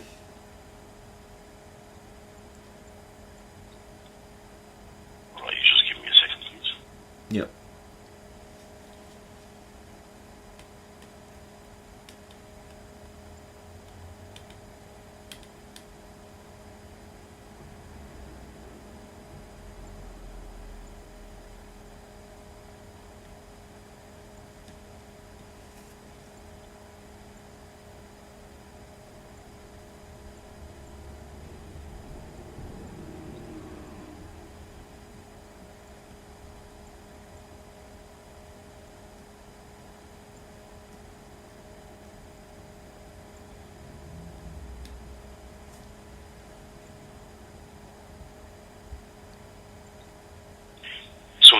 of the next bill will be $161.44, tax included. Okay, and that's with the first month included too, right? This is until June 30th. So Okay. July 1st, you will be paying again. Yep. All right? Yep. And also, you have $20 balance as an old one on the account. You can't waive that? I do not want you to. Unfortunately, if I give you the 1995, I'm not allowed to do any other waive. Because the 1995 is already not available on the website, and there is no one get it from Akana. Anyway, the extra money that you're going to be paying, if you calculated that, I will save you a lot for 1 year. Yeah, but And by the way, Didn't- after the year over, don't wait until you pay $49 again for the internet. Give us a call back and ask for a promotion. We are able to give you every year a promotion. okay. So I was just curious. So is this a reactivation of my old account, or is this a new? Is this a whole new activation? No, it is a reactivation on your existing account. Okay, and then so I just have to update That's- my phone router. Okay, so okay, sure. Go ahead. And right now we do have a good system, which is a PIN number. When you call back anytime to the IVR, I will ask you for the phone number and the 4-digit PIN number, and then you will be connected, verified right away. Okay, awesome. So I can add that for you. Okay. Yep. All right. So I have submitted for you right now everything on the account. Everything is perfect. And you will be, within the next 24 to 48 business hours, you will be getting a confirmation email for installation date and time frame. Okay, but so the internet Once will the be system, will the internet be back on though? Because how will I get that? now, as I told you, there is an installation will be done. So Oh. that means you will be getting the confirmation of the installation date and time frame within the next exactly 24 to 48 business hours. If there is any possibility, because the service just been disconnected April 15th, so if there is any possibility to connect it for you remotely with no need for a technician, you will receive the confirmation that there is no technician requires, and your service will be active on the date of so. They will send you the date that the service will be active right away. Okay. So I'm just wondering, how am I going to get the reactivation email if I don't have the internet to get it? Your email, you don't have any access to internet right now, right? No, I have absolutely no access to internet. Right. If you don't have any access to internet right now, either the phone or anything, you can just call us back on Friday and ask for the confirmation. Anyone will confirm for you the installation date and time frame and how it will be done. Okay. Exactly. And that's all paid for right now, right? Like all that installation and everything. Exactly. Yeah. Okay. Exactly. All right.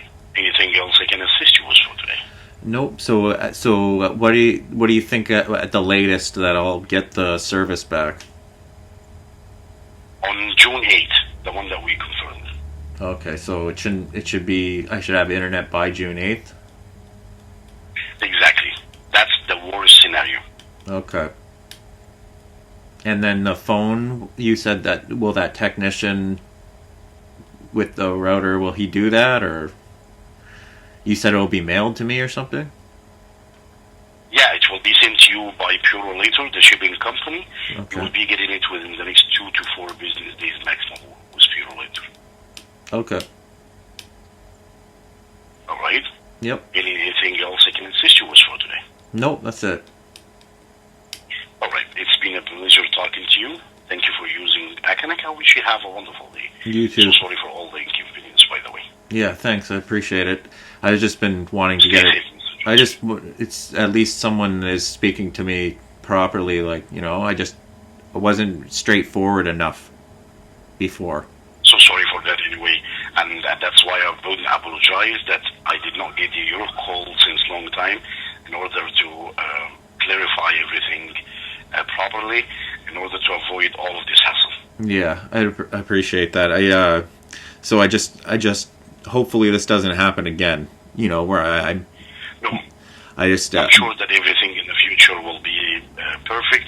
as long as At least right now everything is written on the account, so anybody will read it, even the billing department, before they come to do any actions. yeah. So as long as you guys are aware that the money, you guys can get the money out on the 1st of every month.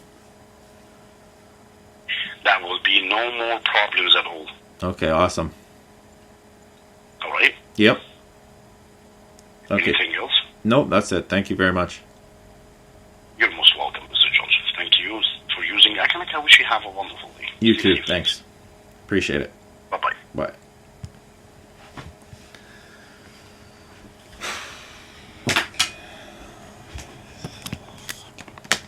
See, all that hassle and still paid the $20.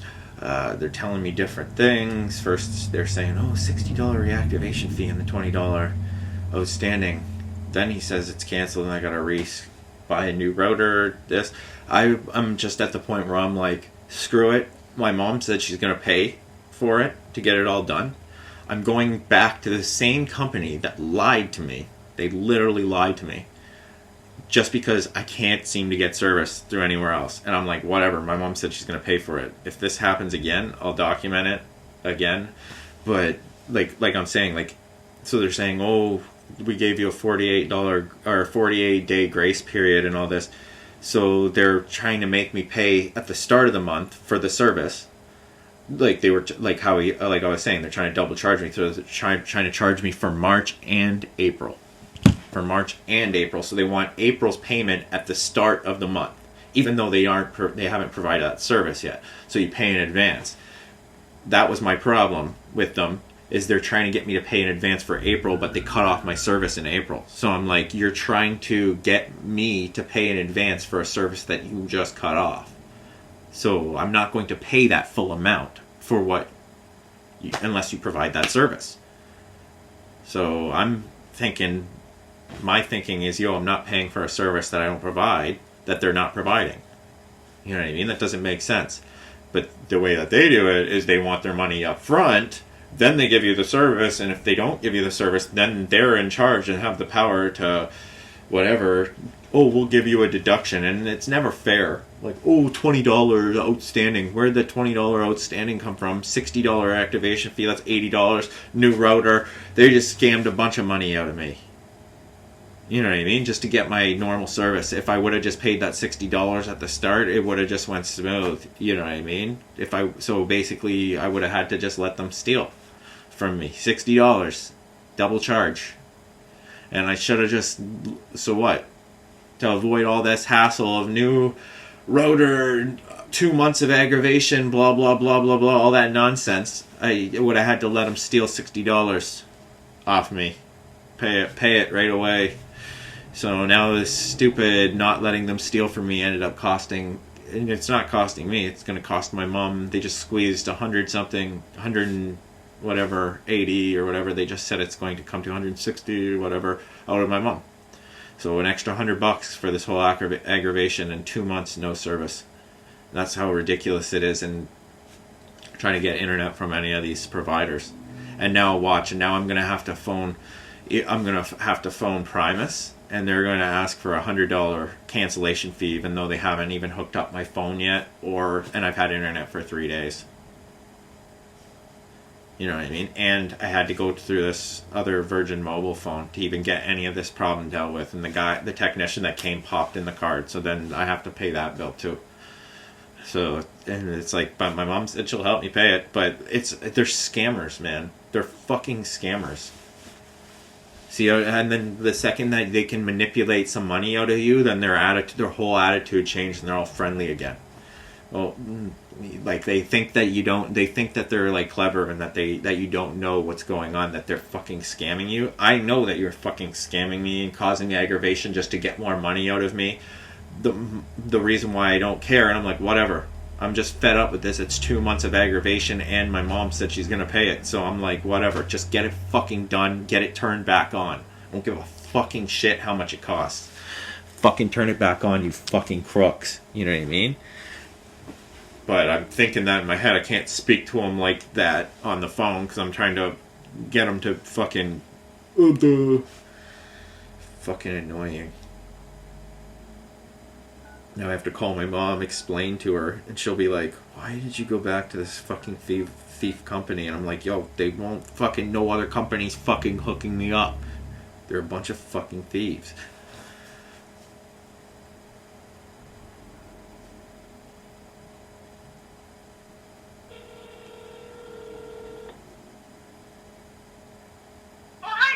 Hey, Mom.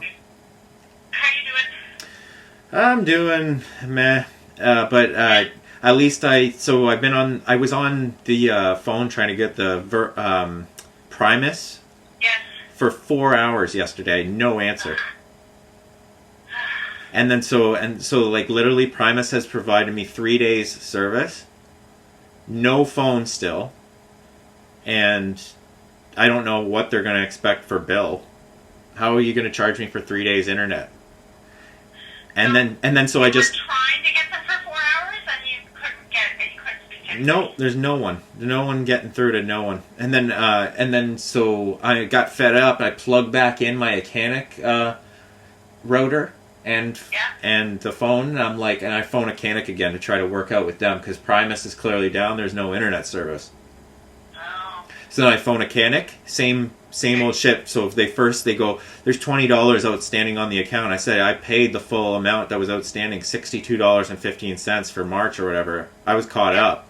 And then you guys asked for this $60 activation fee. And you made no mention of it. So then they're like, first this woman comes on the phone and she goes, oh, $20 outstanding and then the $60 activation fee. So I'm like, what, you want like $80 and that'll get my service turned back on? And they're like, oh yeah, blah blah blah, we'll get it back. And then literally I'm going through this process. It ended up hanging up on me. So the phone hangs up on me. Then I call them back, and I talk to someone, confirm my information again, same thing. And I'm recording the whole thing on video though, so that people can witness it. And then so like even right now you're on video. Right now I'm recording this just to show. And then so they put me on with this other woman. Then she goes, oh, I'm going to transfer you over to a senior agent or whatever. Sends me on the phone with this guy, and I could tell it's the same guy that I was talking to before. Oh, my goodness. I could tell. I could just tell that, you know, that he... Oh, yeah, I know. Because he was aggravated. He had some sort of grasp of I was like, this is the guy that argued with me before. I can tell. This is the same guy. And then I talked to him, and then...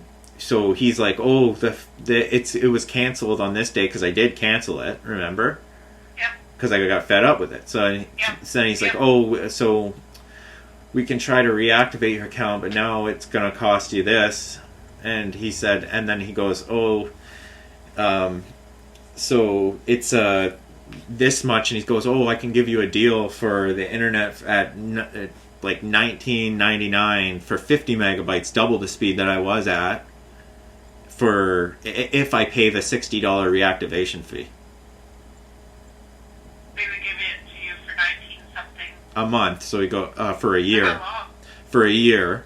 So he goes, oh, so then it'll save you money in the long run, and then I'm like, okay. So, and then he goes, oh, and then he asks me what router or the routers that I have. I tell him it's obviously the exact same ones that were just working. You know what I mean? And then he says that the phone one is outdated. I can't get the same phone number because that phone number was suspended. So he'd have to give me a new number, and they have to send me a new phone router that I'd have to pay another $60 for. So I need to pay for another, and I'm just at the point where this is 2 months, and you said you'd help me pay it. So I'm just like, I don't really give a shit anymore. Just fucking turn my service back on. You know what I mean? So I'm just like, whatever. Okay, send me this new router. So they said they're going to mail it. They even make me pay the shipping, $10 shipping. Then they say, and then I'm like, I just want a grand total for the first. So what? I have to pay in advance for the month of service in advance on the first of the month, and that will pay off. So like, I pay July 1st. You guys take out the money. That gets me till, he's like, yeah, till June 30th. So that was the problem, is they're expecting money in advance for service they're not providing. Right? So, and I'm like, so what do I do if your service isn't provided? Then I have to phone you, tell you that you didn't provide service, and what, you credit my account, or you deduct something off the bill, or what? He's like, oh yeah, that's how it works. So they give you, the way you were paying, they were giving you a 30-day grace period, blah, blah, blah, blah, blah. But I'm like, it still doesn't make sense that you guys shut off my thing April 1st when you can see the payments always come out.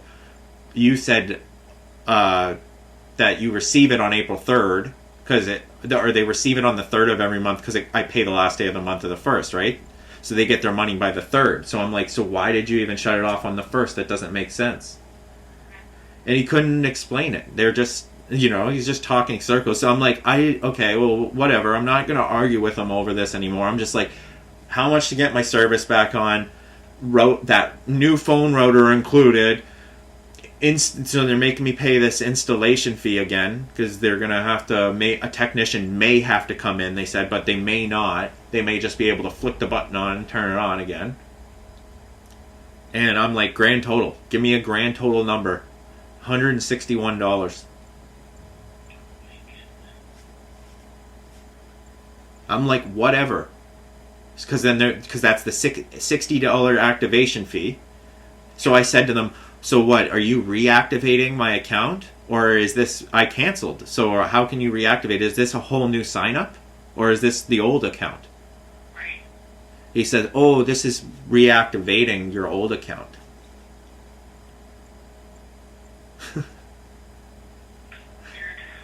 So I'm like, okay, whatever. $20 outstanding. I don't see what that's for, because I was paid up.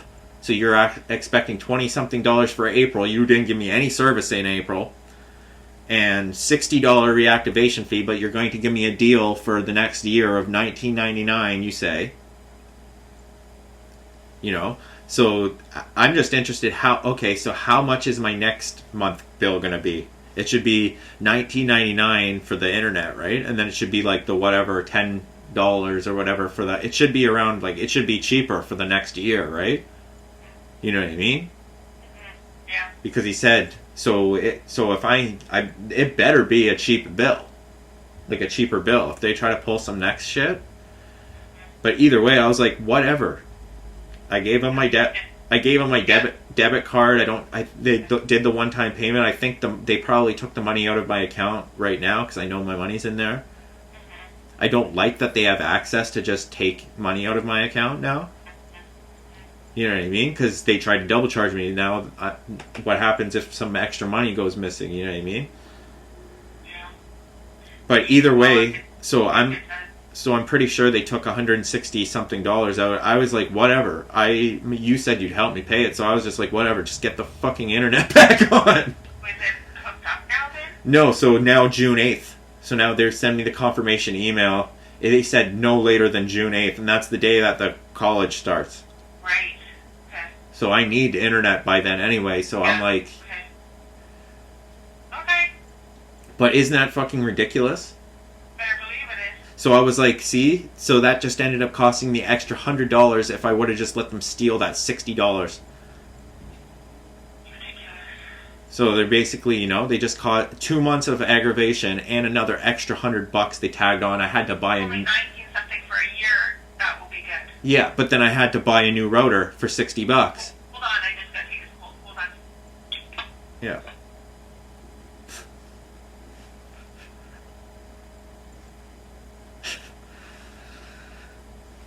Fuck, man. I have to apologize to my mom for this. because this is costing her money. I'm so blessed that I have a mom that will help me with this. It's fucking ridiculous, man. Fucking thievery. Forcing you to buy new shit.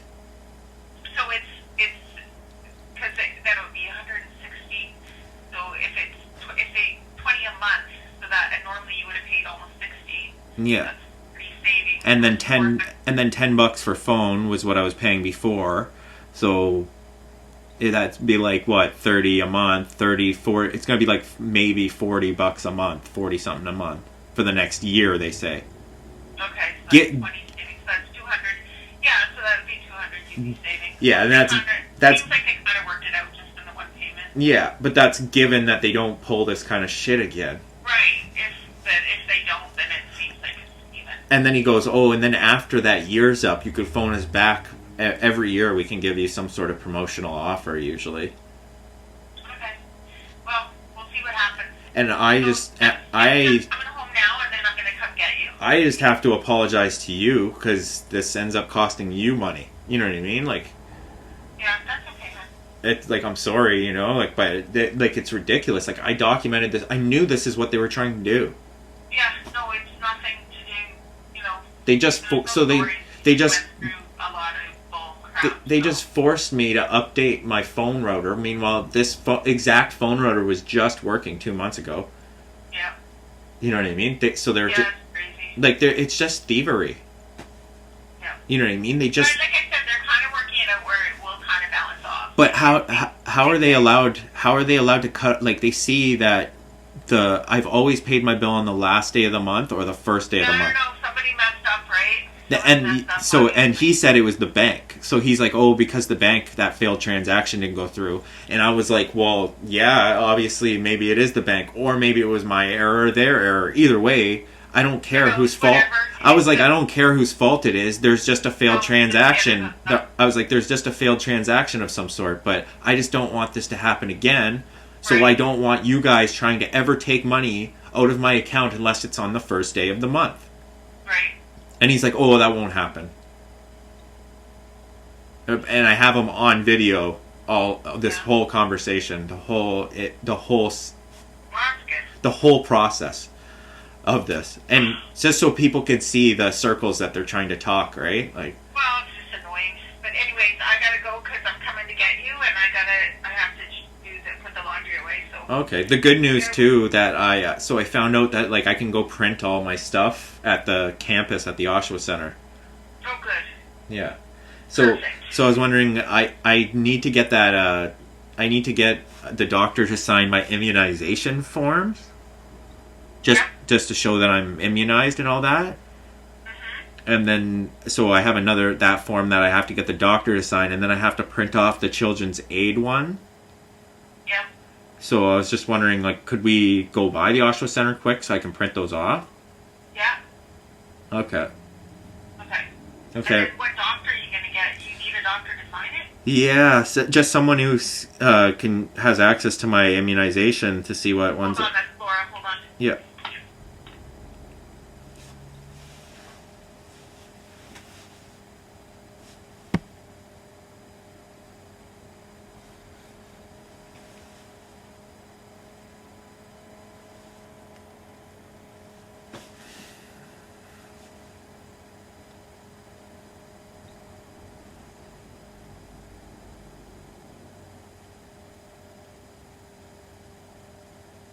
Doctor?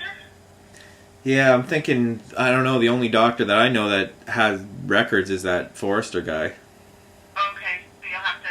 Just get him to see my immunization record and Okay. then just You sign have it. his number now, though, right?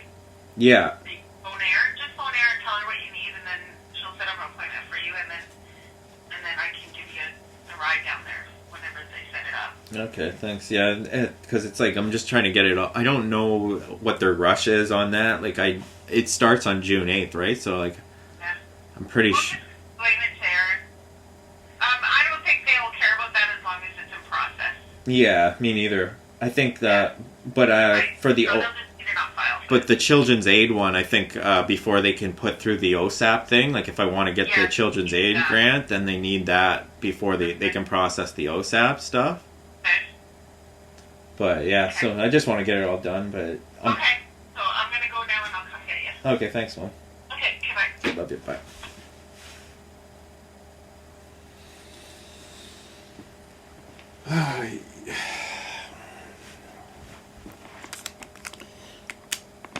People, greedy people, they don't serve you unless you pay them, and they're not even upfront and honest about how much in the process, and such a effing headache for the last 2 months. And now I have to change my phone number, which is whatever, new phone. I was gonna do that anyway with fucking this next company. Now I have to phone Primus and cancel, and they're gonna try to charge me this $100 cancellation fee, even though they haven't even hooked up my service yet. So like, they don't answer their phones. I'm probably gonna stiff them. I'm not gonna pay Primus. They've provided 3 days of service, didn't answer their phone. Yeah, and I'm gonna pay you $100 for canceling a service that you haven't even hooked up. And then I have this fucking Virgin Mobile phone bill now too, which maybe I'll just keep Virgin Mobile going if it's affordable through my college, because I may need it. But now I have this bill too, so it's like whatever. I gotta figure this shit out. It's just fucking annoying, man. These fucking companies and this whole. Knew they were trying to pull some shit like that. Oh, you need a new router. Oh, fucking pay out your ass this, pay that, pay this, pay that. Fucking crooks, man. Forcing hardware updates on you, forcing software updates on you that costs you money, hidden fees, all that shit. I don't like that now they have access to automatically take the money out. But because they do, there shouldn't be any more problems. But I bet you, I don't want to. I better not find them taking out extra money, like double charging me and shit like that. I just don't like that I have to go back with the same company that just lied to me. Pay $62.15 and we'll turn your internet back on. Pay that? They don't. Fucking lied to me. And then now, not letting them fucking shice me for $60 just ended up costing $160. Fucking annoying. And it's been 2 months of aggravation where I'm just like, whatever, just shut the fuck up and turn my internet back on. I don't give a fuck if it costs an extra $100. My mom's gonna fucking pay it. But it's like, part of me is just like, fuck these people. Fucking greedy. This is why they're the fucking richest asshole companies in the world, because they're fucking shysters like this. Have to witness to it. It's fucking thievery. And then some of them will try to defend. Oh, see, so he's saying you had a 48-hour grace period for this and that. You just didn't understand that your bill was supposed to be paid. I signed up under the conditions that the money is in my account on this day. Do not try to take any money out or it will be a failed transaction.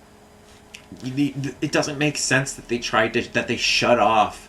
Failed transaction in March. It didn't go through. They cut it off on the 1st of March. That doesn't even make sense. You cut it off on the 1st of March. You've received it on the 3rd, he said, for the last 4 years on the 3rd. So why are you going to shut it off any time before the 3rd? That doesn't make sense. You know what I mean? So it's like he said, oh, it's a system error. Oh, grace period. Oh, see, so you got to pay the month in advance. So your account is behind. You're behind in your payments. Blah, blah, blah, blah. How? I've always just got the service, paid for the service. Got the service, paid for the service. 4 years. That system flawlessly. It was all right. I'm paying on this day. They can see I'm paying on this day. Blah, blah, blah. The second they switch up some sort of double payment, they fucked everything up. Why? Why all of a sudden did you switch up something in the process when the process of getting your money every month was working? They they switch something to fucking confuse the shit out of me. Oh, it's been an overdue, blah, blah, blah, 48 days. So why the fuck would you switch that this month when, if you're saying that there's this grace period, it's been happening every month for the last, 4 years. That's how you're receiving your money. So what, it's just not okay that to do it this way this month? Get one failed transaction and they fucking cut it off on the first without even fucking notifying me. Just deactivate, and then they try to charge me $60. Oh, there's a failed transaction, bank issue, or someone. Just fucking frustrating. I'm like that. If it's not broke, don't fix it. If you're getting your money every fucking month, just allow that process to keep going. Don't fuck with my payment system. You know what I mean? No, but they switch it up, and they switch up your account number, and they switch up shit on you. And then, gotta switch up your router now. This router was working 2 months ago, flawless. 2 months. It's been 2 fucking months they're forcing me to buy a new router. Fucking ridiculous. Fucking thieves, man. Anyway, I'll keep you updated if they're gonna just, June 8th comes out, we got this issue, no, you gotta pay this money, no, we had to take this fee and that fee, and fucking blah, blah, blah. Right now, they're just out of Canic fucking laughing. We got the fucking extra $100. See, and we made them pay the $80, the $20 fee plus the $60, and another $100. We sold them another route, another thing, and blah, blah, blah, blah, blah. And they're just getting their fucking money in their way. Fucking thieving, deceptive salesmen. Just fucking thieves, man. It's and then what are my options though? How I can't, every fucking company is fucked. They're all a bunch of fuckheads like this. Sign up with Virgin, they fucking tell me that on the phone that they provide a service. They fucking sign me up. They don't provide that service. They give me a cell phone. Go to fucking Primus. It's hooked up for 3 days. They don't even send a proper technician. I have to hook the shit up myself. Works 3 days, knocked out. Can't get a hold of anyone for the rest of the month. No service. They haven't even hooked up my house phone. It's fucking done with. I literally am going back to the same fucking company that just lied to me. Lied. She literally fucking lied to me. How are they allowed to get away with this? Who do you fucking report them to? You know what I mean? How? So, this whole miscommunication of their pay period and all this shit ends up costing my mom fucking $100-something. Me both of us aggravation, and the company's aggravated. They're trying to act aggravated, blah, blah, blah, blah, blah. They're not the ones reeling in all the fucking money from all the problems they're causing. They're how do you have the nerve to get mad at me as a paying customer who steadily paid you for 4 years? You know what I mean? And then be we provided the service for 4 years. Yeah, well, you fucking cut it off without a warning on the exact day that I told you I get my money, and then you fucking charge me extra money and sell me some next bullshit and talk fucking your stupid confusing circles around me. Make no sense, fucking stupid idiots, and people wonder why you get so frustrated. Anyway, fuck this stupid internet shit. Hopefully it's done with, and I can just fucking get it done with. Now I gotta call Primus and cancel. Not paying any fucking $100 cancellation fee for 3 days of internet, and they haven't even fucking hooked up my phone service yet. Information about Primus services, please press 2. To repeat this information, please help us direct your call to the appropriate agent by making a selection that best suits your request.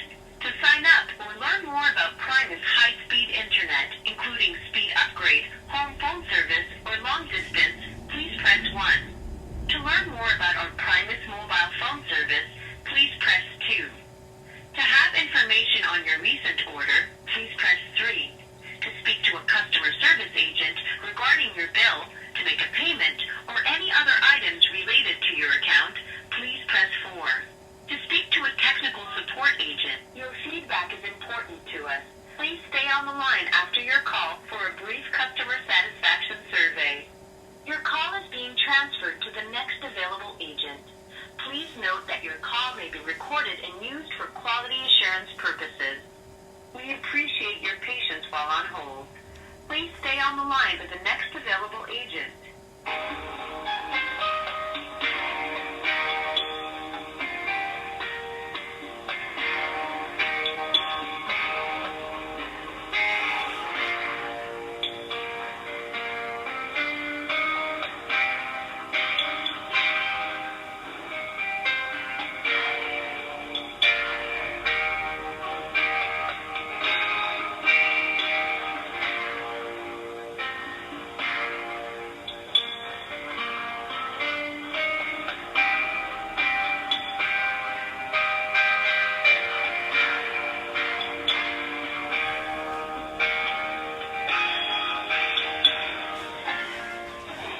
We appreciate your patience while on hold. Please stay on the line for the next available agent. You have to do this to cancel. You have to fucking waste a whole shitload of time. I'm just done. I don't even know if I'm gonna waste my time canceling. I'll wait till they show up at my door with this service and be like, sorry, canceled. Bye. So it's June 6th and the aggravation continues. So I end up dealing with Primus, trying to hook up with Virgin, Primus, all these different companies. It's still like, it's June 6th, no internet still. So I ended up going back to the same company that was trying to get that $60 out of me. And like I've shown, so then now they're asking me to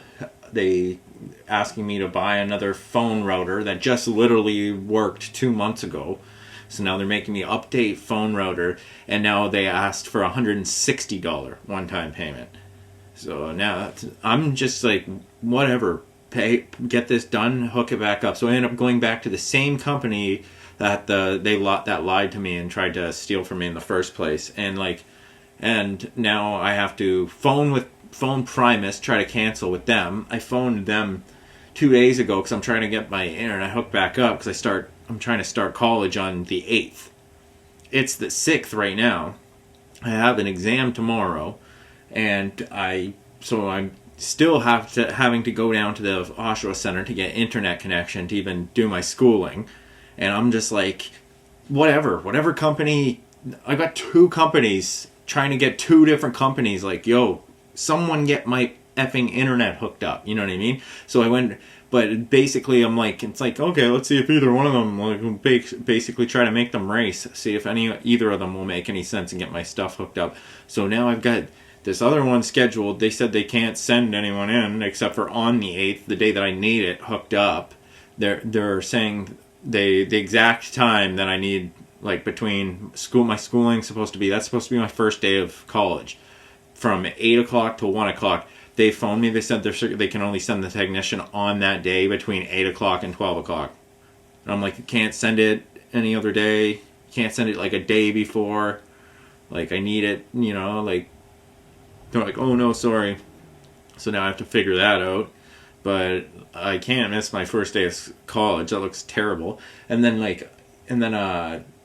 so I phoned Primus back. They've still been down. I've had 2 days of service from Primus, like, last month, and they didn't even send a technician. I hooked up the router myself, and it got it working for like 2 days, and then this storm hit, knocked it out, and it hasn't been up since. And they never even hooked up my phone yet. And I asked for phone, so now I'm gonna have to phone with Primus, cancel with them. They're gonna expect $100 cancellation fee for what? You haven't even hooked up the services I asked for. You haven't even, my house phone hasn't been hooked up since I ordered, and the internet worked for 2 days and it's been out. My uncle, he's on Primus. He lives right down the street, like by the Oshawa Center. He said he's been with this company, Primus, for 10 years, has no issues. He said his internet was back in 12 hours. This is like weeks after this storm, and I still have nothing. So they go, it might be a wiring problem at your house, or blah, blah, blah. We'll send a technician. So they said they'd send a technician today on the 6th. I told them, oh, I have an exam on the 6th. I'm not going to be there in the morning from 8 o'clock till 1 o'clock. I got to go get this exam done. I go, oh, we'll schedule the technician for the afternoon, later in the afternoon. The whole day's gone by nothing. I've heard nothing from them. Of course, they'll go, oh, yeah, we sent a technician, popped by when? Probably at like 1 o'clock, right when I was getting home. That's not later in the afternoon. You know what I mean? And then or what, between the time that I fell asleep and took a nap in the afternoon, I fell asleep after I ate probably like 4 o'clock, 5 o'clock. That's probably that's when they popped by. Either way, I haven't had any service. So and I have this other technician scheduled for the 8th. I was hoping to get some sort of service before then so I can do my first day of school from home and get it done. You know what I mean? Like, but now I'm going to call and cancel with Primus. I have to cancel with Primus because I have this. I ended up getting forced basically to go back to this other company, like this mechanic company that did terrible. Like they treated me terribly. Like, but I've made the payment already. I paid them $160, so it's like, oh, I just should have just let them steal $60 off of me, and then I've avoided the aggravation. Then it ended up costing me another $100, so it ended up costing me $160. So it's like just ridiculous companies. So now I have to phone back with Primus and cancel. And they're going to try to charge me $100 cancellation fee, no doubt.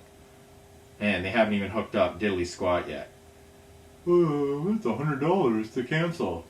Oh, you haven't even hooked up the service I asked for on my phone or my internet since. So they're asking for money for services they're not even providing. If you are an existing Primus customer, I'm gonna call them just so you can hear. Please press 1. If you do not Try to have document an all account this and wish to sign this up or mistreatment. to have information about Primus services, please press 2. To repeat this information, please press the pound key. If you are an existing Primus customer or calling about a recent order, please press 1. If you please help us direct your call to the appropriate agent by making a selection that best suits your request.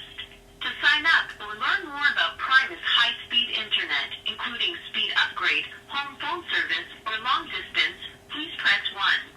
To learn more about our Primus, your feedback is important to us. Please stay on the line after your call for a brief customer satisfaction survey. Your call is being transferred to the next available agent. Please note that your call may be recorded and used for quality assurance purposes. We appreciate your patience while on hold. Back to hold. Please stay on the At line. least they answered their phone the other day. Hi, thank you for calling Primus Sales Department. My name is Marlene. How can I help you today? Hi, I'm calling because I had a scheduled an appointment for a technician to come by today to hook up my service because I've been down since we had that storm. Okay. And they didn't come by, or maybe they came by when I wasn't home or something. I don't know, but I still have no service since I've signed up with Primus. Okay. Give me a few seconds, and I'll transfer your call to the proper department. Okay, What thank is you. the phone number on the account, please? 905-433-7173. And the name of, could there be another number? Yeah, it could be under my other number, my old number, 289-316-1043. And the name on that account? J. Johnson, And the address, Mr. Johnson? 98 Olive Avenue, Unit 2. Okay.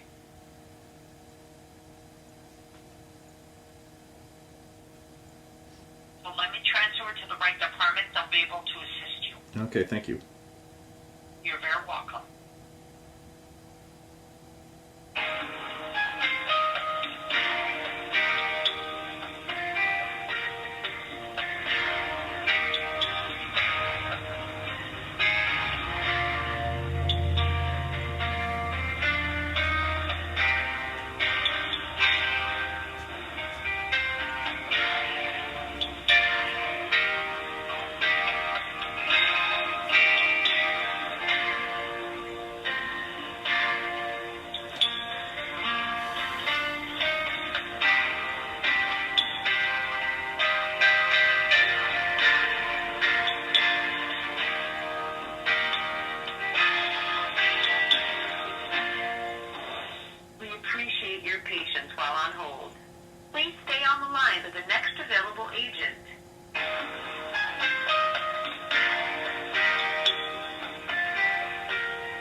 the next available agent.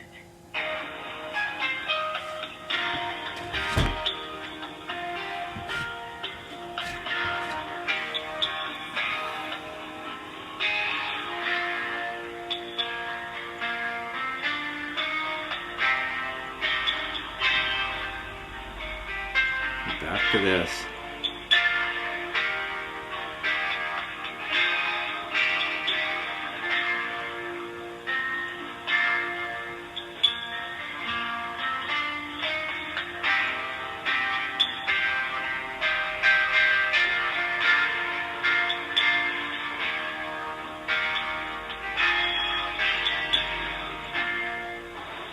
We appreciate your patience while on hold. Please stay on the line for the next available agent.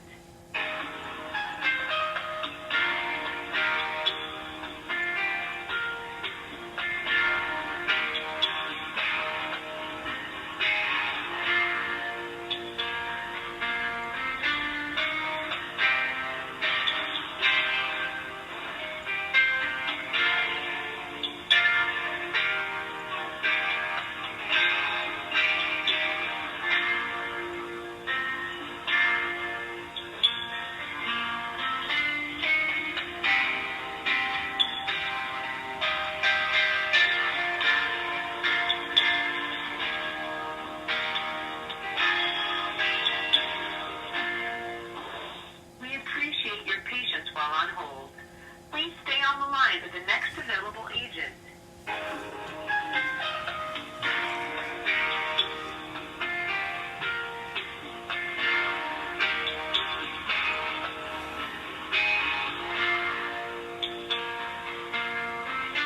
Back to this.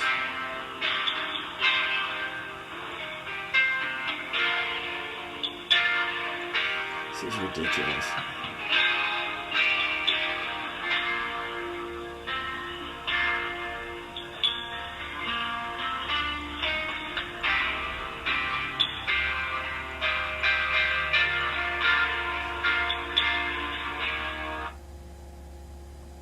I gotta call him back. I can't sit here on can't sit here on hold forever. Again, I'm not fucking doing it.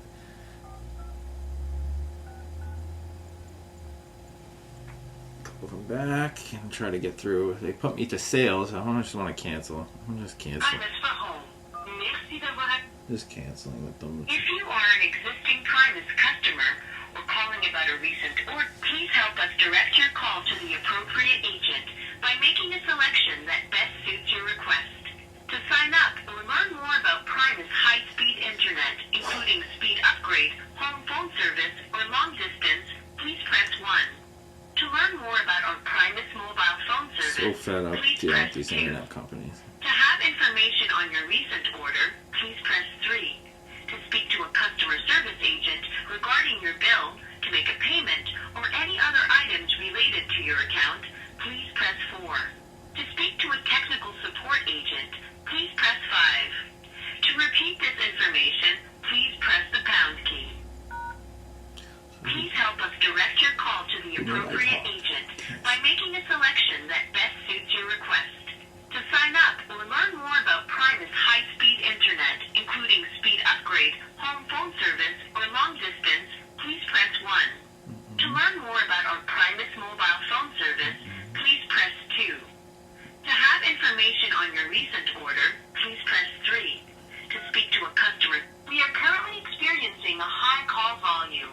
Consequently, the wait time to speak with a representative will be longer than anticipated.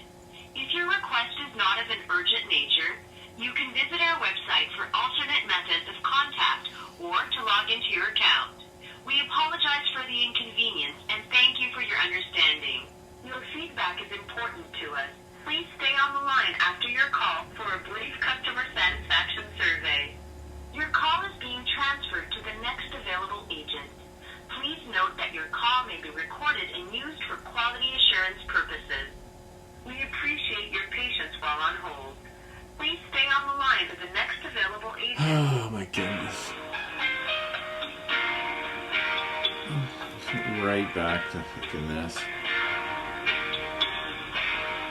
makes me not even want to cancel. It just makes me just say screw it. I'm not.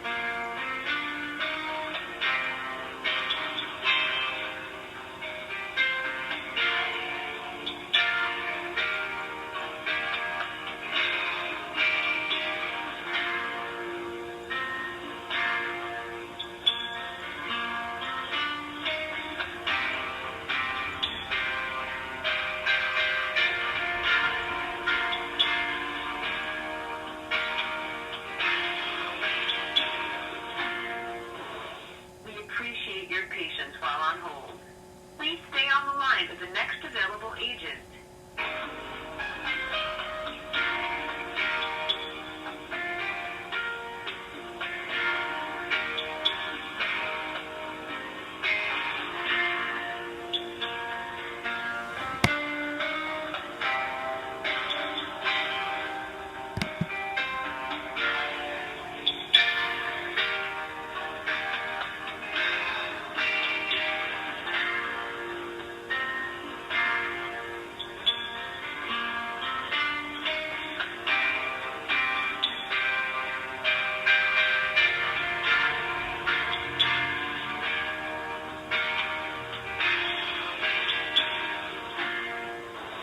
We appreciate your patience while on hold. Please stay on the line with the next available agent.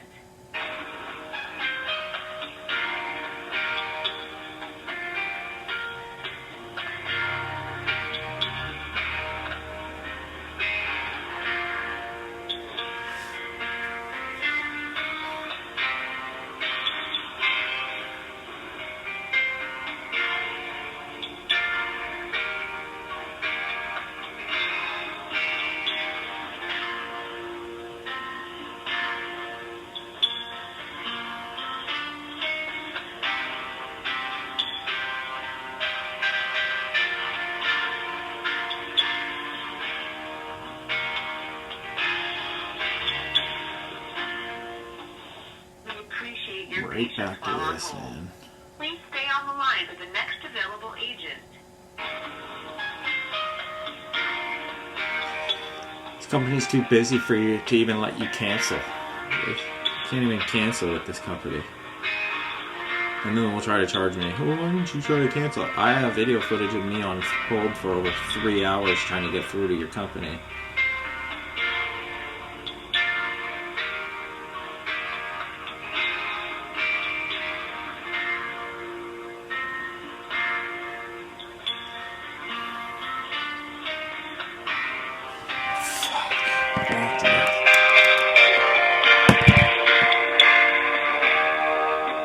Screw it.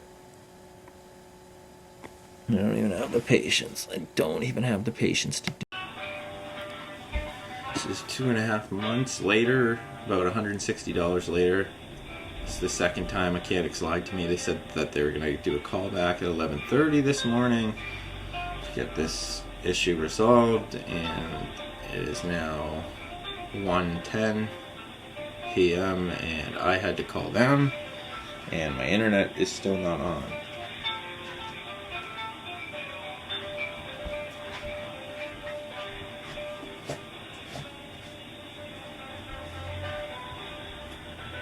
And they've got me on hold with technical support.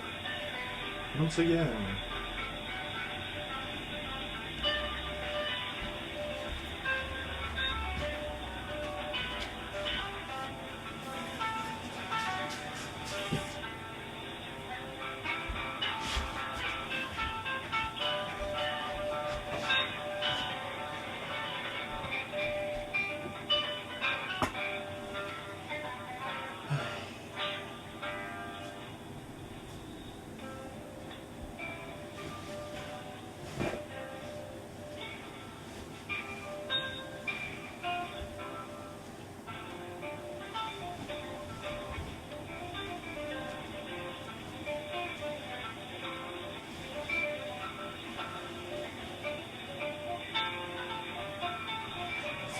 Your information. You just confirm your information a million times.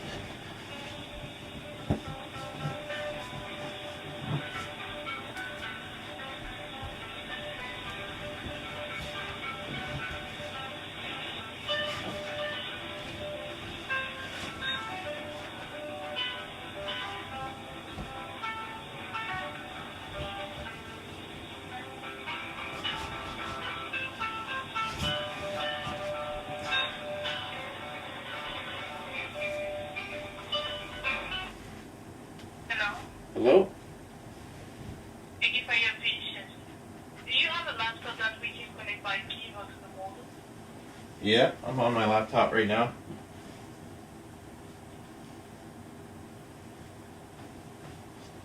Yeah?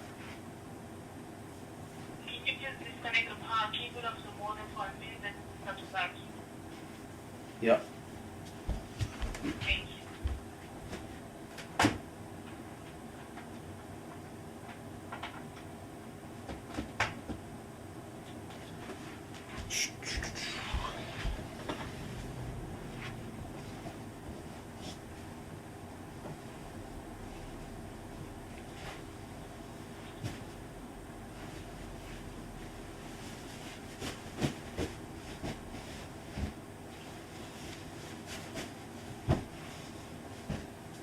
Okay.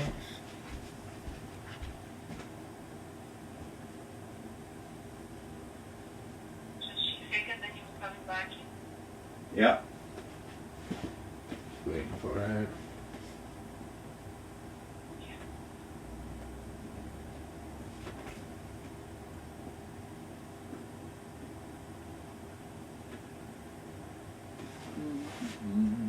Can you please put it back in the power cable? Yeah, plugged it back in. It's just taking a second. DSL is flashing. Okay.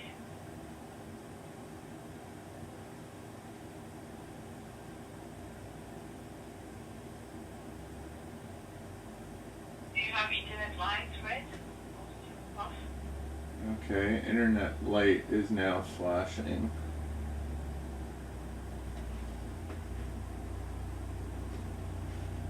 Is flashing green or flashing red? It's flickering white like the rest of them.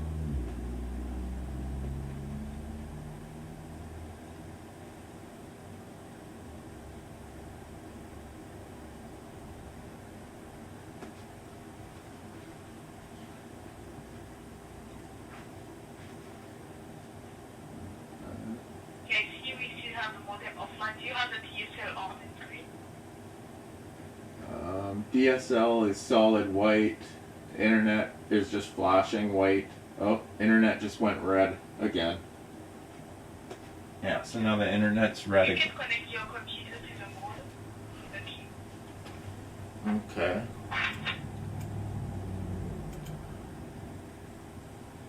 Okay, so I'm at the URL and it says ACS product portal distributel.net device. Okay, so if it's connected, we need to reset the modem. You will see behind the modem there is a very small hole for reset. You Okay. can get a pin, press and hold the reset for 30 seconds. Okay.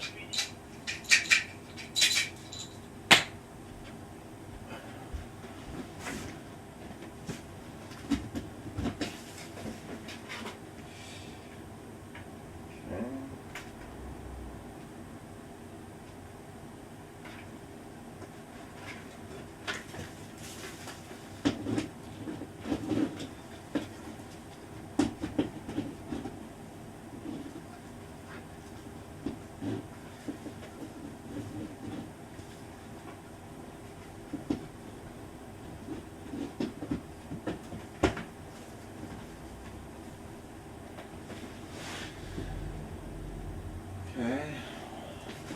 Might take a second. Okay. So if you did the reset, now we need to restart the modem. You will disconnect the power cable of the modem for a minute, then you will press back in. Then you can restart your computer.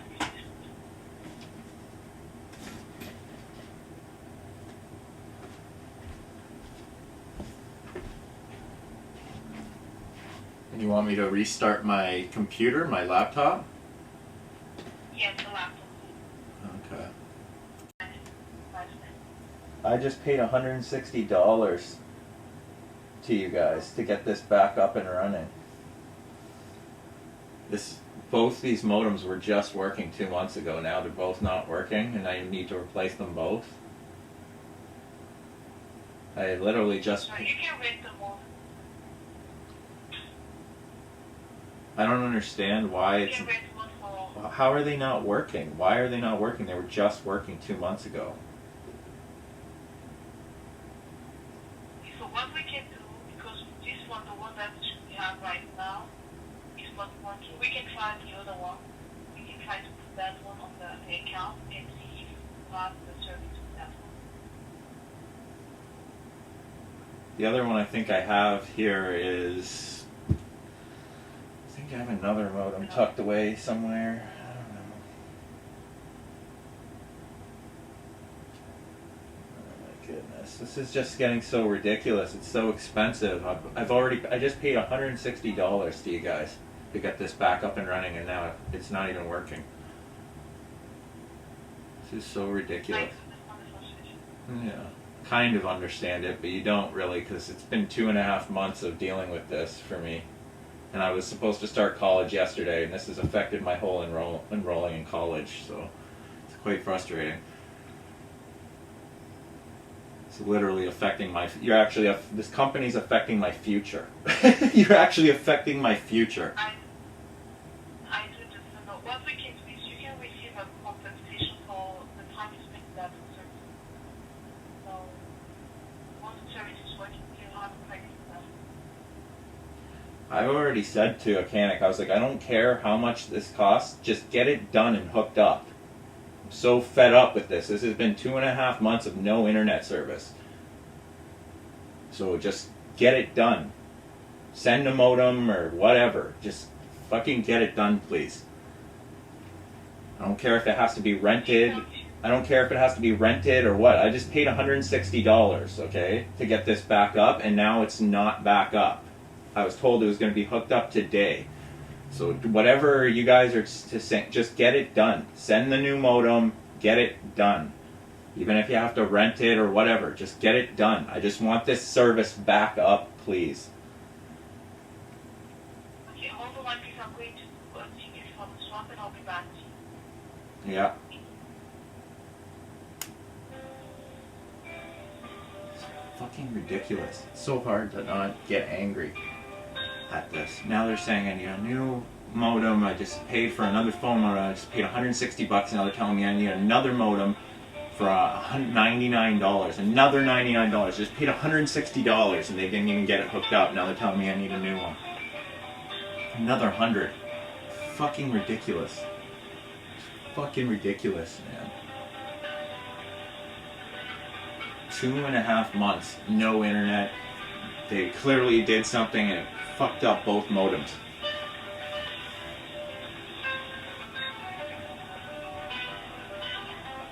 It's like they fucking broke both modems.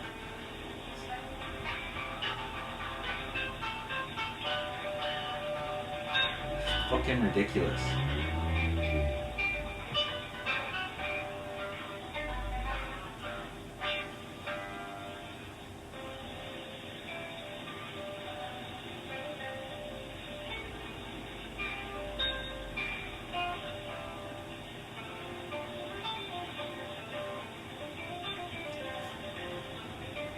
Oh, fuck.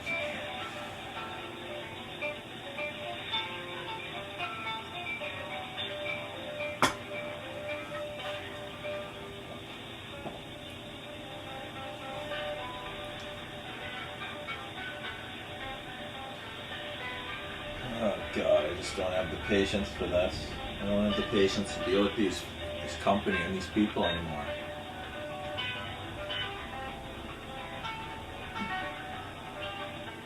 Keep praying. God, help me with this situation. This company is like fucking harassing me for money.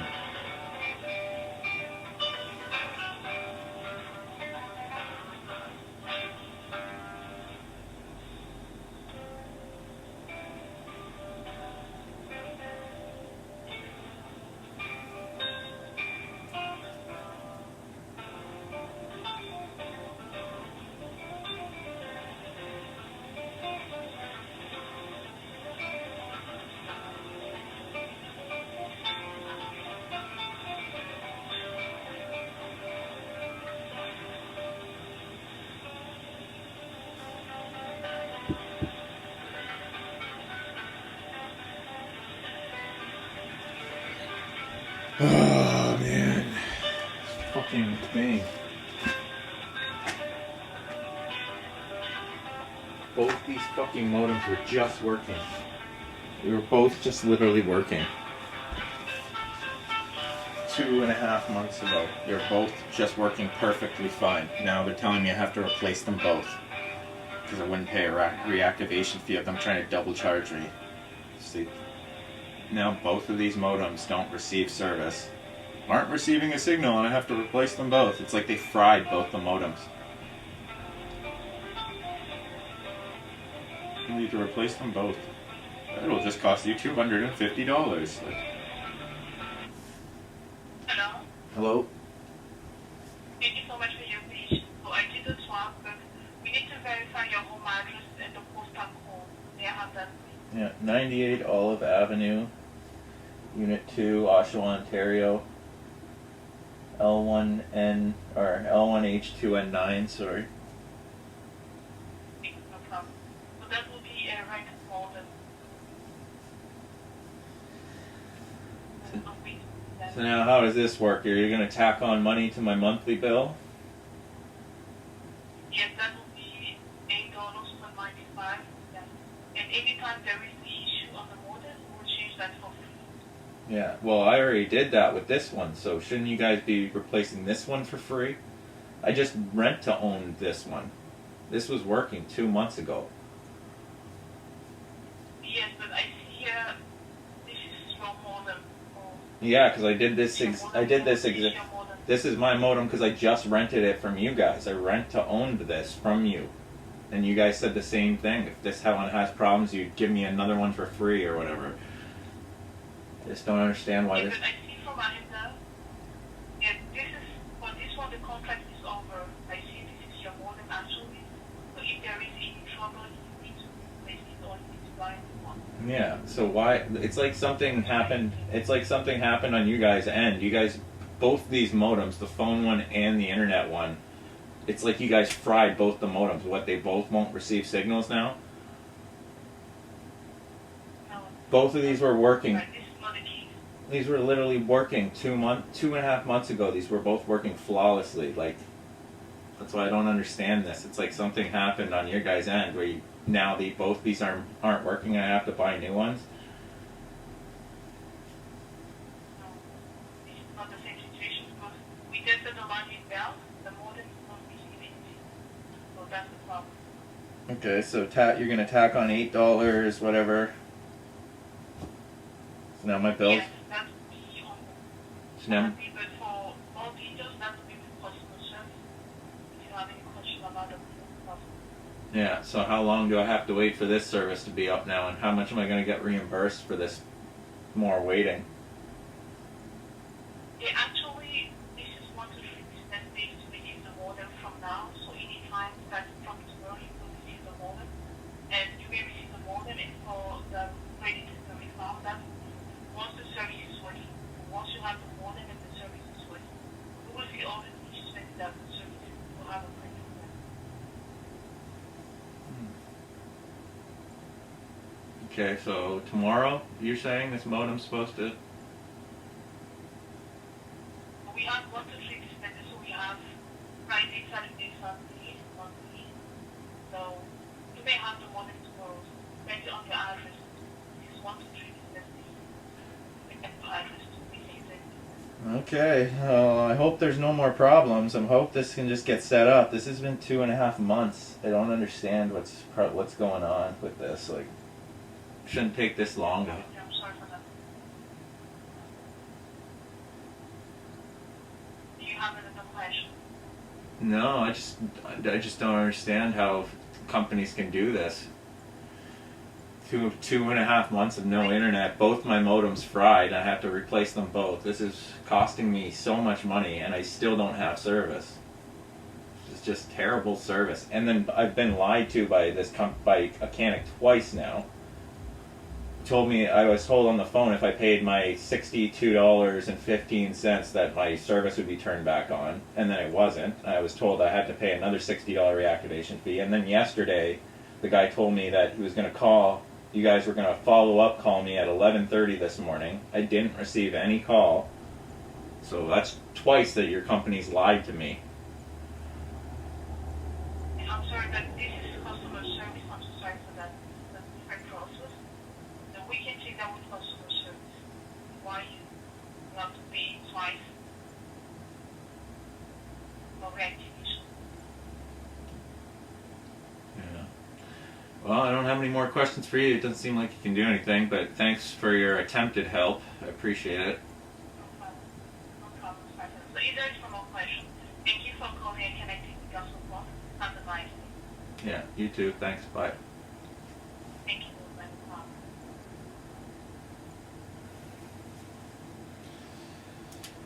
Fucking ridiculous. It's fucking ridiculous.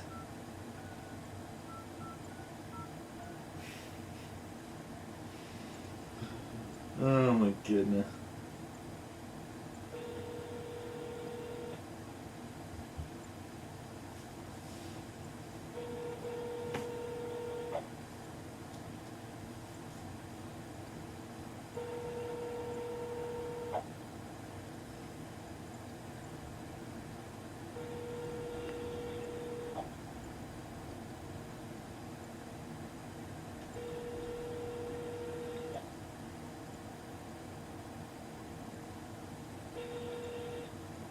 I was just gonna call my mom, tell her they lied to me again, and now they're making me get a new other modem, internet modem and phone modem. Both of these modems work perfectly fine. So now they're not receiving signals. So it's like they fried both the modems that I just bought. Oh, Bell isn't receiving signal from either of these modems. Well, that's weird because you just did. Bell just received service from both of the signal to both of these modems 2.5 months ago. So they just did something on their end to basically fry both of the modems because I didn't pay a reactivation fee. And that was just them trying to double charge me and squeeze extra money. Now they fried both these modems. I need to get new ones. And it's like, this is ridiculous. They still haven't hooked it up. I paid $160. Now they just tacked on another $8 a month. So now the bill's going to be up again. So, and they just fried both these modems. They just like literally fried both these modems. Both these modems were just receiving service. Now they're not. And it is, what day is it today? The 9th? It's June 9th. I've been without it's June 9th. I've been without service since April 2nd. April, May, June.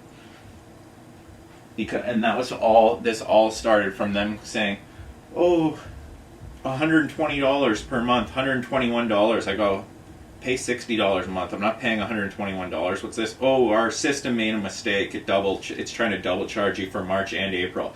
That's weird because it's just March right now and I haven't received any service in April. So why are you trying to charge me for service and then you cut it off April 2nd? Why would you expect me to pay April? I didn't receive any service in April. Which they, like, you know, that doesn't make any sense. So then they go, oh, just pay March. I pay March. They say they didn't receive the payment. I go back to the bank. It was a failed transaction of some sort. Probably because it said on the phone, oh, thank you for your payment to a mechanic. And then apparently it didn't go through. And then so I had to repay it. I go back down to the bank to repay it. Oh, $62.15. So I pay $62.15. You'll turn my service back on? Yes. They said yes. Then I come home, I pay that, I come home, go in my parking lot, phone them back. They told me to phone them back. I phoned them back, I paid $62.15. Oh, it's going to take another 3 to 5 business days for it to go through. Do you have your transaction number or whatever? And then they go, oh, there's another $60 reactivation fee.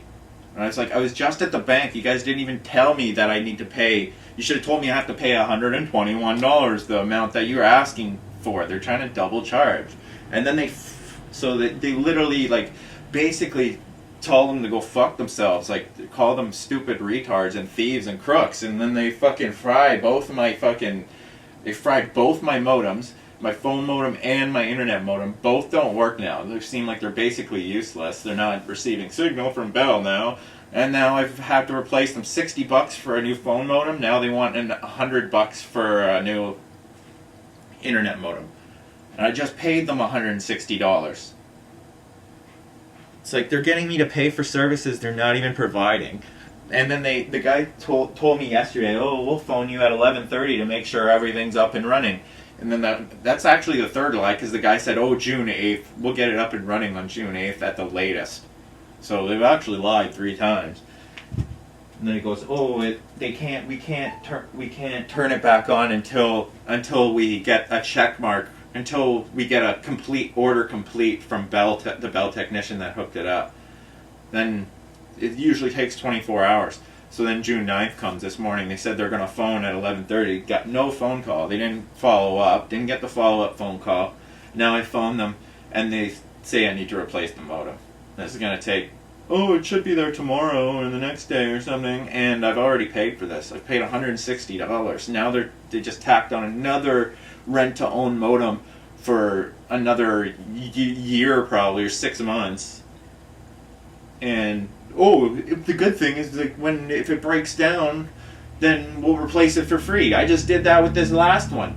Oh, but we can see that it's expired. That thing's up, so that's gonna happen with this one too. I rent to own this one. You're not gonna replace it for free because you told me you'd do that with this one already. Like, they fried these modems. I'm just so fucking frustrated. It's been 2.5 months. April 2nd. Since April 2nd, I haven't had internet service. I tried to go to Primus. So I went to Primus, and they worked for like 2 days, 3 days, and then a storm hit, and it's been down. I literally have Primus's gear right here. Shit doesn't even work. They didn't send a technician. They didn't hook it up. I hooked it up myself. It worked for 3 days, and then that storm hit. Boom. Then when the Bell technician guy came, he said that the cable wire outside is like snapped or something. So he's like, that makes sense why that service isn't working. I was on, like I can show you, I have it all on video. I was on hold with Primus for like over 3 hours, 4 or 5 hours. Didn't get through to anyone. So I got their shit sitting here in a box, ready to go back. Now I have to replace a Canic modem, both of them. I'm waiting on 2 different modems. It's the 9th. They said it'd be hooked up on the 8th. It's the 9th, and now they're sending me. They go, oh, the phone modem was delivered. It says it was sent June 1st. Oh, let us check. It's June 8th when they're telling me this. And then they go, oh, is your address Pickering? No. Oshawa. Oh, we sent it to the wrong. It must have been sent to the wrong house. We'll send a new one. So they got this new one coming, apparently. Like, this is just terrible. Terrible service. Terrible, and they always just let us like, you have to confirm all your information, every person that you're talking to. Sorry, I've got a million sorries. Oh, thank you for your patience. I have no fucking patience anymore for this. Just get my fucking internet hooked back up, you fucking assholes. You money-hungry, greedy fucking assholes. They're just click. They deactivate my service on April 2nd, even though they say that they received the money for the last 4 years on April 3rd. Or on the 3rd of every month it goes through. I pay it on either the last day or the 1st of every month. They can see that. It was like clockwork for 4 years. They can see they get their money on the 3rd of every month. So they cut it off on the 2nd. That doesn't even make sense. They didn't even wait till the 3rd to see if the payment went through. They cut it off, because then the guy goes, 48 days behind or something. Why? Because you expect me to pay a month in advance for services that you're not providing. I'm not. It's so stupid. There was no logic to what they're saying. Like, it was like literally they don't even speak English. These people don't even like comprehend what you say half the time. It's just some like fucking evil shit, man. They're just fucking greedy. They're just messing with my shit. They literally just fucked up both of these fucking routers. Phone router and internet routers. They just made them basically useless. They just fried both my routers. I already paid $160 and I just paid them $160 to get this shit up and running yesterday. They said it was going to be running. Now there's, we'll reimburse you. Well, yeah, from when? From the 8th to whenever this next service is going to get hooked up. And then they said they're going to reimburse me. And I'm sure it's not going to be anything close to the amount of 2.5 months of frustration. Like, I just want to fucking snap. These people are just pushing me to fucking snap. Like, this is just fucking ridiculous. Like, this is so fucking ridiculous. They literally, and they're like affecting, it's like I said to her on the phone, I'm like, you guys are like affecting my future. You're actually affecting my future. Like, I was supposed to start college yesterday. I wasn't able to get my OSAP application and all that stuff in order because I have to walk down to the Oshawa Center to get internet, to get these fucking forms and get this all this done. I need my internet. It's online classes. I need this internet to be able to do my college courses. So they just pushed back my enrollment. Now I may have to go to school in September and file a whole nother OSAP application. Like, I'm literally, they're stifling me and stopping me from being able to start school. Like, from my college. They literally just affected my whole future. It's been 2.5 months of frustration of trying to get them to hook this up. And they literally fucking throw $160. So I paid $62.15 plus $160. That's $220 something to them when they were asking for $60.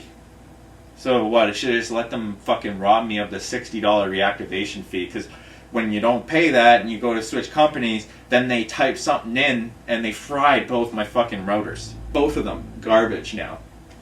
Both those routers apparently garbage. And I bet you if you gave them back to them, they'd fucking type something in, they'd fix them, and they'd fucking resell them to someone.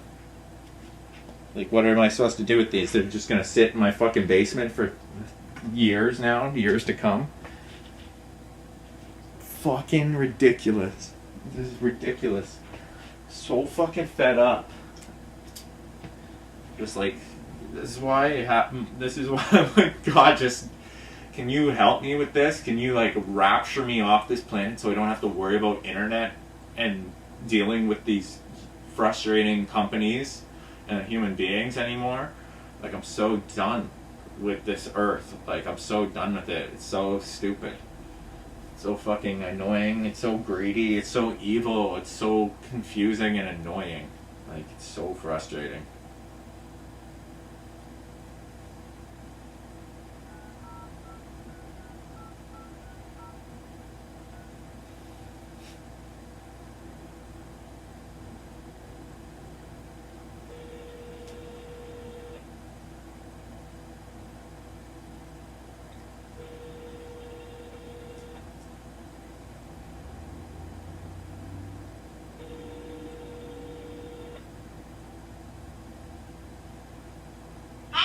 Hey, Mom. Hi, I'm just on the phone with Barb. That's why I didn't answer the first. Okay. Yeah, I just wanted to tell you this because this is ridiculous again. So they were supposed to come yesterday, right, for the internet? Yeah. So the technician Let me comes. just, Barb might want to go now. Hold on for 1 second, okay? Stay on the line. Yeah. Hold on.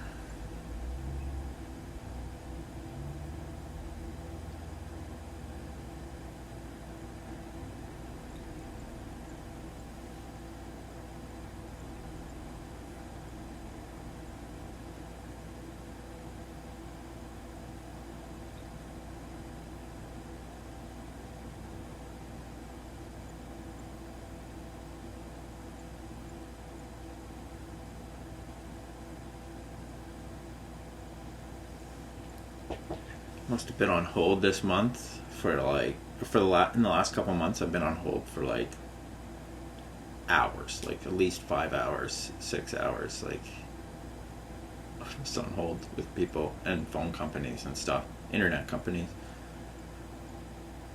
I knew she had things she wanted to do, so. Yeah.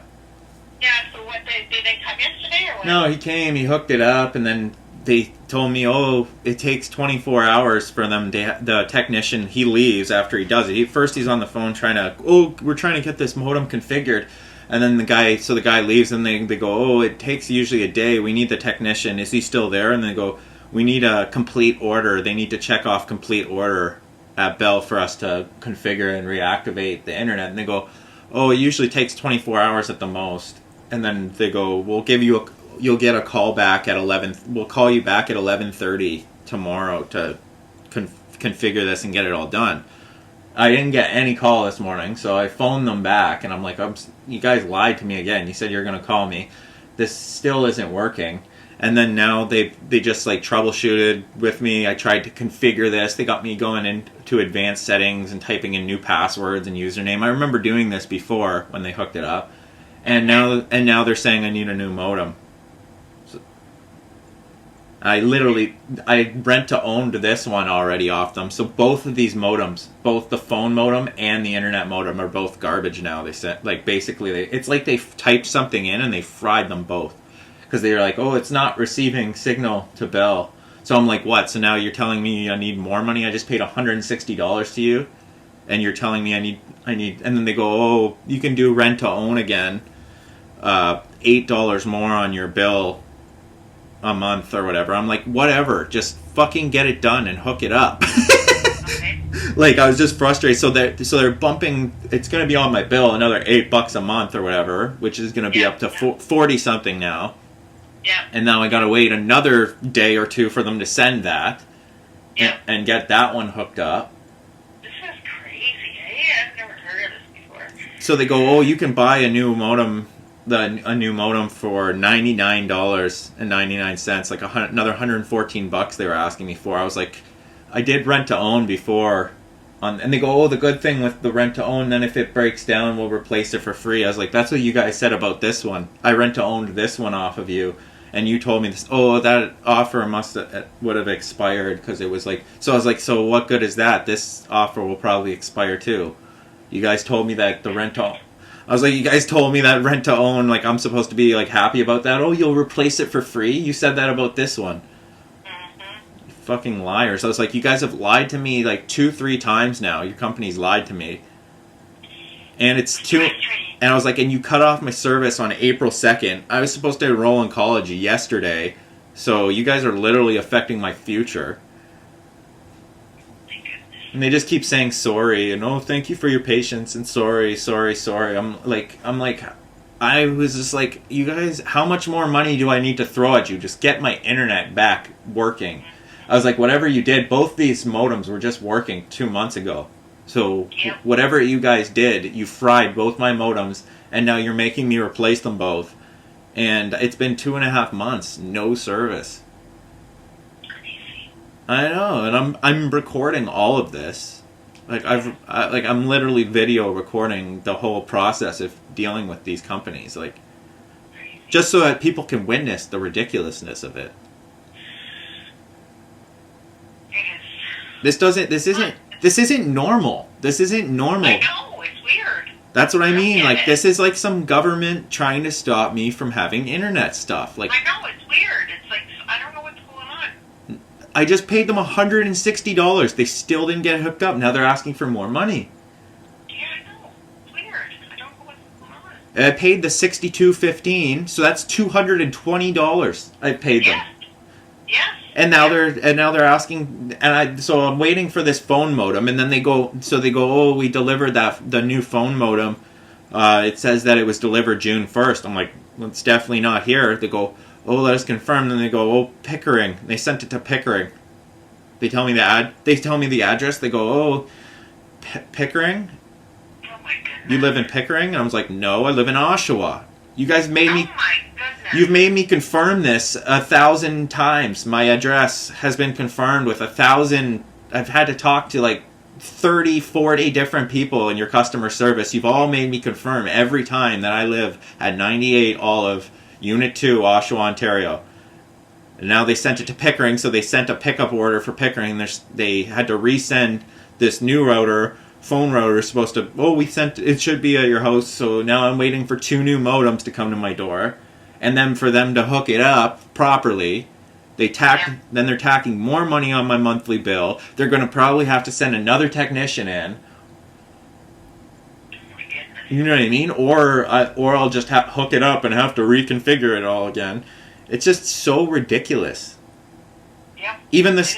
the stuff that she got me to do right there, like to try to reconfigure, like I had to go into the modem, type in all the like new usernames, password, new PPE numbers, and all these like. I was like, this is the stuff that you guys should be doing. You guys should be doing all this technician shit. You guys are putting me to work, and it's not even working. Yeah. I know, it's weird. I don't know. It makes no logical sense to me. Like Nobody does it to me either. there's just some crooks. None of it does. There's just some crooks, and they literally, so because I didn't pay that, they cut off the service on the 2nd. They said that they've always received the payment on the 3rd, so that didn't make any sense. Like, you guys cut off the service a day before you've always received the payment. That's weird. They said it goes, because I pay on the last day of the month or the first of the month, right? And then they say it takes a couple of business days, so they say, oh, we can see that we've always got the payment goes through on the 3rd. Well, then why did you cut my service off on April 2nd?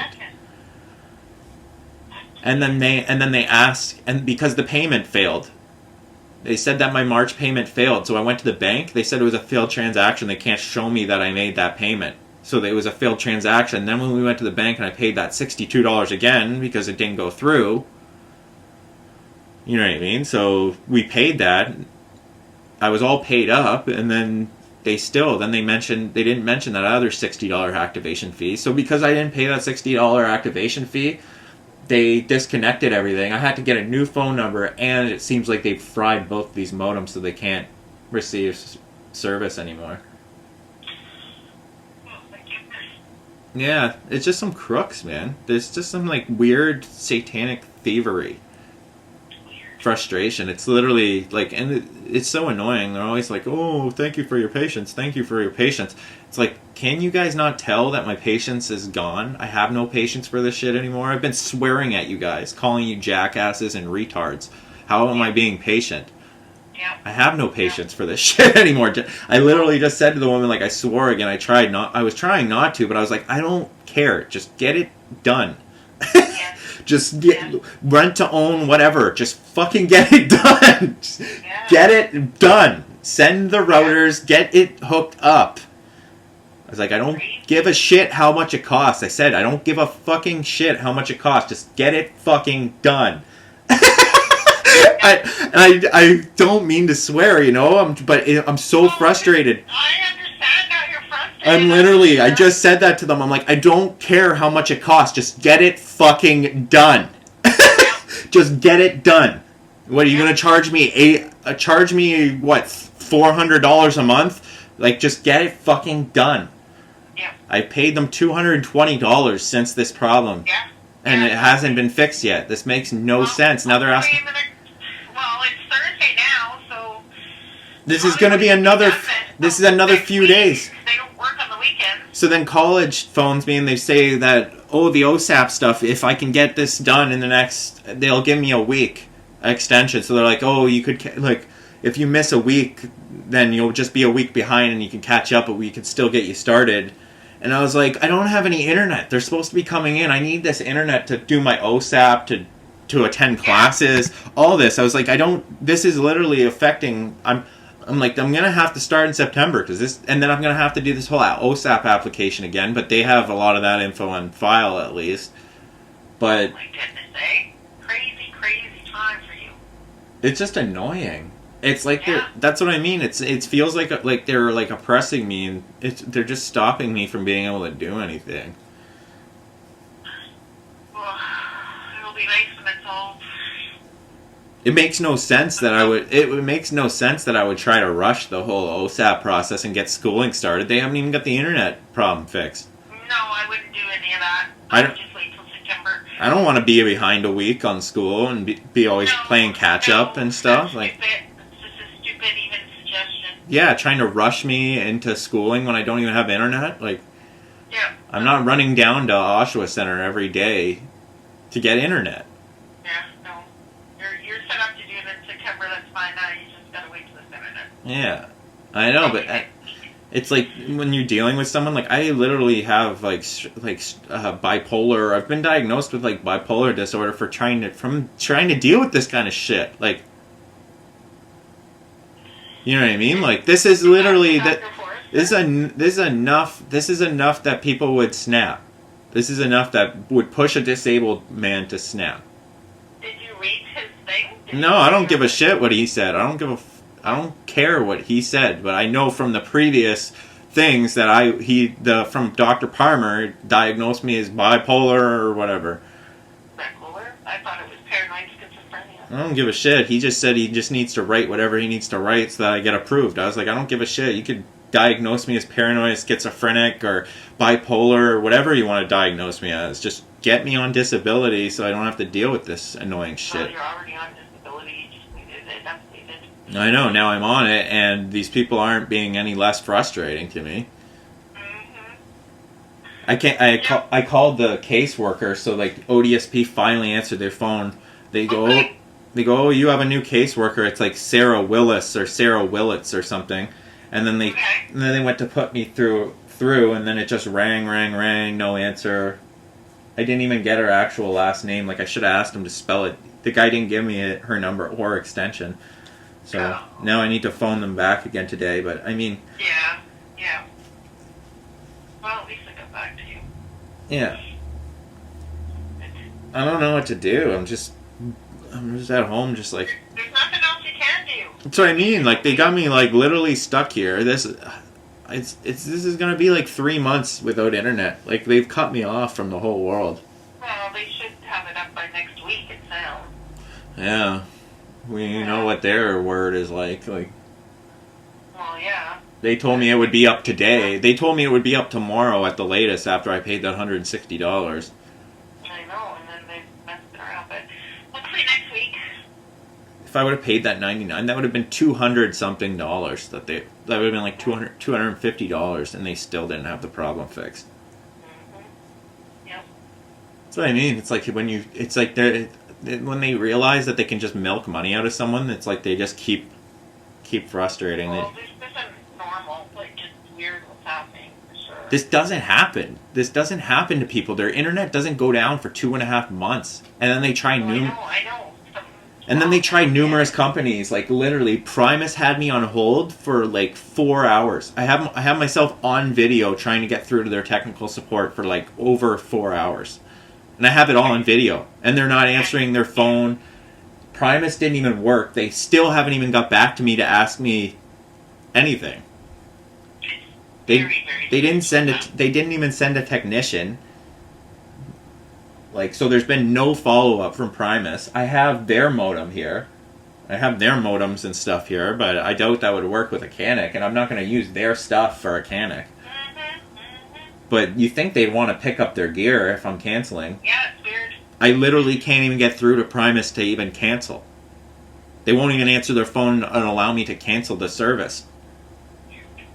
Uncle Chris said his went up in 12 hours. He said it was knocked out for 12 hours. I'm like, well, I haven't heard anything from Primus. Because I'm supposed to be with them too right now. I went to whatever company can hook up, and both of them aren't doing it. They're both Primus, which is Rogers, and then a Canic, which is Bell. Both aren't getting my internet hooked up. Both the main companies, and like, they're both not doing it. That's so weird.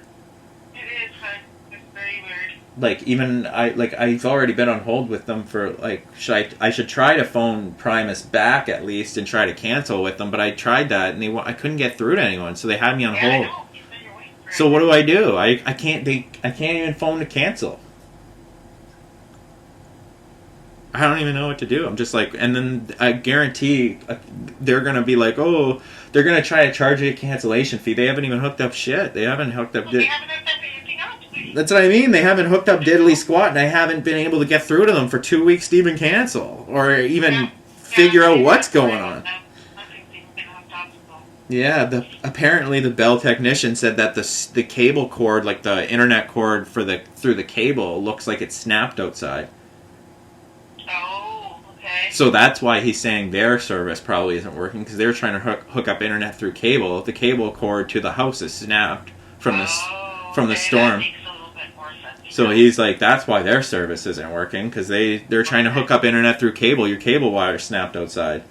Okay, so Yeah, but it still doesn't make sense because they could also hook up through the phone line through DSL. Yeah, but then maybe Rogers or somebody like that cable wire needs to be fixed. Then you gotta phone somebody in to fix that. I don't care. I don't use cable. Yeah. I don't use cable. And I don't. That was the first time I've attempted to hook up internet through cable. It was even when it was working before the storm. That was the weird thing. It was slower. It was slower service than Acanic. Acanic's through DSL. It was through phone line, and it was supposed to be lower. It was like 25 megabytes per second. Well, their service at Primus, they were offering 75 megabytes per second, so like triple the speed it's supposed to be. It was slower. So their service at 75 megabytes per second through cable was slower than 25 megabytes through DSL through the phone line. That doesn't even make sense. Didn't even make sense. But either way, their service was pretty slow, so I went back to, I don't know, it's just weird. It's just, these companies are so weird. They sure are. They're so, like, it's weird because they're the richest companies. Like Bell and Rogers, their net worth's like the guy, like the technician was saying, it's like $44 billion is their their net worth or whatever. Like they're billionaire companies. Like these are billionaire companies, and they're like, it doesn't make sense that it would take them this long to fix something like this. For sure. Definitely. I don't know anyone who has had to deal with this kind of stuff for this long. No, me either. Not this long. No. It doesn't make. That's what I mean. It's unusual behavior. It doesn't make sense. It does not make sense. No, it doesn't. I don't get it. But hopefully next week. Yeah. We'll find out. We'll be up and running for you. Yeah. Yeah. I don't even know what to do. Like I'm just like at home. All I can do is watch movies, play video games and stuff. But like. Yeah. So much for school this summer. Like. Well, I'm gonna have a pool party here for everybody, either on the 25th or the 26th of June. That's something to look forward to, because that's when I'm gonna get everybody together here, and that's when everybody will meet Lord. He might still visit everybody before that, but that's when I'm gonna get everybody together. I wonder if I'll have internet service by then. I don't know, but I'll get you a ride here anyways for it. Okay. I'm not sure what day it is yet, though, but because I talked to Lauren today, so he told me those 2 days work out best for him, like whichever, because I said to him, it doesn't make sense, Chris was phoning me, and, it makes sense to me for the siblings to meet you the day you come in, like not everybody, like, to do some big thing then, and he goes, yeah, no, that makes sense. I said, yeah, I was just going to pick up Glenn, and then, it'd just be just the four of us and then Ariel, right? And then, because he's got to unload, and he's going to be so tired that day, like, and all that. It's like, it makes sense just for the siblings to meet, and then we'll get together with everybody. We'll make a date or whatever. And he says, yeah, I already looked at the dates. He goes, the 25th and the 26th would work good for me. Well, I'm going to tell Chris. I'm going to give Chris a call tonight. Just tell him that. That's cool. Tonight, we'll just have a pool party at my house on the 25th and 26th. At least you get to see Uncle Lauren. That's cool. Yeah. So it'll be good. Yeah, he'll be in this week, either Tuesday or Wednesday, so he'll nice. phone and let me know which day, and then we'll just see him that day, and then we'll have a pool party on that day, and then he's gone in July and August to New Brunswick, or Nova Scotia and all that. Oh, that's cool. He's gonna go. Right now, he phoned me today from Grand Beach in Winnipeg. He's there for 3 days. He's in Winnipeg right now. That's cool. So yeah, that's cool. Right on. Okay. Yeah, but anyways, that gives me something to look forward to. Yeah, I'm just more thinking, like, what am I gonna do for like the next few days again? Like, I'm just like kind of like. You just gotta do what you keep doing, right? Just your movies and unless. I'm just cut off. It's weird. I'm like cut off from the world. Like I can't even go on Facebook. I can't go on anything. Like I can't do. Oh yeah, I know. I could do some music. Like I even have some songs that I've already done, but I can't upload them because I don't have the internet. Yeah. So they're like I literally can't even put out my new music. I can't do any of that. But I could record a song, I guess. Yeah. I could still record. I watched that movie. One of the movies you gave me. what was it called? Found some work on the wall or something. Oh yeah. That one. Yeah, that made me, after I watched that, I was crying and crying, and that just made me think of you and what you go through, and then I got myself together after. It was a really good movie. I really liked it. Just shows how hard it is for people to function. That have mental health issues and what people have to deal with. Like, because other people can't know what the person's going through, right? Yeah, they can't comprehend it, right? Like they can't comprehend what people. You can't comprehend what other people struggle with. Like No. Yeah. for me, mine's not like that. Mine's not like I ever hear voices or anything like that, or anything like crazy like that. But like that more reminded me of like what Uncle Glenn described about how he was hearing. He was saying he hears voices and stuff at times. Yeah, he goes through that, right? And it's like For me, I've never had anything like that. Mine was more just like religious experiences where I just felt like it was God actually interacting with me and saving my life from all that nonsense of drugs and all that. But like still, like any kind of interaction, they just check it off as crazy. So I'm like, okay, whatever. Yeah. But I mean, even when I'm dealing with this kind of stuff, like I just pray to God right away. I'm like, God, can you just help me get this sorted out? Like I don't have the patience for this. Are you just trying to train me in patience?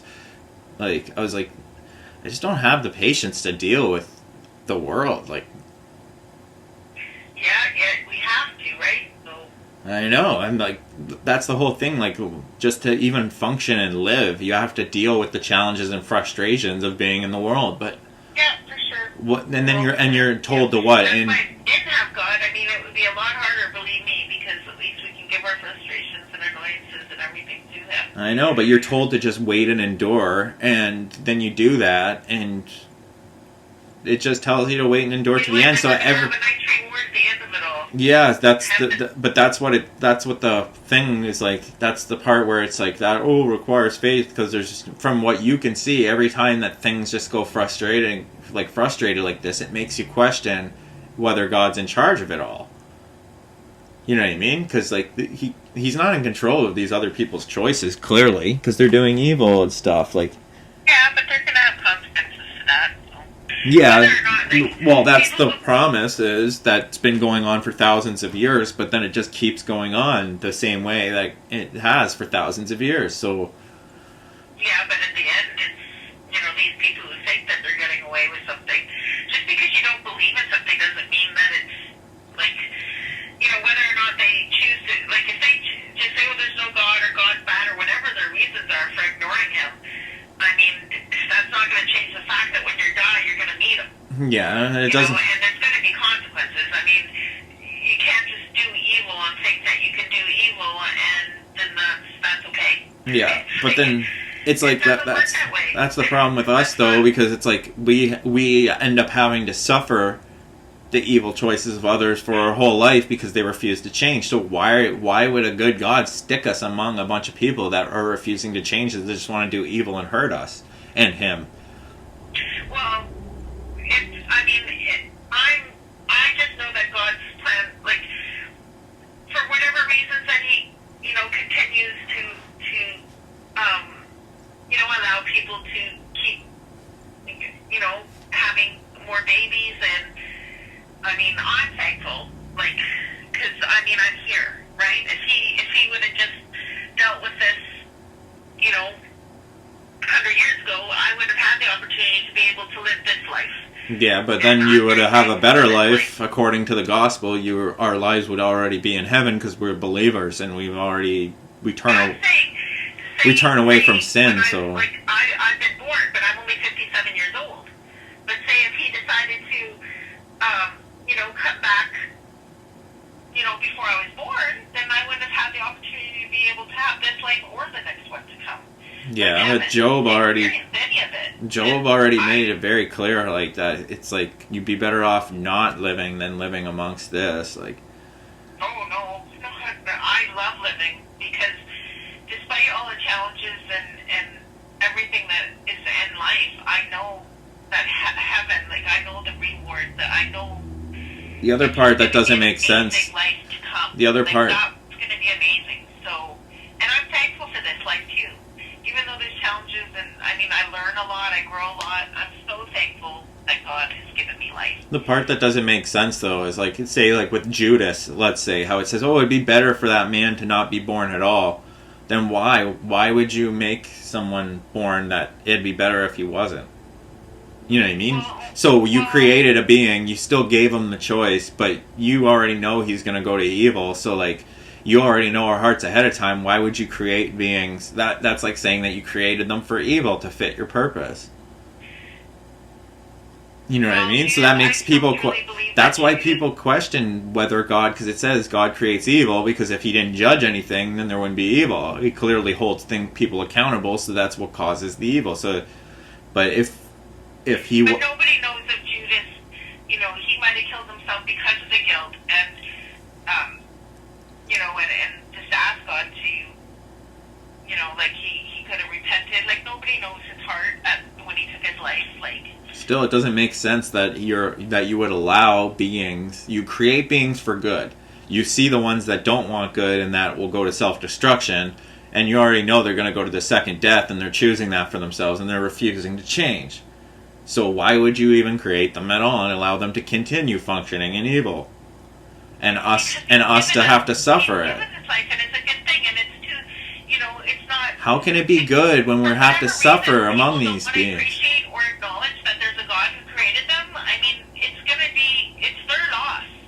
The hardest part is it's everyone's loss because we have to suffer their attacks, their evil attacks. So how can I view... I'm just always like, how can I ever view God as good if his creation is attacking me? Whatever I have to go through in this life, I know that what's coming next is going to be, like, unimaginable. So I'm thankful for that. I'm thankful that I'm going to be able to experience a life that is without any of, you know, craziness. It basically says that... It basically says that the ones who aren't loving aren't of God, so they're not of God. So any creation that's like basically attacking me, that's clearly not of God, because that's not of love. So that's not God's creation attacking me.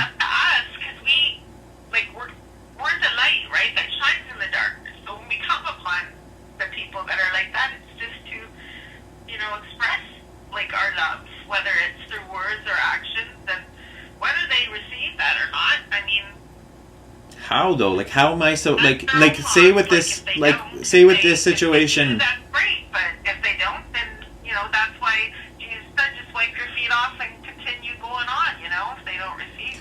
Like with this situation, like I'm completely frustrated with dealing with these people and these internet companies. Like how do they see love and patience through this? How you know what I mean? Like how am I supposed to be like, oh whatever?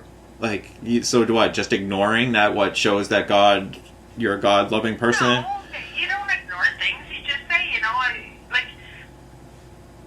you could tell people how you feel about things, but that's still not going to change, you know, how they're working on their end, like to do things. So that's why, you know. You just tell, like I just told them, I just said, like your company has lied to me numerous times now, and you're still asking me for more money. You haven't remedied the problem that I've been dealing with for months. That's right. You've told them everything. That's why they keep apologizing, because they're doing what they can, I guess, on their end, but it's not working. So. Oh, we're sorry. I'm sorry. Thank you for your patience. Thank you for your patience. You know, but, you know, they're only working on their end, whatever way. Hopefully next week they'll have it all.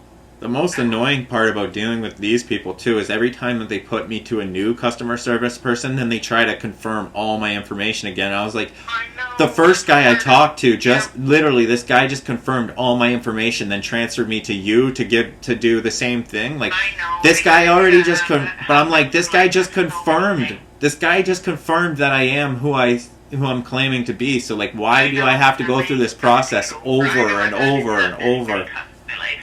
Oh man, that's why it's like I've been on hold for like at least 7 hours in the last Yeah, it's frustrating. I've had to confirm I am who I'm claiming to be like a million times. It's frustrating. And they still don't treat you properly. They're still not providing the service. I know. Hopefully next And you're paying them. So it's like you're paying them for service, and they're not even providing. I know. It doesn't even make sense. And then they say they'll reimburse you for the service, and they're not gonna reimburse. It's not gonna be worth all this frustration.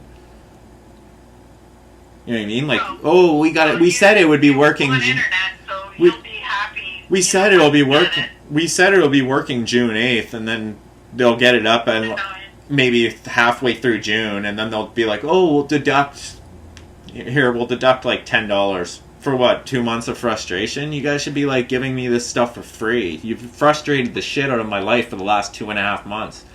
Yeah. Anyone like, you know what I mean? Like I already said, They're making even that. They've made me change. I've changed my actual. I'm not even living up to my word. I said I'm not going to give their company another cent for the way that they're treating me and that they're lied to me and all this. And then I got so frustrated with trying to deal with the other companies, I went back on my word, and I'm still trying to hook up with the same company that's lying to me. I know. It doesn't even make any logical sense for me to be dealing with these people still. I know. But what are my options? I went to the other options, and they're still not doing anything. They're not. I know. So that's what I mean. Like it's like they're all in on it together or something. Like how can like Hopefully next week it'll be up. But I gotta go to the bathroom. Yeah. I gotta have a bath, and my feet are freezing. okay? Well, either way, they clearly did something that fried both these routers. I know. Like they just shut down both and I had to switch my phone number, so I'm gonna have a different. And it's like they clearly have some. They shouldn't be allowed to have this much control over someone's. Oh, I know, but they do. But I gotta go, hun. It's because they have money. Whatever. I don't have the money to deal with it. Management, the crest. No, they do, the companies. But yeah, I gotta go to the bathroom. I gotta go have a bath. All right. I gotta go, hun. I just wanted to vent to someone about this. That's okay, hun. No problem. You know, I told you many times. Feel free. Everything's just pushing me to want to hurt someone. I'm not gonna do that. I know I don't, but they're like everything about dealing with people is just so frustrating for me. It is frustrating, but just always give me a call. You're frustrated. I don't mind. But I do have to go to the bathroom really bad. Okay, well, love you, Mom. Thanks. I love you too, hun. I'll talk to you soon. Okay, bye. Okay, bye.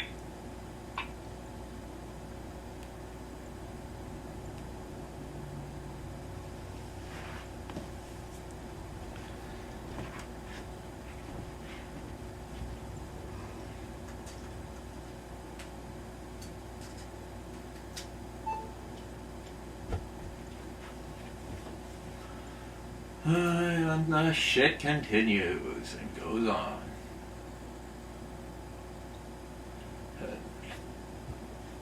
A word of warning to the earthly, worldly people. It says it's going to be like this. It says it's going to get worse and worse, corrupt and corrupt to corrupt. People are just going to go on. These evil people are going to think. It says the day of the Lord and the wrath of the Lamb and all that in the Bible. It says people will just go on. It's going to be like the days of Noah. They're going to think that they're getting away with this, and it's just going to keep continuing this way. It's going to come like a thief in the night, so they're going to get caught off guard. It says that these trumpets are going to go off, these angels are going to show up, and then a bunch of wrath is going to come, basically. But we haven't seen the two witnesses thing yet, so that doesn't make any sense that the two witnesses are going to come after Jesus is coming or before. So until people see these other prophecies come, they don't know the chronological order of these things, of these events that are claimed to be events that are going to happen. But it says that people are going to be eating and drinking and marrying and just functioning the same way that they always have, thinking that, evil's going to keep thriving and just going on, eat, drink, get drunk, married, kids, blah, blah, blah, and then all of a sudden, boom, they're all going to get caught off guard. Just like the Noah's Ark, and, until the flood came, they didn't have any clue, you know what I mean? So that's the warning. It's like, I expected it. I should be expecting it to just get worse and worse. That's the hardest part, because like when you're dealing with people and they're always so hopeful that things are going to get better, but you're like, this isn't going to get better. God's word says it's going to get worse by the end. So like, I'm like, this is already this is like basically like this is insufferable. Like this is already so frustrating for me to deal with anyone in the world. Like it's like so frustrating. Like this is so to the point where I'm like I'm already tired of the world. Like I'm trying so hard to like find the motivation to want to be a part of the world, like to go to college and try to find a career that I can be of service to people and useful and get back to work, you know, but I'm like, it got me so like stifled and stuck. Like these companies, they literally like got you stuck. You need the internet to pay bank, to do your banking, to do you know, I have like to do everything, schooling, job, to get a career, to apply for jobs, anything. You need the internet. They have had mine shut off for 2.5 months now. No internet, so they're just completely cut me off from the world, and I've paid them like a bunch of money. So like it just doesn't make sense. But it does make sense to me that there are a bunch of satanic people just doing weird shit in the background, like just trying to come up with some sort. But I'm recording it all just to show how ridiculous this is. Like I've gone to numerous companies. I went to like Primus is through Rogers. They can't even get through to them. They're not even answering their phone. Oh, we had our major outage from these storms. And yeah, so it's normal that you don't answer your phone for 4 hours, like technical support or anything, offer anything to any, like, and I'm a new customer too, so like you think that they'd be trying to get that business and get that money from that person, but no response. Very odd behavior. I still have their router here. I've had no one try to contact me. I'm not receiving the service. They already know. I've already phoned them and told them I haven't had service since this storm, and it's been months. Like, it's been weeks since the storm, but these companies know. I haven't had internet service for months. So, and they're watching. They know all this. And they're sending things to the wrong address. The one guy said they sent me a box that says Ray Johnson. They're sending me the wrong name, wrong address. They sent the other phone router to Pickering. Like I said in that other video, I went to return the one router package to them. I was like, yeah, I got to pick up. They were knock at my door, like scary fast. Like Pearl Orator was at my door before I hung up the phone for them to pick up the Virgin Mobile gear. It was scary. And then they same thing. I have to get them to pick up this Primus stuff. They haven't even hooked up anything. They're gonna try to hit me and nail me with another $100 cancellation fee. I haven't even hooked up with them yet. They haven't even signed. They didn't send a technician. They haven't hooked up anything. So why would I pay a cancellation fee for a service that you haven't even supplied? Like, it's ridiculous. And then like they just basically just fried both my Bell routers. So now I have to rent to own another router, and then I already paid up front for the phone router.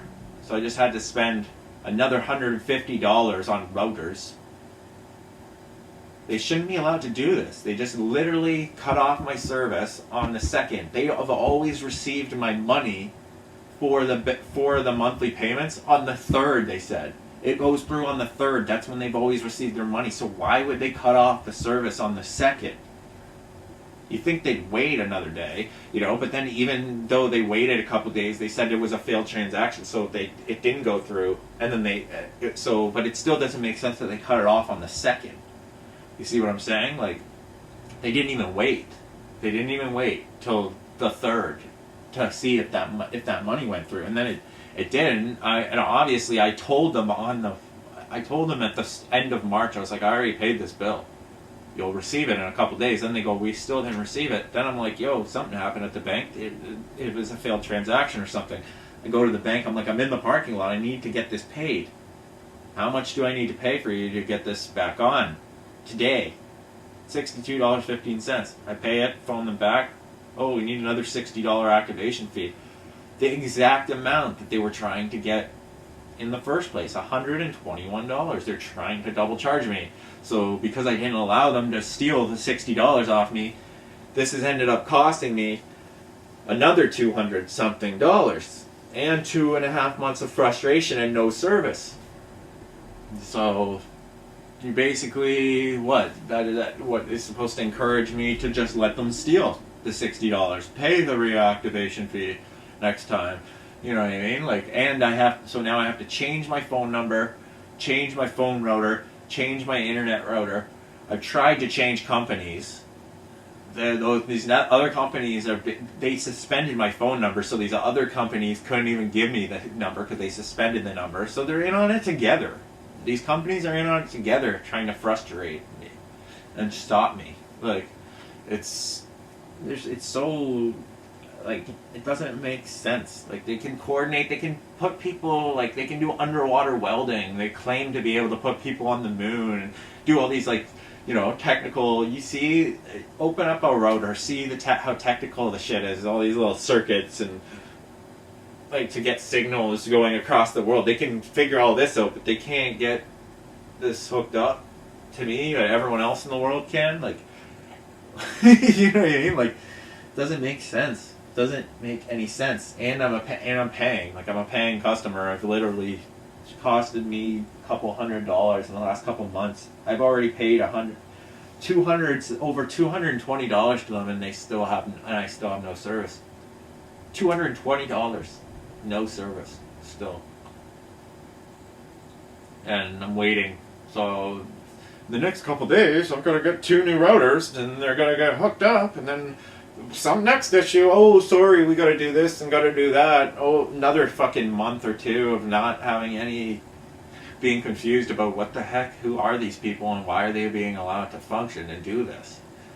Like, it's crazy.